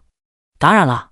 提起刷狼，江心月有些激动地道：“今天上午的时候，我还干掉一只钻石级的狼呢，控制着它大杀特杀，效果比昨天还提升了不少。虽然里面不掉落东西，但积分可以兑换很多好东西。狗子从黄金级宠物进化到暗金级宠物，除此之外，我全身装备都换成暗金了。还有就是，我现在已经超过你，达到22级了，厉害啊！”听着江心月的介绍，洛秋白不由得点了点头。世界第一召唤，不出意外就是江心月这个游戏新手了吧？不怪别人不够强，只是谁能比得上20级就有一身黄金以及神器装备的女帝召唤呢？有神器在手，江心月的宠物全属性提升 20%， 这个提升虽然不至于提升一个大的品级，但也足够让宠物在同级里面呈现碾压趋势。还有这2个已经20级的水精灵奶妈在场，又能控制敌军最强者当打手。面对强大敌人也许不行，但清理杂鱼的时候，江心月比自己强了不止一个档次。如今全身装备暗金了，恐怕实力又上升了不止一个台阶。第68章野心家。洛哥，江女神。就在洛秋白二人吃完饭起身的时候，一个清脆的女声从二人身后传来。洛秋白扭头看去，发现是一个长相颇为不错的女生。到底是谁来着？却没有什么印象。是你啊，费雯丽。江心月看到对方，热情地上前打了声招呼：“你这也刚刚吃完饭吗？”费雯丽正是他们班女生之一。洛秋白对这个女生没印象，江心月却是记得的。毕竟班里加上她也就4个女孩子而已，而费雯丽则是她来之前的班花。正好看到你们，就过来打声招呼。费雯丽与江心月说着，又看向洛秋白道：“洛哥，你卖给大家伙好多装备了，不知有没有强大点的弓卖我呢？我最近要去做个任务，手里差个趁手兵器。”弓吗？洛秋白皱了皱眉。他上午的确打出一件暗金级的弓，可是自己身陷囹圄，根本没法出来交易啊。没有吗？费雯丽看到洛秋白犹豫，以为他没有合适的武器，苦笑地摇了摇头。如果没有，那就算了。他昨天得到一个隐藏职业转职令牌，想要获得隐藏职业，需要进入一个专属副本完成任务。在做准备的时候，他想到了班里被传得神乎其技的洛秋白，暗金装备何其难得，哪能按照自己的需求报呢？他本来就没有抱太大希望，如今也算死了心了。有倒是有一个20级暗金长弓，洛秋白倒是没有隐瞒。不过我现在陷入一个任务了，短时间内没法出去。没关系，我可以等。听到洛秋白有暗金级长弓，费雯丽当即表示，反正我也得准备其他东西，等你出来了我们再交易。洛哥，我身上钱不够，您看150万再加2本法系技能书成吗？行，你看着给吧。其实150万已经不少了，大家又是同学，洛秋白也没想着加价太多，只是一件20级暗金装备而已，如果不是现阶段玩家正好需要，恐怕还卖不了这么多钱，而且不出10天，价格得降下一半去。不过更让洛秋白惊讶的是，他们班土豪不少啊，几百万说出就出。洛秋白哪里知道，他们班电竞系同学都是有些来头的，虽然都是今年才入游戏，但他们长辈里或多或少都是有游戏经验的，有的本身是高级玩家，有的是职业商人，甚至还有赏金猎人。也许操作水平上比不得职业选手那么，但其他经验却并不欠缺。也就洛秋白是部队退伍回学校换了专业，江心月凭借明星身份被学校刻意安排，其他人在今年高考的时候，电竞专业水平最弱的也是全国前100。如今除了洛秋白在游戏里一枝独秀以外，剩下的也无一不是精英人物。帝都大学电竞系真以为说进就进的？如果3年里不能加入全国前20强战队，那只能说明他们在学校混日子了。也就洛秋白、江心月凭借属性优势能对其他玩家达到碾压罢了。如果换成同职业同档次装备，洛秋白就没那么轻松了。至于是江心月能不能进班级前10，都是未知之数。既然费雯丽愿意等，洛秋白自然不会反对了，开口道：“那我任务结束之后联系你吧。当然，你也可以看看其他商店，没准遇到更合适的呢。”谢谢。费雯丽说着，看了旁边的江心月一道，笑道：“那我先走了，不打扰你们了。”说完，潇洒转身离去。在对方离开之后，洛秋白也和江心月起身向宿舍走去。只是江心月心情明显不好了，整个人都显得有些沉闷，在沙发上不舒服吧。回到宿舍，洛秋白于心不忍道：“要不，你进我屋床上躺着玩？”江心月目视洛秋白，眼睛中带着审视的目光。别误会。洛秋白指了指沙发道：“我在沙发上。”行。江心月见洛秋白这么说了，索性就应下了，拿着头盔直接走进洛秋白的卧室。洛秋白的卧室里没有什么多余的东西，床上的下梁被叠得方方正正，压在枕头下面。江心月也没客气，脱掉拖鞋就往床上一躺。等到洛秋白去了客厅，微不可察地说了一声木头。回到游戏，洛秋白再一次开始想办法自救。游戏不会无缘无故关玩家禁闭，只能是自己没有找到正确的求生方法。既然自己没办法逃出囚笼，那就只能是让托马斯自己来了。镇长阁下，我觉得我们可以谈一谈。洛秋白的声音传出去，半分钟没有人回音。洛秋白也不气馁，自顾自地说道：“您费尽心思引黑山军前来，无非是为自身考虑，要么是保卫白云镇，成为打退黑山军的英雄，要么是借着黑山军磨砺自己的实力，要么是让黑山军把白云镇的豪强灭掉，让您的家族一家独大，又或者是覆灭白云镇与黑山军，徒留下您自己带着亲卫，等着帝国给您安排新的职务。我没说错吧？”洛秋白说完，等候着有人回应。等了2分钟后，他听到了一阵脚步声，继续。那就看您目的为何了。洛秋白丝毫没有惧怕对方这个50级钻石 BOSS， 开口道：“不同的目的有着不同的解决办法。您也许设计好了一切，可那真是最佳方案吗？也许您可以让利益最大化呢。你有1个小时说服我。”托马斯法杖一挥，让洛秋白从柱子上解封下来。你刚刚说的很对，黑山军不过我手上的一颗棋子，他们不可能放弃攻打白云镇，这个无法改变。我的目的很简单，权与利。如果你能保下白云镇，我愿意尝试。一边说着，托马斯走到旁边，坐在椅子上，开口道：“我炎黄帝国像是白云镇这种级别的小镇数不胜数，但是身为镇长却有着钻石级别的，却不过无指之数。我想要更进一步，白云镇不够，我要做蓝天城的城主。蓝天城的城主还有半年退休，但他是清风镇镇长的亲哥哥。”托马斯淡淡的道：“有着蓝天城主保举，清风镇镇长比我拿下城主之位更加容易。所以，你打算以白云镇作为你升官发财的踏板？”洛秋白很快梳理了对方的想法，开口道：“你是打算让黑山军与白云镇同归于尽？你有了剿灭黑山军的莫大功劳，但白云镇却消失了。迫于舆论压力，你的职务只能升不能降。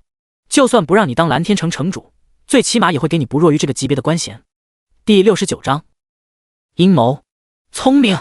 托马斯不知道从哪里拿出茶具，斟茶的时候还不忘给洛秋白弄上一杯，继续道：“我还打算在黑山军攻破白云镇的时候洗劫这里的豪强，到时候他们的财富尽归于我。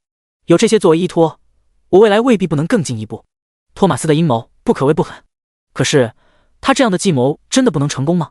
能，而且机会还不小。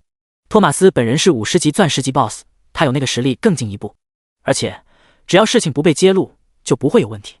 而若是过个3-5年，哪怕有人知道了都没关系，只会被人当作托马斯不拘小节，以区区白云镇的势力就剿灭了黑山军的匪徒。至于他敢告诉洛秋白，除了因为他触发了任务之外，还有就是托马斯有绝对的自信，不让洛秋白向外传递消息，又或者哪怕传递出去，也不会有人相信。权与利而已，何必整得这么紧张？洛秋白毫不客气地坐到了托马斯旁边的椅子上，开口道：“怎么对付黑风寨，就怎么对付黑山军呗，何必整这么多事儿呢？”哼，你说的倒轻巧。我知道你打通了地狱级黑风寨，可那又如何？托马斯只当洛秋白把事情想得太简单了，开口道：“就黑风寨大当家那个级别，在黑山军连前10都排不上。那黑山军的大当家更是不亚于我的强大战士。对付普通黑山军也许可以，但对付那些头领，恐怕白云镇的冒险者们数量乘以100都做不到。”我知道。洛秋白点了点头，接着说道：“你也知道，但那些冒险者们不知道啊。”洛秋白伸出一根手指道，向着白云镇的商贾开口，言明黑山军要来占领白云镇，让他们有钱出钱，有力出力，什么都不出的，按照背叛白云镇、勾结黑山军为由严加看管，同时彻查这些人最近有没有做过什么见不得人的勾当。商贾们有钱，势力却不会太大，但是他们一个个做的见不得人的勾当却是不少，什么偷税漏税，什么强民女，什么打杀下人，这些事情镇长大多数会睁一只眼闭一只眼，但把这件事情放到明面上来说，他们没一个是干净的。对普通冒险者发布任务，一个黑山军人头可以换取多少奖励，这个奖励就用白云镇商贾给的钱来支付。洛秋白伸出了第2根手指，只要奖励丰厚，冒险者才不管你黑山军有多难缠，他们只会担心好处全都被别人抢走了。第三，洛秋白笑道，通知冒险家等级榜前100的人物，就说黑山军大统领身上有一枚剑帮令。剑帮令？托马斯皱了皱眉道，那东西有什么用？一边说着，托马斯拿出一块银灿灿的令牌，开口道，剑帮令这种东西又不值钱，连一件暗金法杖都比不上，那是你不知道它对玩家的吸引力。第一块剑帮令价值比一件钻石级装备都珍贵。洛秋白默默吐槽一句，从官方给的消息来看，30级暗金级以上的野外 BOSS 都有概率掉落剑帮令。迄今为止，能杀30级暗金 BOSS 的强队已经有了，洛秋白自己都杀了好几个了，但并没有任何工会建立。为什么？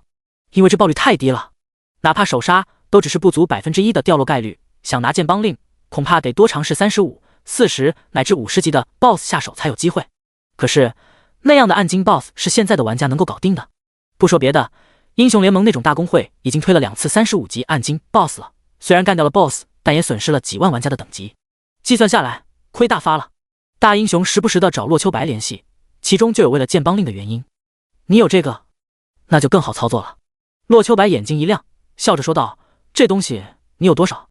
不，咱们白云镇里的剑帮令，你能支配多少？注意你的身份。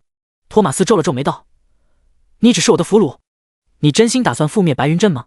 洛秋白一点也不怕对方，笑道，分明有更好的解决办法，而且还有不小的概率青史留名，何必去做个千古罪人呢？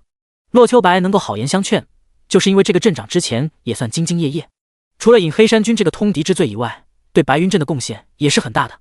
而且如今黑山军还未赶到，一切都有补救的机会，未尝没有办法把这件事情变成诱敌深入，以此解决黑山军这个大患。当然，洛秋白对这个城主并无好感，他也在考虑着如何才能干掉对方。如果可以的话，他也会毫不犹豫向对方伸出屠刀。托马斯可不是什么好人，但是实力有限，洛秋白哪能干掉50级钻石 BOSS？ 这可不是达罗克那种水货。托马斯想杀洛秋白的话，不出5秒就能干掉。这还不够。托马斯摇了摇头道，你的建议还不足以打动我。与覆灭黑山军相比，你这青史留名的想法不错，但可行性太低了。而且剑帮令这种东西并不允许当做奖励赠送出去。第一，你那是不知道剑帮令对玩家有多大诱惑力。白云镇里不止你一个人和黑山军有联系吧？洛秋白指着剑帮令道，你把它送给白云镇和黑山军有联系的那些不长眼的商贾就行，然后我去杀了他，这东西不就爆出来了？这就不算你赠送给我的了吧？等我杀了人，你再带领白云镇城卫兵出现，以他通敌叛国，引白云镇入关为借口，抄家灭族，这勾结黑山军的罪名也能洗脱了。这还不够吗？洛秋白见对方还在犹豫，显然自己说的筹码还没达到系统的界限，必须再加点别的，才能打动镇长施行自己的计划。洛秋白眼睛微微一眯，漫不经心地道，镇长是为了升官发财，不想落个明升暗降的地步吧？你说什么？托马斯猛然看向洛秋白，想要看出他的意图。镇长，就算你的计划成功了，可是然后呢？白云镇一片废墟，你的亲信还能剩下几个？他们连我都打不过，恐怕第一时间就得死在城防战里吧。甚至你的儿子也不能幸免，到时候就算你有功又如何？给你来个明升暗降，送你去个清水衙门的闲职，恐怕连现在都不如吧。第70章，一本正经的胡说八道。你应该看到了吧？我的职业是道士。洛秋白一本正经的胡说八道。你应该知道，我们找个隐藏职业有推演天机的能力。我掐指一算就知道，你若是继续按照自己的想法来，最终就算成功了，也达不到自己的目的。而您的妻子儿女甚至会死在这场战役当中。你能推演天机？托马斯对此是不信的，但想到洛秋白这种只在古籍中出现过的恐怖职业，也未尝不可能啊。一边想着，托马斯转身离开了。洛秋白看着托马斯离开，心中有些惴惴不安。不过此时他并没有把自己捆起来，却又松了口气。虽然不知道自己是否说动对方，但机会总归是有的。过了不到10分钟，托马斯带着一个金发碧眼的女子过来。这个女孩看起来17、18岁的模样，虽然比不上江心月，但模样也不比之前见过的艾丽等人差，尤其是眼中带着一抹忧郁，给人一种病西施的感觉。这是我的女儿玛丽。托马斯开口道，玛丽最近患了怪病，找了很多医生以及圣殿牧师都没有效果，只有位高人说是丢了魂儿了。你们倒是应该有些手段吧，就看看你能不能找出病根吧。听着对方的话，洛秋白嘴角不由得抽搐了一下。好家伙，我直接好家伙，我一个玩家而已，竟然还有看病的本事了。游戏里的大夫和牧师都没办法，恐怕现实中的医生过来都无济于事吧？怎么会有这么坑的任务？玛丽被父亲带来这幽暗的密室，本来还有些不满，可是看到帅气的洛秋白时，心情又好了许多，试探地问道：“勇敢的冒险者，人真的有灵魂吗？又怎么会丢了魂儿？”灵魂？我哪知道该怎么回答啊！洛秋白绞尽脑汁，忽然想起来，他压根不是给人看病，而是要忽悠住对方。怎么忽悠？一本正经的胡说八道呗。洛秋白怎么这样的看了看对方面相，又看了看对方的掌纹，询问道：“玛丽小姐，请问你是哪年出生的呢？你不知道问女孩子生辰是不礼貌的吗？”玛丽羞涩地低下头，轻声道：“我出生于玄灵历1357年。玄灵历1357年吗？那就是蛇年了。原来姑娘属蛇呀，这就难怪了。”洛秋白掐指一算，做出个了然的表情道：“人有三魂七魄，因为生肖不同，各有区分。魂在午夜游荡，而归于沉浮于体。人生时有魂亦有魄，死后则只有魂而无魄。是以人本是不怕鬼魂的，但因有人阴气入侵于体，阳气受损，以致魂飞魄散，所以便会惧怕鬼魂。对了，玛丽姑娘是不是还不敢走夜路？”啊，对，自己还没开口，没想到对方就已经知道了。玛丽惊喜道：“我从小不敢走夜路，特别是没有星星月亮的时候，连出门都不敢。为此，哥哥还经常取笑我呢。”这就是了。洛秋白点了点头道：“玛丽姑娘生肖属蛇，因蛇生性冷血，少与人来往，易独处一隅，久之则阴气日盛，阳气渐衰，魂魄易位。而夜晚正是鬼魂乱舞之时，自然就会扰乱姑娘心神。这也是你不敢走夜路的原因。”有两下子。托马斯一脸诧异，万万没想到自己抓来的这个俘虏还有这等实力呢。原本对洛秋白的分析只相信30%，如今已经有50%了。原来是这样啊！玛丽一脸天真又急切地问道：“冒险者，那怎样才能恢复正常呢？”无量天尊洛秋白念了声道号，开口道：“最直接的办法就是少走夜路或不走夜路，但这是治标不治本的办法。如果要从根本上解决恐惧心理，就只有多与人来往，焚香敬神，祈求心安。另外……”洛秋白看了托马斯一眼，扭头看向玛丽道：“玛丽姑娘应该从未修炼过吧？如果镇长愿意，最好指导玛丽踏上修炼之途吧。不要选择兵法，一定要当活法。玛丽姑娘的体质若是学习兵法，也许会一日千里，但到了30级的时候就会进入瓶颈，突破不了的话，反而会让自己的情况更加严重。只有以炎热狂躁的火焰，由内而外的改善自己的体质，才能把自己的病根驱除。”原来如此。玛丽对着洛秋白鞠了一躬：“冒险者，没想到你不但长得英俊，还博学多才啊，真是让小女子钦佩。”客气了。洛秋白知道自己忽悠住了对方，抱拳笑道：“姑娘只要按照我说的去做就是了，7日之内就会有所成效，1个月后就会明显改善，1年之后，你的症状就彻底去除了。行了，你先下去吧。”至此，托马斯已经相信了洛秋白，挥手让女儿离开。玛丽来的时候不想来，如今离去却又有些不舍。不过他又不好忤逆父亲的命令，只好1步3回头的向外走去，目光中充满了不舍。唉，女大不中留。托马斯叹息一声，看向洛秋白道：“冒险者，你还有什么想法吗？一并说出来吧。按照时间计算，我安排的人已经到了黑山军所在之地，要不了多久，他们就要大举进攻了。那就迎战吧。”洛秋白开口道：“既然黑山军要来了，那就让冒险者去阻拦便是。我想，他们是愿意的。玩家们不乐意就见了鬼了。怪物攻城啊！一下子来这么多怪，还都是人形怪物。人形怪物代表什么？高额经验，大量金币，装备更新，技能完善，声望值。现阶段有50%以上的玩家连人形怪都没打过呢，剩下的那些就算打过，也不过只是普通或者冒险级黑风寨副本，再高级点的，真就凤毛麟角了。如今黑山军要来，他们不得高兴坏了，到时候恐怕各个城镇20级以上的玩家都得来白云镇抢怪吧。黑山军的大统领实力不亚于我，他的手底下还有着4大将领，1000精兵，就连最弱的黑山军新兵都有着20级的实力。托马斯开口道：“你觉得冒险者们能够拦下来？”呵呵，最后不是还有你呢？洛秋白反问道：“镇长本来就是打着这个主意的吧？最后关头力挽狂澜，干掉对方大统领，成为抗击黑山军的英雄。”第71章危机时刻。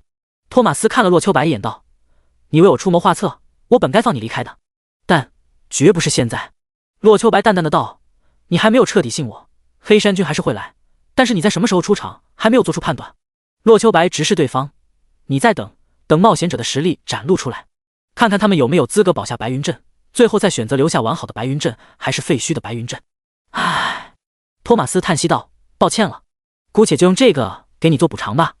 系统提示：你获得了任务，惩治内奸白云镇商贾李维斯勾结黑山军，罪不容诛，去杀了他，并将他的罪状公之于众。注：李维斯暴率翻倍。呵呵，也不算毫无收获嘛。当托马斯离开后，洛秋白看了一眼刚刚获得的任务，虽然托马斯没有放过自己，但托马斯把李维斯供出来了，而且有着1块剑邦令的奖励，也算弥补了自己今天的损失。只是还不够。下线，洛秋白拿出手机给江心月发了条消息。很快，江心月也退出了游戏，来到客厅不解地问道：怎么了？是需要我帮忙传递消息，还是找人去解救你？下午上线之后，江心月就暗中探寻过镇长家了，只是没有找到线索，也不知道怎么把洛秋白救出来。此时他叫自己下线，想来是有新的计划了吧？不，洛秋白摇了摇头道：你不用麻烦，我暂时没事。稍后会开启大型任务怪物工程，你不要和那些小怪纠缠，去找一个名叫李维斯的 NPC 杀了，他是叛徒。这次怪物工程应该有5波敌人 ，BOSS 不是普通玩家能够搞定的，但也不用你去管。洛秋白继续道：你进游戏后找一下去黑山军驻地的路线，杀了李维斯之后立刻赶过去，到时候他们驻地空虚，你应该会有意想不到的收获。那你呢？江心月轻声问道。还在小黑屋里被关着呢，最多关到怪物工程结束。洛秋白摊了摊手道：放心吧，我已经被托马斯放开了，怪物工程期间我可以做点别的。这好吧。听着洛秋白的话，江心月终究是应下来了。等到对方回屋，洛秋白又给老师张峰发去消息，告诉他白云镇怪物工程的事情。以张老师的老道经验，肯定能做出最为有利的安排。当一切都安排妥当，洛秋白再一次进入游戏，还是这个昏暗的密室，不过洛秋白却不打算白白荒废时间，手持清平剑向着大门斩了过去。轰！负1052，一个破千的伤害从门上出现，不过可惜门上没有血条，无论他砍多久都无法破坏。最起码这个门不是现在的他能够破坏掉的。果然有效，洛秋白嘴角露出一丝笑容。他要尝试的不是破门而出，而是看看攻击这扇门会不会出现技能熟练度增长的情况。实验证明，增长进度和打怪没什么区别，这就好说了。外面打怪还需要考虑引怪、技能选择问题，现在只要保证蓝量，技能不停释放就行了。三花聚顶开 ，buff 加上，只见洛秋白手提长剑，大喝道：“9天玄刹化为神雷，煌煌天威，一剑引之。”轰轰轰！随着洛秋白声音落下，一剑斩在门上，3个高额伤害飘飞而出。负2104，负3610，负1370。神剑御雷真诀，道家仙法中的无上奇术，可吸纳万钧雷霆为己用。在施法时，通过神兵自然而然在施法者身边布下一层无形护罩，以凡人之身引发天地至威，辅以神兵利刃，引下9天神雷，煌煌天威神力。出招时天惊地动，风云变色，真是当者披靡，威力绝伦。对敌人造成150%物理攻击，正150%魔法攻击，正150%雷霆攻击。赋以口诀，可提升50%攻击力。口诀：9天玄刹化为神雷，煌煌天威，一剑引之，消耗1000 MP， 冷却时间60秒。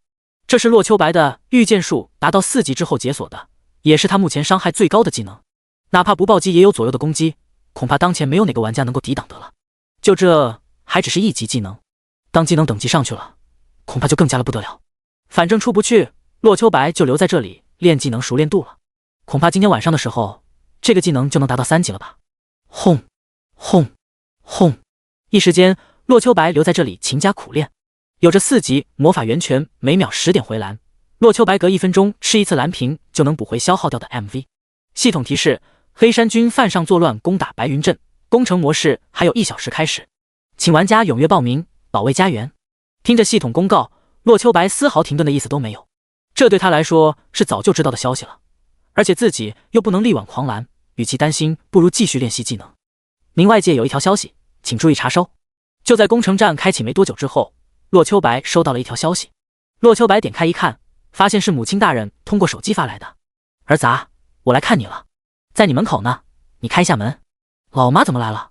洛秋白感到疑惑，就在下线的时候，突然想到一丝不妙。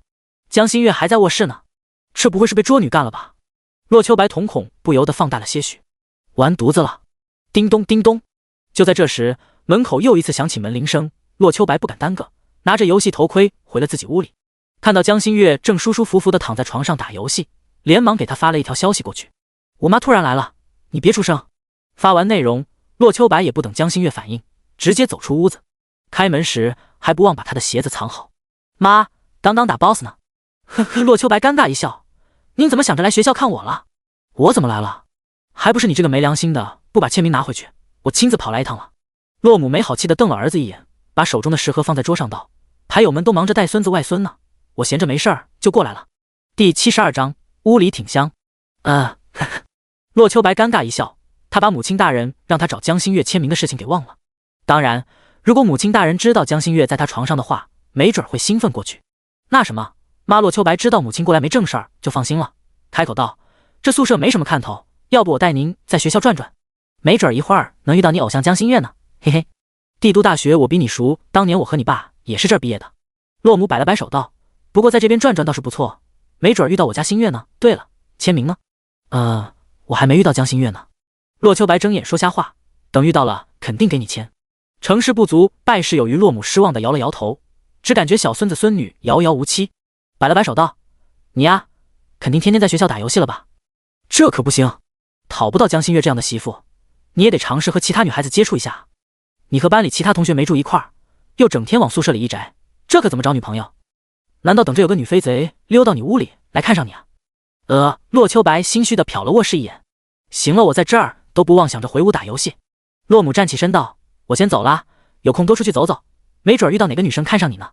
洛秋白随意应了一声，屋里就有个友达以上的小美女，何必出去找呢？一直把母亲大人送到楼下，洛秋白才松了口气。得亏今天换了换位置，否则的话恐怕不得被逮个正着。一边想着，洛秋白回到楼上。而就在这时候，洛秋白突然收到一条信息：屋里挺香的呀。噗！看到这条消息，洛秋白哪能不知道母亲在说什么意思？难怪母亲大人没有多待就走了，这是给他留着面子呢呀。洛秋白只记得把鞋藏了起来，完全不记得屋内淡淡的清香了。都怪这迷人的香气。回到屋里，洛秋白登录游戏前看了一眼官方的情况。白云镇的攻城战已经开打了，黑山军实力很强，最弱的小兵都已经达到20级了。不过玩家也不是吃素的，早在攻城1个小时之前，托马斯就向外发放了守城任务。除了高额经验之外，还按照洛秋白的提议，告知等级榜前100的玩家，这次攻城的 BOSS 大概率掉落剑邦令，终极 BOSS 必定掉落剑邦令。仅此一条消息，华夏区前100的工会精英一个不漏的集合过来了。虽然现在华夏区玩家平均等级只有18级，但达到20级的已经有数百万人了。数百万20级以上的玩家汇聚在白云镇，给了托马斯莫大的勇气。黑山军加起来连100万都没有吧？当洛秋白看到消息的时候，第一波合计20万黑山军已经在25级暗荆棘 BOSS 狂斧萧傲的带领下送死完成了。玩家的损失微乎其微，而第一个 BOSS 也已经被英雄联盟的第一高手英雄无敌带着人干掉了。萧傲贡献的一件暗金铠甲已经被张贴到了官网上面，极大的增长了英雄联盟的士气。如今第二波25级怪物已经登场了，任何一只25级怪物的属性都不在玩家之下。如今玩家方面已经产生了大量伤亡，虽然玩家死亡后可以复活重来，但是死一次掉1级，外加随机掉落装备，可不是任何人都能够承受的。不少散人玩家在意识到得不偿失之后已经后悔了，可是传送阵已经关闭，他们想走都走不了，摆烂在城里待着不出去，要么下线盾。还在坚持的玩家只剩下100万不到。第二波就25级怪物了，后面还有3波呢。洛秋白皱了皱眉，轻声道：看来玩家们的损失小不了啊。没有发现更多有用消息，洛秋白再一次返回游戏，仍旧是昏暗的密室，在一起练起了技能熟练度。咔嚓咔嚓咔嚓，不知过了多久，密室的门突然升了上去，映入眼帘的是一个金发碧眼的女子，玛丽小姐。洛秋白收回宝剑，不确定托马斯是否在外面，开口道：不知您来此事何意？冒险者，我也是才知道您原来被我父亲关押在这里了。看到洛秋白，玛丽连忙解释道：趁现在没人，我把你放出来，你快逃吧。放了我？洛秋白愣了一下，这是把好感度刷够了，让这个 NPC 做出违背父亲意愿的事情了。多谢。洛秋白也不管其中有什么隐情或者阴谋，能出去谁愿留在这里。向着玛丽道谢一声，洛秋白转身冲出密室。通过幽暗的地下长廊之后，洛秋白终于走出来了，拿出回城符，发现已经可以使用了。洛秋白毫不迟疑，一个回城符传送到了白云镇中。洛秋白没有理会众人，给江心月发了个组队申请，又给张老师发去询问情况的消息。很快就和江心月组好队伍，此时他已经杀了叛徒李维斯，正在黑山军驻地杀怪。而张峰也发来了自己知道的情况。你通知我之后，我不只告诉了班里同学，还有其他班以及其他年级的学生。咱们帝都大学组织了一个500人队伍，有个班老师带队，效率十分不错。你要来吗？我就不去了。洛秋白回复道，前面的福利多赚点，争取抢个 boss。但是最后的 boss 千万别招惹，那是50级钻石 boss， 不是现阶段玩家能杀的。对了，让费雯丽回白云镇，我把弓给他。回复完毕，洛秋白就静静等候着了。江新月加入队伍后回复道，我把李维斯掉落的剑帮令放在仓库了，你去领取吧，密码是123456。这东西应该很值钱吧？估计能有个小目标了。洛秋白笑道，今晚加餐啊。江新月没有回复，洛秋白则是来到仓库管理员那里，开口道，我来拿朋友保管的东西。尊敬的冒险者，请问您要拿哪个朋友放在这里的东西呢？仓库管理员机械性地道，往外拿别人存放的东西需要报告对方的 ID 以及保存物品的密码。清月孤灯梦菩提。洛秋白回应了一声，在出现的虚拟屏幕上输入了密码，一块银灿灿的令牌到了洛秋白手中，正是那块剑帮令。第73章2亿天价。认识的好友里面能买得起这块令牌的也就大英雄自己，至于别人恐怕来不及联系，而且价格也未必比大英雄高。看到洛秋白发的信息之后，大英雄直接跳起来了，白马大爷。大英雄用着谦卑的语气道，请您务必要卖给我。您在哪？我现在就带人过去接收。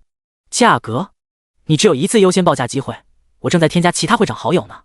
洛秋白虽然给他估值1个亿，但并不知道其他人如何看待，而这1个亿的估值正是他查询到曾经乾陵里面第一块剑帮令的报价。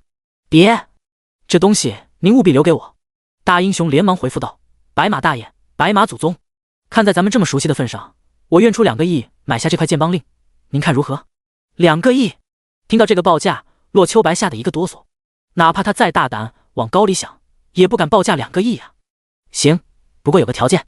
洛秋白暂时不想让众人知道这块令牌是他获得的，对着大英雄道，如果有人问起，你就说是你们工会英雄无敌打 BOSS 掉的，别把我说出去。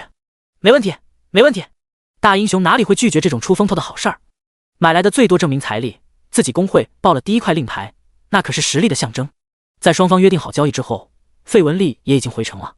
他选择的是精灵族玩家，有着可爱的尖耳朵，不过可惜没长在洛秋白的审美上，一点也没觉得这个形象好看。洛哥。认出洛秋白之后，费雯丽连忙过来了。洛秋白也没迟疑，把东西交易给他。看到长弓的属性，费雯丽也是眉开眼笑，当即把150万赚了过去，并且还有2本法系通用技能书：冰之渗透，被动1级，冰属性技能攻击时提升1%负面效果；冰之领悟，被动1级，释放冰属性技能时冷却时间减少1%。2个看似鸡肋，但成长起来却很不错的技能。尤其对洛秋白这种有着技能突破的玩家来说，这2个技能成长起来了，效果不容小觑。尤其是冰之领悟，技能等级提高上去之后，他的寒冰咒简直无 CD 瞬发了。交易完成，洛秋白就和费雯丽告辞了，挥一挥衣袖，不带走一片云彩。看着洛秋白离去的身影，费雯丽也是苦笑一声，这样的天才不是自己能够配得上的呀。很快，洛秋白到了和大英雄约定好了交易地点。此时大英雄和英雄无敌已经等候多时了。英雄无敌是个25、26岁的年轻人，一脸桀骜不驯的样子，显然是对洛秋白很不服气。洛秋白没在意对方的臭脸，一个有实力的富二代，从小没尝试过社会的毒打，这样的人对他来说构不成什么威胁。哈哈，白马兄弟。大英雄笑着向前走了2步，开口道，你可真是我们的大恩人啊。好说好说。洛秋白笑道，大家各取所需吗？谈话间，2人完成了2亿华夏币的交易。大英雄着急去建立帮会，立即就离开了。而英雄无敌则是一脸不爽的看向洛秋白道，听他们说你很强，有空了倒要讨教一番。呵呵，随意。洛秋白怡然不惧，他也想知道自己和真正的职业玩家之间孰强孰弱。英雄无敌撂下狠话就离开了，而洛秋白则从白云镇南门冲了出去。和其他玩家艰难杀怪不一样，洛秋白打起来可就快多了，毕竟是人形怪物，实力强大的同时血量则远远不如兽类。洛秋白任意3个技能落下去，都能带走一支25级精英黑山军的性命。没错，经过这么长的时间攻城，黑山军已经派出第3波黑山军了。而第3波黑山军并非30级普通怪，而是25级精英怪。每一只25级精英怪的属性都不会弱于一个25级全身青铜装备的玩家。现阶段能单打独斗战胜一个25级精英黑山军的玩家都不多，洛秋白目之所及，看到的全是5人小队配合杀一只怪，就这还有着极大的危险。不过他的目标并不在此，一路南行，杀穿了黑山军的包围之后，洛秋白终于来到了黑山军外围。黑山军的驻扎的本不是秘密，洛秋白走了半个小时，终于来到了对方的大本营。虽然黑山军大举进攻白云镇了，但也不是没有留下家底。洛秋白到来的时候，江心月正在慢慢推进着，向驻地内部而去。江心月手底下有一只22级暗金 BOSS 宠物，有着他的加成，但是这条狼就不亚于20级暗金 BOSS 的实力了。再加上其他宠物，战斗力真不是这些杂鱼士兵能比的。如今有了洛秋白这个炮台法师辅助，推进速度又快了不少。驻地里面到底有什么？一边推进，江心月好奇地问道：“又不是现实生活，黑山军会在驻地留下大量宝物？谁说没有宝物？”洛秋白笑道：“黑山军原本只是不出名的山贼罢了，实力也就和黑风寨相当罢了。但是他们现在的大统领佩德罗偶然得到一样宝物，自身实力突飞猛进。从此他收拢了周边所有山贼劫掠路过的商人，也是靠着这些财富，正式组建了高达100万人众的黑山军。佩德罗本有机会把大本营换到更加易守难攻的地方，但他并没有这么做。唯一的解释就是那个提升他实力的东西的宝物无法移动。”洛秋白自信道：“佩德罗得到了什么不得而知，他究竟抢了多少钱我也并不了解，但是他们打仗去的时候绝对不会把东西都带上。我们来这儿，回报肯定比守卫白云镇要强，哪怕前4个 BOSS 全被我们杀了，也比不上这儿的好处。守着宝物，佩德罗还去攻打白云镇？”江心月疑惑道：“该不会是已经把那个提升他实力的东西消耗光了吧？否则他怎么会去侵占白云镇呢？”白云镇镇长托马斯想要借着剿灭黑山军的功劳，在官职上更进一步，但是他如何说动黑山军出兵的？因为他说白云镇里有一件能够提升黑山军大统领佩德罗实力的传奇级武器。洛秋白开口道：“但是托马斯把这个消息告诉佩德罗是1个月之前的事情，佩德罗并未出动，想来是因为他的宝藏还能继续提升他。今天的攻城不代表那份宝物用完了，只能代表这份宝物远不如白云镇的传奇武器对他诱惑大而已。但是对我们2个20级出头的人来说，这份宝物却更适合我们。”一边杀着，洛秋白笑道：“再说了，就算我判断失误又如何？我们在这杀怪效率并不比白云镇那边慢，不但没有那么危险，更不会有外人打扰。”你说的有道理。江心月没有与洛秋白争辩，那句不会有外人打扰对他来说还是很受用的。第74章，问题不大。洛秋白头也不多言，把各个技能施展开来，收割着大量经验。路过山脚下时，江心月看到一个可容纳2人通过的山洞，本来是打算进去查看一番的，只是隐约间听到里面传来怪兽的嘶吼声。为了保险起见，2人并未进去探查，不过也是把它记录下来，稍后可以尝试探索。对洛秋白和江心月来说，打黑山军的驻地与打黑风寨没有太大区别，不过是个加强版而已。2人一路推进，灭掉了不少驻守于此的守备军。因为白云镇长发布的任务是抵御黑山军，他们在这里屠杀黑山军的敌人同样计算积分。只可惜洛秋白来得太晚，他的积分连只是堪堪达到第11，一点也不突兀。但清月孤灯梦菩提的名字排在第1，积分更是相当于第2到第5的总和，这也让一众玩家知道，原来这个女玩家有着不亚于白马秋水醉花雨的实力。可惜没有 BOSS，2人一路横推到最后的敌人都达到40级精英了，仍旧没有遇到哪怕一个 BOSS。搜寻完驻地的各个库房，除了找到一些对 NPC 有用的粮食和破旧的装备以外，竟然没有额外收获。江心月看向洛秋白询问道：“你觉得佩德罗的宝物会藏在哪里？会不会是之前路过的那个山洞里面？”山洞？洛秋白想了一下，开口道：“里面肯定有东西，不过我猜测那不是我们现在能够对付的，甚至佩德罗都未必是那家伙的对手，否则不会有那么个东西在这个地方。那该去哪里寻宝呢？”想到之前那道恐怖的叫声，江心月觉得还是尽量小心为妙，看向洛秋白道：“除了那里，也没什么地方能存宝藏啊。”洛秋白也没有什么太好的线索，毕竟来袭营都是一时兴起，这里还有宝贝也是推测而已。忽然看到不远处一棵翠绿的参天大树，指了指山洞100米开外的一棵参天大树道：“你觉得这棵树突兀吗？”树？江心月想了想，开口道：“那树直径超过10米，的确有可能藏东西。”一边说着，2人走到那棵大树附近。洛秋白拿出青萍剑，直接对着大树来了一招御剑术。轰！负1208，负1208，负1208，负1208，加256，加256，6个数字一起飘了起来。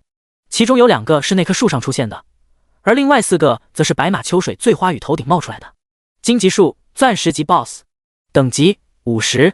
HP 1亿，攻击力0，防御力0，技能扎根、生长、反弹、自动回复。介绍：一株生命力极其旺盛的上古树木，蕴含荆棘奥义，受到攻击时会把伤害反弹回去。竟然是100%反弹！洛秋白不由得皱了皱眉。要说洛秋白最怕那肯定是反弹属性了。他的攻击力极高，打在对方身上的同时，自己也得受到一定的伤害。而这棵树更是能够反弹100%的伤害，如果一个大招下去，恐怕自己就得送命了。平时洛秋白不是没有遇到过带反弹的怪物，不过大多不高，自己的吸血效果完全可以弥补过来。可是眼前这个100%反弹的家伙在，自己根本不可能吸回来了。我来试试。江心月招呼狗子对着荆棘树来了一下子，在产生3500加伤害的同时，同样反弹了这个数值到狗子身上。紧接着，一只水精灵一起发动治疗术，轻而易举把他的血补了回来。问题不大。在狼来了副本当中，江心月换了一身暗金装备，他的那个暗金武器有一个特性，那就是1到20级技能等级加1。有着这个技能加持，让原本已经达到3级的契约召唤水精灵直接达到了4级，也就是可以直接召唤出40级的水精灵了。这个技能又有着江心月的副手神器属性加成，属性完全不是之前10级能够比拟。只看治疗量的话，这2个水精灵已经完胜当前最强牧师玩家了。也是有着他保驾护航，江心月的宠物才能在怪群里大杀特杀。江心月指挥所有宠物一起去攻击荆棘树，而2只水精灵则当起称职的奶妈，开口道：这家伙没有防御，也不能移动，对付起来比之前25级钻石级 BOSS 都简单。以我的输出，大概半小时能搞定他。洛秋白点了点头，他没提醒江心月，这只荆棘树回血速度很快，如果按照他这几只宠物来算的话，恐怕1个小时都打不掉。不过只要没人打扰，这只 BOSS 必定能被打掉就是了。50级钻石 BOSS， 这高额的经验最起码能让江心月达到25级了吧？我在这儿帮不上忙，先去其他营帐转转，要是有人过来就通知我。洛秋白对着江心月吩咐了一声，转身走入了其中一个帐篷。江心月看到洛秋白离去，不由得撇了撇嘴。而洛秋白在离开没一会儿，就来到了之前遇到的山洞。那个山洞里时不时传来一声声吼叫，让洛秋白都感觉到心有余悸。也正是那时候，他看到江心月哆嗦了一下，放弃了对里面的探索。如今江心月在攻击荆棘树，他反而有时间去一探究竟了。吼！嘶！吼！吃！惊悚诡异的吼叫声传来，哪怕在部队待过2年的洛秋白也有些不适应。这个声音不像鬼屋那种地方的阴森恐怖，而是透露着让人不适的别扭，夹杂着钉子划玻璃的声音，让人不想在这待下去。哈哈哈！就在洛秋白探索的时候，耳边突然传来一道诡异女子的声音。谁？洛秋白立刻警惕起来，手持利剑，做好了随时攻击的准备。姐姐，那道声音忽然开口：好个不知趣的冒险者，你既然闯入我幽灵洞，怎么不说出自己的名字和来意，却先问起我来了？经你这么一说，却是我理亏了。洛秋白皱了皱眉，手中利剑却不曾放下。在下白马秋水醉花雨，刚刚灭了黑山军驻地余孽，偶然发现这里有些不同寻常，因此来探索一番。白马秋水醉花雨，灭了黑山军余孽。那个声音不由得一颤，随着桀桀的笑声响起，忽然道：我可不管你是谁，也不管你来此的目的，不过既然你进入我的幽灵洞，那就留下来吧，你可以成为这里的一部分。感受到扑面而来的杀气，洛秋白不由得一滞。强！那是一道比托马斯城主更强大的气息。托马斯城主都50级钻石 BOSS 了，这个不知名的女子只会更加强大。洛秋白知道此地不宜久留，连忙道：我还有事要办，可不想留在这里，告辞了。说着连忙向外跑去。第75章，佩罗娜，姐姐，你既然来了，以为还能走得掉吗？你可知道你身体的每一部分都可以用来装饰我的幽灵洞？你知道这里有多美吗？随着那诡异女子的声音，洛秋白眼前突然变得亮堂起来。鲜血、破碎的内脏、完整的器官、肢解的四肢以及累累白骨，只是看到就有种不寒而栗的感觉。你脚下的地面是用人的骨头一块块拼接起来的，有男人的，女人的，也有老人和小孩的，有头盖骨、胸肋骨。姐姐，你现在说不定就是站在哪个多情少女的颧骨上呢。你，洛秋白咬牙切齿，他看到了脚底下森白的颜色，果然和见过的人骨一般无二。气味、声音，再加上视觉冲击，一时之间他甚至忘记这是游戏里面。你周围的石壁上面挂着的一幅幅字画，实际上都是用少女的皮肤制作的。你可知道如何才能得到一张完整的毫无损伤的人皮吗？姐姐，你一定不知道吧？要不要我来教你？只要先将他身子的大半埋入土中，然后在他头顶包条缝，将水银一滴一滴的倒进去。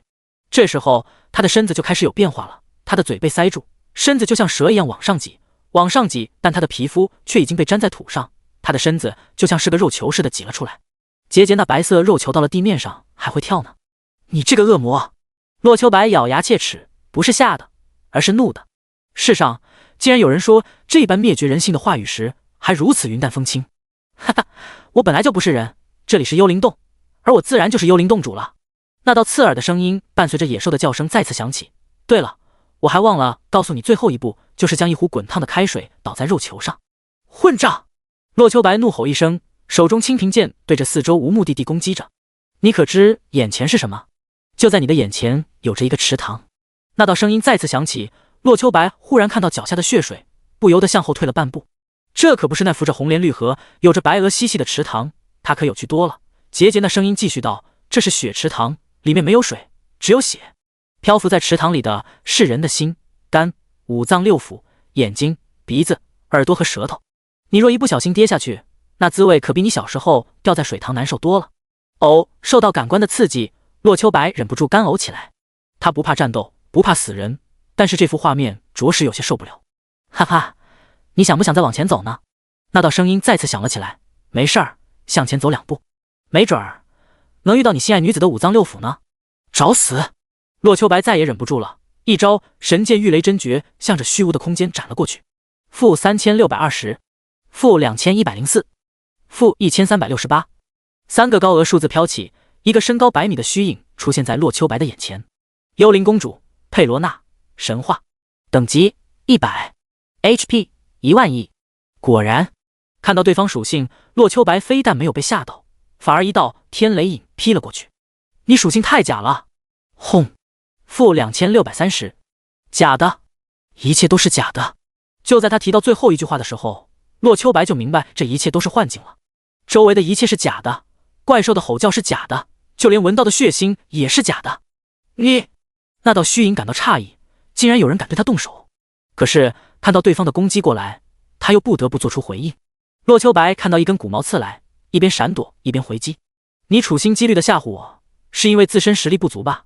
洛秋白一边攻击，冷声笑道：不过无所谓，无论你是真是假，我都不关心了。祸从口出，当你说出不该说的话时，哪怕是真的，我也不会留你一命了。寒冰咒、烈火咒、神风咒，一道道技能向着对方打去。洛秋白一边攻击，一边感受这个敌人的实力，而对方也是一根根骨毛向着他投掷过来。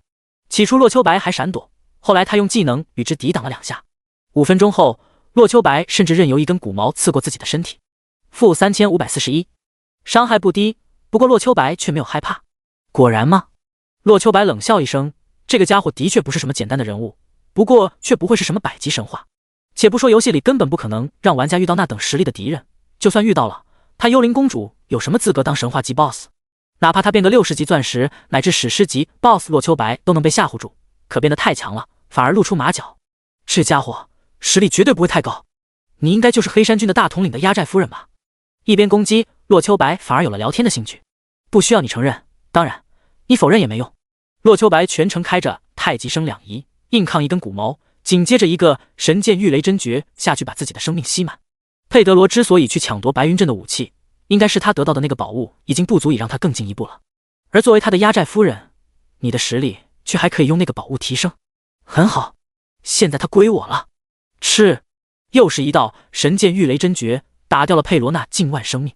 而这个时候，他的真实属性终于显现出来了。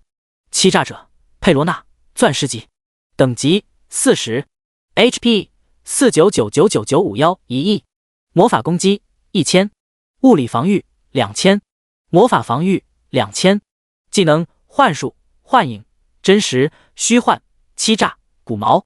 介绍：黑山军的压寨夫人同样也是黑山军的军师，有着美貌外表的同时，还有着过人的手段。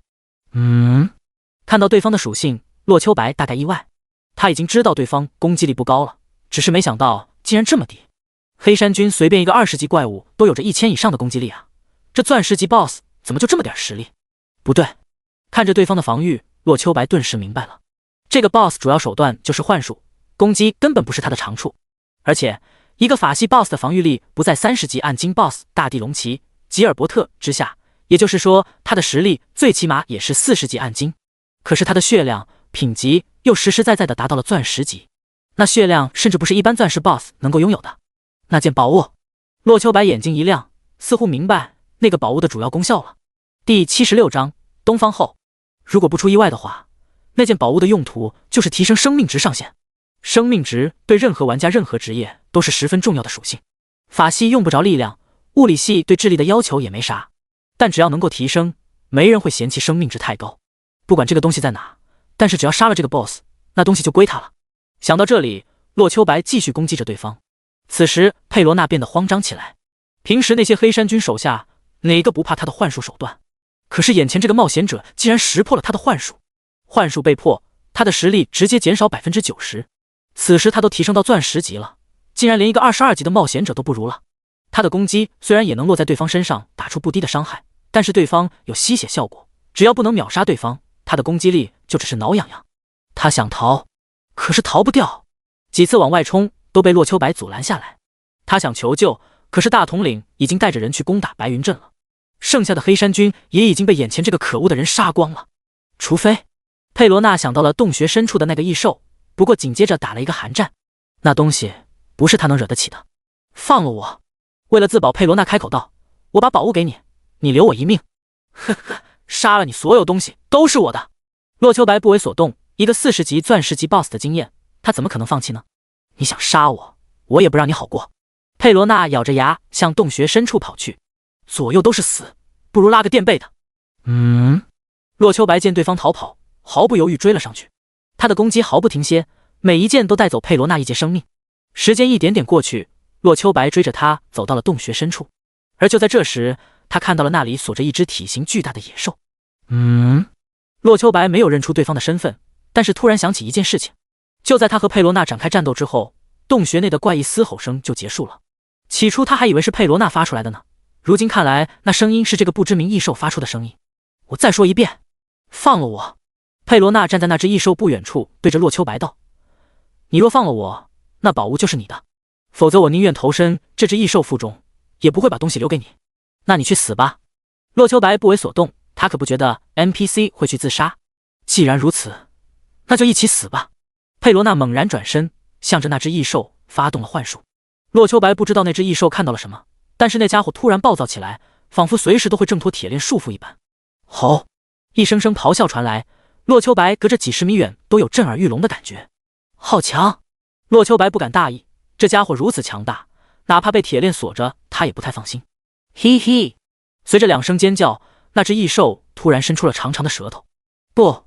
佩罗娜仿佛看到了什么恐怖的东西，想要向后退去，但是来不及了。他的舌头只是轻轻一卷，就把佩罗娜整个人卷了起来。佩罗娜来不及挣扎，直接被他吞入腹中。洛秋白感觉到一丝危险，不过他却发现了一件事情，那只 BOSS 活动范围有限，那条舌头分明是极力伸展之后才堪堪接触到佩罗娜的。可以一试。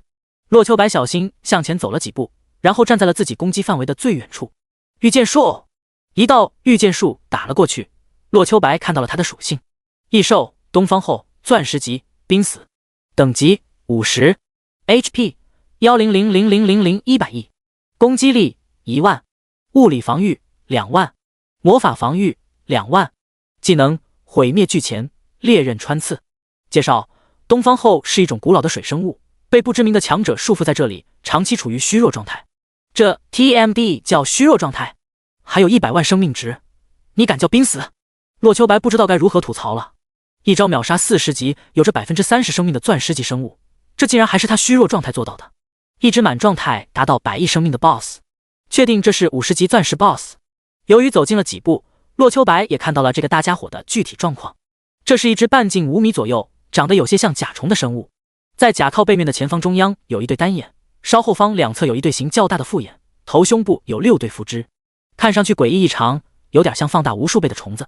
但洛秋白却是知道，这是一种地球上有着4亿年历史的水生动物——后鱼。被人捉来的吗？洛秋白皱了皱眉。而那只 BOSS 也冲着洛秋白嘶吼了2声：“便宜我了！”一边想着，洛秋白远远地站在那里进攻了起来。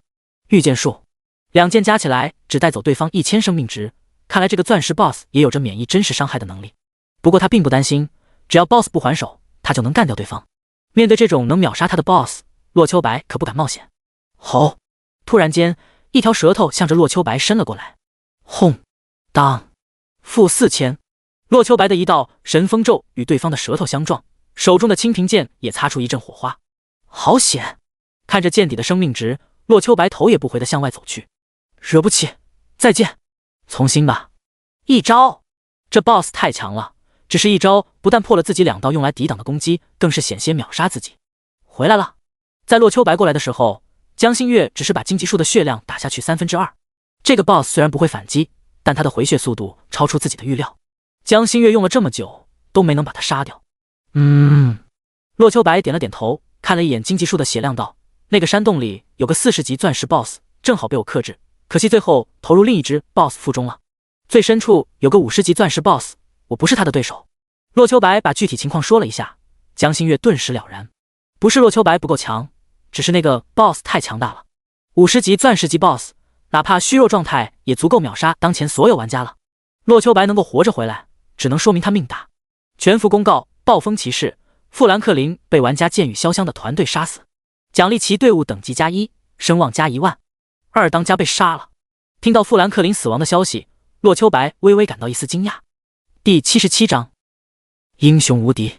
这个富兰克林洛秋白之前就打探过了，是一个强大的40级钻石级 BOSS， 能打能抗能加血，本以为现阶段玩家根本搞不定呢。洛秋白一度以为富兰克林会被托马斯这个城主干掉，没想到最后被剑与潇湘抢了人头。剑与潇湘的团队，洛秋白若有所悟，给张峰老师发去了一条消息：张老师，那剑与潇湘的团队很强吗？你认识吗？很快，张峰就给洛秋白发来了回信。剑与潇湘是谁？你应该知道，华夏区第一高手，现在杀了40级 BOSS， 等级再次回到第1了。至于他的小队，虽然不如他，但也不容小觑。剑与潇湘24级魔剑士，魔武双修的职业，除了武器是暗金以外，身上至少还有1件暗金和4件黄金装备。技能是战士职业变种。剑与潇湘23级龙族骑士，一身20级黄金套装。剑与潇湘22级魔族隐藏职业战斗法师，魔武双修的职业，实力不明。剑与潇湘22级精灵族弓箭手，伤害很高，这是捅了潇湘窝了呀。看着4个人的 ID， 洛秋白大感意外。不出意外，这就是剑与潇湘拾掇起来的新人吧？他们是怎么从各大公会手中抢到 BOSS 的？洛秋白询问了一下，张老师告诉他是个大公会的人让出来的。让？不可能！洛秋白很快就分析出来了，如果那些大公会的人能够打下 BOSS， 他们肯定不会让的。能让的唯一可能就是其他人搞不定了，而且哪怕让了，剑与潇湘也要付出极大的代价。如果是普通玩家想抢夺 BOSS， 那些大公会的人肯定不允许，哪怕他们自己得不到，也不愿意被其他人拿到奖励。但剑与潇湘不一样，身为前一个游戏的第1高手，他人脉很广，各大公会的人都会卖他这个面子，最起码在自己打不死 BOSS 的时候，愿意把这个机会留给其他人。洛秋白的推测是正确的，那些大公会的人有谁不是吃人不吐骨头？他们之所以让，完全是因为自己搞不定，哪怕出动了他们的职业选手，也只能做到自保。这不是他们技术不过关，完全是因为属性不够，根本无法对 BOSS 造成有效伤害。如果几百万人强推不是不行，但最后东西花落谁家？也就是因为这样的原因，剑与潇湘的队伍站出来了。他们在许诺只要自身装备与技能之外，其他东西拿出来由各大公会竞拍的条件，才得到了杀 BOSS 的资格。就这，还是10大公会一起出面，强势镇压了普通玩家之后妥协下来的。10大公会可以不在乎1-2件装备，因为他们的目标是剑邦令。托马斯已经告诉不少人了，这个 BOSS 100%掉落剑邦令，这才是他们不惜一切代价都要干掉 BOSS 的原因。自己搞不定，只能由能搞定的人来了。本来是想找白马秋水醉花雨的，因为他足够强，也没有组织。但除了大英雄，没人联系得到他。而且洛秋白已经把1块剑邦令卖给了大英雄，此时他正在悄悄做建立公会的任务呢。最终，几大公会会长无奈找上了剑与潇湘。如今，剑与潇湘也不负众望地干掉了 BOSS。我们的任务完成了。剑与潇湘拿走了属于他们的装备和技能书，开口道：“剩下的东西都是各位的，你们自己竞价就好，我们先失陪了。”说着，剑与潇湘一马当先向外走去，而他身旁则是跟着1男2女。钻石级 BOSS 掉落东西不少，几个公会大佬当场拍卖掉了。不过，因为剑与潇湘队伍里有骑士、钻石装备和技能书这种值钱货早就被拿走了。不过哪怕如此，剩下的东西也是价值不菲。很快，众人就把东西分完了。此时只剩下一块剑邦令孤零零的，而那块银灿灿的令牌正是这次的重头戏。我们纵横天下出5000万。纵横天下的会长当即报了个不菲的数值，然而却引来其他人的嗤之以鼻。5000万，打发叫花子呢？一个名叫阿里爸爸的中年人道：“我们阿里出1个亿。”说他打发叫花子，你也就这样吗？我们企鹅出2个亿。别争了，别争了，我们紫金阁出2亿5000万。我们恒大出3亿。我们英雄无敌出5亿。就在众位会长争执不休的时候，英雄无敌突然报了个高价，5亿。这是什么概念？恐怕世上99.9999%的人一辈子都没见过这么多钱吧。然而英雄无敌就这么轻飘飘的喊出来了。虽然他不是议会之长，但没人认为他在开玩笑。在场大佬都知道英雄无敌是英雄联盟的代言人，更是英雄联盟大股东的儿子，其话语权比大英雄还要高上3分。在他喊出5亿的时候，不少人都沉默了。5亿不值啊，就你有钱。一个法师站出来道：“我们王者部落出5亿1000万。”你英雄无敌看到来人，咬了咬牙，怒道：“5亿5000万，5亿6000万。”那个法师轻描淡写的说着，其他人则是静静看着两个人争锋。王者无双，王者部落的大公子，地位上和英雄无敌是一个级别。他们两人没有什么私人恩怨，但他们长辈却是打出狗脑子的仇人。两大公会争锋多年，今天的拍卖不是第一次了。你也配我抢？英雄无敌冷笑道：“劳资出6亿。”其他人看着两人的报价越来越高，没法做主的连忙去请示工会领导。他们只是 CEO 罢了，真正出钱的不是他们，1、2亿的主能做，这都6亿多了，他们谁敢开口？好好的一块剑邦令，竟然被两个憨憨竞争起来了。6亿1000万，6亿5000万，6亿5100万，老子我不出了。英雄无敌看着价格已经炒上去了，突然开始摆烂。他们工会已经买到令牌了，此时不过是找冤大头大出血罢了。就在刚刚开始叫价的时候，英雄无敌就和大英雄商量过了，他要坑王者无双一顿，然后大英雄那边再完成工会建立。谁说他只是憨憨来着？他也是会用脑子的。王者无双忽然意识到上当了，可是看着眼前的令牌又是货真价实的，索性不再多想。你们还叫价吗？王者无双不再去看冷笑连连的英雄无敌，而是看向其他会长们，不叫我可拿走了。第78章，江心月生气了，没人再和他竞价。6个亿已经远远超过第一块剑邦令价格了，哪怕第一块也远远不值这个价钱。冤大头，大冤种，这就是其他人心中所想。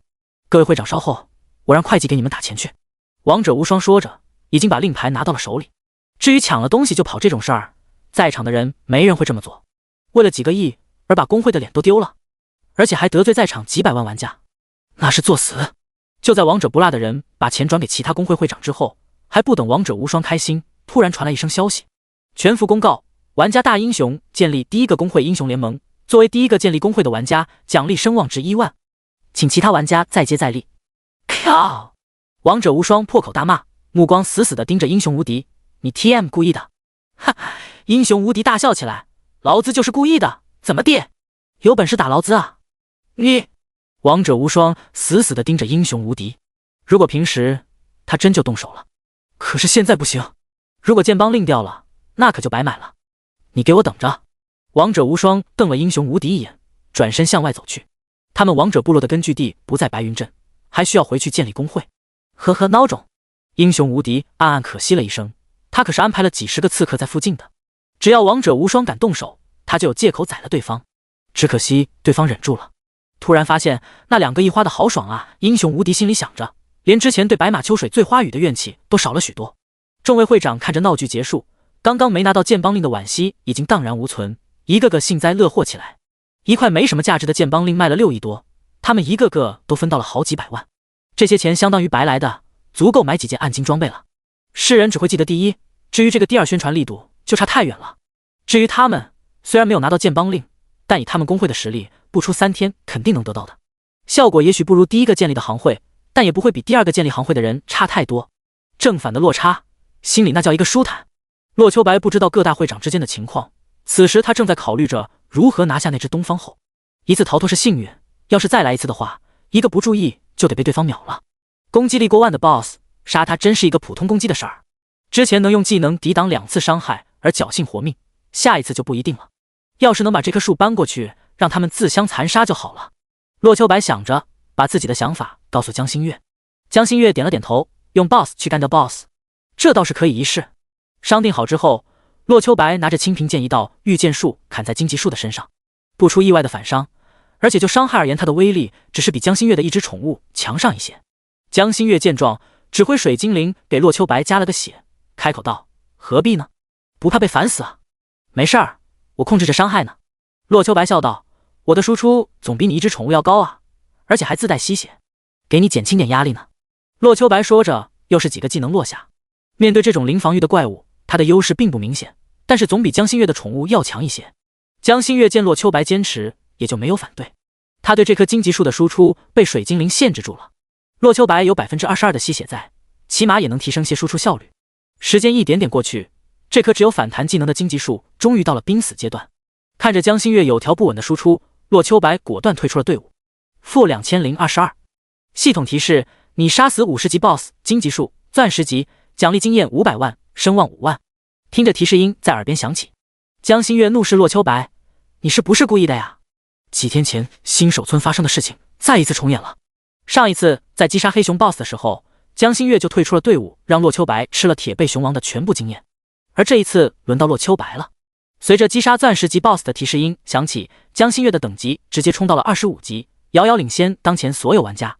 可是他却一点也不开心。“心月，这个 BOSS 是你打掉的，经验自然应该归你。”洛秋白自知理亏，一边发送组队申请，一边道：“要是遇到咱们一起打的怪，我可不会大方的放弃经验。”一点没理会洛秋白发来的组队邀请，等到退出战斗状态，直接下线了。心月看着虚幻的身影，洛秋白自然明白惹对方生气了。洛秋白连忙捡起地上的掉落，跟着一起下线了。江心月很生气，很委屈，仿佛随时都会落泪似的。上次他让出 BOSS 经验，是因为洛秋白为了带他升级，耽误了很长时间，有个 BOSS 的经验补偿，也算给他节约些时间了。可是他倒好，大家认识这么久了，洛秋白竟然还分得这么清。混蛋！可恶！钢铁直男！哼！坐在床上，江心月发泄着心中的不满，哪怕看到洛秋白过来了，也是扭过头去，丝毫不去理会。心月，洛秋白刚刚开口，就被江心月打断了。哼！别跟我说话，跟你不熟，咱们没关系，不认识你，别叫那么亲切。我错了，我认错好不好？洛秋白也没想到让出一个 BOSS 的经验就惹得他这么生气，那要是把这2天卖装备和剑帮令的钱给他，岂不是更得炸毛？哼！生气了，哄不好的那种，不开心，不高兴，以后不玩游戏了，没意思，连个好朋友都没有，玩啥玩？你走吧，让我自生自灭吧。噗嗤！听着江心月傲娇的话，洛秋白忍不住笑出声来。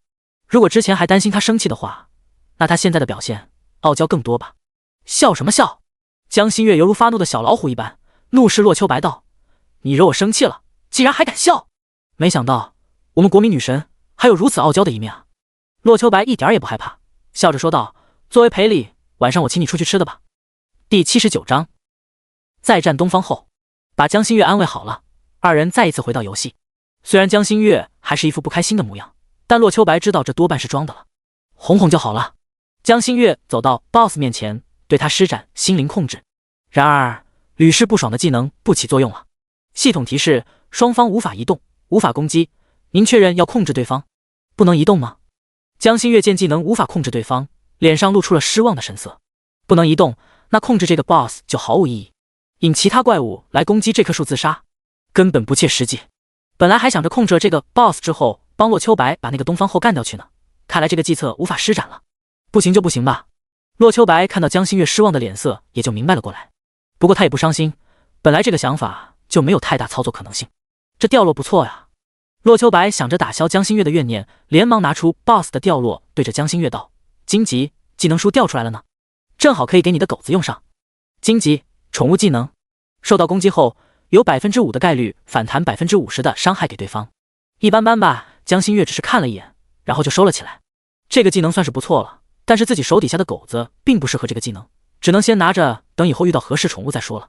至于让狗子学了烦死东方后，那根本是天方夜谭的事情。洛秋白继续把第二个好东西拿给他，这生根发芽也不错呀。洛秋白又把第二本宠物技能递过去，虽然只有植物系召唤兽能用，但效果可比荆棘强呢。生根发芽，宠物技能，提升100%生命回复速度与魔法回复速度，仅限植物召唤物使用。植物召唤师属于精灵种族召唤师的隐藏分支，他们学校有个大三学姐，好运获得这个职业了。具体实力未知，想来有其特点。江心月目前虽然没有植物类宠物，但并不影响她收集这本技能。她可是堂堂女帝，可以学习所有召唤类的技能。现在存着，等以后用得着了，总不会吃亏。由于非人形生物不掉落装备与金钱，她能掉2本宠物技能都是大大的意外了。至于剩下的，则是一些稀有材料了。看着上面的介绍，制造几件钻石级装备应该不成问题。虽然洛秋白用不着，但江心月却是需要的。尤其是一颗荆棘珠，真是制作首饰的好东西。荆棘珠材料制作的项链可附带荆棘技能，这可是钻石级装备掉落的材料，最起码也能做个钻石级的首饰吧。其他杂七杂八的东西也有不少，除了再次获得了一块剑邦令之外，全都是制作装备的材料。不过洛秋白不需要，江心月用得上的也少。我想再去尝试一下那只东方后。看了看时间，洛秋白开口道：“你呢？要不要回白云镇去收拾最后那只 BOSS？ 那只叫声特别难听的家伙吗？”江心月皱了皱眉，一脸嫌弃的道：“你去吧，我还是回白云镇吧。”行吧。洛秋白见江心月嫌弃，开口道：“那家伙只有100万血，很快就能搞定回去了。”去吧，去吧。一直走到洞穴口上，江心月挥了挥手道：“你去吧，我直接回城了。”洛秋白笑道：“看我给你拿的好东西出来。来这儿的真正目的还没达到呢。”洛秋白转身走入幽灵洞，佩罗娜没有了，但是里面还有个更强大的 BOSS 呢。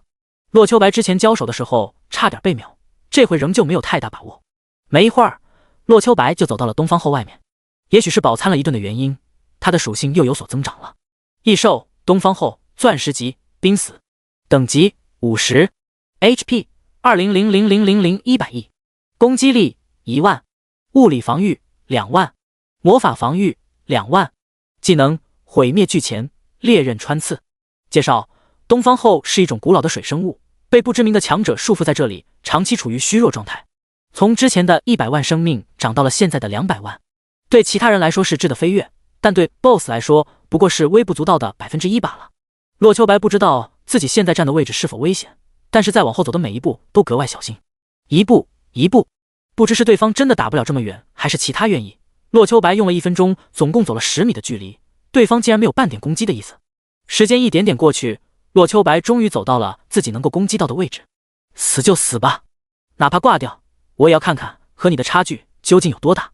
我可是要在玄灵中称王称霸的，岂能整天吃软饭？没有犹豫，洛秋白一招天雷影攻击过去，轰！负1654，伤害不高，至少因为品级问题，自己的无视防御都没能生效。不过洛秋白并不气馁，在第一道攻击打出去之后，他的技能就没有丝毫停顿。神风咒，负2415，御剑术，负820，负826，寒冰咒，1024，御剑术，负824，负821，后土咒，负756，负754，负1231，御剑术，负822，负821。一道道皱纹迅速吐出，手中的青平剑像是抽风似的不断再点在虚空，眨眼间射出一连串的技能，每秒钟都有2-3个技能从洛秋白的剑上打出，技能仿佛连成了一条线攻击过去。 BOSS 身上仿佛在爆炸一般，轰鸣声不断，每一秒都有5-6个数字从头顶冒了出来。洛秋白的秒伤最起码都有5500，这是他的极限输出了。毕竟对方的等级压制和属性压制太强，而自己的等级却连对方一半都没有达到。一道道技能轰击在东方后身上，有着别样的暴力美感。这还是人吗？创世纪公司里，王海死死地盯着洛秋白战斗的画面，半晌只憋出这么一句话来：他真的没开挂。王海问旁边的检测员：我看这挂开的还不小吧？第80章死。头儿，咱们可是创世纪啊！一旁的属下觉得老大都魔怔了，无奈道：自从有全息游戏以来，哪里有出现过外挂这种东西啊？连外接设备都没有，怎么可能开挂？不可能，绝对不可能！王海突然站起身子，如果不开挂，你说他是如何做到这些操作的？一秒钟扔3-4个技能，技能没有释放 CD 的吗？头儿，这完全是有可能的呀！属下程序员把洛秋白的数据以及技能设计通过复杂的运算公式拿出来道：数据是不会骗人的，根据我们的精算师计算，玩家白马秋水醉花雨的所有操作没有一次超过极限值。但是他的这一连串操作完全都在极限值旁边徘徊。你最多只能说他的反应能力超过了目前吉尼斯世界纪录，并不能说明他开挂。王海拿着那张数据单，久久说不出话来。这家伙机器人吧？洛秋白完全不知道自己又给创世纪公司添乱了，此时正在专心致志地攻击着 BOSS。在攻击中，洛秋白的目光仍旧死死地盯着 BOSS。突然，东方后的身上闪过一丝不易察觉的黑光，引起了洛秋白的警惕。嗖！一条黑色的舌头向着洛秋白卷了过来。洛秋白见状，手中2道技能轰击过去的同时，脚下向左移动了些许。轰！那条舌头显而又显地击中了洛秋白之前所在的地方。洛秋白因为闪躲的及时，并未被直接名字。然而，还不等他高兴，那条舌头向着他的方向卷了过来。当！枪！青平剑和对方那条舌头擦出一阵火光，洛秋白的生命值直接见底，而那条舌头似乎已经无力，只好收了回去。天雷影、神风咒、烈火咒，又是几个技能轰击下去，洛秋白的生命值直接吸满了。洛秋白的攻击似乎把对方惹急了，那条舌头停顿了不到2秒钟，就再一次伸了过来。洛秋白的攻击毫不犹豫地迎了上去，脚下再一次向旁边后撤过去。然而50级钻石 BOSS 真不是那么容易对付的，那条舌头没有停歇的意思，直接分叉一般向着他的方向卷了过来。小心！是！小心！好听而又急切的声音在洛秋白耳边响起，一条狼的身影突然窜到了那条舌头的必经之路上面。-35456，秒杀！堂堂暗金级宠物就这么被对方一招秒杀了。江心月看到那高额的伤害，不禁吓出一身冷汗。原来你之前和这样的家伙在战斗啊！江心月暗暗吃惊，不敢再向前半步。洛秋白继续在攻击 ，BOSS 的生命值下降很快，按照这个速度的话，恐怕5-6分钟就能把这几百万的血砍掉。当然，这是不出意外的情况下。江心月把所有宠物召唤出来，操控灵狐向着前方发出一道攻击。Miss， -1 ，Miss。好吧，江心月放弃了。双方差距太大，大部分技能被免疫了，剩下的攻击哪怕打中，也只能出现强制1，根本毫无作用。我还是做好挡刀的准备吧。江心月改变了策略，让这些宠物随时准备好为洛秋白赴死。时间一秒秒过去，洛秋白深刻地感觉到状态下滑了。这种全神贯注输出的感觉很棒，但同样的对自己的精气神消耗太过严重了。洛秋白以前在部队的时候，只有和上面来的兵王交手的时候才有过那么一次经历，虽然最后自己赢了，但他也休息了整整3天才恢复正常。这一次的经历竟然丝毫不比那次轻松。轰轰轰！东方后的攻击频率越来越快，半分钟过去了，江心月的猎犬被杀，40秒后傀儡被杀，50秒水精灵被杀。没一会儿，江心月的身边的宠物就全被杀光了。此时他的技能全在 CD 里面，而 BOSS 还有最后50万生命值，要输了吗？江心月有些不甘，付出了这么多的努力，难道真的干不掉这个 BOSS 了吗？吼！哥！东方后又发出一声声怪异的尖叫，怪异的舌头再次向着洛秋白伸了过去。要赢啊！不知何时，江心月已经走到了洛秋白的身旁，看着那袭来的攻击，江心月心中轻声呼喊了一声，挡在了那条舌头前面。是-65412，一个远超江心月生命值10倍的数字跳了出来，看着江心月的身子倒了下去，洛秋白只感觉脑海中一片空白。心月！洛秋白大喊一声，却不能阻止江心月死在洛秋白面前的实事。疼，钻心的疼，那种感觉比救人时从4楼摔下去断了腿还疼，比毒枭的子弹穿过胸膛还疼。结束了！看到江心月倒地的身影，王海悄悄松了口气。刚刚他已经看清白马秋水醉花雨的实力了，很强，说他是玩家第1人也不为过。但是想以22级干掉50级东方后却是差了点。此时哪怕王海被江心月舍命救洛秋白的举动而感动，也不影响他为保下后面的任务没被触发而高兴。别看他只是50级钻石 BOSS， 但他的实力哪怕残血状态也不输任何80级钻石 BOSS。 光是吞噬生灵恢复100万生命这一条隐藏属性，就注定了他无法被人海战术干掉。就像他吞掉佩罗娜一样，任何生灵都能给他带来100万生命。若是来上万8000人，恐怕一辈子也别想推死他了。这条属性虽然对召唤物无效，但对玩家却是有效的。要不是洛秋白的攻击在他命中江心月之前已经阻隔了90%以上的威力，江心月也会被这个怪物生生吞入腹中。这条东方后身上有着一个大型任务，他被谁关押在这里？为何会被关押在这里？后面牵扯着影响游戏走向的任务。和这个大型任务相比，洛秋白之前触发的黑山军工程都只是地点。王海宁愿游戏里突然冒出7、80个隐藏职业，也不愿这个任务过早被人触发。而就在王海放心了的时候，洛秋白缓缓站起身子。第81章，还说他没开挂。江心月的尸体化作虚影，已经在复活点重生了。一条漆黑的舌头向着洛秋白伸了过来，仿佛先知先觉一般，纵身一跃离开了原本的位置。洛秋白忘却了这是游戏，目光阴冷地看向东方后，冷声道：“你该死！”说完，提着剑一步步向着东方后走了过去。吼！东方后没有感知到危险降临，发出一声撕心裂肺的叫声，一条舌头向着洛秋白伸了过去。轰！空气剧烈的波荡了一下，一道猛烈的爆炸从洛秋白脚下传来。就在舌头伸来的时候，洛秋白的烈火咒向着地面发射而去，爆炸的气浪直接把洛秋白掀飞2米高。踏！洛秋白脚尖轻点那条舌头，反手握剑，狠狠向着那条舌头刺了下去。吼！东方后痛的把舌头收了回去。由于洛秋白手中长剑已经穿透了他的舌头，那条舌头的小半截竟然被锋利的剑刃划成2半。-10万！巨大的数字从 BOSS 身上飘出，洛秋白没有理会，持剑向前杀了过去。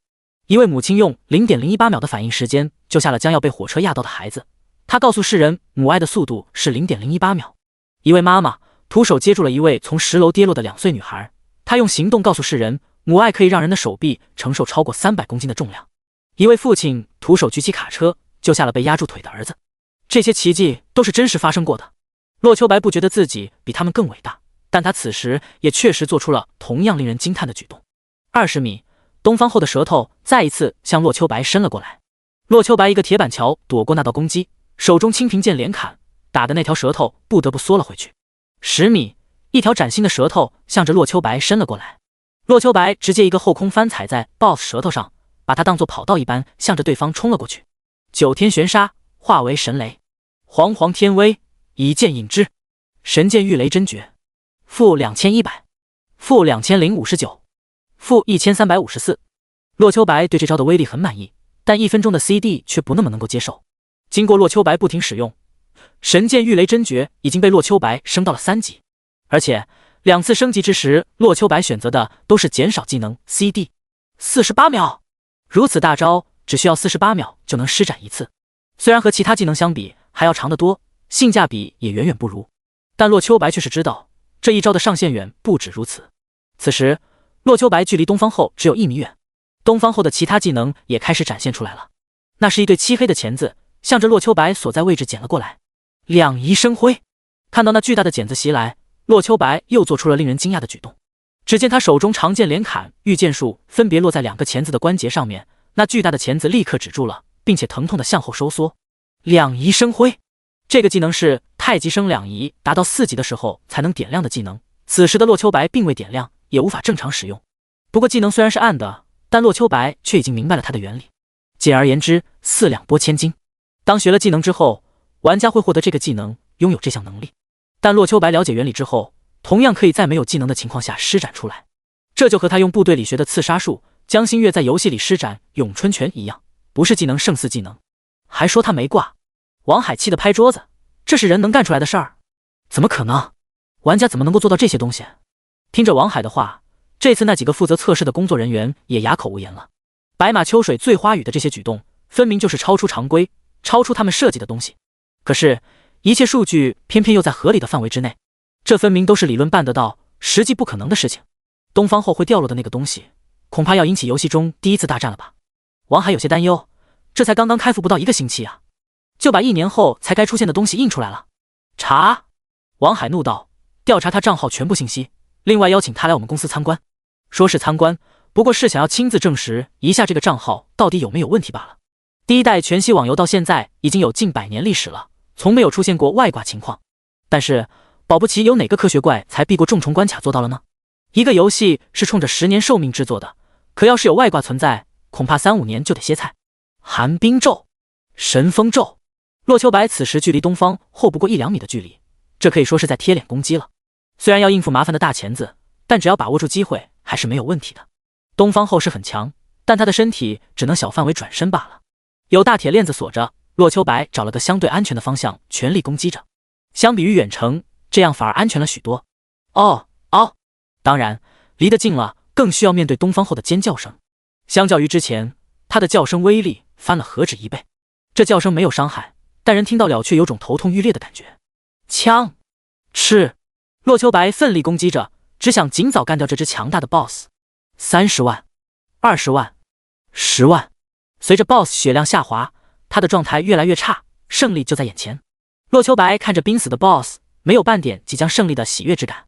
这个丑陋的家伙杀了江心月，那他就得死，哪怕是游戏当中也不行。痛苦声、哀嚎声不绝于耳，仿佛是 BOSS 在求饶一般。洛秋白充耳不闻，手中利剑攻击毫不停歇，一剑剑对着 BOSS 砍了下去。死吧！只见洛秋白手中长剑犹如一道流光，狠狠地斩在 BOSS 身上。神剑御雷真诀，吃！一剑落下，带走了 BOSS 最后的生命。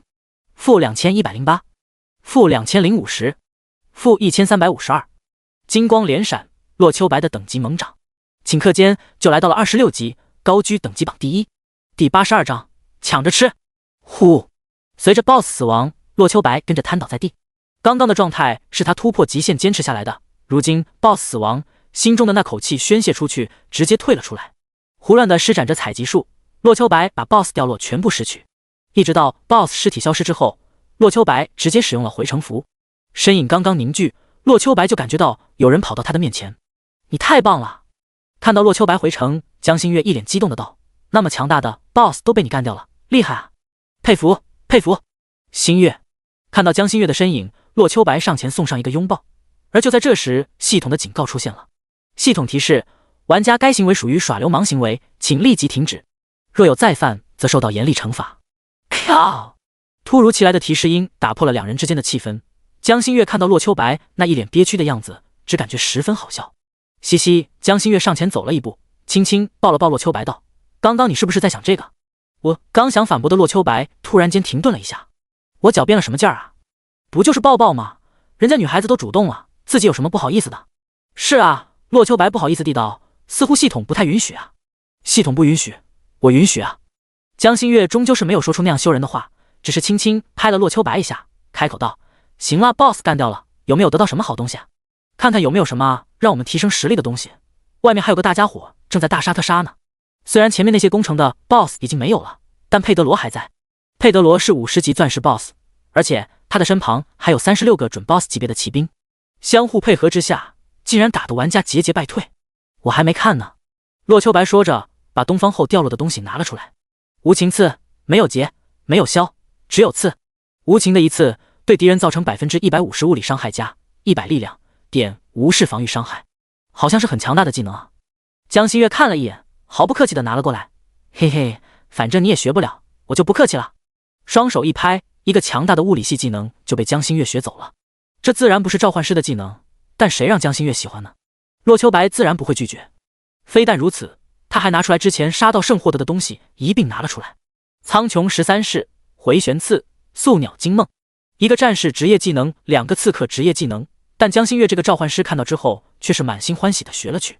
很快他就把几个技能的属性发了出来，攻击力很强，但是他一个法系职业偷学技能的根本没办法提升技能等级，这也就导致几个技能都是徒有其表。可惜我的属性打不出太高伤害。看这几个技能，江心月惋惜地道：希望将来我的主手武器是个附加物理攻击的，否则的话真就刮痧了，别凡尔赛了。洛秋白吐槽道：一身暗金装备再加上神器副手武器，你的力量比一般战士都高了，拿着法杖敲人都足够疼了。嘿嘿，江心月不好意思的笑了笑，他的属性确实逆天，这一身装备堆积起来的属性不是其他人能够比拟的。继续看掉落，一块东方后的壳，制作钻石级装备的材料，一把巨钳，十分适合制造武器。让人惊喜的是，东方后竟然掉落了2件暗金级装备。幻月法医暗金，等级35，物理防御400，智力30，精神30， MP 1000，源泉每秒恢复5点魔法值。幻术，释放技能时有 5% 的概率让其体型变大。魔幻飞靴暗金，等级35，物理防御100，智力20，精神20，移动速度正 5%， 瞬移消耗500魔法值，随机移动到10米之外的地方。轻身坠落速度减少 30%， 属性十分一般。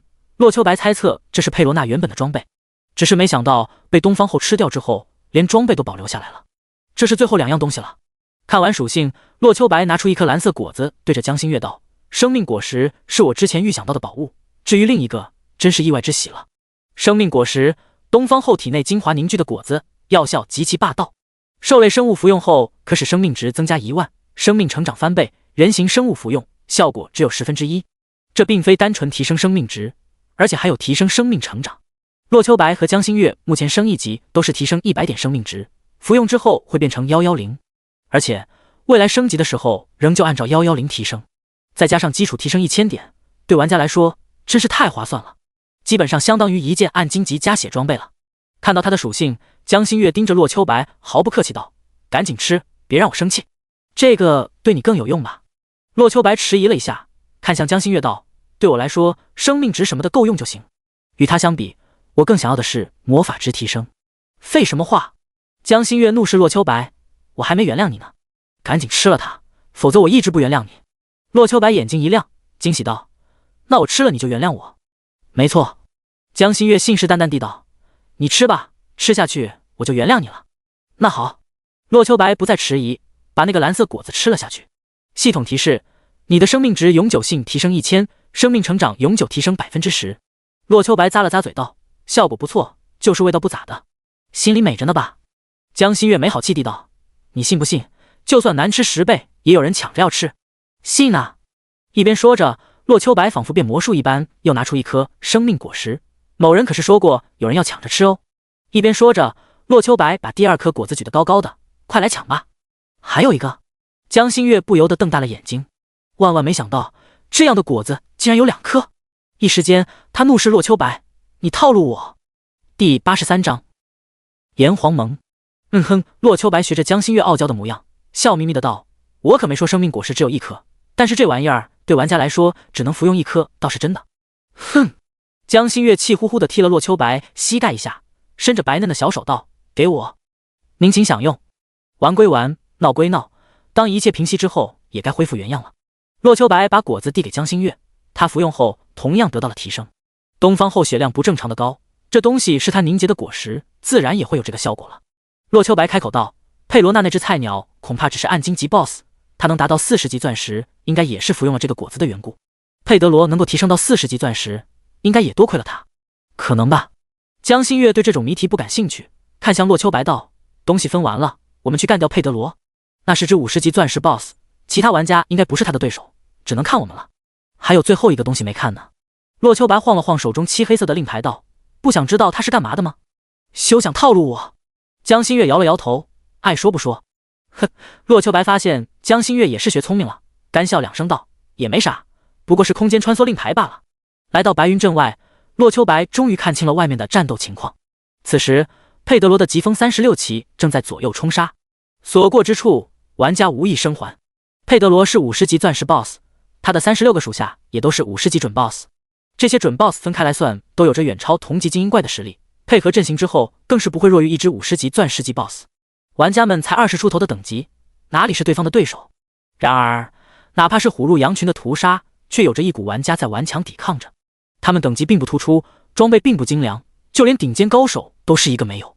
但是，他们却挡在了佩德罗正前面，以血肉之躯把最让人头疼的 BOSS 拦了下来。那是格斗术、擒敌术、匕首术。洛秋白看清了那群人施展的功夫，在使用技能的同时，夹杂着不少肢体动作。是炎黄盟。洛秋白顿时知道他们是谁了。然而，就在这时候，战场上突然传来一道道小范围的爆炸。是自爆！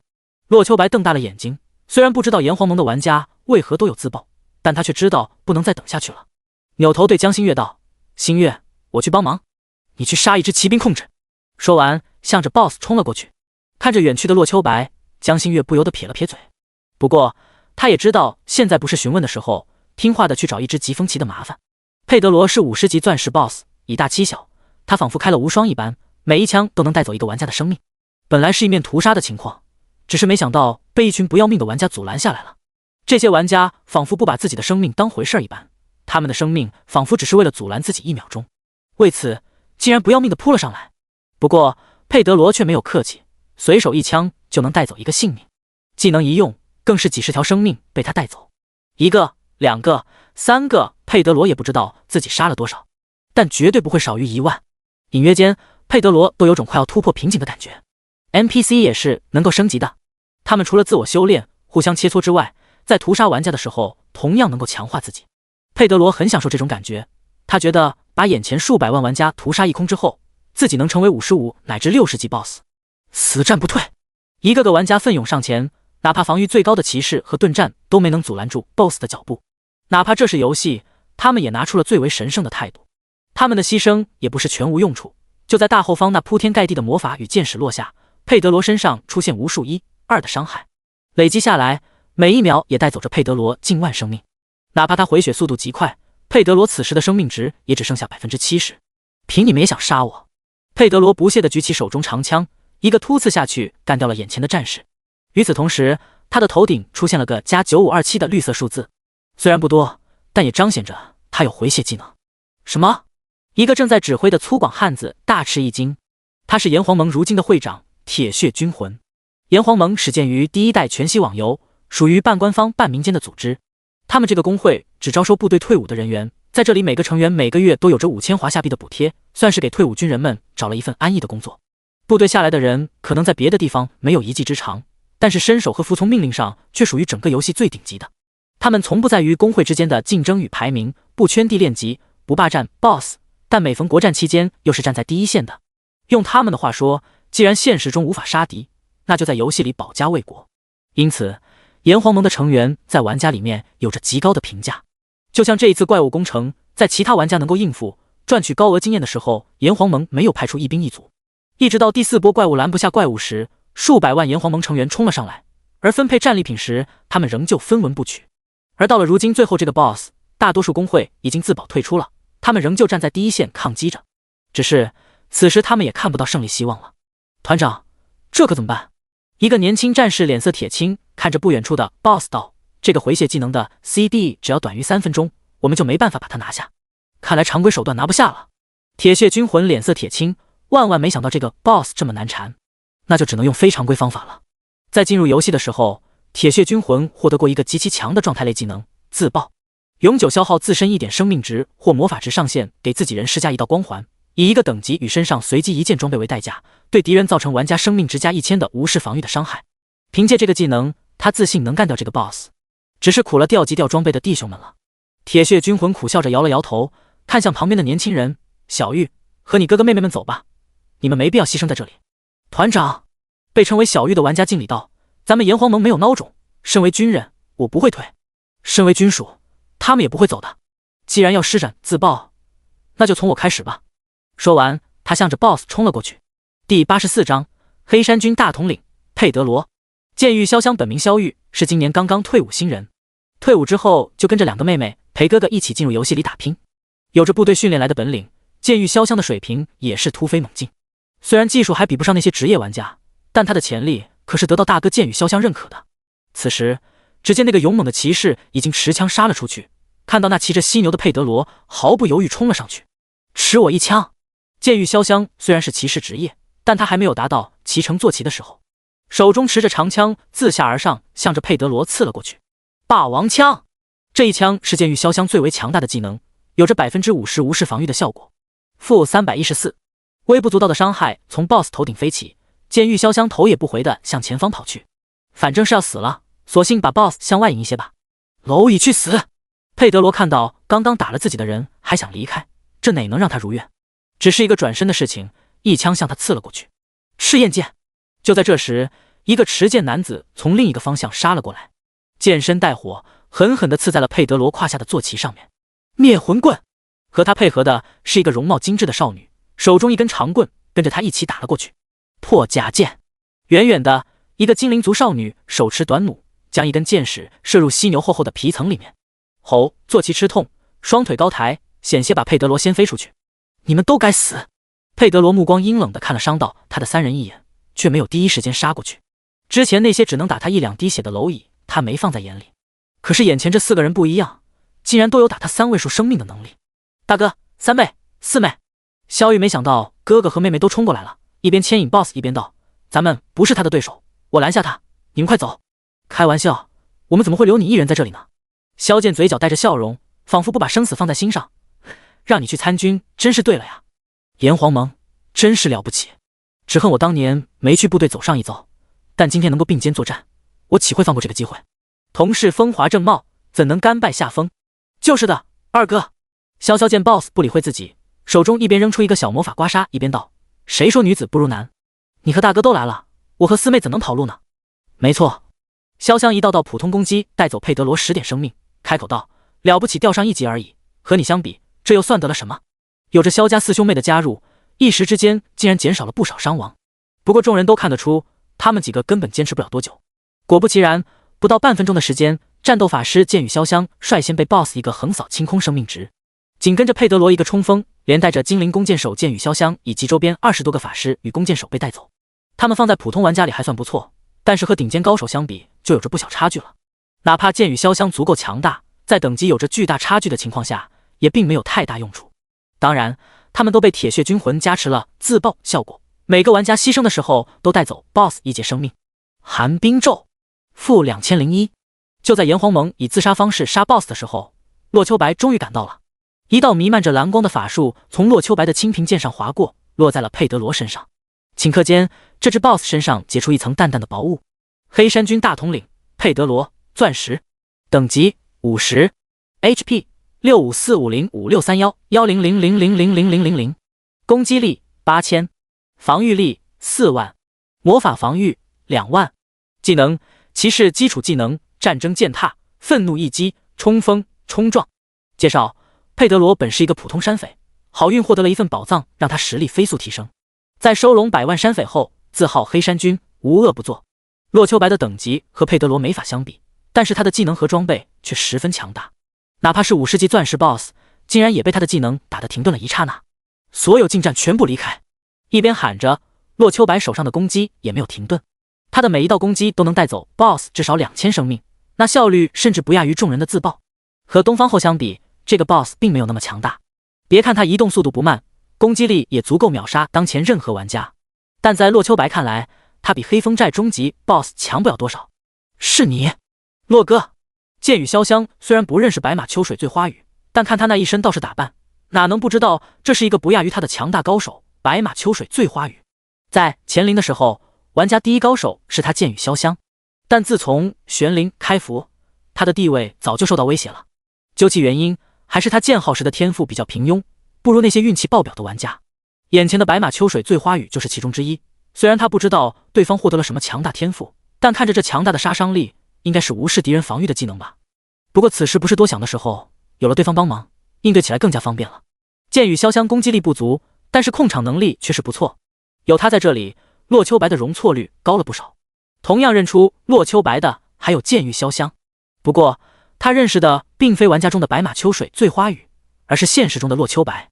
萧玉和洛秋白一起参军的进了同一个地区，虽然没在一个方阵，但这并不影响他认出对方。这个人分明就是他们部队力压所有新兵蛋子的洛秋白啊！天雷影，神风咒，佩德罗，你的死期到了！一边攻击，洛秋白还不忘攻心之计。你手下的小弟已经死绝了，留在驻地的一双儿女被我杀了，你的女人佩罗娜被吃了。啊！你该死！听到妻儿去世，佩德罗整个人陷入了疯狂之中，已经不再理会其他玩家，专门找着洛秋白一个人杀。说实在的，你的实力是真惨，和其他50级钻石 BOSS 没得比。你们驻地那只东方后还记得吧？他死了，不过做了个饱死鬼。没错，就是他吃了你的压寨夫人佩罗娜。为了感谢他为我献上宝物，我专门把你夫人送给他的。洛秋白的嘴说起来停，而佩德罗的攻击却已经乱了，看似威力极大，但半天都没能碰到洛秋白一根汗毛。毕竟是嗑药升上去的 BOSS， 他的生命值虽然厚，但速度方面却差了一个档次。托马斯，你还不动手吗？第85章高手。托马斯，你还不动手吗？就在洛秋白喊出这句话的时候，佩德罗吓出一身冷汗。他不知道托马斯的实力究竟有多强，但能成为白云镇镇长，最起码也有40级暗金水准了。这样的级别虽然不被他放在眼里，但自己被牵制住了。对方要是偷袭，那滋味绝不好受。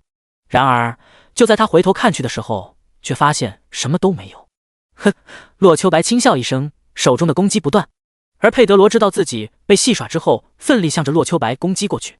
然而，洛秋白的闪避能力太强了，堂堂钻石级 BOSS 竟然没能碰到他一下。战斗继续，但佩德罗却变得谨小慎微起来，每时每刻都担心一个强大的法师从背后给他来上一下子。此时他已经万分后悔被李维斯鼓励过来攻城了，如果没有这次攻城，他岂会被冒险者杀光所有属下？不止如此，就连自己老巢都被端了。然而世上没有后悔药，此时此刻他要么杀掉眼前的所有敌人，要么就被敌人斩杀，没有第二条路可走。冲锋！就在这时候，一个准 BOSS 级别的疾风骑士向着佩德罗撞了过来。哪怕佩德罗身为钻石 BOSS， 也被手下小弟打了个措手不及。疾风九，你搞什么鬼？疾风九也不搭话，奋力向着佩德罗杀了过去。你来早了。一边和疾风九配合着攻击佩德罗，洛秋白给江心月回话道：只是一个准 BOSS， 改变不了大局面，我能撑得住，你大可以带着他把剩下那些准 BOSS 干掉，剩下那些交给别人就好了。江心月控制着宠物们对 BOSS 发动围殴，不用太小看大家，要不了多久，那剩下的几个都会挂掉了。我能抢到这个的控制权，还是选了半天的结果呢。好吧，江心月都过来了，洛秋白也不再多说什么，而且有一个准 BOSS 从旁协助，他杀起佩德罗来也变得容易许多。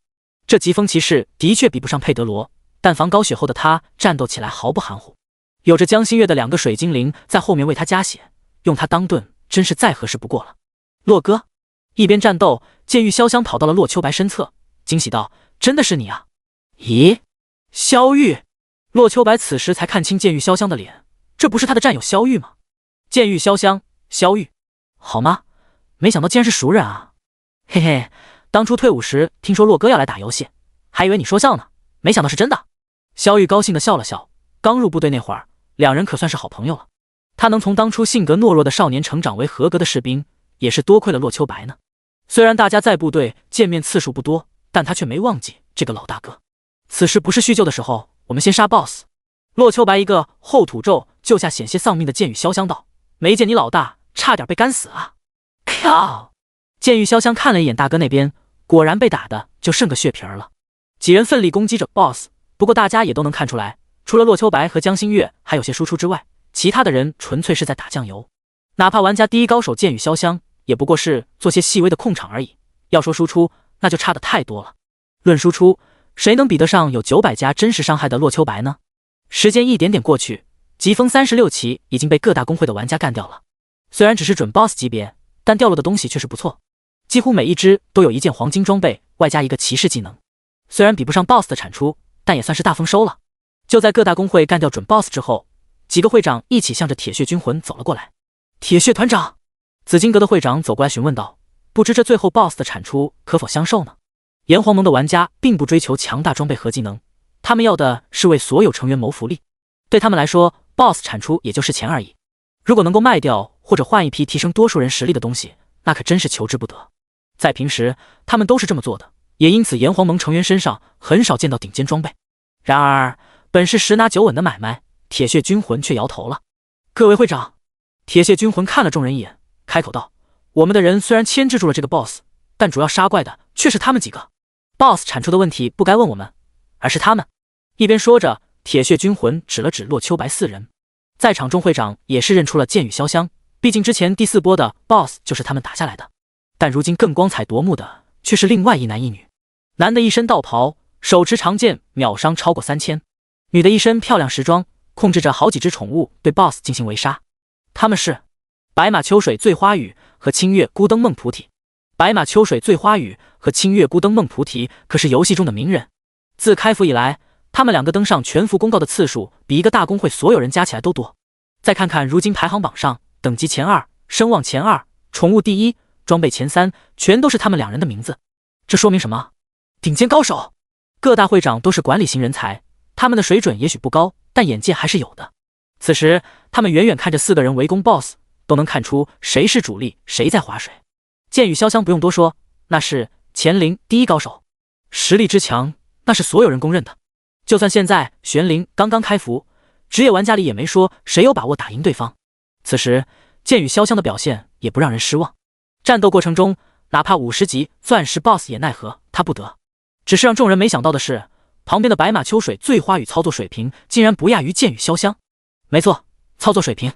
那敏锐的感知，行云流水的走位，见缝插针的攻击，无不彰显着他是顶尖的操作高手。对于职业玩家来说，最重要的是什么？装备、技能、等级？不，这都是旁枝末节。对于他们大公会来说，这些东西都可以用钱砸出来。真正重要的是反应意识，是操作水平。而白马秋水醉花雨的意识和水平无疑是顶尖的。再看他那超高的输出，无论谁也能看出来，一个顶尖职业选手近在眼前。第86章战利品分配，一定要邀请到。这就是各大公会会长心中的想法。白马秋水醉花雨的操作水平不在剑与潇湘之下，加以训练，完全可以当做职业战队的王牌选手。至于对方是否会拒绝，那不在他们考虑范围之内。在他们看来，能当职业选手就是玩家最高荣誉了。有这机会，谁会拒绝呢？拒绝，那只是开价不够。此时，没法做主的会长开始联系大老板，能做主的会长则是考虑以什么价格来签约白马秋水醉花雨了。除了英雄无敌，英雄无敌之前就已经见过白马秋水醉花雨了，他们公会的剑帮令也是从他那里买来的。但是他却知道这人根本招揽不到，开不起价，人家自己一天几千万进账，疯了才去给你们打工呢。有这功夫，还不如考虑用什么价位买下掉落呢。英雄无敌可不是憨逼，这佩德罗是钻石级骑士职业 BOSS， 肯定会掉落不少骑士职业装备技能。只要这些东西到手，他的实力就能更进一步。自身实力的提升，不比招揽陌生高手更加有用。差不多了，开始行动。看着 BOSS 生命值接近 10%， 洛秋白知道佩德罗要开启最强状态了，连忙给江心月发了个提示。江心月点了点头，二话不说，控制着疾风九对佩德罗发动自杀式攻击。冲锋、断金、重击、战争践踏，几个技能不要钱不要命的施展了一遍，直接把佩德罗的生命值打到了 10%。 佩德罗怒道：既然你们想杀我，那就一起死吧！血腥狂怒，血腥狂怒以防御减少 50% 为代价，攻击与速度提升 50%， 攻击时吸血 100%， 持续时间10秒。随着 BOSS 施展状态，一剑带走了江心月的狗子，而洛秋白的攻击落在对方身上时，也展现出了全部伤害。等的就是你！洛秋白大喜道：就是现在！轰！随着洛秋白话音落下，江心月直接控制着疾风九自爆了。自爆正是铁血军魂的天赋技能，在疾风九这个准 BOSS 施展出来的情况下，直接带走了佩德罗 9% 的生命值。看着 BOSS 只剩下不足 1% 的生命值，洛秋白吼道：全力进攻！随着他的声音落下，江心月等人不要钱的把大招一起放了出去。佩德罗只剩下最后几百万的生命值，但是眼前能够攻击到的玩家可是有着1000多人呢。大家齐心协力，秒输出直接爆表：-15、-14、-34、-1026、-521，一连串的伤害纷飞。洛秋白也是抓住机会，把自己威力最大的技能轮番释放：烈火咒：-4001、-1356、神风咒-5678、九天玄沙化为神雷，煌煌天威一剑引之。洛秋白凝聚着全身力气，向着佩德罗发出最后一击：-6530、-6541、-2280，一击过万，直接带走了佩德罗最后的生命。系统公告：黑山军大统领被玩家斩杀，守护白云镇任务完成，所有参与守城玩家等级+1，声望+100。系统公告：黑山军大统领被玩家斩杀，守护白云镇任务完成，所有参与守城玩家等级+1，声望+100。系统公告：黑山军大统领被玩家斩杀，守护白云镇任务完成，所有参与守城玩家等级+1，声望+100。系统公告连续播放了3遍，昭示着 BOSS 的覆灭，白云镇得以保全。赢了，我们赢了！耶！万岁！炎黄盟众人高兴地叫了起来，欢呼着，甚至有人流下了激动的泪水。炎黄盟此次参战的玩家高达30万，每个人都得到了等级+1的奖励。这奖励看似不少，但炎黄盟的玩家在抵抗黑山军时损失了不止1、2级，这点提升对他们来说连补回损失都不够。不过他们此时却没有在意等级，更欣赏胜利的喜悦。和平年代哪里有战场让他们向前冲？但今天他们在游戏中又一次体会到了。白马兄弟，战斗结束，铁血军魂走过来对着洛秋白敬礼：此战多谢你了。报告！洛秋白同样以标准的军礼回礼：华夏解放军某某军某某部某某团洛秋白向您报道。哦，铁血军魂大喜，按着洛秋白的胳膊道：好兄弟，没想到你也是咱部队出来的啊。某某团的，你们团长是不是叫冷风？我说呢，原来是他带的兵。这边洛秋白和铁血军魂认亲，炎黄盟众人听到之后一阵激动，没想到刚刚与他们并肩作战的高手竟然也是军武出身，一时之间他们对白马秋水醉花雨更加认可了。说话间，铁血军魂看到 BOSS 的掉落竟然还无人拾取，看了洛秋白一眼，又看了看旁边的萧玉，笑道：萧玉、秋白，这 BOSS 是你们2支队伍打下来的，东西自然是你们的了，别扔这儿啊，你们分了吧。洛秋白和萧玉对视一眼，又一起轻轻点了点头。洛秋白看向铁血军魂道：团长，这 BOSS 没有弟兄们帮忙，我们怎么可能杀得了呢？咱的弟兄们可是损失不少呢。现实中打仗有抚恤金，游戏里也不能厚此薄彼啊。正好各大工会会长也在呢，不如把东西卖给他们，得来的钱就交给团长您分配下去吧。这怎么能行呢？铁血军魂虽然眼热这份财富，但却不能坏了炎黄盟的规矩，连忙拒绝。这怎么不行？洛秋白道：我刚刚说的不就是咱们炎黄盟传统分配方法吗？我和萧玉是没正式加入咱炎黄盟，但您能把我们当外人看待吗？一边说着，脸色也变得难看起来。如果您认为我们不是自己人，那我立刻拿着 BOSS 掉落的东西走人，从此不相往来。哎，别！铁血军魂自然明白洛秋白是什么意思，但总归不好意思占人家便宜。他们在部队受到的教育就是不拿群众一针一线，可这 BOSS 的掉落加起来恐怕上亿了吧？这钱拿得亏心啊！你和萧玉是咱们人，可萧玉还有哥哥妹妹，你也带着这位姑娘一起来的呢。铁血军魂考虑了一下，开口道：这样吧，你们分走一半战利品，剩下的我们再卖掉。团长，你这就不把我们当做自己人了。第87章交锋。团长，你这就不把我们当做自己人了。江心月向前走了2步，站在洛秋白身旁，轻声道：都说君爱民，民爱君，秋白他们做表率了，我们当家属的哪能拖后腿呢？这位妹妹说的是，我们的确不能拖后腿呢。剑雨潇湘带着妹妹一起说道：团长，东西由您全权负责吧，您比我们更清楚，咱炎黄盟更需要这份收益，我们大哥1年也是上亿的收入呢，不差这点钱，还是你们觉悟高啊。铁血军魂赞叹一声，他何尝不知道3个女孩子是如何想的，既然如此，他也就不再矫情了。今天我成这份情了。铁血军魂行了一礼，开口道：以后有空了来咱炎黄盟转转，大家都是自己人，别客气。说话间，目光瞥了几大工会会长一眼，他知道洛秋白和萧玉等人都是自由玩家，并未加入过其他工会，如果是普通人倒也没事，偏偏他们又有着超强的实力，肯定会被各大工会觊觎。如今他当着众人的面开口了，潜在意思就是说这几个人他保了。正常竞争他不会去管，但有人仗势欺人的话，就要掂量一下能不能惹得起炎黄盟了。从此刻开始，炎黄盟算是他们半个靠山了。炎黄盟从不参与势力竞争，但不代表他们不强，恰恰相反，炎黄盟真实实力比得上眼前至少10家工会实力总和。真去叫板，那是找死。在场的绝大多数都是人精，炎黄盟的会长都开口了，他们还有谁敢放肆？如果谁敢暗中耍手段的话，真得考虑华夏区有没有他们容身之地了。行了，铁血军魂走上前，拿起掉落物品，来，咱们开拍卖会了。铁血军魂在那里召开拍卖会，洛秋白悄悄对着江心月竖了根大拇指。江心月轻声一笑，开口道：我对部队也是很向往的呢，别忘了咱们初次见面可就是在部队呢。那洛秋白忐忑地问道：你说的那个家属？这个呀，江心月瞥了洛秋白一眼，若无其事地道：我爸在部队待了好几年呢，我是军人家属，有什么问题吗？作为女孩子，不主动开口表白，算是她最后的倔强了。这样吗？洛秋白有些失望，不过就在他扭头的时候，瞥见了江心月皱眉的样子。果然啊，洛秋白不是什么钢铁直男，他对江心月也是有好感的，只是担心突然表白会显得太过突兀。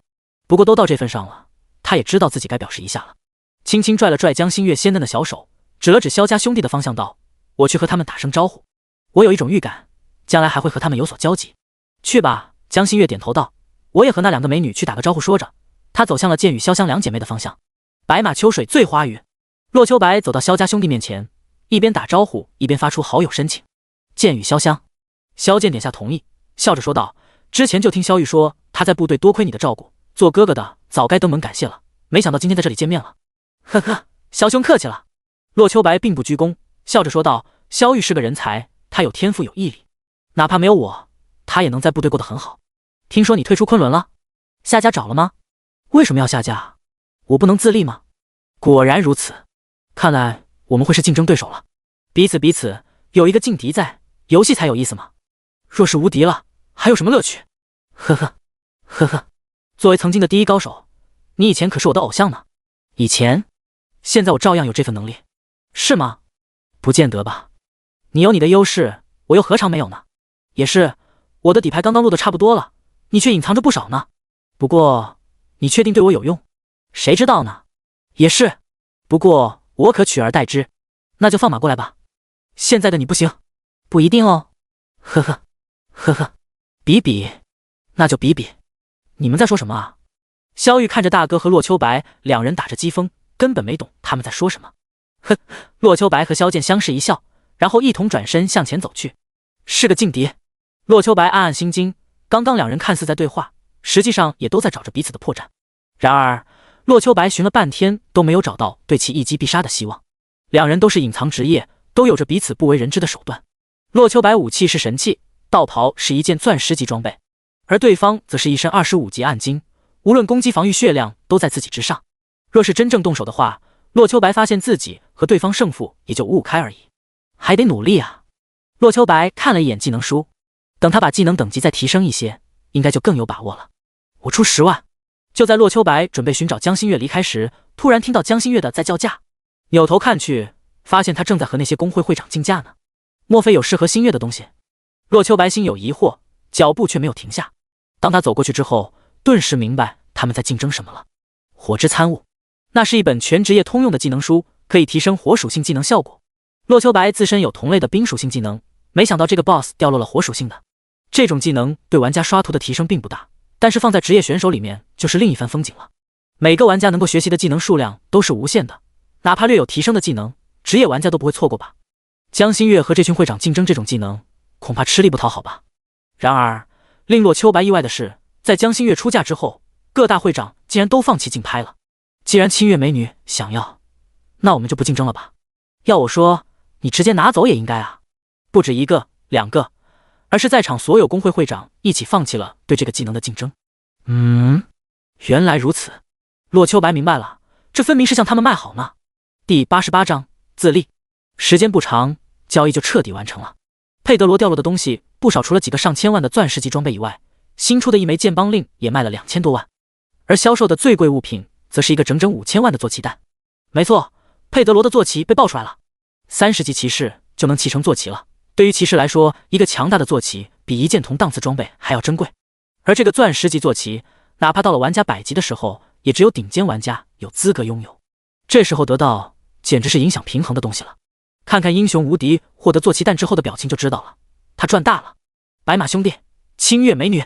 当一切交易完成，几个工会会长纷纷围了过来，其中纵横无双道：不知二位有没有加入我们纵横天下呢？你们纵横天下算个屁！王者部落会长道：两位，我们王者部落在游戏里可是数1数2的老牌工会了，怎么样？来我们这儿吧，我们白沙欢迎二位到来。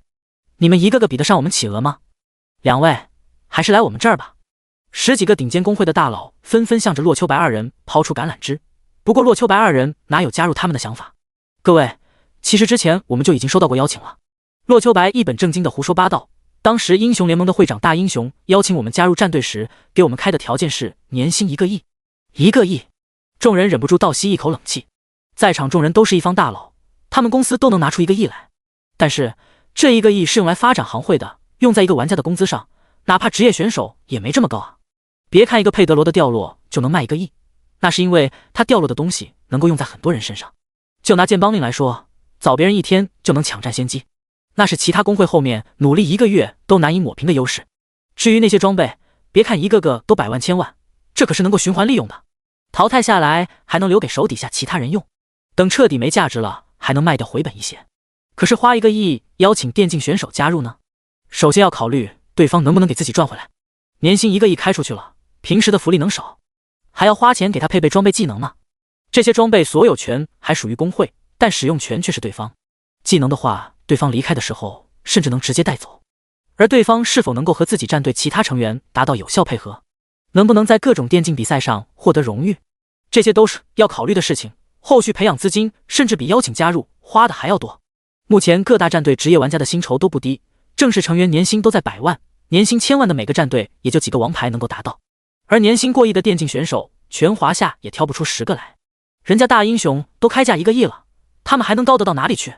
可是最终我给拒绝了。洛秋白接下来的话让众人抓狂了，因为我一年能赚10个亿开外，为什么要去给别人打工赚那1个亿的薪水呢？听到洛秋白的话，众人闭嘴了。这一年能赚10个亿是不是真的，大家都不知道，不过大概率会是真的吧。最先出新手村，最先拿下地狱级副本，手杀青铜、黑铁、黄金、暗金、钻石 BOSS， 而且对付和英雄联盟走得那么近，恐怕英雄联盟的剑帮令也是他们打出来的吧。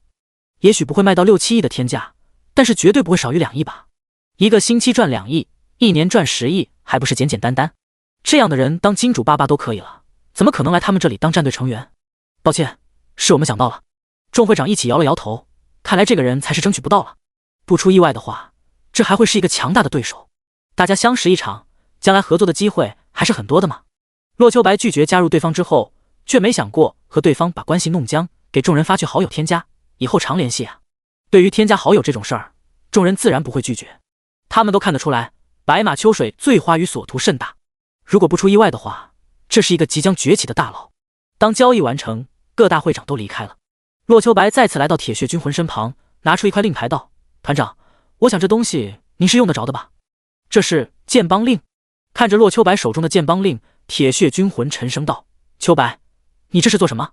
有这东西你自己留着用去吧，给我干嘛？我们就2人，又不着急建立工会。”洛秋白笑道：“建立个工会出来，你也方便指挥不是？”就在刚刚战斗的时候，炎黄盟的行动全程都是铁血军魂和几个副会长吼着指挥的。为啥？还不是因为没有工会频道吗？出了新手村，一个队伍最多也就10个玩家而已，如果不吼着，如何指挥数万成员？行，那我就不客气了。铁血军魂知道这是洛秋白的好心，如果拒绝的话，恐怕会寒了对方的心了。而且他们炎黄盟也确实需要这么一块剑帮令，到时候统计兄弟们的功劳，往下发福利也更加方便。洛秋白把令牌交给对方，顺便加了20多个炎黄盟的高层，这些可都是人脉，认识了不会吃亏的。我们走吧，我想白云镇里还有任务后续呢。洛秋白对着江心月说了一声，一起使用回城符回到白云镇。虽然经历了一场怪物攻城，但白云镇并没有太大损失， NPC 的些许损失并不严重，而且还有上面的补偿。究其原因，还是那些小怪根本不够玩家分的， BOSS 们也被强者们瓜分干净。洛秋白和江心月回城之后，直接向着镇长托马斯居住的地方而去。江心月疑惑道：“他关押了你一次，现在堂而皇之过去，真的可以吗？”“没问题的。”洛秋白笃定道。“黑山军都来了，他却没有出场，为何？肯定是因为他出问题了。我对他死活并不感兴趣，但万一能捡漏呢？50级钻石 BOSS， 行走的1个亿啊！不愧是你。”第89章，各自算计。托马斯，你勾结黑山军侵入白云镇，如今证据确凿，还有什么可说的？一个身穿银甲的将领目光死死地盯着托马斯，冷声道：“要不是有冒险家死守白云镇，白云镇早就被黑山军攻破了。”“哼，这分明是我完美的计策，全灭了黑山军。”托马斯受到过洛秋白的指点，整个人也变得精明起来。反正现在白云镇没什么损失，黑山军反倒被覆灭了，只要脸皮够厚，他就能捞功绩。杰瑞将军，托马斯指着地上的罪证，笑道：“你看，我只是略施小计，就让黑山军大举过来送死，只是许下微末利益，数千万冒险者为我所用，战斗在第一线。白云镇呢，有实质性损失吗？除了城墙被毁坏了之外，连一个村民都没牺牲。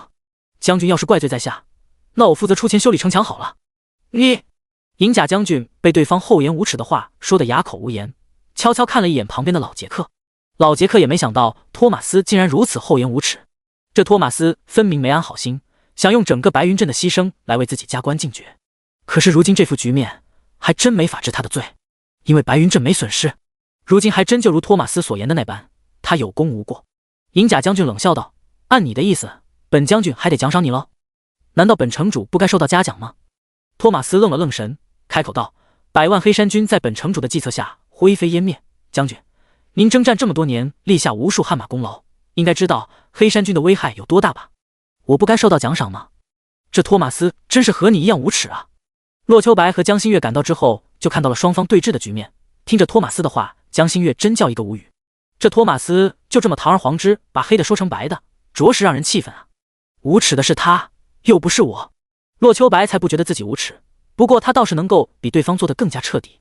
洛秋白看了那个银甲将军一眼，想来这位就是杰克请来的外援吧。虽然不知道对方身份，但他的实力和地位明显在托马斯之上。看着那个银甲将军词穷了，洛秋白开始考虑一个问题：托马斯是杀不成了。洛秋白私信江心月道：看来只能把他请出去了。请出去？江心月疑惑道：怎么请？升官。洛秋白说着，不再隐藏自己的身影，向着屋里走了过去。这位将军，我们镇长英明神武，平定黑山军有功，你却在此刁难他，不会是嫉贤妒能吧？你是谁？杰瑞看了洛秋白一眼，一股杀气迎面来。不过洛秋白岂会被他这点小把戏吓到，毫不在意地向前走了过去，也没和老杰克打招呼。糟糕！看到洛秋白进来，托马斯心中有些惴惴不安。虽然他用了对方的计策，让千万玩家来白云镇守城，但是他把对方关押这件事情，可是深深地得罪对方了。眼前这人是比他更加阴险的家伙，托马斯可不相信对方会为他说话。将军，您能走到这个位置，应该也是身经百战了吧？可曾有过我们托马斯镇长这般大胜？洛秋白一副大义凛然的样子，开口道：不费一兵一卒平定100万之众的黑山军，您不嘉奖反而要刁难，这岂不是寒了世间拳拳报国的赤诚之心？冒险家。杰瑞看了对方一眼，想要看穿他此行目的。杰瑞将军，您对我们托马斯镇长的刁难，无非是那所谓的罪证吧？不好意思，那是镇长特意给我的。洛秋白看了一眼老杰克，笑着说道：我们镇长英明神武，做好了剿灭黑山军的万全之策。不过我不放心，担心冒险者们无法阻拦100万黑山军，所以才让老杰克去找个帮手来着。想来老杰克找的就是杰瑞将军您吧？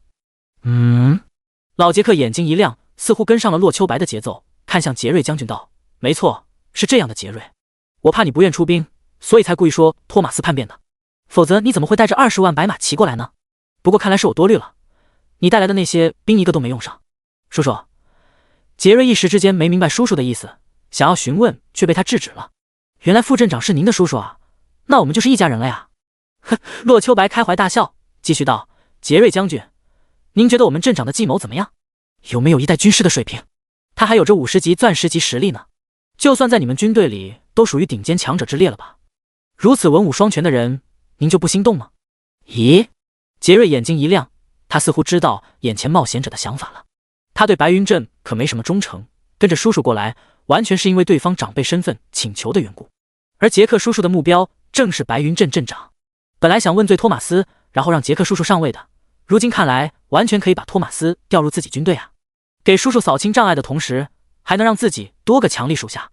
至于托马斯会不会反噬自己，那就不是杰瑞考虑的事情了。他身为70级钻石 BOSS， 难道还能被一个托马斯夺权了？似乎托马斯也有往高处走的想法，他们白马军的首席军师不正好吗？是级，是级。杰瑞开怀大笑2声，看向托马斯道：托马斯镇长，是我误会你了，还请见谅。这么一想也是，咱们是一伙的啊。托马斯镇长，你的确立了大功。我虽然是这附近军区将军，但是我可没有权利奖赏你。这件事情我一定上表陛下，你的智谋实力都不错，肯定会受到嘉奖的。哈哈哈！杰瑞一边笑着向外走去，仿佛已经把托马斯牢牢掌控在手中了。镇长大人，属下先在此预祝您平步青云。老杰克对着托马斯抱了抱拳，转身向外离去。看着杰瑞与杰克远离，托马斯平静无波地看向洛秋白道：白马秋水醉花雨，你是在报复我把你关押了吗？镇长何出此言呢？洛秋白睁眼说瞎话，刚刚可是杰瑞在为难你，我分明是为您解围啊。第90章奇虫捕捉。哼！托马斯目光阴翳地看了洛秋白一眼，冷声道：你以为我会相信？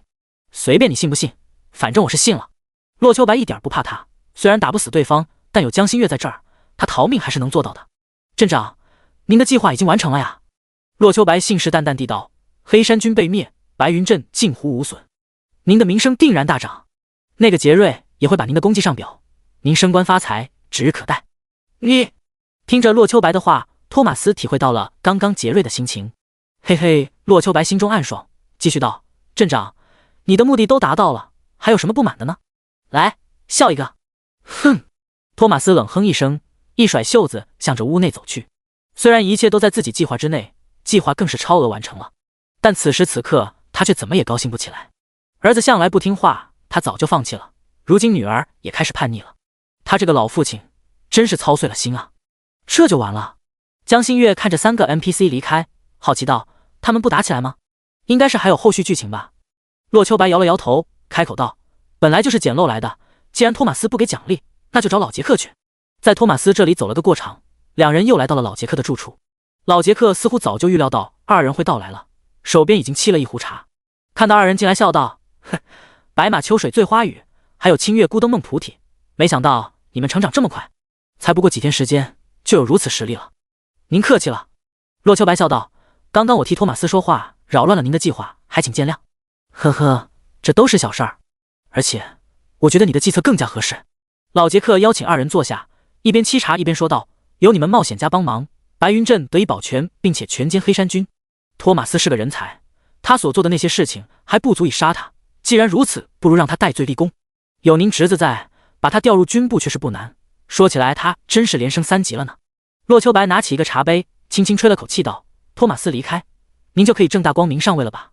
以后要叫您杰克镇长了呢。”“是啊。”老杰克目光中闪过一丝光芒，笑着说道：“你放心吧，冒险家里面我只认你们2个，有什么好处的时候肯定想着你们。”“哼，说起来我和托马斯没什么区别，他为了名利，我也如此。”老杰克自嘲一声，看向洛秋白道：“白马秋水醉花雨，我有一个任务交给你。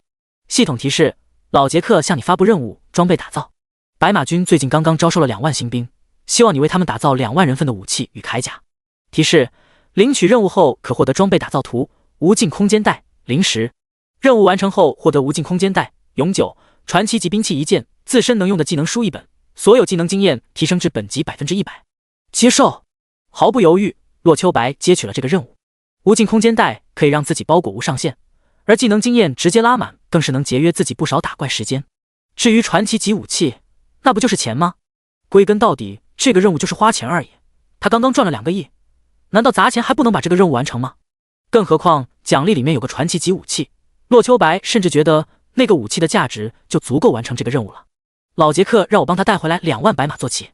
江心月看着任务要求，看向江心月道：“奖励一个可骑虫捕捉的技能，100%让生命值低于1%的动物变成宠物蛋或者坐骑蛋。最终奖励是宠物融合。”似乎很不错呀，接取吧。洛秋白笑道：“你是女帝召唤师啊，抓个钻石级 BOSS 当宠物似乎很不错呀。”“何止是不错，一个宠物蛋比同档次的装备都要值钱。江心月有了这个技能，恐怕直接成为游戏里最大的宠物批发商了。至于宠物融合，洛秋白还没看到属性，暂时不知道是什么意思。不过他却觉得这个技能可能比骑虫捕捉更加强大。看了一眼背包内的令牌，洛秋白叹息一声，看来出国旅游的事情要耽误几天了。洛秋白和江心月接取的任务都是限时的，必须要尽早完成，再加上还要抽1天时间打20级副本，那又要耽误1天了。白马坐骑给的只是在白云镇北方的白马平原，那是一群30级怪物，我要把他们打残血，然后变成坐骑蛋。一边往外走，江心月看向洛秋白道：“你的那个任务呢？”“我这个啊，只要去找铁匠打造装备就行，除了量大以外没别的，材料都是可以买到的。”洛秋白已经看过武器与铠甲的锻造图了，这种制式装备没什么特色，属性也就相当于玩家的青铜装备罢了。不过2万套装备的开销也是不小的，2万套青铜足够武装一个中等工会全体成员了，好吧？不过现在可不是做任务的时候，现在已经是晚上了，他们连晚餐还没吃呢。下线，洛秋白带着江心月再一次去了川菜馆，点了整整一桌美味的川菜，两人吃的那叫一个满嘴流油。别以为你请我吃好吃的，我就原谅你。一边吃着饭，江心月又开始翻旧账。你对我的伤害，不是1顿饭就能弥补的，没什么是好吃的弥补不了的。洛秋白摇了摇头，1顿不够就2顿，2顿不够就10顿。我手里有学校附近8大菜系所有饭店的订餐电话，大可以让他们天天往学校送餐。洛秋白已经看出来了，江心月就是个不折不扣的吃货。以前有父母看着，又要注意形象，不敢吃太多。现在住校了，真是恨不得把所有好吃的吃一遍。哼！听着洛秋白的话，江心月气羞羞地瞪着洛秋白，腮帮子鼓得像个河豚。好气，竟然被他拿捏了。可是真的好想吃啊，尤其是蹭来的饭，那叫一个香啊！心月啊，有一件事情你要考虑一下。结账走出饭店的时候，洛秋白悠悠地道：“学校已经锁大门20分钟了。”第91章。耶！学校已经锁大门了。听着洛秋白的话，江心月脸上露出一丝错愕。锁门了？不会吧？该怎么办？让门卫开门？不会被门卫泄密吧？到时候会不会出现国民女神夜不归宿的新闻？那去酒店住了。可是我没有带身份证啊，是不是得露宿街头了？不过3秒钟，江心月已经脑补了一大堆狗血剧情了。喂，洛秋白的手在他眼前晃了晃，开口道：“发什么呆呢？锁门了，我们晚上住哪儿啊？”江心月有些紧张地问道：“要去宾馆吗？可是我没带身份证啊。”“你有没有带身份证？”“想什么呢？”洛秋白用手指戳了戳江心月光洁的额头，没好气地道：“住什么酒店？不怕被狗仔发现啊？学校外围墙不算太高，我们可以翻过去的。”洛秋白一边开电动车一边道：“以你我的身手不难吧？翻墙啊？”听到洛秋白的解释，江心月恍然大悟，幸好只是翻墙。当然，学校监控不是摆设，翻墙的话，我们大概率会被拍到。骑上电动车，带着江心月，洛秋白开口道：“我倒是有一定的把握将监控删了，不过不怕1万就怕万一，删除失败的话，你可能又要在学校扬名了。那怎么办？”江心月眉头一皱，开口道：“还有别的办法吗？”“办法？”洛秋白心里一阵紧张，然后故作轻松地道：“去我家吧。”“去你家？”江心月眼睛一亮，然后又摇了摇头：“不好吧？那你还有别的办法吗？”洛秋白反问道：“这是最稳妥、最保险的了。放心吧，这个点我爸、我妈肯定都睡了，不会被发现的。还是说，你怕我做出什么不轨的事情吗？”洛秋白故意停顿了一下，开口道：“放心吧，我家3室2厅，有你住的地方，不用担心的。你敢图谋不轨，我一脚踢废你！”江心月小拳头打了洛秋白后背一下，开口道：“既然如此，那就去你家吧。”分明是襄王有梦，神女也有心。不过两人又都有着顾虑，各自掩饰着，向着洛秋白家的小区而去。洛秋白心情很好，一路上和江心月不停地说笑着，大多数都是在他絮絮叨叨地说些鸡毛蒜皮的事，江心月不时应2声。晚上路上车很少，红绿灯也很给面子，一路顺畅，很快就到了洛秋白的家。当然，洛秋白并没有忘记在经过24小时营业的便利店时买上洗漱用品。对于爱干净的女孩子来说，晚上不刷牙洗脸可能都睡不着吧。蹑手蹑脚地打开家门，洛秋白先往家里面瞅了一眼，侦探敌情。很好，客厅开着一盏微弱的夜间灯，老爸老妈都不在，应该已经睡下了。于是带着江心月蹑手蹑脚地穿过客厅，进了自己的房间。关上自己房门的那一刻，洛秋白长吁了一口气。江心月小声地问道：“咱们清清白白的，你至于跟做贼似的吗？”洛秋白想也没想，斩钉截铁地回道：“有。”接着又说道：“你是不知道，我妈对我那叫一个嫌弃。我才20啊，她就巴不得我赶紧找个女朋友结婚。要是她看到你来我家了，估计不把你变成儿媳妇，就不让你走了。哼，看来你妈还是很操心你的终身大事嘛。”洛妈妈是她的粉丝，江心月是听洛秋白说过的。江心月四下打量着夜光的房间，房间比学校宿舍大一些，但东西很多。房间里各个角落都满满当当放着东西，墙上还挂着篮球、足球、羽毛球拍，还有一把吉他。一个靠墙的书架，满满当当的书很多，罗列得很整齐。而最为显眼的就是用子弹壳粘成的手办了。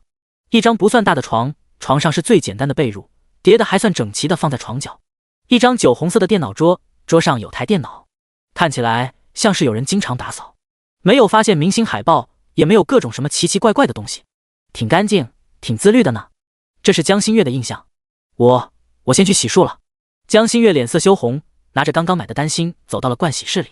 好在洛秋白的卧室连着一个不大的盥洗室，否则他跑到外面洗漱的话，恐怕就被发现了。洛秋白轻轻点了点头，准备去客厅给江心月接温杯水。妈！洛秋白刚刚走到客厅，突然发现母亲大人正坐在客厅里面。糟！洛秋白心里一紧，不过又故作轻松地道：“今天出来办点事儿，没赶上回宿舍，就回来住一晚。”我说呢。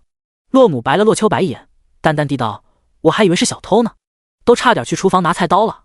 您这气定神闲的模样，哪里像是准备拿刀的架势？”洛秋白心里吐槽一声，却不敢说出来。咱这儿物业好着呢，哪有小偷敢来啊？洛秋白打了个哈哈，开口道：“我就倒杯水，先回屋了。”一边说着，洛秋白接了热水，回到了屋里。江心月看着洛秋白半天才进屋，好奇道：“怎么了？事情不大。”洛秋白摇了摇头道：“我妈发现我了而已。”啊！江心月瞬间就有些慌了。洛秋白手疾眼快，一把就捂住了他的嘴，小声道：“别叫啊，被我妈发现就惨了。”江心月点点头，红着脸推开洛秋白：“现在怎么办？”洛秋白想了想，道：“你别急，等我妈回屋了，我就去克我。”江心月点了点头，还能怎么办？等呗。趁着这个时间，两人完成了洗漱工作。洛秋白又小心地打开房门，露出一条门缝，趴在门缝上，一只眼睛滴溜溜地往客厅瞅。江心月也紧挨着他，眯着眼透过门缝往外看，果然客人有个人影。洛秋白再次关上门，直起身子，后背传来一阵柔软。洛秋白身子一僵，江心月惊慌地红着脸后退。刚刚靠他太近了，洛秋白突然直起身子，一不小心碰到了某个不可明说的地方。洛秋白强装作若无其事的样子，还在呢。江心月红着脸不敢看他，哦了一声。我看到我妈在看电视。叶光小声地对江心月说道。看电视？江心月有些疑惑，这么晚还在看电视？他刚刚只看到一个人影，并没有看清楚洛秋白妈妈在干什么。这么晚你妈妈还起来看电视？是啊。洛秋白没好气地道，玄灵的广告，整个电视都是你的镜头。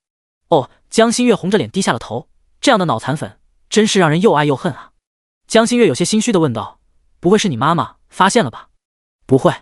洛秋白摇头，我妈虽然巴不得我找女朋友，但绝对不会让我乱来。依着我妈的性子，要是真发现你了，保准早就冲到我房间了。没发现就好。江心月稍微松了口气，然后又觉得有些郁闷，自己这么担心干什么？分明只是个借宿而已，又没做什么见不得人的事情。但是你说让他正大光明的走出去，他肯定又不敢，毕竟现在算是黄泥巴掉裤裆了，不是屎也是屎了。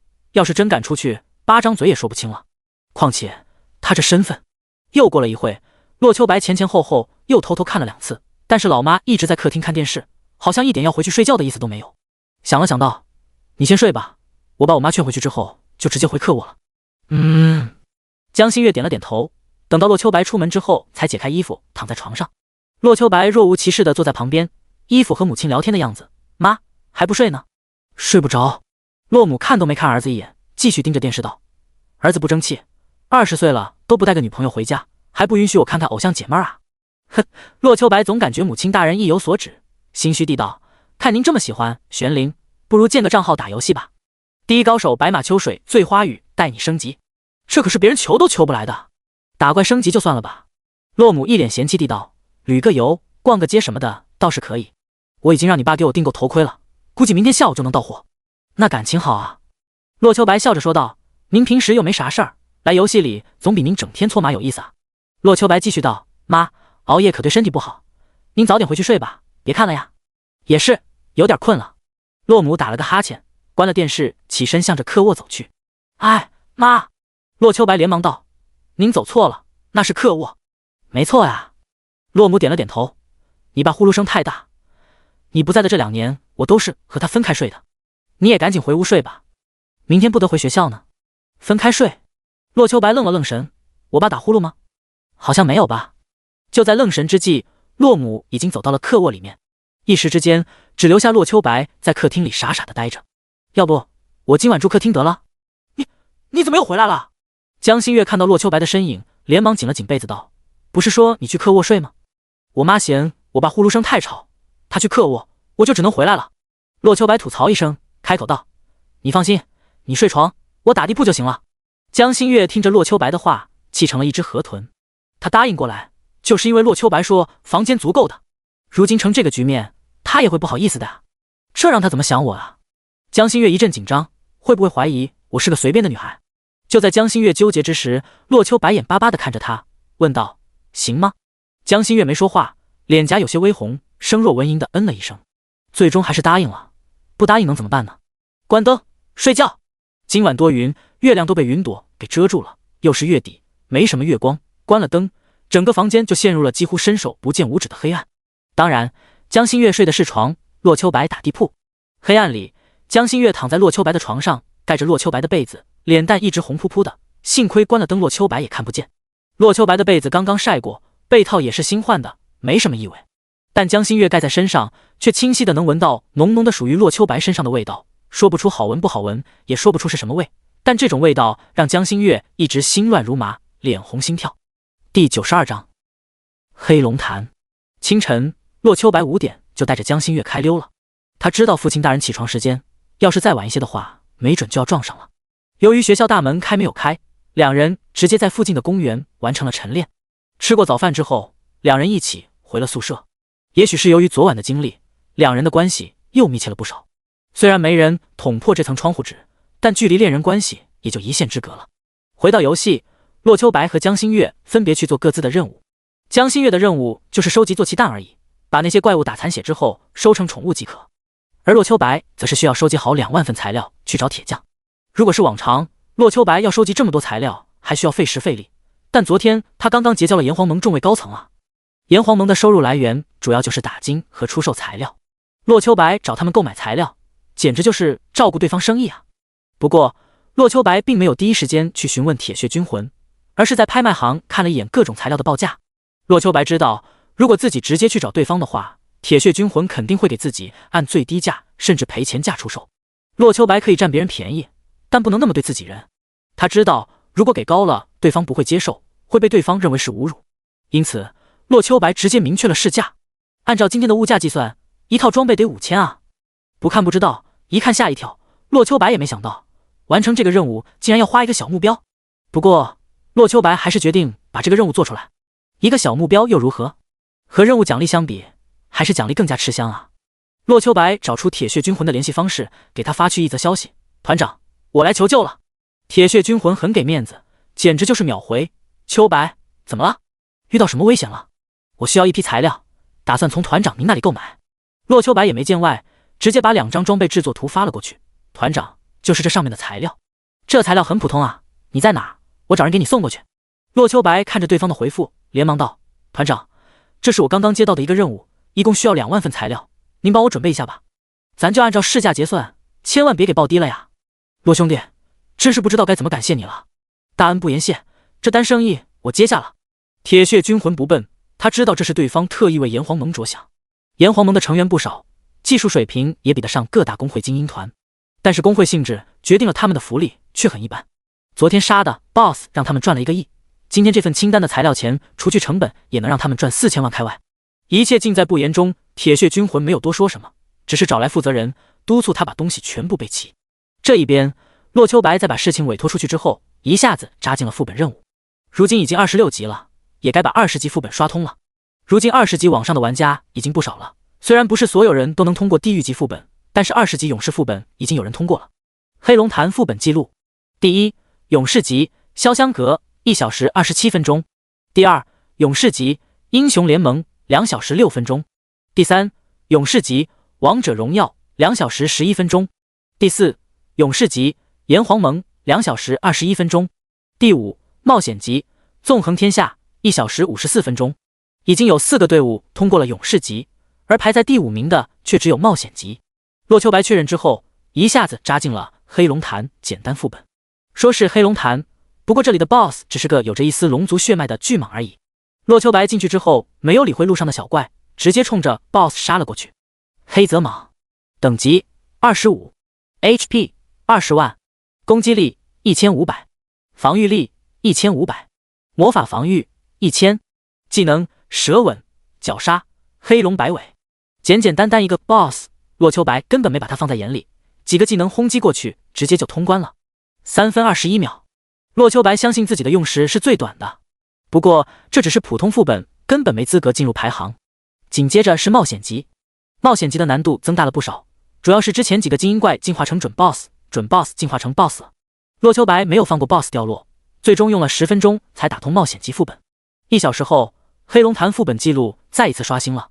第一，王者级白马秋水醉花雨57分钟；第二，王者级潇湘阁2小时19分钟；第三，勇士级英雄联盟2小时6分钟；第四，勇士级王者荣耀2小时11分钟；第五，勇士级炎黄盟2小时21分钟。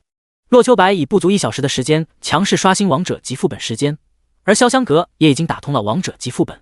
不过其中的差距真是明眼人一眼就能看得出来。就在有人以为白马秋水醉花雨会继续刷新地狱级副本时，他停下来了。你们太过分了！张峰把2个女生护在后面，对着眼前几个人道：别以为你们人多势众就怕了你们，我们帝都大学不是好欺负的。和你说你是帝都大学的就帝都大学啊。对面一个领头的男子毫不在意的道：我还说我是金华的呢，切！你！张峰怒视对方，却又对这群臭流氓没办法。张文文是帝都大学历史系的学生，平时不喜欢练级，只是偶尔在课余时间玩会儿游戏放松。前2天他好运领取到一个跑腿任务，在完成99个送信任务之后，得到了一个翠绿色的蛋。任务要求他把这个蛋送到另一个城市的 NPC 手中，不过在任务期间，这个蛋不能收到包裹，不能使用传送阵，不能使用回城符，死亡之后任务物品消失。张文文虽然是游戏小白，不过也意识到这个任务不同寻常。经过考虑之后，她把哥哥张峰以及闺蜜费雯丽叫了过来。然而因为这颗蛋的奇异，她被一些玩家盯上了。在任务途中被眼前这群玩家给围住了。如果只是来7、8个普通玩家，凭借张峰和费雯丽的实力，轻而易举就能干掉。然而，这是一支10人的精英队伍，职业齐全，更有一身白银装备。他们2个逃走还行，但是妹妹定然会被对方干掉。在杀了对方3个人之后，双方进入了僵持状态。对方开始慢慢叫人，此时已经有了20多个玩家。能够僵持，还是因为对方大部分人不想过来送死。出于考虑，张峰决定把洛秋白叫来救人。洛秋白，咱们同学被人欺负了。这是张峰老师发来的一条消息。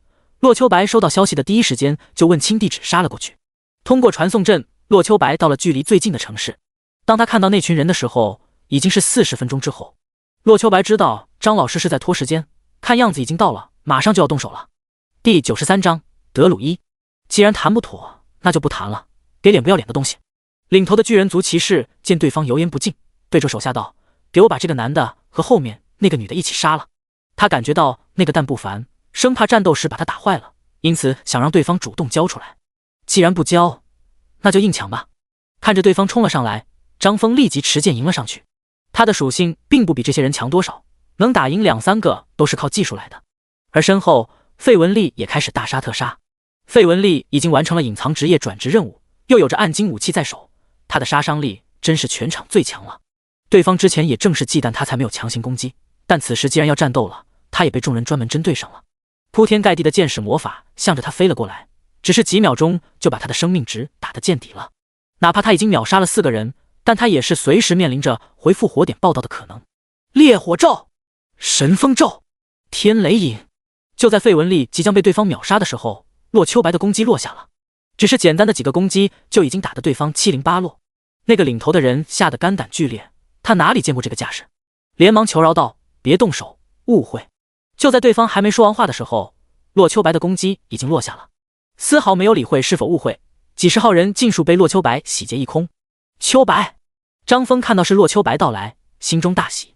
果然啊，这个学生妖孽程度要超自己想象。他绞尽脑汁都无法应对的人群，就这么被洛秋白砍瓜切菜搞定了。张老师，洛秋白看3人都还活着，顿时松了口气。这是我妹妹张文文，帝都大学大2的学生。张峰介绍了一下妹妹，开口道：“得亏有你，否则她的任务可能就要失败了。”张文文是一个很有文艺范儿的女生，给人一种我见犹怜的感觉。您客气了。洛秋白和张文打了个招呼，并没有多说什么。大2，说起来比自己还小1岁的，他可叫不出学姐这个词。任务还没完成吧？洛秋白开口道：“剩下的路我带着一起走吧。”麻烦你了，同学。张文文看了洛秋白一眼，不说强大的实力，光是这颜值就足以让少女心动了。只是可惜，平时也自诩漂亮的张文文在洛秋白面前没有半点吸引力。洛秋白的目光除了在她怀中那个绿色巨蛋上多停留了一下之外，竟然没有半点反应。走在路上，张峰和张文把事情的起因结果说了一下。洛秋白对此并不意外，抢夺别人战利品什么的多么正常的情况。只不过这次他们踢到铁板了，至于对方的身份，洛秋白都懒得去调查。然而被洛秋白清理回去的那群人此时却是惴惴不安。就在昨天，他们会长还强调不要招惹白马秋水醉花雨呢，没想到不过1天就把对方得罪得死死的。谁能想到人家根本没把他们放在眼里呢？勇敢聪明的冒险者，感谢你们把他送了过来。一个白发精灵感谢了众人一声，给他们发下了任务奖励。洛秋白等人虽然是参与者，但并不是任务领取者，除了获得不少经验之外，并没有额外好处。倒是张文文，他的等级直接从10级达到了18级，并且还获得了一件稀有道具。白发精灵没有理会众人，而是把一滴鲜血滴在绿色巨蛋上面，仿佛孵化宠物一般，那颗绿色巨蛋整个裂开，一只丑陋的猫头鹰出现在众人面前。咦，孵化了只夜枭啊！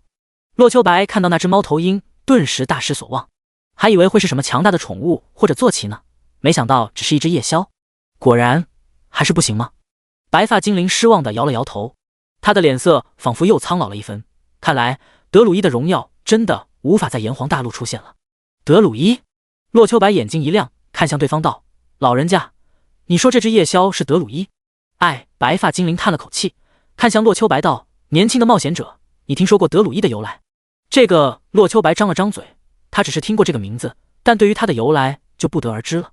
德鲁伊意指森林女神，传说每一棵橡树都居住着精灵，而这些树精通过德鲁伊向人类传达神谕。就在这时，张文文侃侃而谈道：“德鲁伊是自然和中立的拥护者，是将整个荒原都当作是自己家园的隐士，他们使用自己的特殊力量保护大自然，并且让整个世界获得平衡。没错，就是如此。白发精灵也没想到，在炎黄大陆有人知道德鲁伊的荣光。德鲁伊本来是生活在爱尔兰的，1000年前有一个德鲁伊分支来到炎黄大陆，只是可惜，经过时间的流失，纯正的德鲁伊已经很少了。10年前，德鲁伊公主被黑胶魔龙捉走，断了德鲁伊的传承。而眼前这颗蛋，恐怕是炎黄大陆里面德鲁伊仅存的皇室血脉了。只是可惜，它的血脉太过单薄，哪怕成长起来，最多也就黄金级而已。而形态上，恐怕也就只有2到3种吧。这样吗？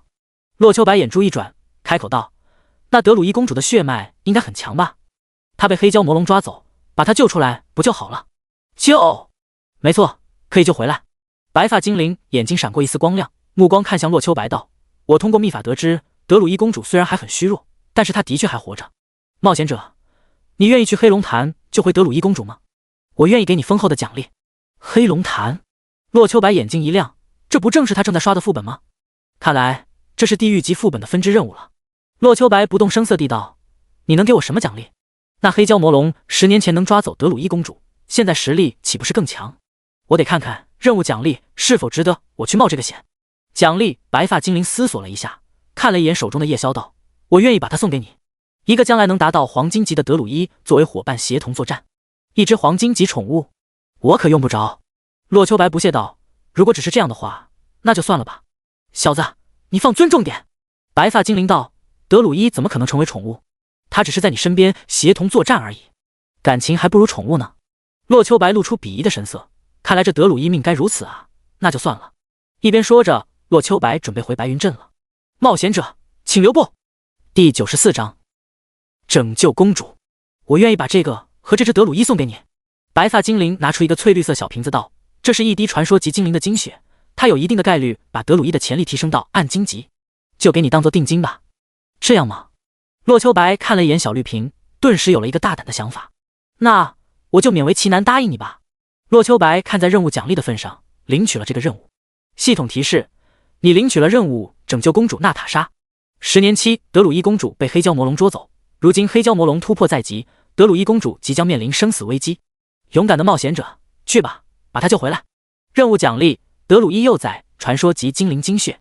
任务失败，等级3，自身装备随机消失1件。任务时间24小时，倒计时23时59分57秒。靠！看到任务提升，洛秋白忍不住破口大骂：“这个老家伙没安好心啊！任务失败的惩罚这么大，看来洛秋白不能耽搁了。”你狠！洛秋白对着白发精灵竖了个大拇指。本来坑他还有些负罪感呢，既然你不仁，那就休怪我不义了。张老师，我还有事就先走了。洛秋白和张峰打了声招呼，连忙向着传送阵而去。哥，你这学生钢铁直男啊！看着洛秋白离去，张文文一脸失落的道：“我和文丽2个大美女在这儿，就一点没吸引力的吗？人家名草有主了呗。”对于洛秋白没看上自己妹妹，他早就有所预料了，淡淡的道：“清月孤灯梦菩提，知道吧？那才是我学生的官配呢。”这样啊，看了一眼排行榜，牢牢占据等级第2、装备第2、宠物第1排名的人，他真是一点竞争资格都没有啊！本来只是去救人，没想到自己竟然还蹭了个地狱副本的支线任务。对洛秋白来说，这真是意外之喜了。不过这个任务的惩罚同样严重，洛秋白一点也不敢大意。在回程途中，洛秋白就给江新月发去了副本邀请。当他到达白云镇时，江新月也已经整装待发了。洛秋白救人赶路，浪费不少时间，而江新月则是刷了一上午的马。他把白马的血量达到1%以下才能施展技能，而被化作其宠蛋的怪物是没有掉落和经验的。整个上午，除了意外杀死的一部分白马以外，全都被他化作了其宠蛋。不过和需要的2万枚相比，真就不算什么了。我发现了，我就是劳累的命。看到洛秋白，江新月抱怨道：“先是兔子，后是狼，现在又成白马。我太难了。”看着江新月把自己装得可怜兮兮，洛秋白有些于心不忍，来到他的身旁安慰道：“新月，下次我陪你一起刷。”好的。听到洛秋白的承诺，江新月立刻道：“既然你真心实意求我，那我就勉为其难答应下来吧。”呵，洛秋白任由他卖萌，来到黑龙潭副本管理员处申请进入。时隔2个小时，洛秋白的名字还在排行榜榜首。根据他的计算，排行第2的潇湘阁短时间内是不可能挑战成功的。鉴于潇湘操作很强，但其他目前并没有越太多等级杀 BOSS 的实力。别看他们拿下了40级钻石 BOSS， 但那是有无数玩家在后面辅助的缘故。一支刷地狱副本队伍，恐怕剑与潇湘带上19个牧师都不够被虐的。更何况剑与潇湘他们几个人完全没有与之匹配的实力，他们能打过王者都是极限了，地狱级最起码也得等他们集体达到30级才有希望，30级才有希望打通20级地狱副本，看似夸张，实则正常。迄今为止，就连黑风寨这个10级副本也才3支队伍通关而已。更为困难的黑龙潭能在30级攻略下来，都属于顶尖中的顶尖高手了。当然，洛秋白和江心月不能计算在内，他们俩都有神器在手，一个无视防御，一个能化敌为友。有这种能力，干掉这里的 BOSS 自然是没有问题的。点击进入，传送的光芒让两人眼前一黑，耳边传来一段悠扬的声音。3000年前，龙族内部发生了一场内乱，黑龙王吞下了龙族至宝。黑龙王实力大增，妄图成就龙族至尊。然而他的实力还不稳定，在龙族金龙王、银龙王等9大龙王联手围攻的情况下，黑龙王干掉4大龙王之后终究是败。黑龙王陨落之地从此化作一汪黑潭，千百年来这里成为了修炼圣地。3000年前过去了，在黑龙潭出生并成长的黑蛟龙傲天就是其中天赋最为强大的，因缘际会之下，甚至找到了突破为真龙的方法。为了安全突破，派遣手下大将携带全部兵力镇守黑龙潭。这介绍也变了呀。过场介绍结束，洛秋白开口道：前面的时候这里终极 BOSS 不过蟒蛇或者森然罢了，如今地狱级 BOSS 要打即将化龙的蛟龙了。即将化龙，江心月并没有洛秋白那般紧张，反而有些兴致勃勃地道：秋白，你说他能化龙成功吗？你是想？没错，我想。江心月用力点了点头道：我的主手武器需要一条龙的尸体当材料，如果不用它的话，恐怕又得等很久了呢。是打算让它当材料啊？听到江心月的话，洛秋白不由得皱了皱眉，他还以为江心月会让这条龙当宠物呢。万妖宝典上面可是拥有着一个龙宠空间的，如果这个时候拿下一个地狱级副本的 BOSS 当宠物，江心月的实力定然能够得到极大的加强。不过若是能够获得神话级主手武器的话，江心月的提升应该会更大吧。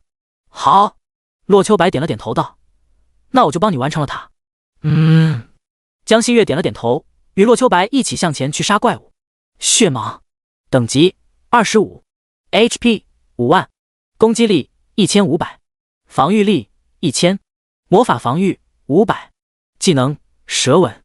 血蟒是黑龙潭最弱的小怪了，不过就这属性也已经碾压 99.999% 的玩家了。而且血蟒是群居动物，一来就是5条，如果换成其他玩家，恐怕满配的队伍都难以应付过来吧。然而他们要面对的可是洛秋白和江心月啊。第95章好弱一 BOSS， 烈火咒负3100，负1365，负1366。一个烈火咒下去，洛秋白打掉其中一只4400加生命，就连旁边的小怪们也受到了波及。不过这点伤害对于他们高达5万的生命来说，连1/10都不到，根本算不上重伤。不过在开打之后，洛秋白其他技能也跟着落了下来。神风咒负5678，天雷影负3820，御剑术负1871，负1880。一连串的攻击落下，5只小怪轻而易举地死在了他的手上。然而和江心月群刷相比，却又慢了不少。江心月没有不能使用装备的限制，一身暗金级装备让他的面板超过洛秋白1倍。而他那些宠物被强化之后，更是犹如一只小 BOSS 一般，打起这些小怪，说是砍瓜切菜也没问题了。归根到底，还是因为洛秋白的道士属于大后期职业。洛秋白现在的技能等级大多数还都是4级，也就相当于普通玩家30多级能够达到的级别。看似强的不多，但真正想要练上去也没那么简单。洛秋白能有这么高的技能等级，完全是因为他输出爆表。而且洛秋白手里的技能可都快达到5级了，技能达到5级，洛秋白的伤害又可以进一步的提升了。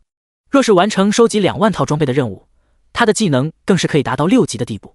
6级技能，那可是50级玩家才有资格学到的。洛秋白如今才26级，却已经技能在望了。技能等级无上限，再搭配道士技能等级达到，就能解锁新的技能。这种配合，那真叫一个相得益彰。洛秋白甚至可以肯定，等他50级的时候，全部技能都可以达到10级。那时候恐怕就算江心月拥有2件神器，也不是自己的对手了。终究只是20级副本，黑龙潭的怪物并没有超出2人实力范围。在一路横推之下，他们刷了不少暗金级材料，包括但不限于毒牙、蛇皮、毒囊，甚至还有2个黄金级 BOSS 宠物蛋。不过这一路横推过来，洛秋白并未发现任务目标娜塔莎，一直来到最终 BOSS 面前，也没发现目标 BOSS 黑蛟龙傲天。BOSS 是一只1米粗、20米长的森蚺，通体漆黑，给人一种阴森的感觉。如果胆子较小的人看到，恐怕真得产生一层精神上的威压。不过洛秋白是能边吃饭边看狂蟒之灾的狠人，这东西除了丑点还真没啥感觉。独角森蚺，黑蛟，暗金，等级40 ，HP 1亿，攻击力5000，防御力5000，魔法防御5000，技能毒牙、毒雾、蛇毒、蛟龙摆尾、缠绕、吞噬。介绍：黑龙潭的主宰体内有着蛟龙血脉，力大无穷，实力强劲。对其他玩家来说足够秒杀他们，但对洛秋白和江心月来说，这只是个很普通的一个 BOSS。洛秋白和江心月见过几次钻石级 BOSS 之后，这种暗金 BOSS 根本没什么挑战性，不是我的目标。洛秋白惋惜地摇了摇头，开口道：“想来是个隐藏 BOSS， 先把他杀了吧，没准杀了这个 BOSS 黑蛟龙就出来了呢。”一边说着，洛秋白已经开始攻击过去了，而江心月也没落后，控制着前面杀过的2号 BOSS 上前与黑蛟拼命，剩下的宠物则在一旁辅助偷袭。黑蛟属性很强，实力也不是盖的。如果是其他玩家过来，恐怕近战玩家还没接近就被他的蛇毒给毒死了。哪怕是远程，没有30级暗金武器也别想着破防。但是对洛秋白和江心月来说，这些却都不是个事儿。江心月躲在大后方，根本就不会被打中。洛秋白吸血 26%， 每秒光是吸血就超过1000，面对区蛇毒，直接就选择了硬抗。神剑御雷真诀，负6000，负6005，负4102。吼！3个暴击带走了 BOSS 15000的生命，黑蛟发出一声不甘的怒吼，然后软趴趴的瘫倒在地。在长达1个小时的 BOSS 战后，洛秋白和江心月终于干掉了这头有着以1亿生命的 BOSS。这血量可真够厚的！金光一闪，2人一起升到了27级。洛秋白上前施展采集术，获得了无数高等级材料的同时，还获得了一个任务物品——森蚺皮，制作暗金级皮甲的绝佳材料，可附加极高的闪避效果。森蚺毒牙，制作暗金匕首的材料，附加攻击中毒效果。毒囊，制作剑囊的极品材料，可为剑矢附加中毒效果。森蚺肉，美味食材。黑龙令，傲天发给属下的身份令牌，上面有着一丝傲天的气息，循着它可以找到傲天的下落。果然吗？看着上面的介绍，洛秋白笑道：“的确是杀了他才能寻找傲天。傲天地点更新了，我们快去吧。”等等！江心月突然站直了身子，目光审视的看向洛秋白道：“你是不是有什么事情瞒着我？”其实江心月并未发现洛秋白哪里不对，只是出于女生的第六感，觉得洛秋白在酝酿着什么。我怎么会瞒着你呢？洛秋白愣了一下，然后笑道：“我就是想着这2天天气开始转凉了，好像不用开空调了呢。你是想赶我回去啊？”江心月果然被转移了注意力，一脸怒容道：“行，我走。”走什么呀？洛秋白又不是真的要赶走对方，连忙道：“我哪里能赶你走啊？我是想着这2天天转凉了，我能回我自己屋吗？”原来是想进来啊！听到原来是自己误会了，江心月心里有些不好意思，不过紧接着想到了洛秋白刚刚说的话，这狗东西竟然想进屋，这么勇的吗？不行！江心月身子不由自主向后退了半步，开口道：“不可以，昨晚只是特殊情况，我才不会上你当呢。”哼！江心月又傲娇了。洛秋白心里自然是明白的，洛秋白也不失落，毕竟这只是为了转移他的注意力而已。沿着黑龙令的指示，洛秋白很快找到了傲天所在。此时此刻，傲天竟然正在化龙。第96章准传奇宠物。那是一条体长高达100米的蛟龙，通体漆黑，身上散发着恐怖的气息。让洛秋白意外的是，这头黑蛟龙不但有着类似东方神龙的躯干，还有着西方圣龙的翅膀，有点像神话中的应龙，不过威严上又远远比不上。饶是如此，洛秋白之前遇到的东方后都只是个弟弟，如果这条黑蛟龙放开了打，恐怕东方后全盛时期也支撑不了多久吧。而蛟龙眼前的地上还有一只没有气息的小鹿。黑蛟龙，傲天，钻石，等级45， HP 5亿，攻击力10000，防御力10000，魔法防御10000，状态进化中，无法移动，无法攻击。介绍：黑蛟龙傲天乃是黑龙王尼德霍格吞噬龙族至宝孕育而生的一种，体内拥有西方圣龙与东方神龙双重血脉，幼时无法兼顾双重血脉，只能以蛟龙形态存在。3年来不断汲取德鲁伊公主血脉基因，使得2种能量彻底融合，如今汲取黑龙潭残余能量即将进化。注意，傲天进化之后潜力将超过黑龙王尼德霍格，请在他进化成功之前杀掉。德鲁伊公主娜塔莎，钻石，等级40 ，HP 1000-5000万，物理攻击力1万，魔法攻击1万，物理防御1万，魔法防御1万。形态：猎豹、夜枭、巨熊、树人、飞鸟、海豹、雄鹿。介绍：娜塔莎是德鲁伊族的天才公主，拥有德鲁伊的全部形态。10年前被傲天抓来吸血，傲天为了担心娜塔莎死掉，消耗了不少宝物培养她。机会来了，洛秋白的目光落在德鲁伊公主身上，看向江心月道：“心月，记得神之契约吧？”不要。江心月摇了摇头道：“那头龙看起来还行，但是我更想要神话级主手武器，杀了他，我就有神话武器了呢。我说的是那只德鲁伊。”洛秋白指了指昏迷中的娜塔莎，开口道：“那头龙的确很强，但是龙族不少啊，错过了他，还有其他龙族呢。但是这只德鲁伊不一样，她是德鲁伊一族可变全系的公主，恐怕属于那种独一无二类型的。就潜力而言，她要更强一些。”洛秋白的任务是把娜塔莎带出去，可没说怎么带回去。系统任务可没说不能以江心月宠物形态出去，严格意义上讲，这完全是可以的。至于这么做会不会引起精灵族和德鲁伊种族的仇视，那就不在洛秋白考虑范围了。大不了不去精灵族地盘呗。他呀，江心月看了一眼德鲁伊的形象，还是很符合他审美的。江心月相信洛秋白不会害自己，悄悄接近了对方，然后开始施展神之契约。神之契约可将任何濒死怪物强制性变为自己的宠物，仅一次机会。这是江心月建号的时候，洛秋白与创世纪公司谈来的天赋技能之一。另一个偷学让他多了学习其他职业技能的机会，威力虽然一般，但也给了他亲身战斗的机会。而这个只有一次机会的技能，终于要发挥作用了。诸天神灵，任我驱使，汝之身躯，托无麾下。江心月身上突然散发出神圣的光辉，随着他的声音落下，整个人的气质都不一样了。Duma Ki Sara Mu Gma Ga I Do R U Ga。随着绕口的咒语响起，黑蛟龙从心中产生了一股危机感。那个女子身上竟然有着让他感到死亡的气息。身为黑龙潭的王者，他向来都是睥睨天下的。别说普通生灵了，他的目标可是反攻龙岛，为父亲报仇，怎么可能死在这里？不行，抓紧时间进化，命运要掌握在自己手中。吼！随着一声龙吟，黑蛟龙、傲天整个龙区发出乌黑光芒，进化的效率又加快了不少。就在这时，一道金光自江心月眉心射出，向着黑蛟龙、傲天脚下的德鲁伊公主娜塔莎直射而去。娜塔莎也被这道金光渲染成了金色，身上说不出的舒服。系统提示：神之契约连接中，倒计时100秒。神之契约是无法拒绝的，别说娜塔莎了，就算是满级神话 BOSS 都无法反抗。当然，前提是你能把对方生命打到100%之下。倒计时一点点结束，娜塔莎正式成为江心月的宠物了。由于宠物限制，她成为宠物的时候直接变成了1级状态。当然，品级和技能还是保留着的。德鲁伊公主娜塔莎，钻石，等级1 ，HP 1000，MP 1000，物理攻击500，魔法攻击500，物理防御500，魔法防御500。形态：猎豹、夜枭、巨熊、树人、飞鸟、海豹、雄鹿。不得不说，钻石级宠物的确强大。只是1级的属性，除了生命值以外，已经相当于10级黄金级宠物了。不错，不过我觉得可以更强一些。洛秋白说着，拿出传奇精灵的精血递给江心月，给他服下，还能更进一步。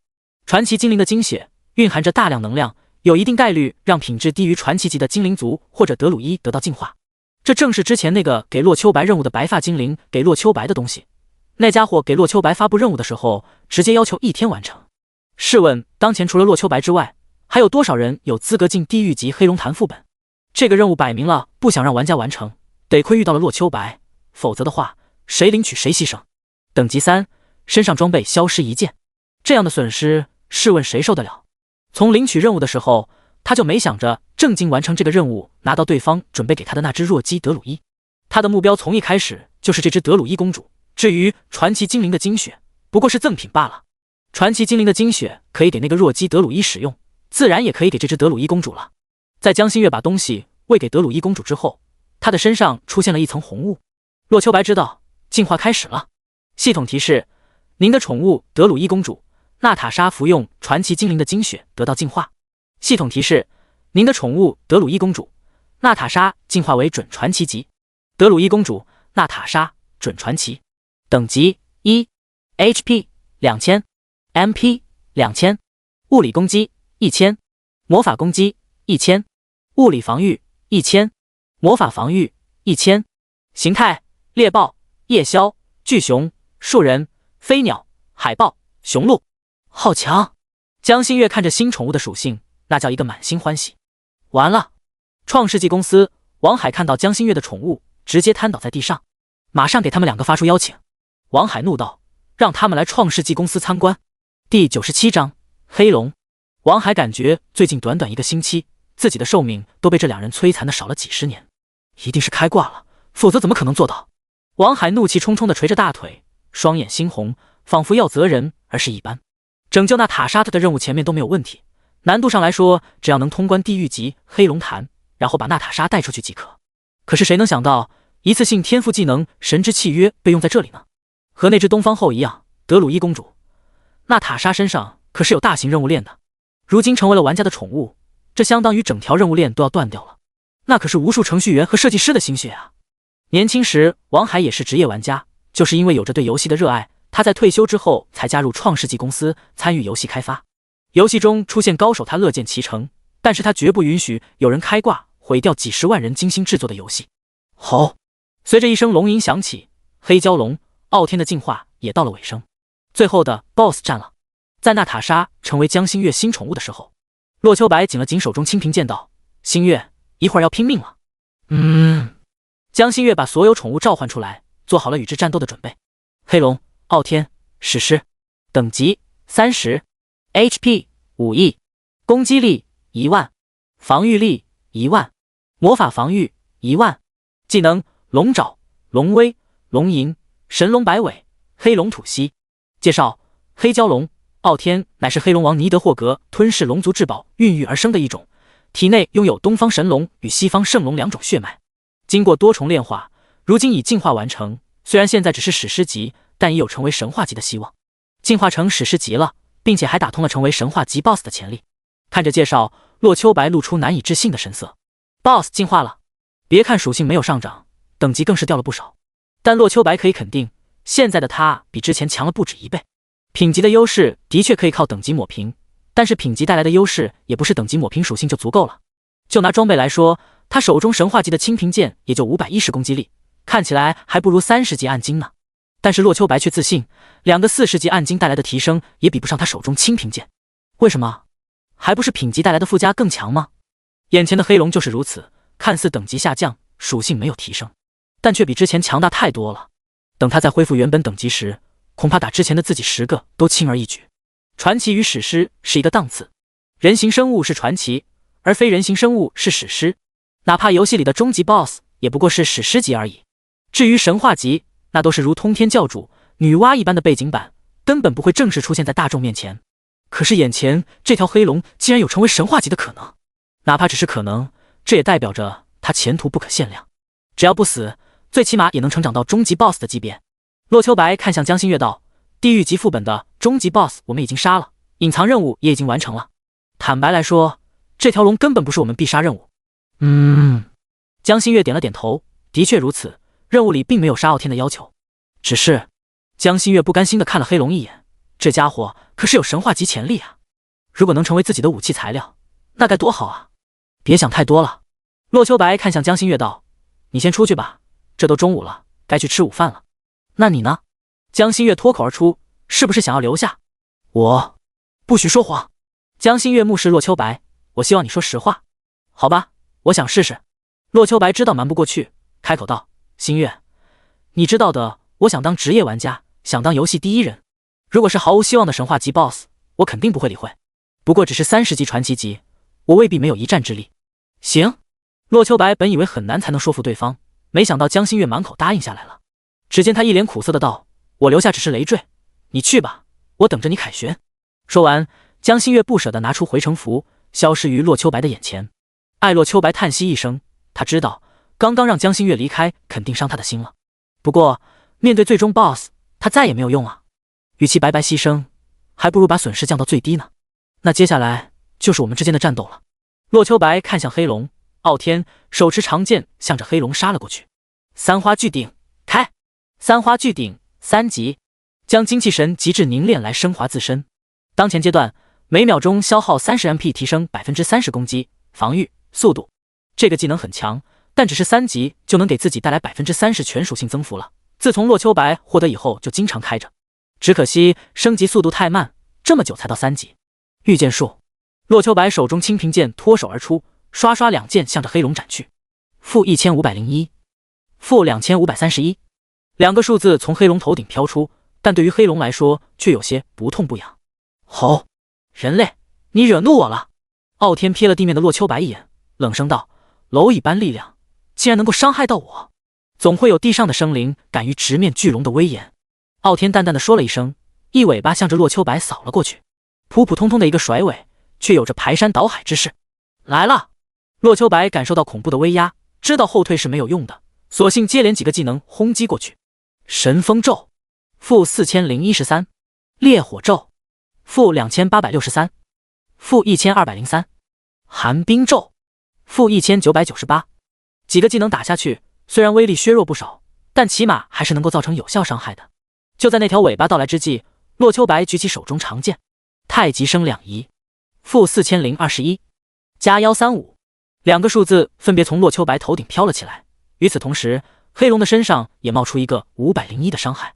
太极生2仪，2级被动，借力打力，受到攻击时自身只承受80%伤害，并且反弹10%伤害给对方，每次消耗20MP。如果是现实生活中，这么一条庞然大物下来，洛秋白自然死翘翘了。但这是游戏，要遵循着一定规则的。第98章，技能升级，斩！洛秋白一剑斩下，动作就不再停止了。开着三花巨顶，洛秋白不断的变换着位置，而手中长剑不停的施展着御剑术与武系法术，则是开始寻找黑龙的弱点。龙眼、心脏、逆鳞，但凡是能够攻击到的地方，都没有被洛秋白遗忘。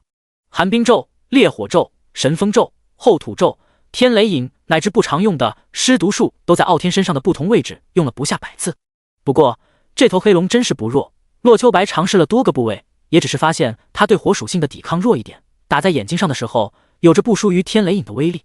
1分钟过去了，洛秋白打掉了黑龙10万生命，但对他那5亿生命来说真是微不足道。这是人干的事儿，洛秋白有些无奈。就算 BOSS 不回血，他不失误，干掉这头 BOSS 也需要83小时，4天3夜。这个 BOSS 真不是让人杀的呀！高强度紧张的环境当中，还要坚持4天3夜不眠不休的攻击，当今世上真有能做到的人吗？蝼蚁，凭你也想杀我？黑龙发现自己1分钟都没有对眼前的爬虫造成实质性伤害，一声龙吟从口中传了出去。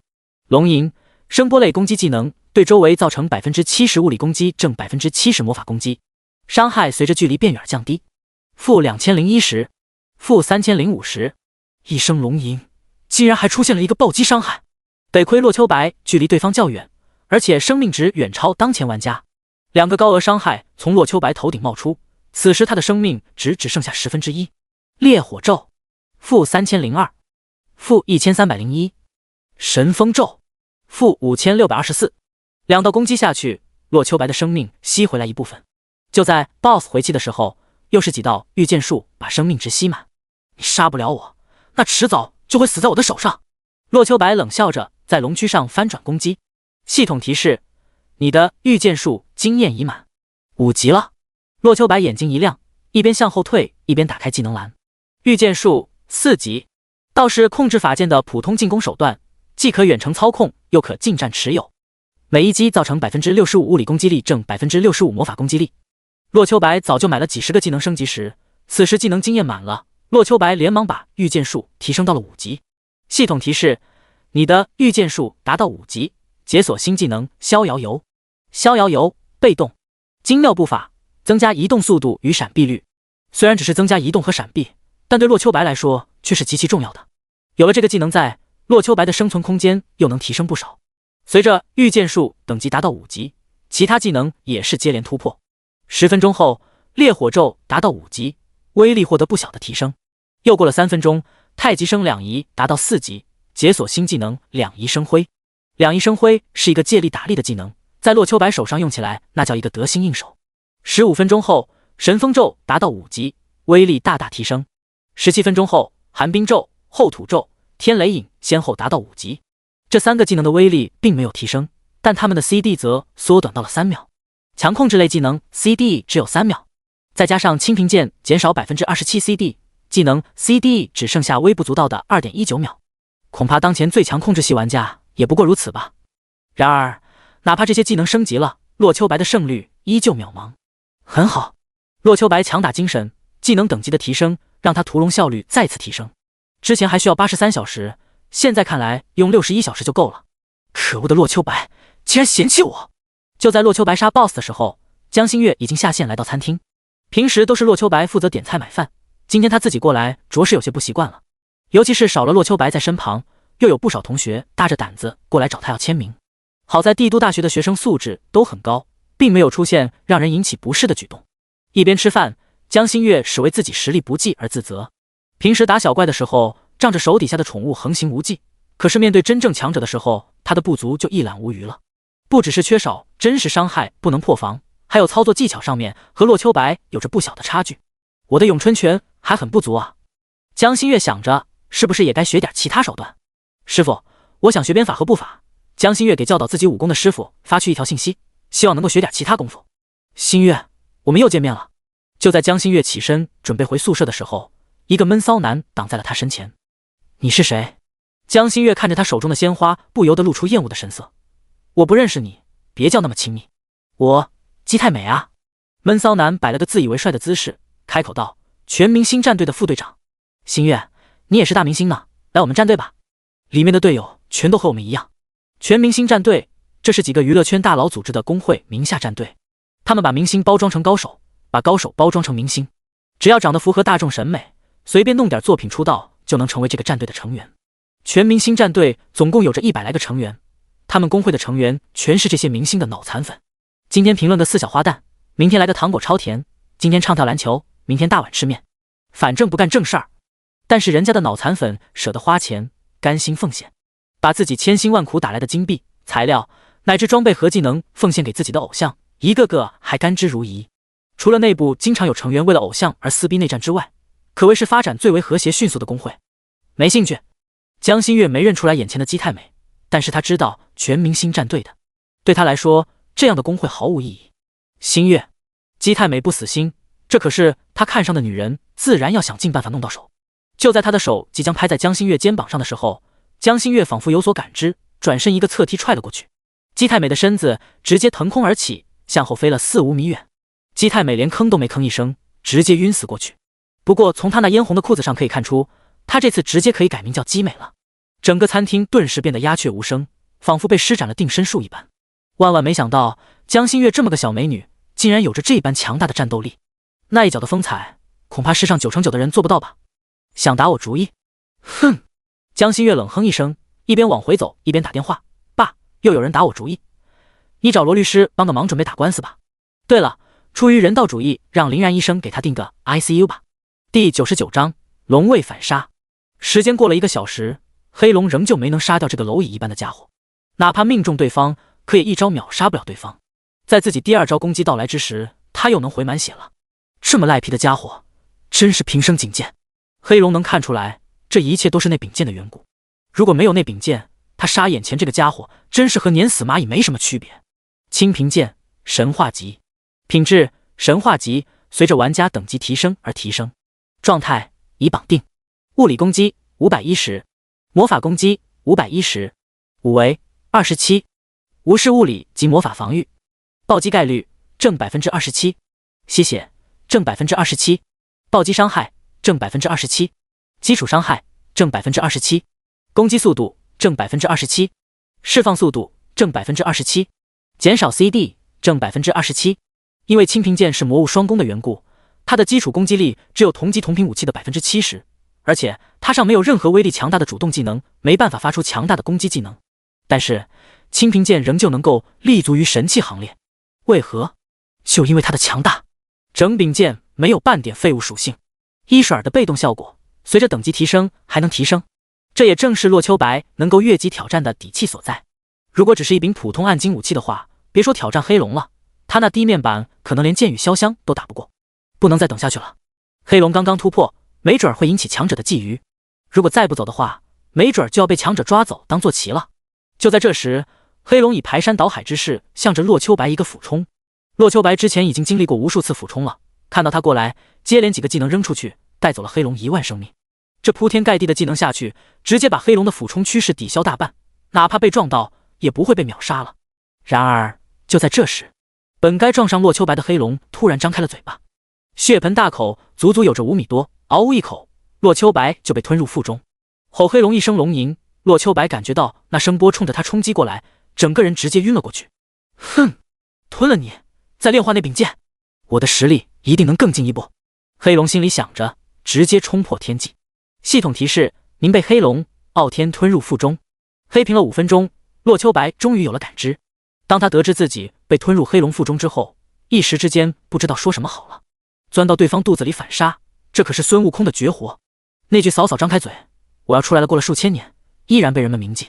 这条龙既没有看过《西游记》，也没有看过《龙珠》，那不好意思，被催吧。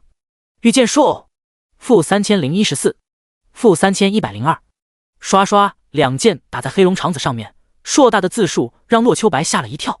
好家伙，御剑术打一级小怪也没有出过这么高的伤害啊！没想到啊，黑龙的肠子连品级带来的减伤都没有。就在洛秋白准备继续攻击的时候，黑龙的肠子突然蠕动了一下。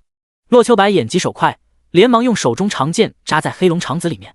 然而他的肠子蠕动得更加剧烈，洛秋白的身子不由自主地顺着食道向下滑去。这一路上，他犹如从山上滚下去一般，完全没有一点停下的办法。洛秋白并不好受，不知过了多久，他的身子终于停了下来。系统提示：您到达了黑龙傲天位中。啧啧，洛秋白笑道：到了这一步，你不就得任由我摆布了？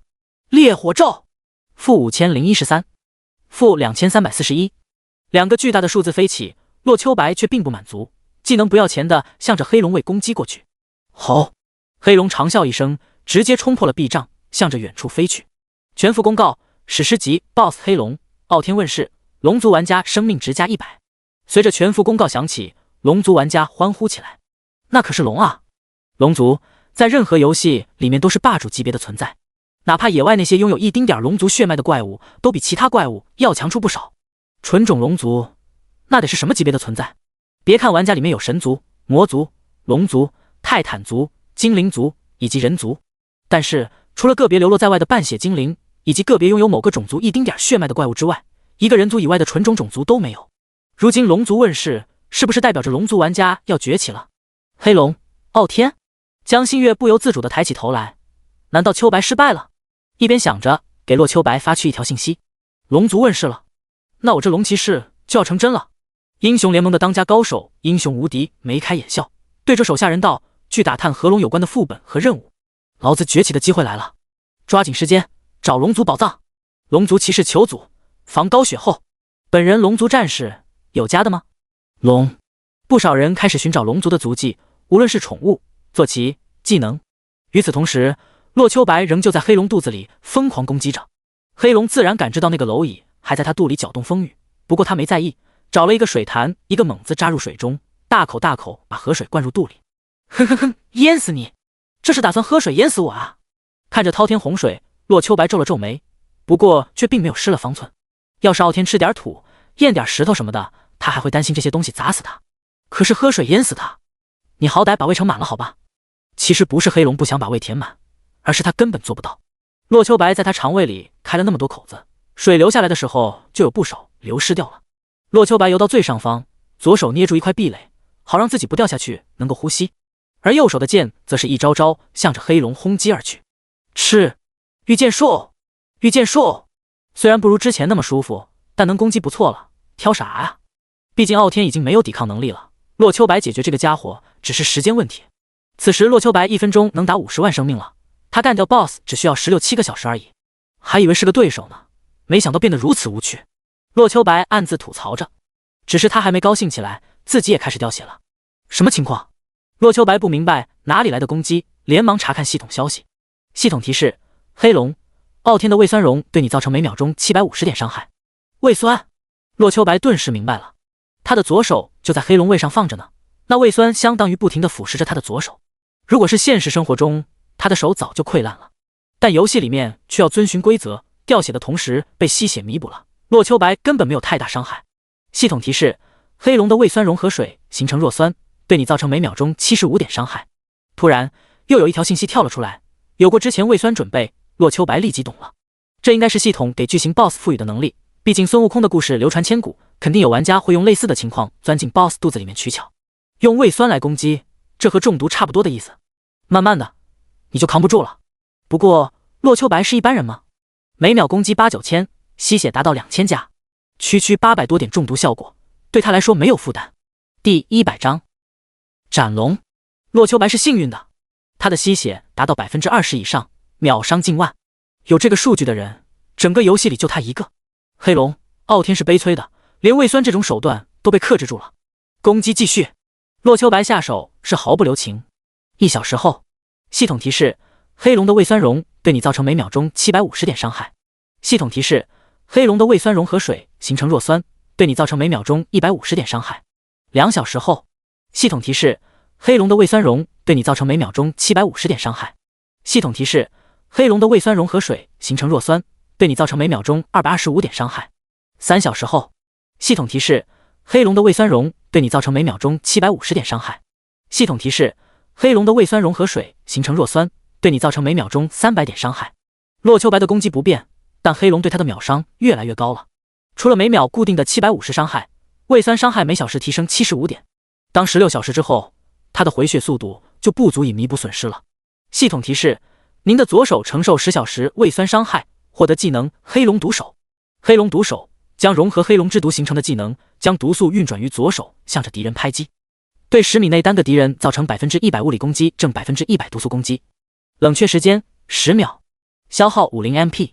系统提示：发现同类技能黑龙毒手吞噬尸毒术，融合成新的技能黑龙毒手5级，2个毒素技能合二为一形成的新技能，对10米内单个敌人造成100%物理攻击，正100%毒素攻击。持续时间3秒，冷却时间10秒，消耗100MP。自身处于中毒状态，技能威力翻倍，冷却减半，消耗减半。看到新的技能出现，洛秋白右手的剑插在龙位上尝试了一下。洛秋白抬起左手，奋力向前凭空一拍，只见一道墨绿色的能量从洛秋白左手冲了出去，狠狠地撞击在龙位上面。本来猩红的龙位出现了一个墨绿色的掌印，负2880，负2881，两个超高的伤害跳出，这威力已经不比洛秋白其他技能弱了。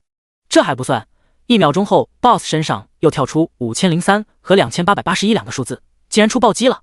2秒后又一次出现了2879和4992两个伤害数字。6个伤害数字过后，那道墨绿色的掌印终于消失了。一个技能哪怕不暴击也有着17300左右的伤害，这威力赫然超过了他最为强大的神剑御雷真诀。而且这个技能的 CD 只有5秒，消耗只有25，在清平剑作用下更是只需要4秒而已。神技啊！洛秋白当然知道这是因为自己处于中毒状态才让这个技能威力翻倍的，但是这并不影响他大大的提升了自己杀怪效率。只见洛秋白右手抓住龙位壁垒，左手开始控制清平剑，用御剑术猛砍龙位，只要冷却时间一到就补上一个黑龙毒手，输出效率再一次提升不少。人类，不知过了多久，洛秋白耳中突然听到一道声音：也许我们该谈谈。洛秋白不理会，手中长剑继续攻击。御剑术，御剑术，我们无冤无仇，没必要斗到你死我活。御剑术，黑龙毒手，我可以不计较你伤害我的事情，愿意放你回去。御剑术，御剑术，我可是堂堂史诗级 BOSS， 你不要不知好歹。御剑术，御剑术，你这样下去对你没好处的。御剑术，黑龙毒手，御剑术，好吧，算我输了。御剑术，御剑术，我愿意给你赔偿。御剑术，御剑术，我可以给你很多财富。御剑术，御剑术，金钱、美女、装备、技能，我都能给你提供。御剑术。从对方开口到现在已经2个小时了，洛秋白发现 BOSS 的生命还有最后7000多万。此时洛秋白的攻击频率降了下来，第一次与对方进行交流，你给我骑。好可恶！黑龙傲天怒吼一声，开口道：人类，你过分了。御剑术，我可是高贵的龙族。黑龙毒手，我是龙族主宰。御剑术，能够成就龙神的存在。御剑术，好吧，我认怂。你放了我，我给你当3年坐骑。黑龙毒手，永久。洛秋白冷声道，否则死。不可能。黑龙傲天怒道，龙族的怒火不是那么好招惹的。御剑术，你杀了我，会有报应的。御剑术，整个龙族都会对你群起而攻之。黑龙毒手，御剑术，我诅咒你不得好死。呱噪！洛秋白冷哼一声，青平剑再一次回到手中，狠狠地向着黑龙斩了下去。9天玄沙化为神雷，煌煌天威，以剑引之。神剑御雷真诀，负7215，负7136，负2246。轰！最后一击带走了黑龙剩余生命。堂堂史诗级 BOSS 终于死在了洛秋白的手上。全服公告：史诗级 BOSS 黑龙傲天被华夏玩家白马秋水醉花雨斩杀。作为第一个斩杀史诗级 BOSS 的玩家，奖励技能1本，声望值10万。全服公告：史诗级 BOSS 黑龙傲天被玩家白马秋水醉花雨斩杀。全服公告。随着3道全服公告响起，还没睡的夜猫子们以及其他各国玩家们不淡定了。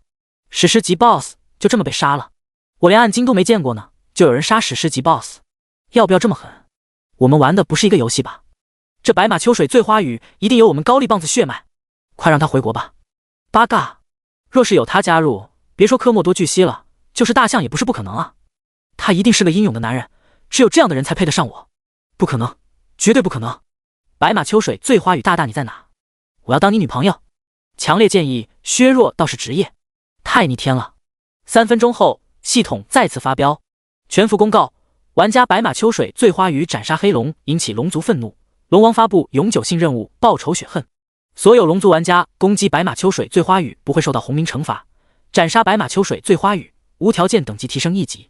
白马秋水醉花雨斩杀龙族玩家，可视作干掉同级普通怪物获得经验。随着新的公告响起，不少龙族玩家眼冒金星，杀了对方就能升1级，那杀他80-90次不就满级了？一时之间，不少拎不清的玩家开始组队去探索白马秋水醉花雨的下落。